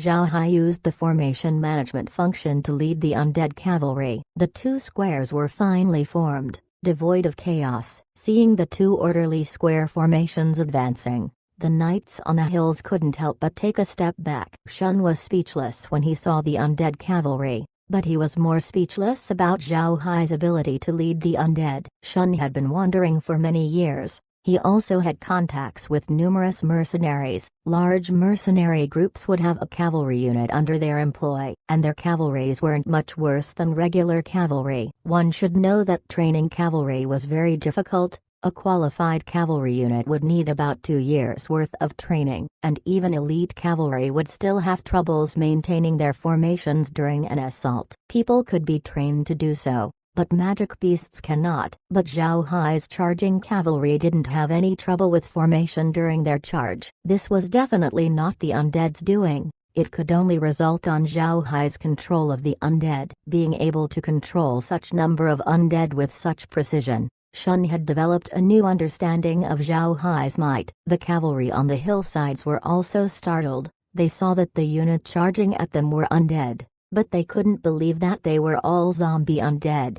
They were well aware that zombie undead were harder to deal with than other undead creatures. They also knew the difficulty of producing them. They now understood that Zhao Hai wasn't a tri-element mage at all. He was a quad-element mage, and was likely to have majored in dark element magic. But they didn't think too much of it. They were still confident that they would be able to beat those undead. So the leaders quickly stabilized their lines and, like the undead fighting bull cavalry, also began their charge. Shun looked at the undead cavalry with worry. In his mind, controlling these undead meticulously would be very difficult for Zhao Hai, and the level of undead couldn't have been too high. In this case, these 5,000 undead cavalry wouldn't be able to stop the assault of 5,000 heavy armored cavalry. A heavy cavalry unit was in itself a very difficult unit to deal with, but their cost for upkeep was too high, so general forces couldn't afford them. The cavalry on the hillsides were also charging downhill,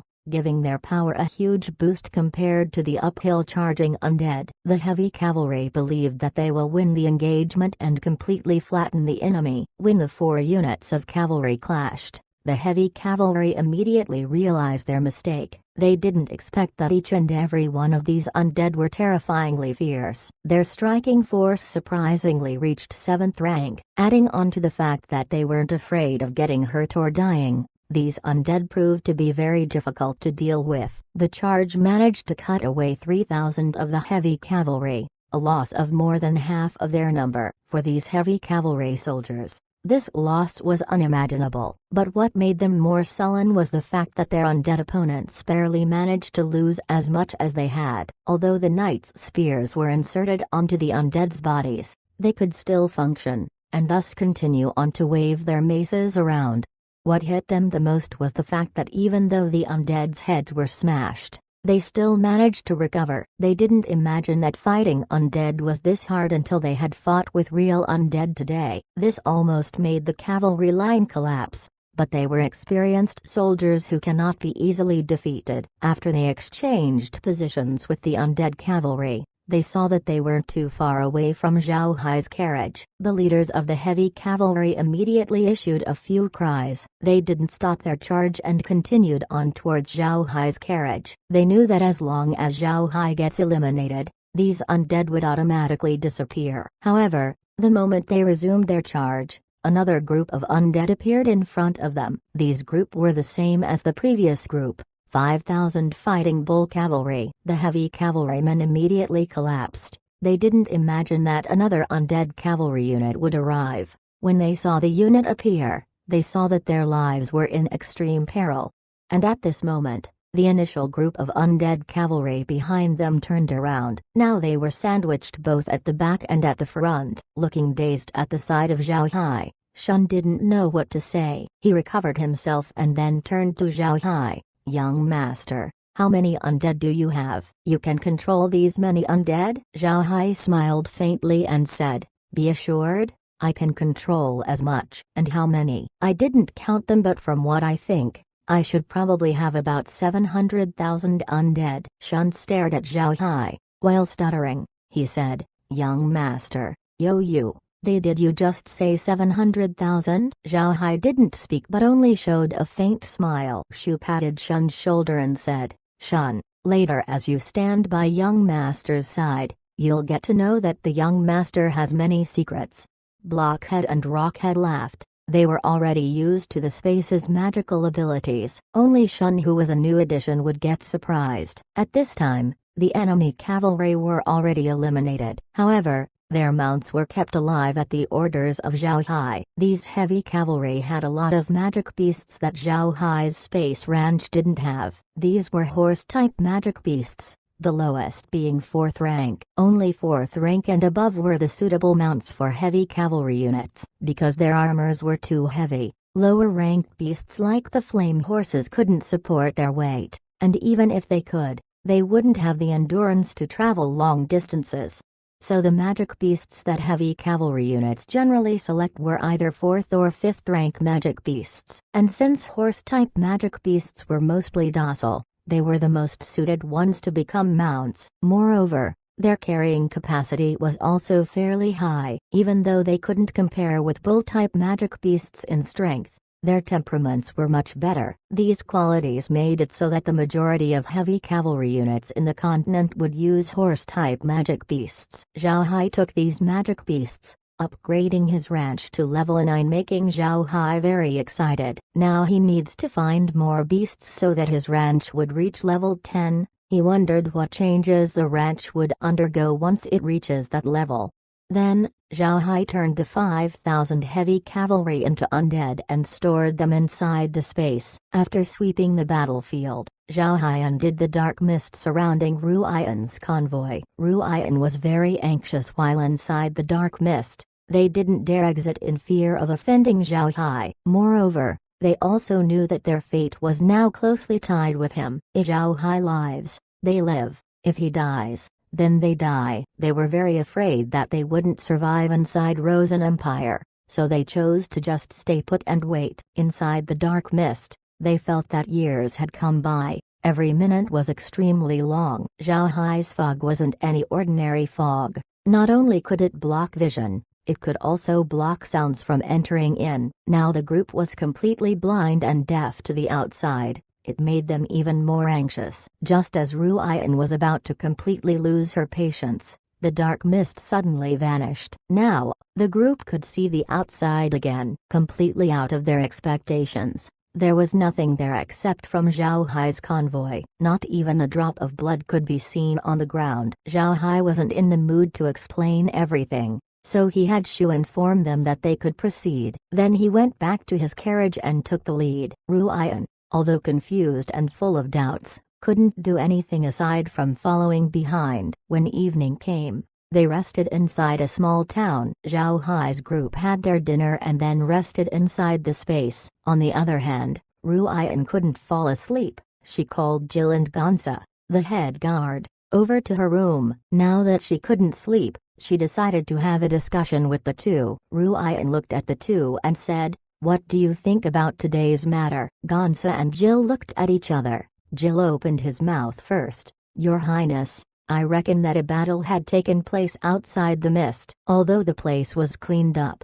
the heavy smell of blood was still present. What's strange is that there was no trace of magic being used outside. Very strange." Gonza also nodded. "Very strange indeed. Moreover, the magic that covered us should be the dark element magic, dark mist, and an advanced level at that. Wales is a fire, wind, and earth element mage. So how can he use dark magic?" Chapter 342, Correctly Guessing the Identity. Ru Yan frowned and murmured, "Dark magic, Wales, prairie, what do these three have to do with each other?" Jill's heart jumped. He looked at Ru Yan and said, "Your Highness, there's a relation. It's possible that they have a connection with each other." Zhao Hai. Ru Yan froze. She was startled. She turned to Jill and said, "You're talking about Zhao Hai of Stony Mountain? I heard that he's a dark mage, and he likes to turn people into undead." Jill nodded. "Correct. Think about it, Your Highness. Wales knows dark element magic, and he wasn't well known before he came from the prairie. Initially, I heard that when Zhao Hai and Laura withdrew, they bought a lot of things that beastmen may need, so they must have went to the prairie to do business. Moreover, after our conflict, the Grand Duke welcomed them inside the mansion as well as gave them a title. This explains that the Grand Duke already knew him from before. So wouldn't it be likely that Wales is actually Zhao Hai?" When Ru Yan heard Jill's words, her complexion immediately paled. Zhao Hai's reputation was quite infamous inside Persil Duchy. Since she also resides inside the duchy, Ru Yan knew that Zhao Hai had killed no less than 1,000 people and also turned them into undead. She couldn't help but get afraid. Ru Yan suddenly thought about the fairly tall woman on Zhao Hai's side who always gave her a familiar feeling. Adding on to the fact that Zhao Hai treated the women on his side quite differently than what other aristocrats would do, Ru Yan was almost certain that the tall maid was Laura. Ru Yan stood up and murmured while walking around, "So it turns out to be them. No wonder they weren't afraid of the 5,000 heavy cavalry. This Zhao Hai is too tyrannical. Why would father want me to travel together with him?" Jill looked at Ru Yan and said, "Your Highness, I think that the Grand Duke knew that Zhao Hai wanted to rose an empire for business too. He asked him to take care of us along the way. Your Highness wouldn't need to worry." Jill and Ru Yan were quite different in their view of Zhao Hai. Unlike Ru Yan, Jill wasn't afraid of him. This was because he heard that Zhao Hai wouldn't just kill anyone indiscriminately. The people he killed were only those who wanted to kill him, and when the Persil Duchy experienced food shortage, they provided them with help. Such person was unlikely to be a bad human being. He also knew why Ru Yan was afraid. Ru Yan previously caused Zhao Hai no small amount of trouble and was afraid that the other party would retaliate against her. Jill wasn't worried. Zhao Hai honored Grand Duke Evan's face, so nothing would happen. But if Ru Yan offends him again, it would be difficult to say. Dark mages were notoriously moody, which explains Ru Yan's current fear of offending Zhao Hai. Ru Yan stopped her footsteps and said, "Seems like father really wanted me to travel with this devil. What was he thinking?" "We need to arrive at Carson City as soon as possible. I don't want to become an undead." "You go rest. Tomorrow we need to hurry along." Jill and Gonza complied, then turned around to leave. Ru Yan was just lying down without sleep until morning came. To be honest, she was absolutely terrified of Zhao Hai. Although she didn't believe all the rumors inside Persil Duchy, she knew that it was possible that the family once wanted to deal with Zhao Hai. At that time, it was her grandfather who still held power, and she was clear about Zhao Hai's matters. She knew that whoever crosses Zhao Hai wouldn't come back alive. She knew how Zhao Hai deals with his enemies. Just like what Jill thought, Ru Yan was afraid of Zhao Hai's retaliation. She knew that she caused quite the trouble for Zhao Hai before. Originally, Ruian wanted to wait until she arrived at Carson City to deal with Zhao Hai. She wasn't stupid, she knew that it was her first time outside, so she decided to just cooperate with Zhao Hai. But now it was different. Now that she knew who this Mr. Wales really was, she immediately decided to head out. Ruian didn't think of exposing Zhao Hai's identity. It may have been useful inside Ixa Empire, because she knew that Zhao Hai retreated because he had offended Southern King. But they were currently inside Rosen Empire. Even though Southern King had a good grip inside Ixa Empire, he wouldn't be able to make his moves inside Rosen Empire. If she exposes Zhao Hai's identity now, not only would it be useless, it would also prompt Zhao Hai to deal with her. Zhao Hai didn't feel anything about what happened today. Although they had eliminated 5,000 armored cavalry, such scenes were already quite familiar to him. It may lead to Lionheart's family wanting to take revenge, but they were not afraid of Lionheart. After all, after the 5,000 cavalry were eliminated, there were no bodies left behind. Zhao Hai believed that the other party couldn't use official means to deal with them. Thus, Zhao Hai wasn't worrying. The next morning, Zhao Hai's convoy began moving along after they had breakfast. Today was very different than yesterday. The road wasn't empty like before, they could actually see other people as they pass by. This made them feel relieved. While Zhao Hai's group was calm, 100 Battles Fortress wasn't. Although 100 Battles Fortress wasn't under Lionheart's control, with his status as a noble with huge potential, people inside the fortress would be more than willing to lend him a hand and deal with the people inside Shelley Hotel. Moreover, Grand Duke Lionheart wasn't stingy with those who helped him. For the garrison troops inside 100 Battles Fortress, helping the Grand Duke was the same as having him owing them a favor. With such a situation, the garrison would find various reasons to mess with Shelley Hotel. However, they didn't expect to annoy a 7th-rank tri-element mage this time. This was not any small matter. But later on, they heard that Zhao Hai seemed to be very familiar with Shelley Hotel's staff, which made the garrison furious. Just like what Zhao Hai hypothesized, the garrison troops thought that Zhao Hai was specially invited by the hotel to slap their faces. After further inquiry, they found out that Zhao Hai was leaving 100 Battles Fortress tomorrow and will head towards Carson City. So the troops decided to attack Zhao Hai midway. However, evening had already passed and the cavalry still didn't return. When they sent some scouts to investigate, they saw that even though they could see some tracks, the cavalry seemed to suddenly vanish. 5,000 heavy cavalry wasn't a small number. Even the garrison lord of 100 Battles Fortress didn't have the authority to move 5,000 cavalry during wartime. But this time a unit actually disappeared. It was a disaster. The garrison troops inside the fortress panicked. It would be possible for 5,000 troops for any other place to get transferred. But what was this place? This was 100 Battles Fortress, the Empire's forefront against Ixa Empire. Rosen Empire already commanded that if someone dared transfer even 10 troops outside this fortress, they would be beheaded. If you were beheaded when you transfer 10 troops, then what would happen if you managed to make 5,000 cavalry disappear? How would you manage it? The garrison lord of 100 Battles Fortress could already see his tragic ending. The matter of 5,000 soldiers suddenly disappearing couldn't be hidden. Even if some people were to conceal the truth, there were still people with methods of finding out. The first to do so was Shelley family. This matter will certainly be used by Shelley family against Grand Duke Lionheart. Since the garrison lord knew that it wouldn't be possible for him to survive, he wrote a letter to Grand Duke Lionheart so that he could better prepare. He also requested the Grand Duke to help him take care of his family. 100 Battles Fortress garrison lord was currently alone, so after completing the letter, he had it sent away to the capital. Then he committed suicide inside the lord's mansion. The family members of the garrison lord were currently residing inside Carson City. It was a rule made by the Empire that every garrison lord of 100 Battles Fortress must leave his family inside Carson City. This was so that the garrison lords wouldn't even think about revolt and allying with Ixa Empire. Shelley family naturally didn't let go of this opportunity. After Fu In heard about the matter, he immediately wrote a letter informing the family, but they were already a step too late. Because of the garrison lord's letter claiming all of the faults, as well as Grand Duke Lionheart's influence inside Rosen Empire, the matter didn't nudge the Grand Duke's power.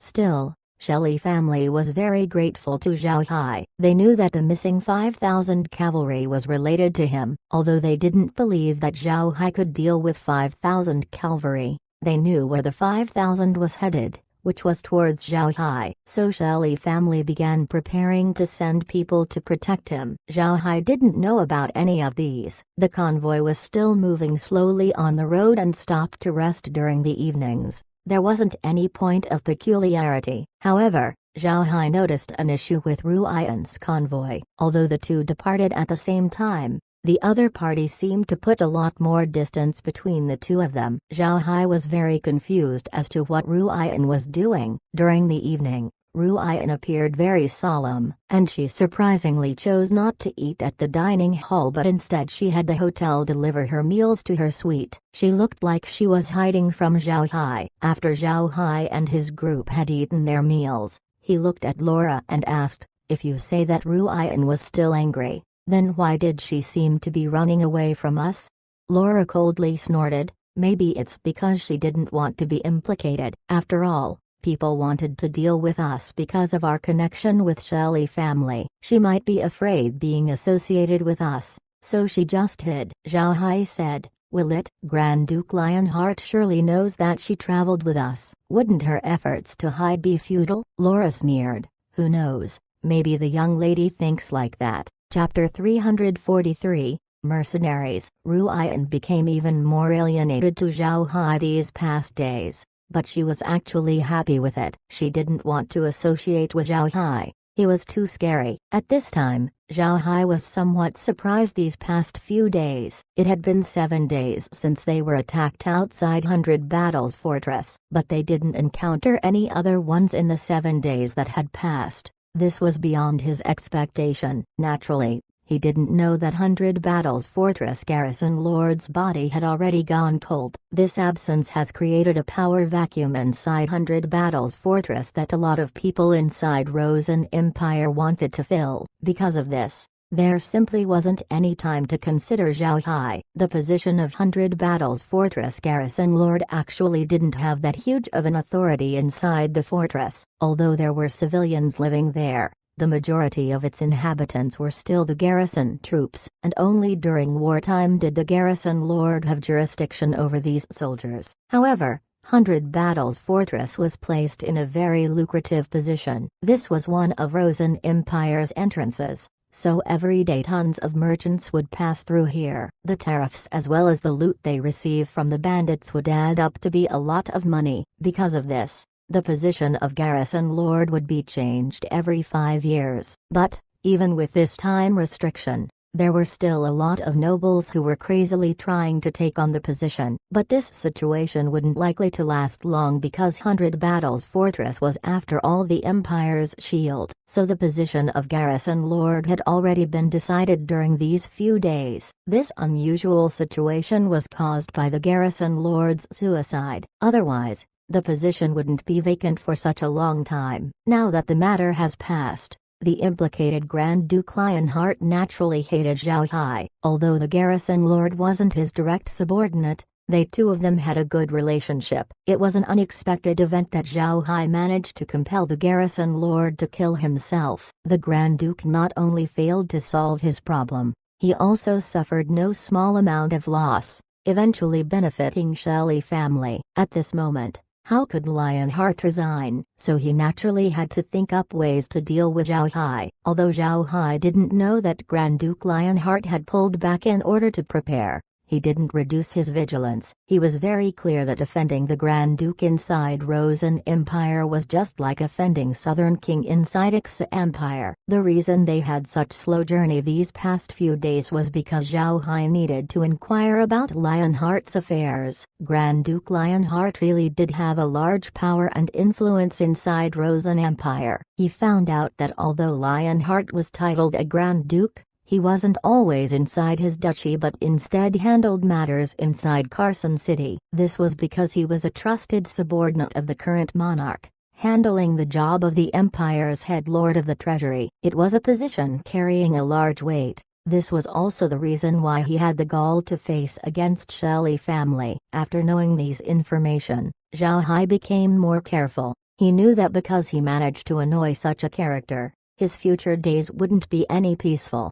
At the 8th day, they arrived at a small city called Right. These days, Zhao Hai avoided large cities as much as possible. He knew that the Grand Duke would surely have some people stationed there. If there was danger inside large cities, he might as well stay in small ones. So if there were trouble, there wouldn't be too much disturbance. Such a small city naturally didn't have a Shelley hotel, so Zhao Hai and the others went to a hotel in the city named Shri Hotel. The hotel could only be considered as a medium-grade hotel. Although not the largest, its services were quite good, and the place was fairly clean, so Zhao Hai chose this place to stay for the night. Such hotel was considered low class in Laura's eyes. Even though Zhao Hai's group rented the best rooms, they weren't comparable to normal rooms at Shelley Hotel, but the place was clean and the facilities inside were also quite adequate. However, such details weren't important to Zhao Hai. They could just enter the space and rest there for the night. They didn't need to care about the rooms they stayed in. Although Ruian thought that the rooms were very bad,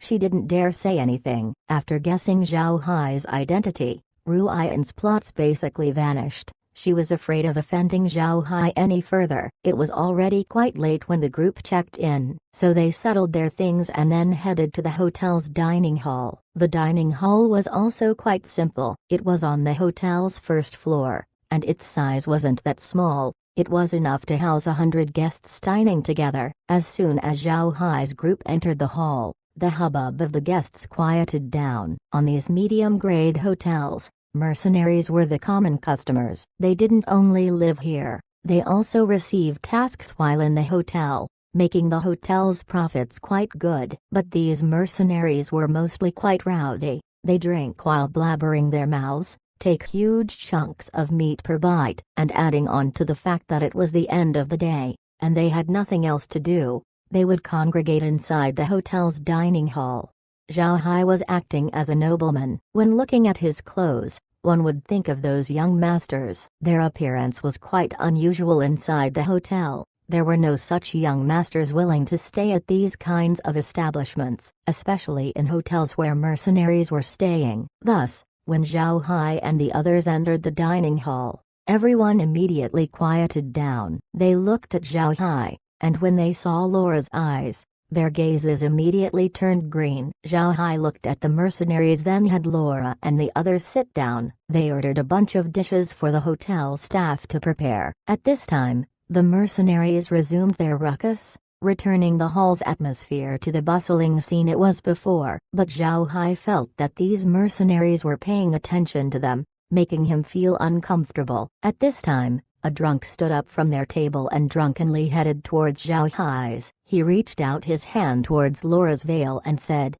"Beautiful young lady, why must you hide your face? Come show me. There's nothing good about that boy. Why don't you come with me?" How could Laura possibly allow the man to touch her? She immediately moved to the side, but she didn't think that the drunk would have fast hands. Although she reacted quickly, the hand already reached her. Naturally, this action cannot be ignored. So Shu, who was sitting close by, immediately took his axe and immediately chopped towards the mercenary's hand. The mercenary was fast. He immediately dodged the huge axe. As he fell to the ground, he loudly shouted, "Murder! Murder! These nobles wants to kill me!" After he shouted, the mercenaries inside the dining hall immediately stood up one by one, took their weapons, and surrounded Zhao Hai. Zhao Hai immediately understood that these weren't ordinary mercenaries. They were prepared and was specifically targeting him. Zhao Hai sat there and gazed at the surrounding mercenaries and coldly said, "All 6th and 7th rank experts. How could there be these many mercenaries at this place?" Shun and Shu also just realized there were about 100 mercenaries here. It was very unusual to have 6th and 7th ranks but not a single 5th rank or below among them. Shu went to Zhao Hai's side. Laura and the others also did the same. The drunk mercenary now stood up and yelled to Zhao Hai, "Even if you are nobles, it doesn't mean that you can just kill anyone you like." Fortunately, this grandfather was fast. otherwise I'd have left my arm here. Pretty boy, you need to offer this grandpa some explanation. Zhao Hai looked at the person and said, evoking such huge ruckus, so if I provide an explanation, everything will be alright? What kind of explanation do you want? Zhao Hai turned his head to Shun and said, Shun, go see Ruian and see if she already ate. Upon hearing Zhao Hai, the mercenaries' face changed. They didn't expect Zhao Hai to be this meticulous, even thinking about this point. Just like what Zhao Hai thought, these mercenaries had two parts of their plan. They need to keep Zhao Hai here, and have another team capture Ruian. As long as they have Ruian as their hostage,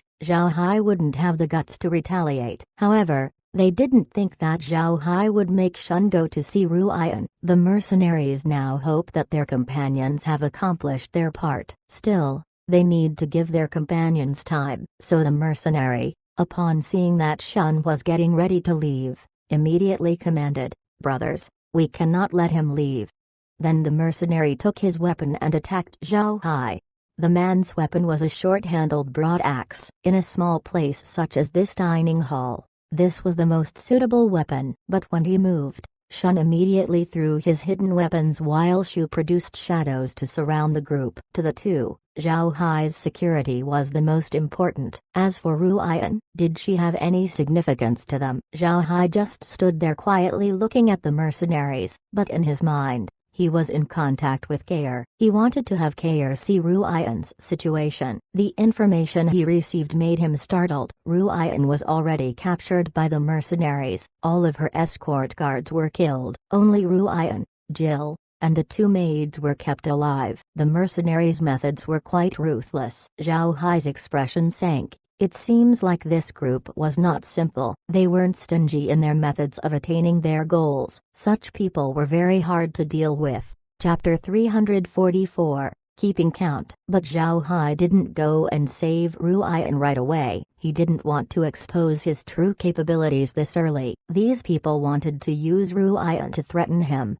so she shouldn't be in immediate danger. The attacks of the mercenaries were very fierce. Moreover, you can see that they coordinate with each other pretty well. What's more important is that from their movements it seems like they were true mercenaries, not disguised soldiers. Regular soldiers and mercenaries were on two different sides. Soldiers generally fight in a battlefield during wars, so their combat methods were very specific. They generally would use their weapons to kill the enemy as soon as possible. Mercenaries were somewhat different. The enemy's mercenaries' meat were most often not other humans, therefore they would use all means to deal with the enemy, and even if they couldn't kill them, they would at most wound them heavily. Zhao Hai looked at the situation in front of him and couldn't help but feel anxious. He didn't want to get tangled with these mercenaries for a long time, so he and Meg immediately began to attack with magic. This time, Zhao Hai decided to use wind element magic. Wind spells were quick,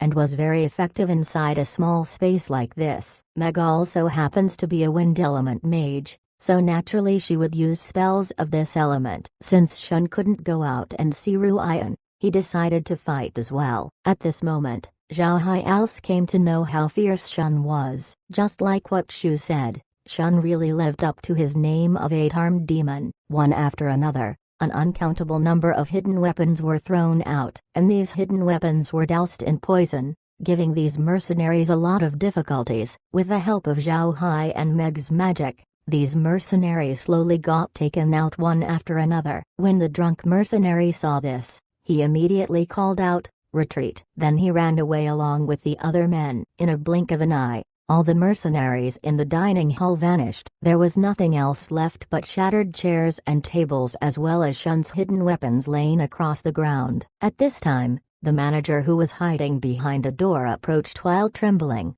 He looked at the situation at the dining hall. He stared at the dining hall blankly and went to see Ruian's situation. Zhao Hai stopped him and said, "No need to see them. The guards are gone. All of them are dead. Go tidy up here. Don't worry, I'll compensate you for the damages done. Also, please remember to bury the guards. I'll pay you later." The man's expression turned better when he heard Zhao Hai's words. He immediately nodded and began to clean the hall, but before he could do so, Shun stopped him. He first needed to retrieve all of his hidden weapons, otherwise the manager and his attendants would get unnecessarily injured. It was the first time that Zhao Hai saw Shun retrieving his hidden weapons. He became curious when he saw Shun take out a few stones and placed them all on the ground a few steps away from each other. Then those hidden weapons were immediately collected and stored. Zhao Hai understood what Shun was doing. The stones that Shun used were certainly magnetized,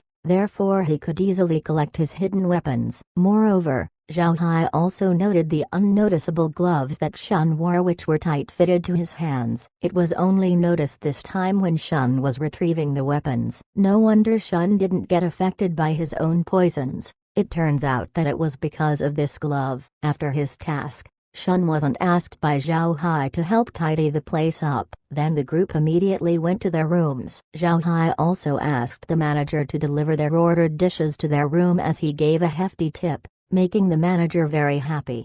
Zhao Hai looked at the escort guards who were killed. Their injuries were very simple. It looked like they were killed without resistance. They were all killed with a single slash. It also seemed that they were eating when they were ended. Looking at the situation, Shun paused for a moment before he said, "Young master, they seemed to be poisoned before they were killed." Shu nodded and said, "Killing all these guards with a single slash isn't a simple thing to do." Zhao Hai also nodded. Then he turned his head to Shun and said, "Go and see whether what they ate was poisoned." Shun agreed and took a quick look at the dishes that were still present. Then after a while he shook his head and said, "Young master, the food was not poisoned. It should have been administered through other means. The poison used was something that could knock them out for a short period of time. It may be because of this short time that the mercenaries chose to kill all of them." Zhao Hai nodded. Then he asked Kair about Ruian's situation, but Kair told him that the mercenaries have already left the monitoring range. This made Zhao Hai quite disappointed. After the group returned to their suite,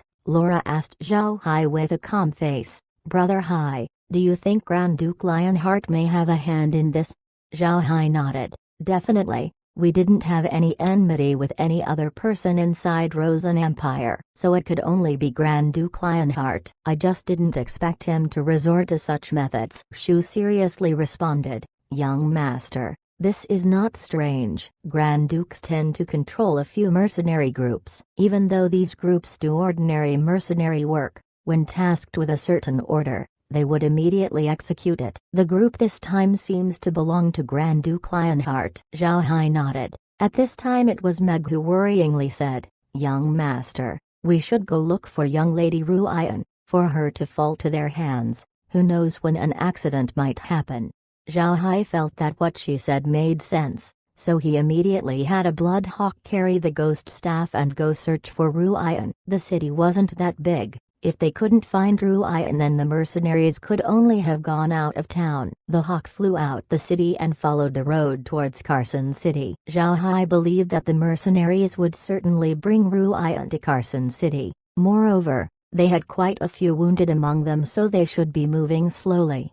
What Zhao Hai didn't expect was the amount of preparation that went to this operation. The mercenaries have already prepared 10 large carriages to carry them and were fast approaching Carson City's direction. Zhao Hai immediately had Laura and the others enter the space as he went towards the ghost staff's location. He appeared in front of the mercenaries' route, then waited for them. The mercenaries also knew that the task was quite hard, so they decided that the faster they could move, the soon they would be able to ask for reinforcements. As they were hurrying along, the road in front was suddenly blocked by 2 giant stone golems. The 2 were taller than 7 meters, and completely blocked the whole width of the road, giving the mercenary convoy quite a bit of pressure.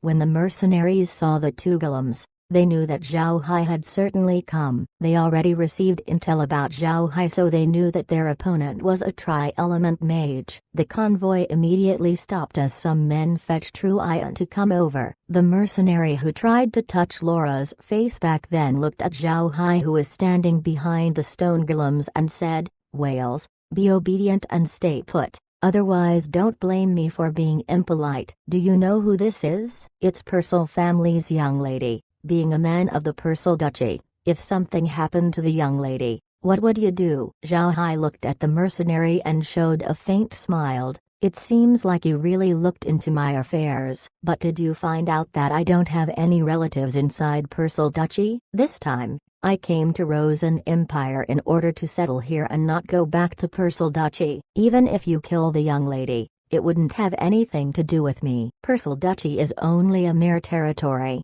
It couldn't reach its arms toward Rosen Empire. And now you're using the duchy's young lady to threaten me? You're being too laughable. The mercenary's complexion sank. He didn't think Zhao Hai to be so uncaring about Ruian's life and death. The mercenary also didn't know whether Zhao Hai's words were true or not, so he immediately retorted, "You're just deceiving me. Come with us without a fight, or else I'll kill them right now." Zhao Hai calmly replied, "Go on. Kill them, I won't block you." These past few days, the young lady had been quite bothersome anyway. If you kill her, I would be relieved. But since I still have an obligation to the Persal Duchy's Grand Duke, if you kill her, then it wouldn't have been good for my reputation to break my commitment with the Persal Grand Duke. So I won't forgive the people who made me break my promise. Thus you have to die. Not only would I kill you, I will look for a dark mage and turn you into an advanced undead to ask about all of you people's families. Then I would have the fates of your families compensate for my loss. Upon hearing Zhao Hai's words,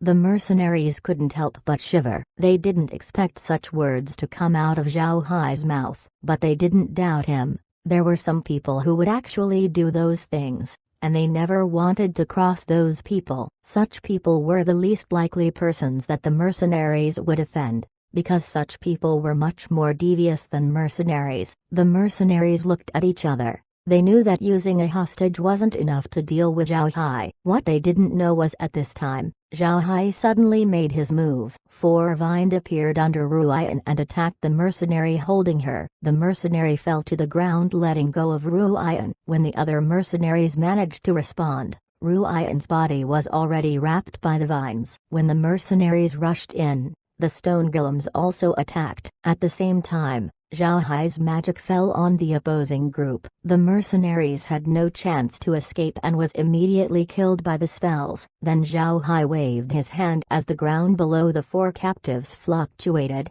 dragging their bodies underground. As the other mercenaries were absent-minded, Zhao Hai immediately executed his plans. First he had Kair attack the mercenaries with vines, then had Ruian and the others dragged underground using earth element magic with little to no injuries.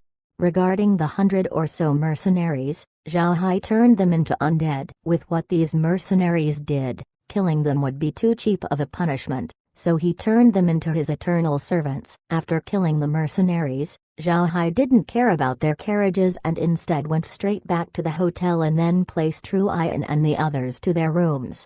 Ruian's group suffered the same fate as her escort guards, poisoned to faint, and since the other three were of some status, the mercenaries didn't kill them but instead had them captured too. Just as Zhao Hai's group returned to their rooms, a knock could be heard from the door. Shu immediately went and prepared his axe as he asked, "Who is it?" Outside, the manager's voice could be heard speaking. "Guest, we're here to deliver your meals to you. It has already been prepared." Shu looked at Zhao Hai. Zhao Hai nodded. Then Shu opened the door for the manager. The manager bowed to Shu and walked in. Behind him were a group of people lifting tables, chairs and also some dining cars with covered dishes on them. The people immediately went busy as they entered the room. Looking at their movements, it seemed like they very well trained. They moved like clockwork. They placed the tables and chairs, arranged the tablewares, then the dishes. When they were finished, Zhao Hai had Shu give them a tip. Then the group sat down to have their meals. Zhao Hai looked at the people at the table and said, "Let's eat." Just wanting to eat isn't easy nowadays. There would always be some bothersome things happening. Laura and the others smiled. To be honest, they were already expecting an attack, but they didn't think that the enemy would go too far as to kill the escort guards. Because of this, the group seemed quite sad. Zhao Hai also saw this, so he cracked a few jokes and after a few moments, the mood became very cheerful. Just as Zhao Hai had forked some vegetables to his mouth, the space prompted, "Toxic substances have entered the host." Weak toxin. can make people faint for a short time. Host is already immune to such toxins due to long-term consumption of space water. No need for detoxification. Zhao Hai was surprised, then his expression sank. He looked up and said, "Stop, don't eat anything. These things are poisoned." It seems like there's some problem with this hotel. Laura and the others froze. They didn't think that even he hotel was a problem. The group immediately placed their utensils down. Laura looked confused at Zhao Hai. How can this hotel also be trouble? Even if Grand Duke Lionheart knew that we would be staying at this city, he certainly wouldn't be able to know that we would stay at this hotel. What's happening? Zhao Hai smiled faintly. It seems like we underestimated Grand Duke Lionheart's strength. Our attention had totally been consumed by those mercenaries. Shu nodded. It seems to be like this. The mercenaries attracted our attention, so we didn't consider the hotel staff to be any threat. Ruian's group might have drank the hotel's poisoned water. While we checked the food as well as the tea and wine when we first came here, it seems like an insider managed to swap these beverages with poisoned ones. Chapter 345. Intent to incriminate. Zhao Hai nodded. This is Rosen Empire, and Lionheart is the Empire's first lord of the treasury, completely in command of money. There should be a lot of nobles who want to flatter him inside the Empire, so these nobles would certainly want to deal with us. We really did underestimate Lionheart's influence, Shu said. What does young master want to do? Kill them? Zhao Hai shook his head. We can't. I suspect the other party has a backer to support them. Think about it. If we kill them, then the city lord would surely send some troops and catches. We cannot just kill anybody here. This is not Ixu Empire. Using the nation's power would be disadvantageous to us. Anyway, let's just leave these dishes and head back to the space. I want to see who would come and enter the room to check on us. Shu understood that they didn't have any authority inside Rosen Empire. This setup made it as though their hands and feet were tied. Rosen Empire was different than Ixu Empire. If you were a foreigner inside Ixu Empire, you would just be treated normally. But a foreigner inside Rosen Empire was basically looked down on. Putting it in the words of Zhao Hai's Earth, it was discrimination. After interacting with various Rosen Empire citizens these past few days, Zhao Hai's belief on this solidified even more. Even if he held a Viscount status in Ixu Empire, it was useless inside Rosen Empire. Shu and the others agreed, so while they left their meals on the table, they went to the space with Zhao Hai. Ruian was also brought into the space, but Zhao Hai had Kair continually administer some toxic gas towards them to keep them unconscious. The group was sitting inside the space and looking at their room situation. After about an hour, a knock could be heard from the door as a manager's voice was heard. Guests, we're here to tidy up the tableware. Naturally, there was no response since there wasn't anybody left in the room. The manager asked for a few more times, but after seeing that there really wasn't any response, the manager said, "Good, now go get them." Then some sounds came from the door as it was opened from the outside. When the manager saw the scene after he opened the door, he froze. The plates were neatly laid out on the table, while the dishes were returned to their containers. There was no leaves left on the plates to see, and like the plates, there was nobody inside the room either. The other people who were with the manager were also shocked. Then they immediately searched the room, but to their dismay, they didn't see anyone. This made the manager fluster, so they immediately went to find the boss. Before long, the boss ran outside and asked a few guys to check for Zhao Hai's carriage and see whether it was still there. Zhao Hai's carriage was still there, but their owners had disappeared. Just after delivering the dishes, there were guys assigned to keep watch on the room and they didn't notice anybody going out. But the people inside the room still mysteriously disappeared, missing. From this situation, they immediately had the city mage come and investigate. However, the mage couldn't find any magical fluctuations inside the room. The inhabitants really did vanish into thin air. The people in the hotel panicked and immediately reported the situation to the city lord. But after getting busy for the whole night,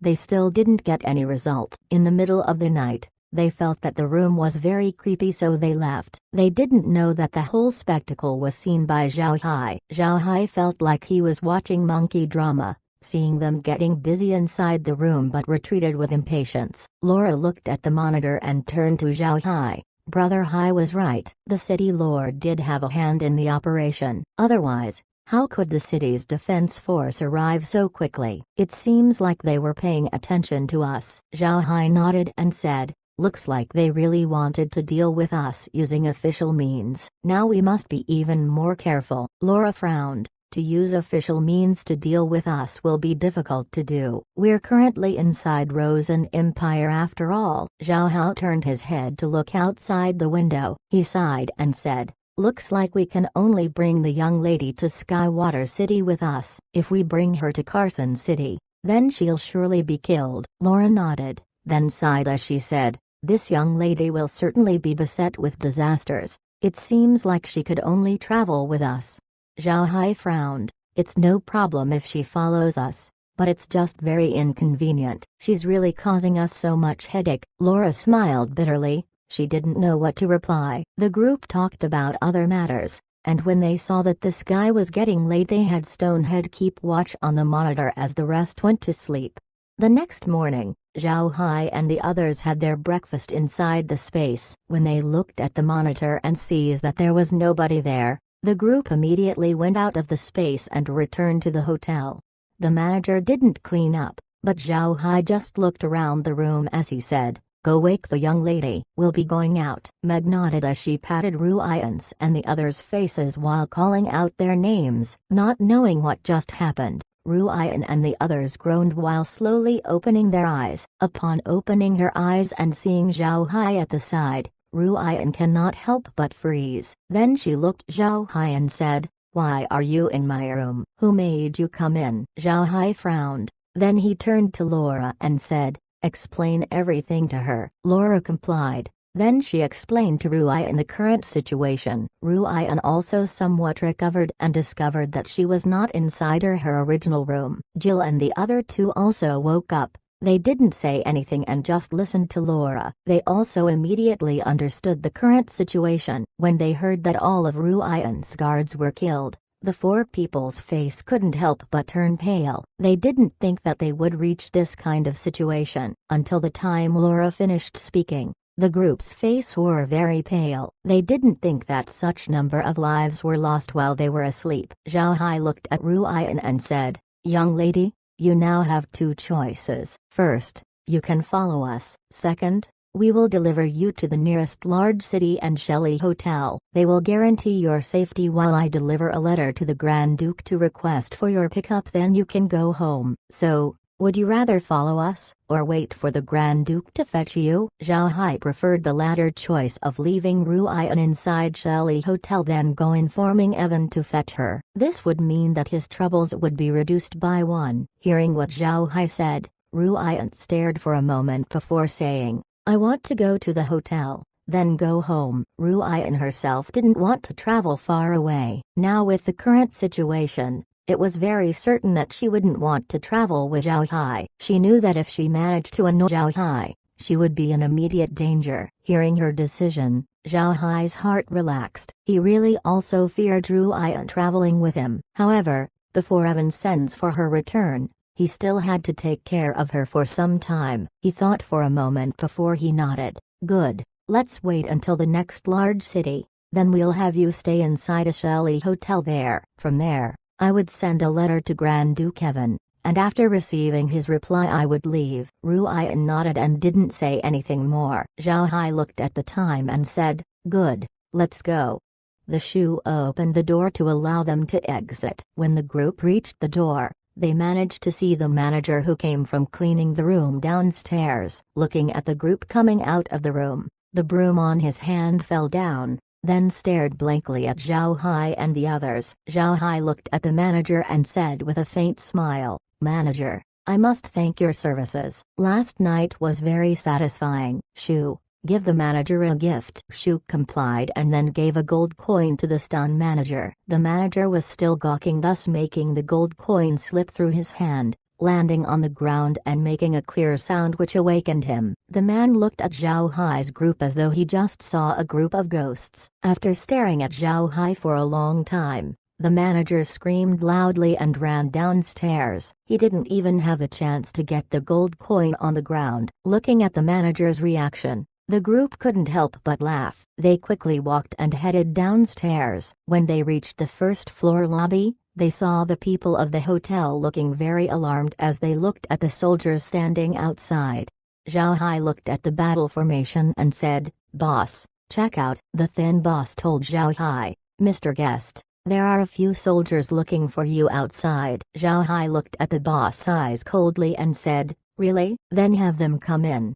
Actually, Zhao Hai didn't need to request it since at this time a helmet-wearing heavy armor infantry walked in from outside. The man was so heavily armored that his face could hardly be seen. Zhao Hai stared at the eyes underneath the armor and said, "I don't know what Mr. Officer is looking to me for." The armored man said, "You were attacked by mercenaries yesterday?" Zhao Hai nodded and said, "The people from the hotel can testify. We were attacked by mercenaries yesterday. The escort guards that we brought all died on their hands." The armored man replied, "Admitting is good. Now come with me. We suspected that you killed those mercenaries, thus breaking imperial law." Chapter 346, Lionheart's Hidden Issues. Zhao Hai frowned as he responded, "Captain, I am a victim. 90 of our escort guards were killed, and those mercenaries ran away. How can you say that I killed them in retaliation?" The heavily armored man coldly snorted and said,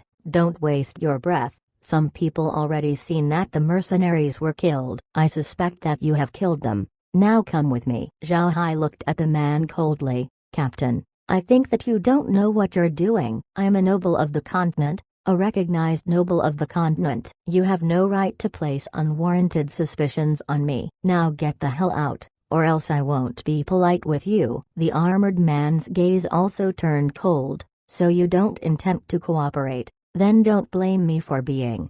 Before he even finished his words, Zhao Hai already sent a fireball down his way. Zhao Hai looked at the soldier as he said, "Wasting too much time talking. I might as well take the first step." "Shu, go kill them." Shu immediately transformed into multiple shadows and charged towards the group of soldiers outside the hotel. The soldiers of the heavy armor unit didn't think that Zhao Hai would take the first action, so they weren't prepared. In fact, these soldiers weren't suited to clashes inside cities. With their heavy armors, moving became very inconvenient. If they needed to chase a person, they wouldn't be able to catch up. If these heavy infantry were used in a battlefield, then they would become impenetrable walls, even able to withstand a cavalry charge. But their mobility isn't something they could brag about. The man who spoke with Zhao Hai was immediately killed by the fireball. Shu transformed into 1,000 shadows almost instantaneously and appeared right by the heavy armored soldiers. The soldiers wanted to dodge, but their armor became a hindrance to their movements. This made Shu's killing spree very easy. It may be possible that the city lord knew that fighting would happen here because he imposed martial law on the few blocks nearby, making the residents stay inside their homes so no one could see the battle. Zhao Hai let Shu deal with the soldiers while Shun targeted the people at the hotel. Yesterday, they wanted to deal with Zhao Hai, so naturally nobody inside the hotel was spared. The other people who were in the hotel were those mercenaries, and after the failure of their operation they withdrew, so there was no other guests in the store other than the attendants and the hotel's boss, who tried escaping. When Shun managed to finish the boss, Shu was also done with the heavy infantry. Zhao Hai immediately waved his hand and turned all of the soldiers into undead. Then he made Shun prepare the carriage so they could get out of the city fast. The entire event was witnessed by Ruian. She was afraid of the 1,000 or so heavy infantry, as well as the other people inside the hotel. But these 1,000 people were actually killed by Zhao Hai. The shock she received was too large. The city was very small, so they quickly managed to get outside. The first to come out was Zhao Hai's convoy, followed by a single carriage which belonged to Ruian and driven by Jill. Zhao Hai didn't say anything to them. Instead, he turned to Shu and said, "Shu, since Ruian doesn't need to head to Carson City anymore, go change directions and go straight towards Skywater City." Shu complied and took a detour. Carson City was Lionheart's playground. If Zhao Hai's group goes to Carson City, they would undoubtedly enter into the lion's den. Zhao Hai couldn't possibly allow that. He initially thought that Lionheart would respect Ruian's status and wouldn't touch her. Ruian was a Grand Duke's daughter, but Zhao Hai didn't expect Lionheart to not care about that fact and immediately made plans involving the young lady. In this case, if Zhao Hai made Ruian go to Carson City, then he would only be sending her to her death. Zhao Hai also knew that as long as they were inside Rosen Empire, it was impossible to hide their whereabouts, so he didn't conceal his movements, but he still didn't stay inside any cities and always stayed outside to rest. On the following days, Zhao Hai's group always took a rest outdoors. It was quite normal inside Rosen Empire to stay outdoors like they did, so to the average person,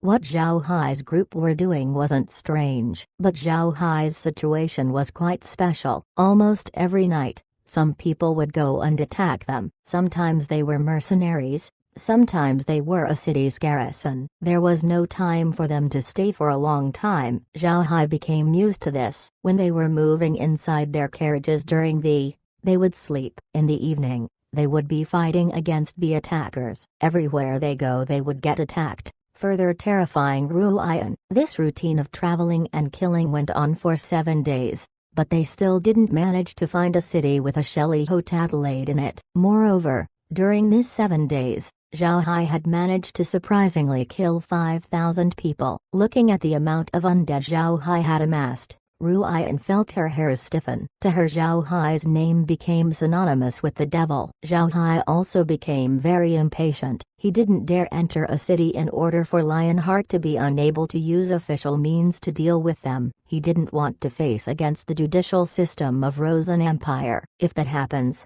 they wouldn't fare well. Now that Zhao Hai was targeted by Lionheart, the other city lords also got involved. The Rosen Empire didn't issue a proper command. This matter was very beneficial to Zhao Hai. As long as he wasn't issued an arresting order, he will not become an enemy of the whole Rosen Empire. Even if the Grand Duke was powerful and influential, he also had enemies. For him to crazily pursue Zhao Hai was nothing but making a statement. He wants other people who wanted his power to know that it wasn't easy to mess with him. But Grand Duke Lionheart didn't expect even in his dreams that Zhao Hai would become a hard bone to chew. He sent a lot of people as well as have the city lords help him, but he still couldn't eliminate Zhao Hai. Now Zhao Hai has become a thorn on his side. As long as Zhao Hai lived, Grand Duke Lionheart wouldn't be able to rest well. The other people around him looked at him with ridiculing looks for being unable to deal with a single person. Grand Duke Lionheart had been favored these past few years. This made him arrogant, walking around impudently, and offending a lot of people. These people were looking forward to the day the Grand Duke would make a fool of himself. The Grand Duke also had another slight issue, which was Rosen Empire's emperor. He and the emperor were good friends even before the emperor became crowned. Moreover, the emperor being crowned had a lot to do with Lionheart. Without his help, the emperor possibly couldn't have a smooth coronation. Because of this, after the emperor had ascended to the throne, he gave Lionheart his extreme favor and trust, giving him the lucrative position of First Lord of the Treasury. Because of this backing, Lionheart became more and more arrogant and overbearing as time passed by. This was where Lionheart forgot something. He forgot that he was only an official, while the emperor was the sole master of the nation. No matter whether he helped the emperor ascend to his throne,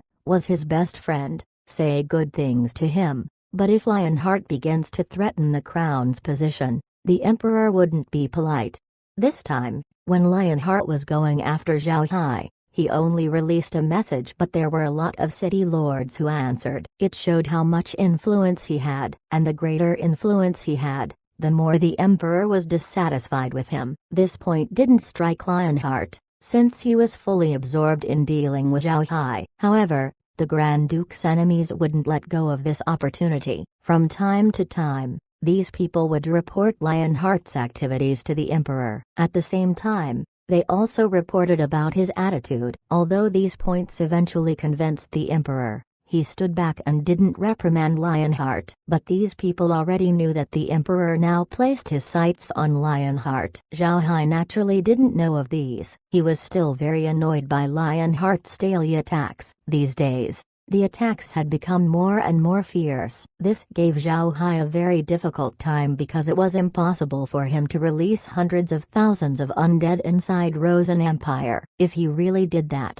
it would make the Rosen Empire issue an order to chase him. Zhao Hai was resting outside tonight and waited for Lionheart's attack. He sat outside his tent and ate lamb and mutton soup. Since it was still winter, such food was the best. It was delicious, warm and can stave of hunger. At this time, Zhao Hai turned to Shun and said, "Shun, go over to Ruian and invite her here. Tell her that I have a matter to discuss with her." Shun complied and headed towards Ruian's tent. These days, Ruian was extremely behaved. When they go undressed every night, her group would always stay inside their tent and only come out during dawn, making Zhao Hai unable to see her face. But Zhao Hai didn't care. Ruian acting like this was better. He was free of worry and he also didn't like to interact with Ruian. Before long, Ruian's group was seen following Shun and heading towards Zhao Hai. Zhao Hai had a bonfire in front of him, but since it was winter and they were outdoors, it didn't feel warm. Zhao Hai looked at Ruian and calmly said, "Young lady, we will pass through River Law City tomorrow. The city is a large-sized city in Rosen Empire, so there should be a Shelly hotel there. We'll rest for a few days inside River Law City while we send a letter to Grand Duke Evan and wait for his reply. Does the young lady have any objections?" Ruian shook her head and replied, "I don't. I'll leave every decision to Mr. If there's nothing else, Ruian will head back." Zhao Hai nodded. Then Ruian led Jill and the maids back to their tent. At this time, hoofbeats could be heard, making Zhao Hai and the others attentive. Chapter 347, Shelly Family's Test. Zhao Hai and the others had already gotten used to it these past days. They would even consider it strange if nobody would attack them at night. Therefore, when they heard hoofbeats, Zhao Hai immediately opened the monitor to observe the situation. Before long, a team of cavalry appeared on the monitor. The group numbered about 500 people, but the cavalry weren't heavily armored. They had bows and arrows as well as spears and swords. They looked like light cavalry, wearing only leather armor. But on this group's saddles were several heads of people. This image made Zhao Hai confused. Looking at the state of the heads, it seemed like they were killed not too long ago. What is happening? After a short while, the cavalry arrived at Zhao Hai's camp. Surprisingly, they didn't attack Zhao Hai but instead they stopped and dismounted from their horses. A dismounted cavalry was a message of well-meaning, since people knew that the main attacking prowess of cavalry soldiers was when they were on the backs of their mounts. A dismounted cavalry means that they don't have any intention of attacking. Zhao Hai was confused as he looked at the cavalry. He didn't know what this group's intentions were. At this time, a cavalryman took a few steps forward and said, "Is the man in front Mr. Wales?" Zhao Hai nodded. "It's me." "And you are?" The man immediately replied, "This one is from Shelly family. I'm light cavalry captain Might responsible for escorting Mr. Mr. had been attacked these past few days, but since Mr. suddenly changed course, the family had been slow to react. Please forgive me." Zhao Hai was surprised. He didn't think that Shelly family would protect him. He quickly responded, "I wouldn't dare." "So it turns out to be friends from Shelly family. Please take a seat." "Shun, Shu, go prepare some lamb and some mutton soup for these brothers." Shun and Shu complied and immediately took out several pots from the supply carriage and prepared some food for Might and his team. Seeing that Zhao Hai allowed them to enter their camp, Might relaxed. Then he immediately had his subordinates construct several tents outside the camp and have the heads removed from the saddles. Zhao Hai knew without asking that these heads were from those who would have attacked him but were killed by this cavalry group. Zhao Hai asked Might to sit by the bonfire. He looked at Might and said, "Brother Might, you said that you were ordered by the Shelly family to protect me. Why is that?" "I may have some milk wine to trade with the family, but I don't think that our relationship has gone quite deep." Zhao Hai knew that there was no point in going around circles when talking to soldiers,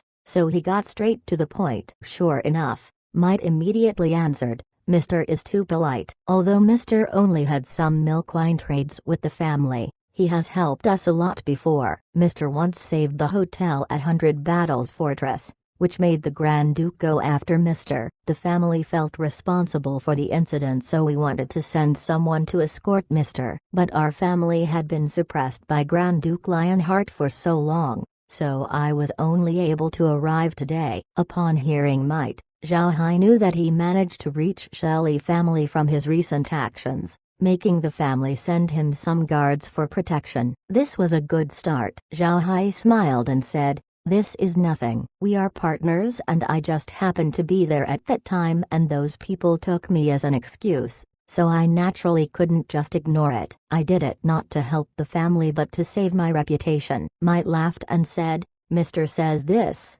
but the house couldn't help but feel responsible. In any case, this matter was because of us, so the family sent us out to escort Mr. and his group. Let me tell Mr. about something. This will soon pass." Zhao Hai stared at Might and said, "Why? Did the family already prepare a counterattack?" Might didn't hide the truth from Zhao Hai. With a serious tone he said, "Nobody can suppress Shelley family and not pay the price. The family is a business family and doesn't generally work with nobles. The family's attention is mainly on making money, but Lionheart had been too much this time. The family couldn't stay back any longer." Zhao Hai nodded. Shelley family was one of the pinnacle business families in the continent. Although they weren't as overbearing as the Marquis family, they also wouldn't be polite to those who offend them. Might looked at Zhao Hai. "The members of the family look highly upon Mr. These past few days, Lionheart had been trying to deal with Mr. but you had managed to stave him off time and time again. This feat attracted our admiration." Zhao Hai smiled faintly and said, "If I don't have such skill, then I wouldn't dare cooperate with the Shelley family. Also, if I don't have such ability, I wouldn't wade in such turbid waters." Might felt Zhao Hai's self-confidence and was so amused that he couldn't help but laugh. He smiled at Zhao Hai and said, "Mr. is really a frank person. Ha ha ha, I really like to make friends with people like Mr." Zhao Hai also laughed. "I also like to make friends with people like you, simple and direct. Being friends with nobles is too tiring. Ha ha ha." At this time, Shu had already prepared the mutton soup. These mutton were made from Iron Mountain Fort. Just pour in hot water and wait for a while, then you can already eat it. Although it didn't taste as good as fresh mutton, it was quite a delicacy in this kind of weather. After eating, Might went back to take a rest, but not before leaving 50 men to be the night guards. They came this time to protect Zhao Hai, so obviously they couldn't make Zhao Hai's men keep watch for the night. With Might's men keeping watch for the night, Zhao Hai's group naturally slept in extreme comfort. After having their early morning breakfast, Zhao Hai and the others rushed towards River Law City under the protection of Might. Zhao Hai knew for a fact that Might already knew about their whereabouts and can catch up to them at any time. They simply didn't do so because they want to see Zhao Hai's strength and determine whether Zhao Hai was qualified enough to have the family's support. The people from Shelley family knew that protecting Zhao Hai meant that they were willing to further their cooperation with him. For a large family like Shelley's, people who they form connections with must be competent enough, otherwise they wouldn't be able to match the family's status. After observing these past few days, the Shelley family deemed Zhao Hai to have enough capability to cooperate with them. Thus, Might appeared. Zhao Hai didn't sit inside his carriage today, but stood at the bench outside the carriage. Might was right beside him on horseback. Zhao Hai looked at Ruian's carriage and said to Might, "We'll settle inside River Law City for a few days to recuperate as well as to solve the young lady's problem. All her escort guards are dead, so she couldn't go study at Carson City anymore. So I'm sending a letter to Grand Duke Evan and have him send people to fetch Ruian here. When I receive the Grand Duke's reply, I'll leave River Law and head to Skywater City. When that time comes, I'll have to trouble you with Ruian's safety." Might smiled and said, "Of course, as long as they are guests inside Shelley Hotel, we would certainly guarantee their safety. Not to mention that the city lord has connections to our Shelley family, so the security of young Lady Ruian is not a problem." Zhao Hai nodded. "That's good. So you're saying that River Law City is under Shelley family's domain? Then we should be safe being there, right? Might smiled. Although it couldn't be our domain, River Law City could be considered to be our home. There, nobody could touch us. Even if Frozen Empire's emperor wanted to deal with us, we would have a lot of ways to retreat. Zhao Hai nodded and said, "Good, your words made me feel relieved." Right, if I wanted to head towards Skywater City, what would be the easiest way to get there? Might smiled faintly. It would be riding a boat. River Law City is just adjacent to Law River, and the river stretches up to Skywater City, so you can go there through this body of water. Thus,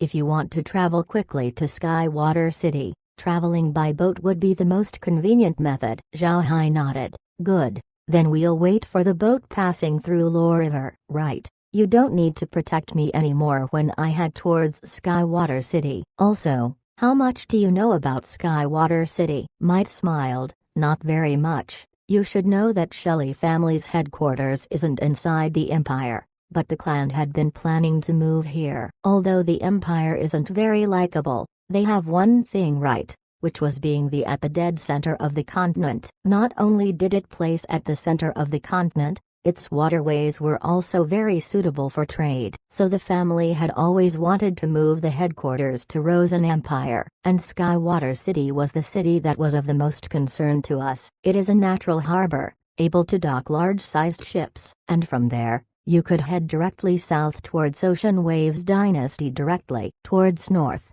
you would be able to reach the Beastman Prairie. One could say the city is Frozen Empire's center of maritime traffic. But the city was under the rule of Kelsey family, and Kelsey family is one of the oldest nobles of the Empire. They hold great power, and Skywater City is the family's money purse. Nobody else could touch it. Therefore, our forces there could only be small. The other were the same. Even the Radiant Church that is everywhere in the continent was very unpopular there. Zhao Hai nodded. He didn't say anything, and more importantly he couldn't just tell Might that Kelsey family was basically the League of Dark Mages. For such a clan to allow the Radiant Church to establish a foothold in their own domain would be crazy. Might turned to Zhao Hai and said, "Why was Mr. asking? Does Mr. want to do business with the Kelsey family?" That family has always been low-key. Only a few people in the continent had managed to cooperate with them. I'm afraid doing business with that family will not be easy. Zhao Hai smiled and said,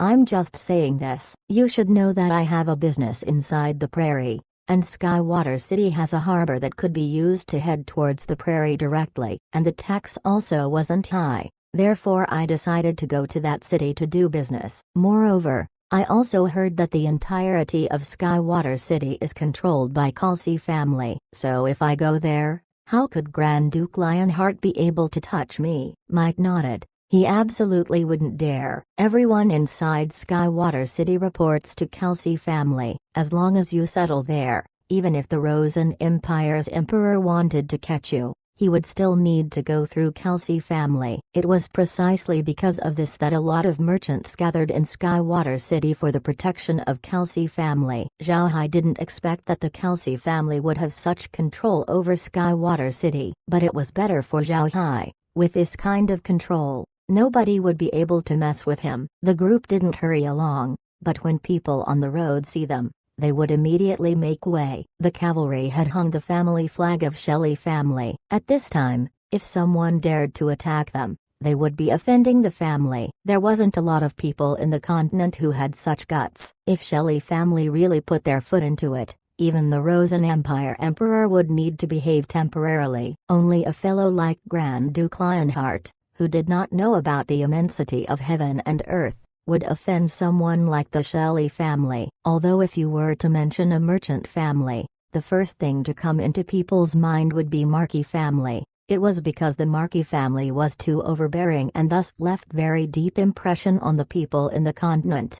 However, if someone really understood the intricacies of the continent, Shelley family was also a powerhouse that couldn't just be offended. Their family being able to open hotels all throughout the continent is a testament to their strength. The hotel industry was a very profitable business, but for so many years, The Shelley family had always been the pinnacle of the hotel chain business. Wasn't this fact enough to explain their capabilities? There were even rumors in the continent that the all-powerful Marquis family once tried dipping their hands in the hotel business, making them in conflict with the Shelley family. But in the end, the Marquis family wasn't able to shake Shelley family's position. This should be quite enough to explain the family's might. Presently, Zhao Hai was like a small spider, knitting his web network little by little, and when he is done, he would have the strength to revive the Buddha clan. Obviously, Shelley family is an indispensable part of this network. With such strong collaborator,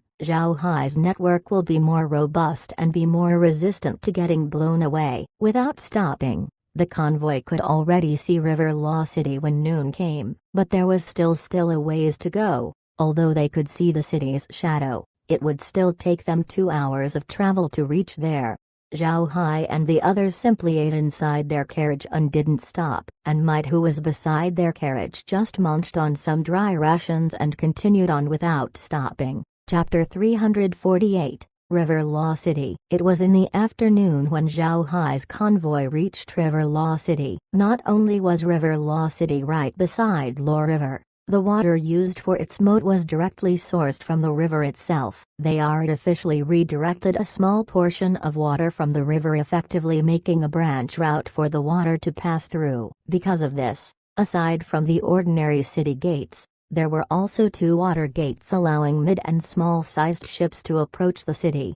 River Law City was very big. It was a city large enough to support 1 million residents. In an era where high-rise buildings were uncommon, you can imagine how huge such a city was. Zhao Hai's group entered the city through its west gate. Once they entered, Zhao Hai could feel the peculiarities of this city. First, there were a lot of people walking around, more numerous than other large-sized cities back in Xia Empire. The city's streets were extremely dense with people. If these people didn't wear different clothes, Zhao Hai would have thought that he had returned back to China. Fortunately, there were so many escorts to open the way for them. The pedestrians immediately made way upon seeing their carriages. Before long, the group arrived at the front door of River Law City's Shelley Hotel. This branch was quite different from other branches. The hotel was very high. Zhao Hai could count more than a dozen floors in the building. Without concrete, it was very difficult to build a structure that high. As soon as they arrived at the hotel, the attendants inside immediately welcomed them. The attendants knew Might, so they immediately took charge in taking care of the mounts towards the back courtyards. The same was with Zhao Hai's carriage. Zhao Hai didn't need to worry about it since there was someone who came and took care of their carriage. When the group entered the hotel's manager came to greet them. The manager was called Amer. He had a very tall and big stature. If he didn't wear silk-made business clothing, Zhao Hai might have mistook him for a warrior. The manager didn't say any nonsense to Zhao Hai and immediately arranged for their accommodations. The manager gave them the best suites in the hotel and let Zhao Hai and the others rest. What surprised Zhao Hai was that there was an elevator inside the hotel that looked like it ran on electricity. But upon closer inspection, it was in fact powered by magic. Zhao Hai wasn't the only one surprised. Laura was also quite shocked. One must know that the energy used by such an elevator wasn't free. One could imagine the upkeep costs of such a contraption. Aside from Shelley Hotel, no other place would dare install such a thing. The biggest difference between River Law City's Shelley Hotel and other places was that there were so many guests here. So business was extremely booming. Here, well-dressed nobility who wore silk clothing wasn't uncommon. Merchants who wore the same level of quality clothes were also present, further showing the exquisiteness of the hotel. When the other guests saw Zhao Hai, they didn't care too much. Zhao Hai was walking together with Might, so they just thought that he was someone from the Shelley family. After settling in the hotel, Zhao Hai immediately released a blood hawk to send a letter to Evan. The reason that he didn't send a hawk before was that he didn't know whether they would be able to stay at a single place for a long time. But now that they were inside River Law City, he was now able to send his letter, telling Evan to fetch Ruian. Zhao Hai didn't make Shun ride the hawk. The last time was only used to test the hawk's capabilities. This time, such method was unnecessary. Moreover, It was currently winter, so with the hawk's speed and latitude, the rider would be frozen cold. Evan's reply came in quick that very night. Evan didn't have Ruian stay inside River Law City, but he requested Zhao Hai to take her to Skywater City, where he would send a ship to go pick Ruian up. This made Zhao Hai surprised, but when it came to mind that Ruian wasn't a good companion to travel with, Zhao Hai immediately felt a headache. Ruian had previously given him trouble back at Xe Domain. Now that she was extremely behaved, making Zhao Hai doubt deep inside. The next morning, when Zhao Hai and the others had their breakfast, he told Ruian about Evan's plan for her. Then Zhao Hai asked Mike to help them arrange a ship to ride on. Such matter was extremely easy to do for someone like Mike, but even then, they couldn't leave today. It has to be the next day. Zhao Hai didn't mind. Although there were vessels headed for Skywater City, they couldn't just board one. There were ships which were very attractive for pirates, so just picking any ship wasn't a wise thing to do. Although Zhao Hai wasn't afraid of them, Mai couldn't just allow that to happen. Zhao Hai requested him to prepare a ship for them, so if their ship were to get attacked by pirates, it would be ugly for his reputation. Since they were going to stay inside River Law City for another day, Zhao Hai didn't just hide inside his hotel room. He went for a stroll around the city while at the same time buying a lot of things. Majority of them were some items people from the prairie would need. What do people in the prairie need the most? First was grain, second was salt, and third was iron. Grain, needless to say, was what the prairie lacked the most, followed by salt. As much as the beastmen liked consuming salt, their appetite for iron was just the same. One must know that there was absolutely no way to procure iron from the grasslands, so all the ironworks inside the prairie were most likely brought in from human territory. But among humans, these three were not that urgently needed. And since Zhao Hai already produces food and grain by himself every single day, he only bought salt and iron as well as other miscellaneous living commodities. Since he stayed inside the prairie for quite some time, he already knew what people from that place needed the most. And with Laura's help, Zhao Hai didn't worry that he might buy something that was useless. Regarding Zhao Hai's actions, Mike didn't say anything. This was what a businessman would most likely do anyway. If a merchant only thinks of fighting and not make any money, then what kind of merchant would that be? The next day, Zhao Hai and the others ate their breakfast and prepared to leave. Right outside the city's docks, there was a ship headed towards Skywater City that the Shelley family knew quite well, so the group boarded that ship. When they arrived at the docks, Zhao Hai was shocked. He really underestimated the city's pier. There were no fewer than 1,000 large to small-sized vessels docked. The largest of them looks like it could carry 1,000 jin worth of cargo, and this was not a small number. It was fortunate that Law River's surface was very wide, while its depth was also very adequate. Otherwise it wouldn't be able to accommodate such a number of ships. Zhao Hai and the others boarded the largest vessel on the dock. The ship was very large.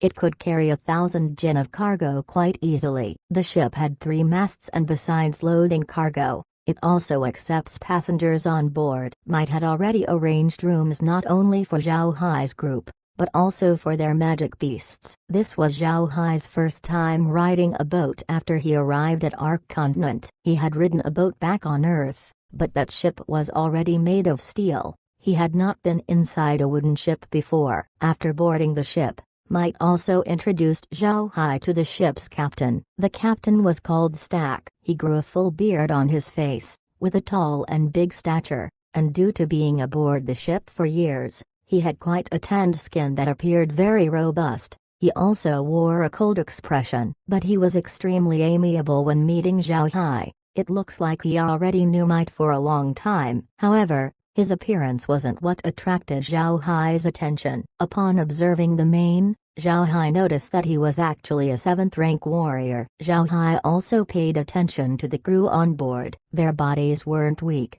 and while they wore weapons, they also operated the several ballistas mounted on the ship. Zhao Hai actually forgot that these ships needed to be able to protect themselves when they go traveling, so it was very natural for them to be equipped with weapons. Such was a ship arranged by Might. He couldn't just get a ship that he wasn't confident with. So Zhao Hai also trusted the ship. After obtaining Stack's consent, Zhao Hai explored around the vessel. Apart from Zhao Hai, the ship probably had more than 100 passengers. Some were merchants, while some were civilians that wanted to visit Skywater City, and the living quarters were clearly divided where the lower decks were the cheaper ones. After asking around, Zhao Hai found out that the travel from Riverlaw City to Skywater City will take about 5 days by ship, but if they were to travel inland, it may take about half a month or so. Law River's surface was wide, so there wasn't much swaying of the ship, but nevertheless, Meg developed seasickness. Zhao Hai had no other choice but to have her return to their room and had her sent to the space. Laura was well traveled, so it was natural that she didn't get seasick. Instead, she was extremely spirited and followed Zhao Hai in exploring the entire ship along with Nier. Ruian was as usual, being behaved and stayed inside her room and didn't come out. If it wasn't for Ruian's previous actions, Zhao Hai might have thought that she had gone crazy. When Zhao Hai was just starting out with their travels, he could see Ruian almost every day, but now, Ruian eats all 3 meals of the day inside her room. When they were inside the carriage, he wouldn't be able to see her. Even when they stay inside their tents back when they were traveling, Ruian would still stay inside. She seems to be hiding from Zhao Hai. These days Zhao Hai had already gotten used to her, but he was still somewhat worried. He is afraid that Ruian had developed some sort of sickness. If this was so, he wouldn't know how to explain himself to Evan. Evan's initial purpose was to let Ruian get in contact with Zhao Hai as much as possible. Although Zhao Hai already had Laura and Meg, having more than one wife was quite normal in the continent. After seeing Zhao Hai's transformation, Evan made his plans, but it seems like his thoughts were wasted. Ruian didn't get in contact with Zhao Hai often, so how could they discuss getting betrothed with each other? Chapter 349, Arrow Turtle. After 3 days on board the ship, Zhao Hai didn't experience any discomfort. Instead, he managed to make quite a few friends among the passengers as well as getting more acquainted to Stack. Zhao Hai wasn't innately a mean-spirited person, and adding on to the fact that people who ride ships were generally wine lovers, Zhao Hai naturally supplied his milk wine. It was the first time Stack drank such wine,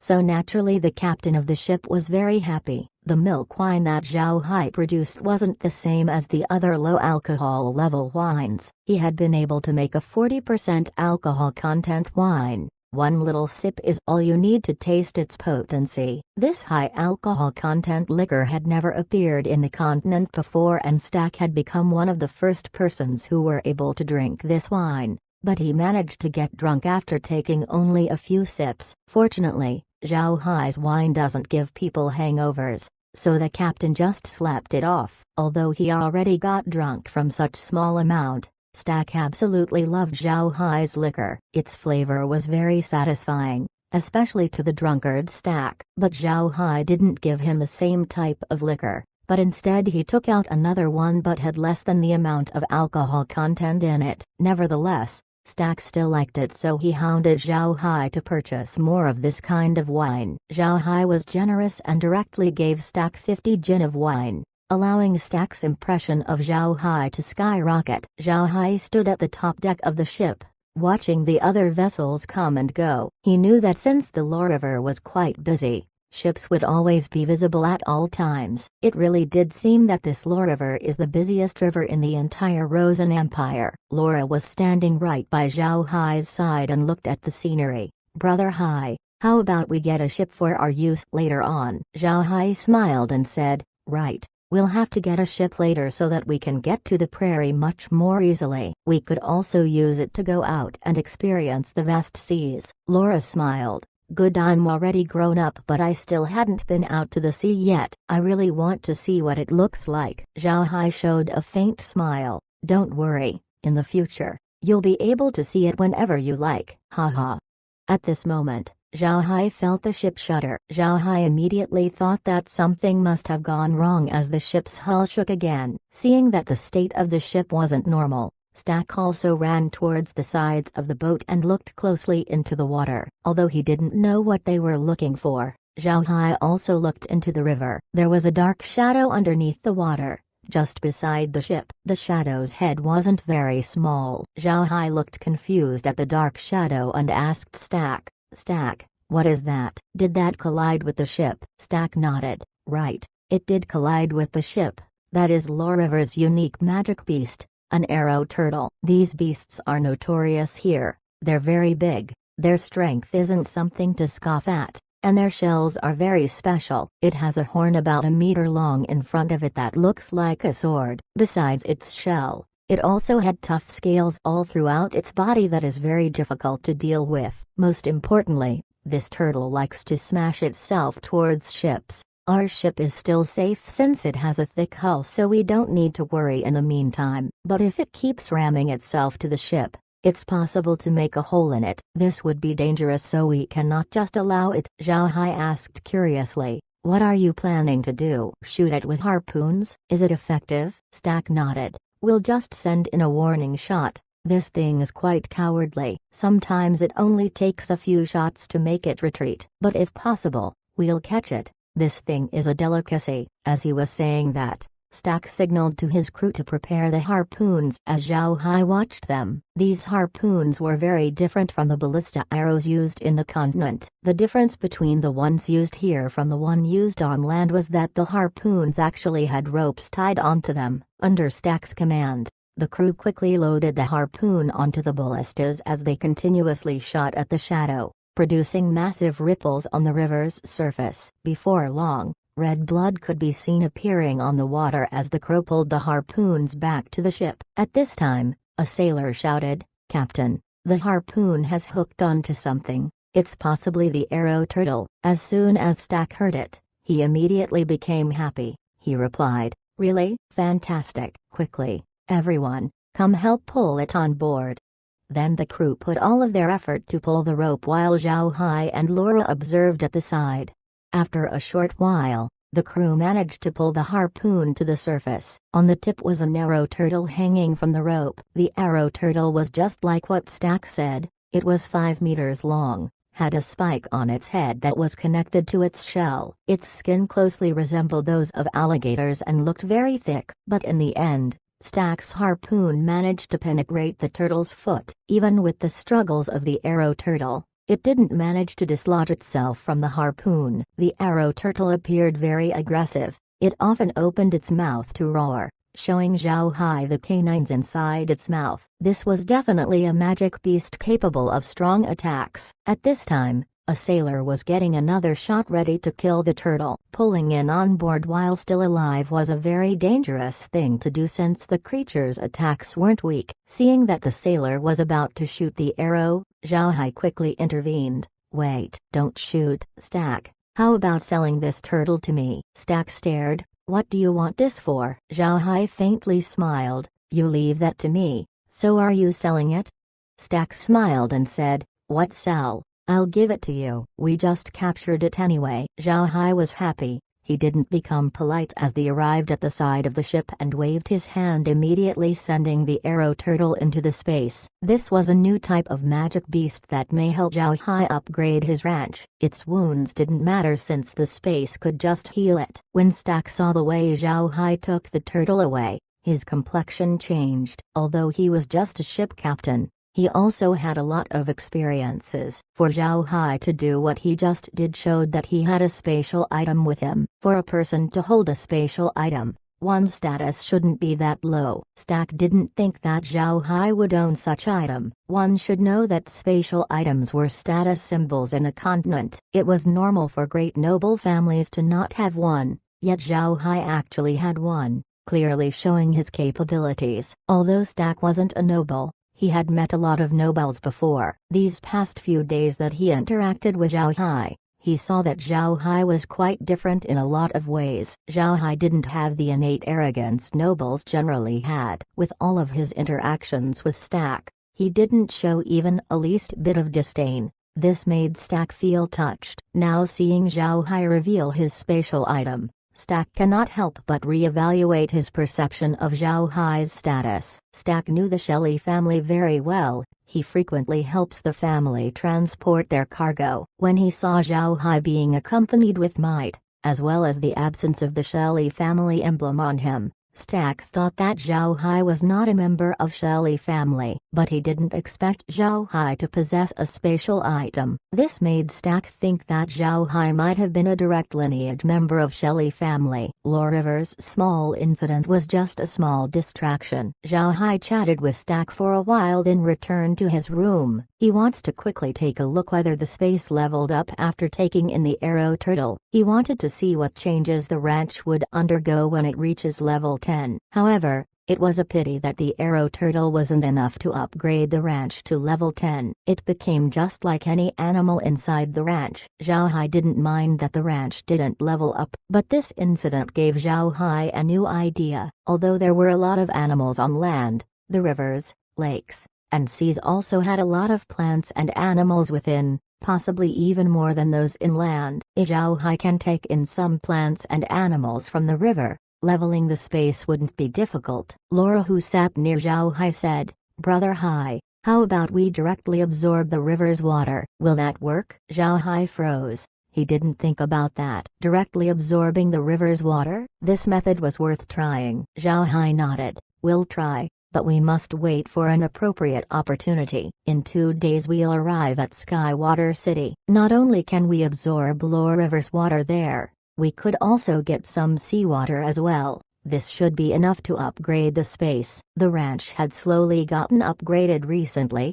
but the farm hadn't leveled up size. When we reach Skywater City, it would be best to find more unique plants to upgrade the farm quickly. When we manage to cure the water of nothingness, then we can relax. Laura agreed. "Right, we really need to upgrade the farm as soon as possible. But it is currently winter. Plants aren't exactly very abundant at this time. Most of them would have wilted by now or in the last months. If we want to get rid of the effects of the water of nothingness, I'm afraid we'll have to wait until spring." Zhao Hai nodded. "We can wait. No need to worry about it for now. We have already waited for quite a long time, so there should be no problem waiting longer. Also, when we arrive at Skywater City, we still need to settle down." Laura also nodded and said, "We currently have Might to protect us, but it means that we're currently identified as members of the family. This might give us problems later on, which I think the Shelley family depends on to tie us to them. With this,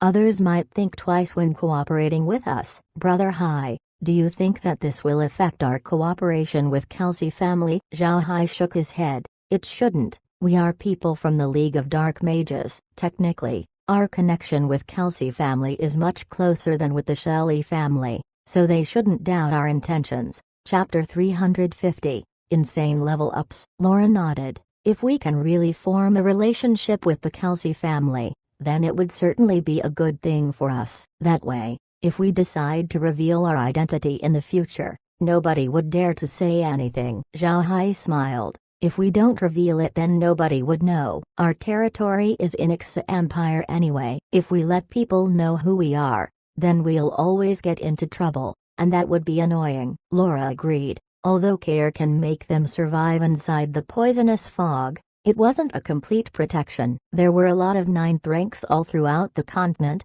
as well as people with divergent abilities. Moreover, they shouldn't underestimate the strength behind an empire. Right now, not only are they enemies with Ixa Empire, there was also the more formidable Radiant Church. The Radiant Church's capabilities are massive. Moreover, light element magic has qualities that can suppress the poison fog. If the Radiant Church actually came to know Zhao Hai's identity, they will certainly go to the Black Wasteland. This situation was what Zhao Hai didn't want to happen. When Zhao Hai saw that Laura didn't say anything, he continued, "What's the situation with your subordinate who went to the prairie?" Zhao Hai was naturally asking about Atai, Laura's subordinate who was in the prairie. Originally, Zhao Hai was meant to see Atai when he arrived in the prairie, and together they would head towards Beast God City. But because of Whale's matter, that didn't happen. However, Laura still instructed Atai to head to Beast God City to act as the advance party. Laura nodded. "I received info a few days ago. He already arrived at Beast God City." Now he's currently understanding the situation there. Zhao Hai nodded. That's good. Currently, Brother Wales is our only customer there. But his tribe alone cannot consume all of our grain. We must head to Beast God City later on and hopefully come in contact with those huge warring clans. I think that after we have settled in Skywater City for some time, we'll see if there's a ship headed for the Beastman Prairie. Then we'll board it. Laura frowned. I think we should wait until spring arrives before we head back to the prairie. There's no business there at this time. Beastmen had already prepared grains to survive the winter. Going there would be a waste of time. Zhao Hai smiled faintly. It is exactly because all merchants think that there's no opportunity that we have to go there. Who knows? Some special event might happen. After saying this, Meg suddenly said as she was looking at the monitor, "Young master, something isn't right." The ship's hull seemed to be shaking more and more. Zhao Hai stared for a moment and then left the space with Laura. Upon exiting, he could clearly feel the violent shaking of the ship. It felt like the previous arrow turtle attack but much more intense. Zhao Hai immediately arrived at the top deck along with Laura. Stack was stern-faced while looking at the river. Zhao Hai quickly went on to his side and saw a lot of arrow turtles. These arrow turtles seemed to ram the ship non-stop. When he saw the situation,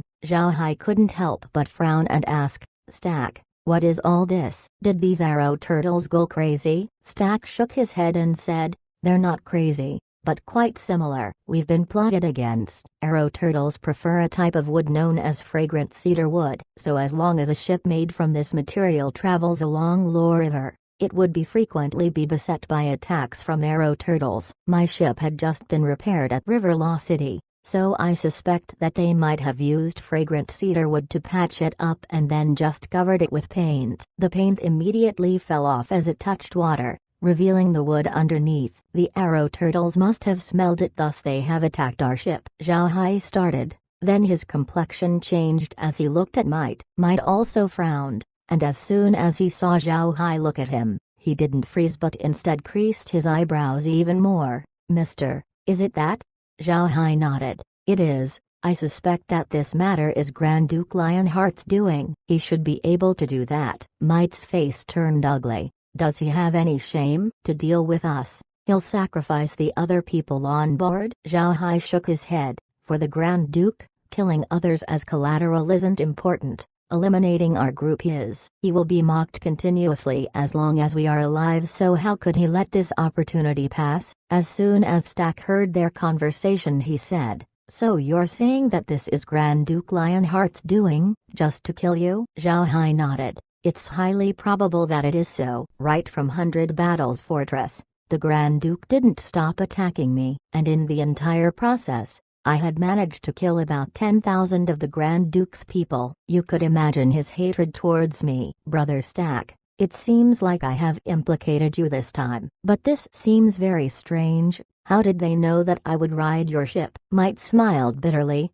"It must be because of me." Our Shelley family's cooperation with the other merchants was quite clear to Grand Duke Lionheart. Ever since we arrived inside River Law City, the Grand Duke hadn't been able to deal with us, so he may have placed his hand on Brother Stack's ship. It might be possible that he also set up some ambushes on the road since he couldn't be sure whether we'll continue by land or water. It seems like we had underestimated him this time. Stack also smiled bitterly. He didn't think that he would become a collateral victim. Law River's arrow turtles were quite a difficult creature to deal with. A single turtle might be manageable, but a large-scale attack like this was absolutely a nightmare for a ship captain. Mike turned his head to Stack and said, "Stack, what means do we have to survive this?" Stack forced a smile as he replied, "We can only abandon the ship and take refuge on another one to survive, but the ship is already done for." Mike nodded, "So we need to leave the ship behind." "Don't worry, Brother Stack. Shelley family would certainly compensate you. This matter is caused by us, so we cannot let you suffer some losses." Hearing Might, Zhao Hai secretly nodded. He heavily approved Shelley family's approach. From his point of view, Zhao Hai thought that Shelley family couldn't be bad people. Seeing the amount of arrow turtles gathering below, Zhao Hai suddenly said, I'll try to see whether I could do something about these turtles. Maybe we don't need to abandon the ship. Stack, anchor the ship and make all the other people take refuge inside." When Stack heard what Zhao Hai said, his eyes couldn't help but light up. Then he immediately had his crewmen anchor the ship. Although Might said that they will compensate for the ship, Stack much preferred keeping this one. This ship was made by him from scratch. It was a family member to him. He has feelings for this ship, so he didn't want to leave it behind as much as possible. However, he still prepared the lifeboats. Keeping lives was much more important. Now that there were a lot of arrow turtles in the river, the ships around it have left the vicinity, so there were no other ships that could be seen close by. This also brought more convenience for Zhao Hai. Zhao Hai's method was actually very simple. It was based on what Laura just suggested before, to just have the river water enter the space. Doing so, the other creatures in it would also get carried along. Naturally, these arrow turtles weren't exceptions. When the ship was properly anchored, Zhao Hai turned to Stack and said, "Brother Stack, you need to control the ship and have the sails retreat. I'll be causing the river to shake a lot, so if something goes wrong, the ship may turn over." Stack thought that Zhao Hai would use water element magic, so he didn't ask anything more. He just nodded and commanded the sailors to take down the sails. Then he went to the helm and took control of the ship. Seeing that they were prepared, Zhao Hai immediately brandished his ghost staff and went to the side of the ship. Then, as he supposedly muttered a spell, he ordered Kair to make a spatial rift on the river and absorb the water directly. Might and Stack looked carefully at Zhao Hai. They didn't know what Zhao Hai intends to do. At this time, at the surface of the river a huge spatial rift suddenly appeared, absorbing the river. Before long, a giant whirlpool was sucking everything towards it, even the ship they were riding on. Might and Stack were frightened. They didn't expect Zhao Hai to not use water element magic. Instead, it seemed like Zhao Hai just used the very rare spatial magic. Space mages were the most difficult type of people to meet in the continent. Some people didn't even know many space magic spells, but all of them were aware of the most iconic spatial magic out there, which was the spatial rift. Seeing the spatial rift on the surface of the river, they certainly thought that Zhao Hai was a space mage. Might's eyes lit up as he looked at Zhao Hai. He also heavily praised family's good luck. Space mages were very precious in the continent. Any power wanted to obtain a space mage for themselves. If the fact that Zhao Hai was a space mage were to become known, he would get the highest reception everywhere he'll go. Might and the others felt the amount of water in the river was slowly decreasing. With their naked eyes, they could see the volume of water the spatial rift was absorbing. Zhao Hai let Kair observe the arrow turtles in the water. As long as all the turtles were gone, only then will he stop. Before long, Kair informed him that all of the arrow turtles surrounding the ship, about 300, had already been absorbed. Zhao Hai immediately stopped the rift, making the rift vanish from the surface of the river. As soon as the rift vanished, the people on the boat immediately let out sighs of relief. Even though the ship had loosened its anchor, they felt that they were still gonna get sucked into the rift. So when they see that the rift was gone, they immediately relaxed. A short while after the rift was stopped, the river's water level became normal, and it became calm. But the people on board the ship looked at Zhao Hai strangely. One must know that space mages were the most exalted among all the other mages, and it was clear that what Zhao Hai just used was a space mage's spell. Might looked at Zhao Hai and said, "I didn't think that Mr. is unexpectedly a space mage. I had been very disrespectful." Zhao Hai looked at Might's appearance and laughed. "Come on, I'm just a space mage, not your mother." "No need to be serious." Might also laughed. Then Stack came over. He looked at Zhao Hai strangely and said, "If I tell others that I have a space mage as a friend, nobody will believe me." Zhao Hai and Might laughed. Zhao Hai looked at the river and said, "These turtles definitely aren't the only things waiting for us along the river. I'm afraid that Grand Duke Lionheart still has some tricks up his sleeves. We should get going. The sooner we arrive at Skywater City, the safer we'll be." Stack agreed and immediately had the crew set the ship up for sail. Zhao Hai pretended to be tired and said, "Right, since you'll be busy, I'll go back to my room and rest."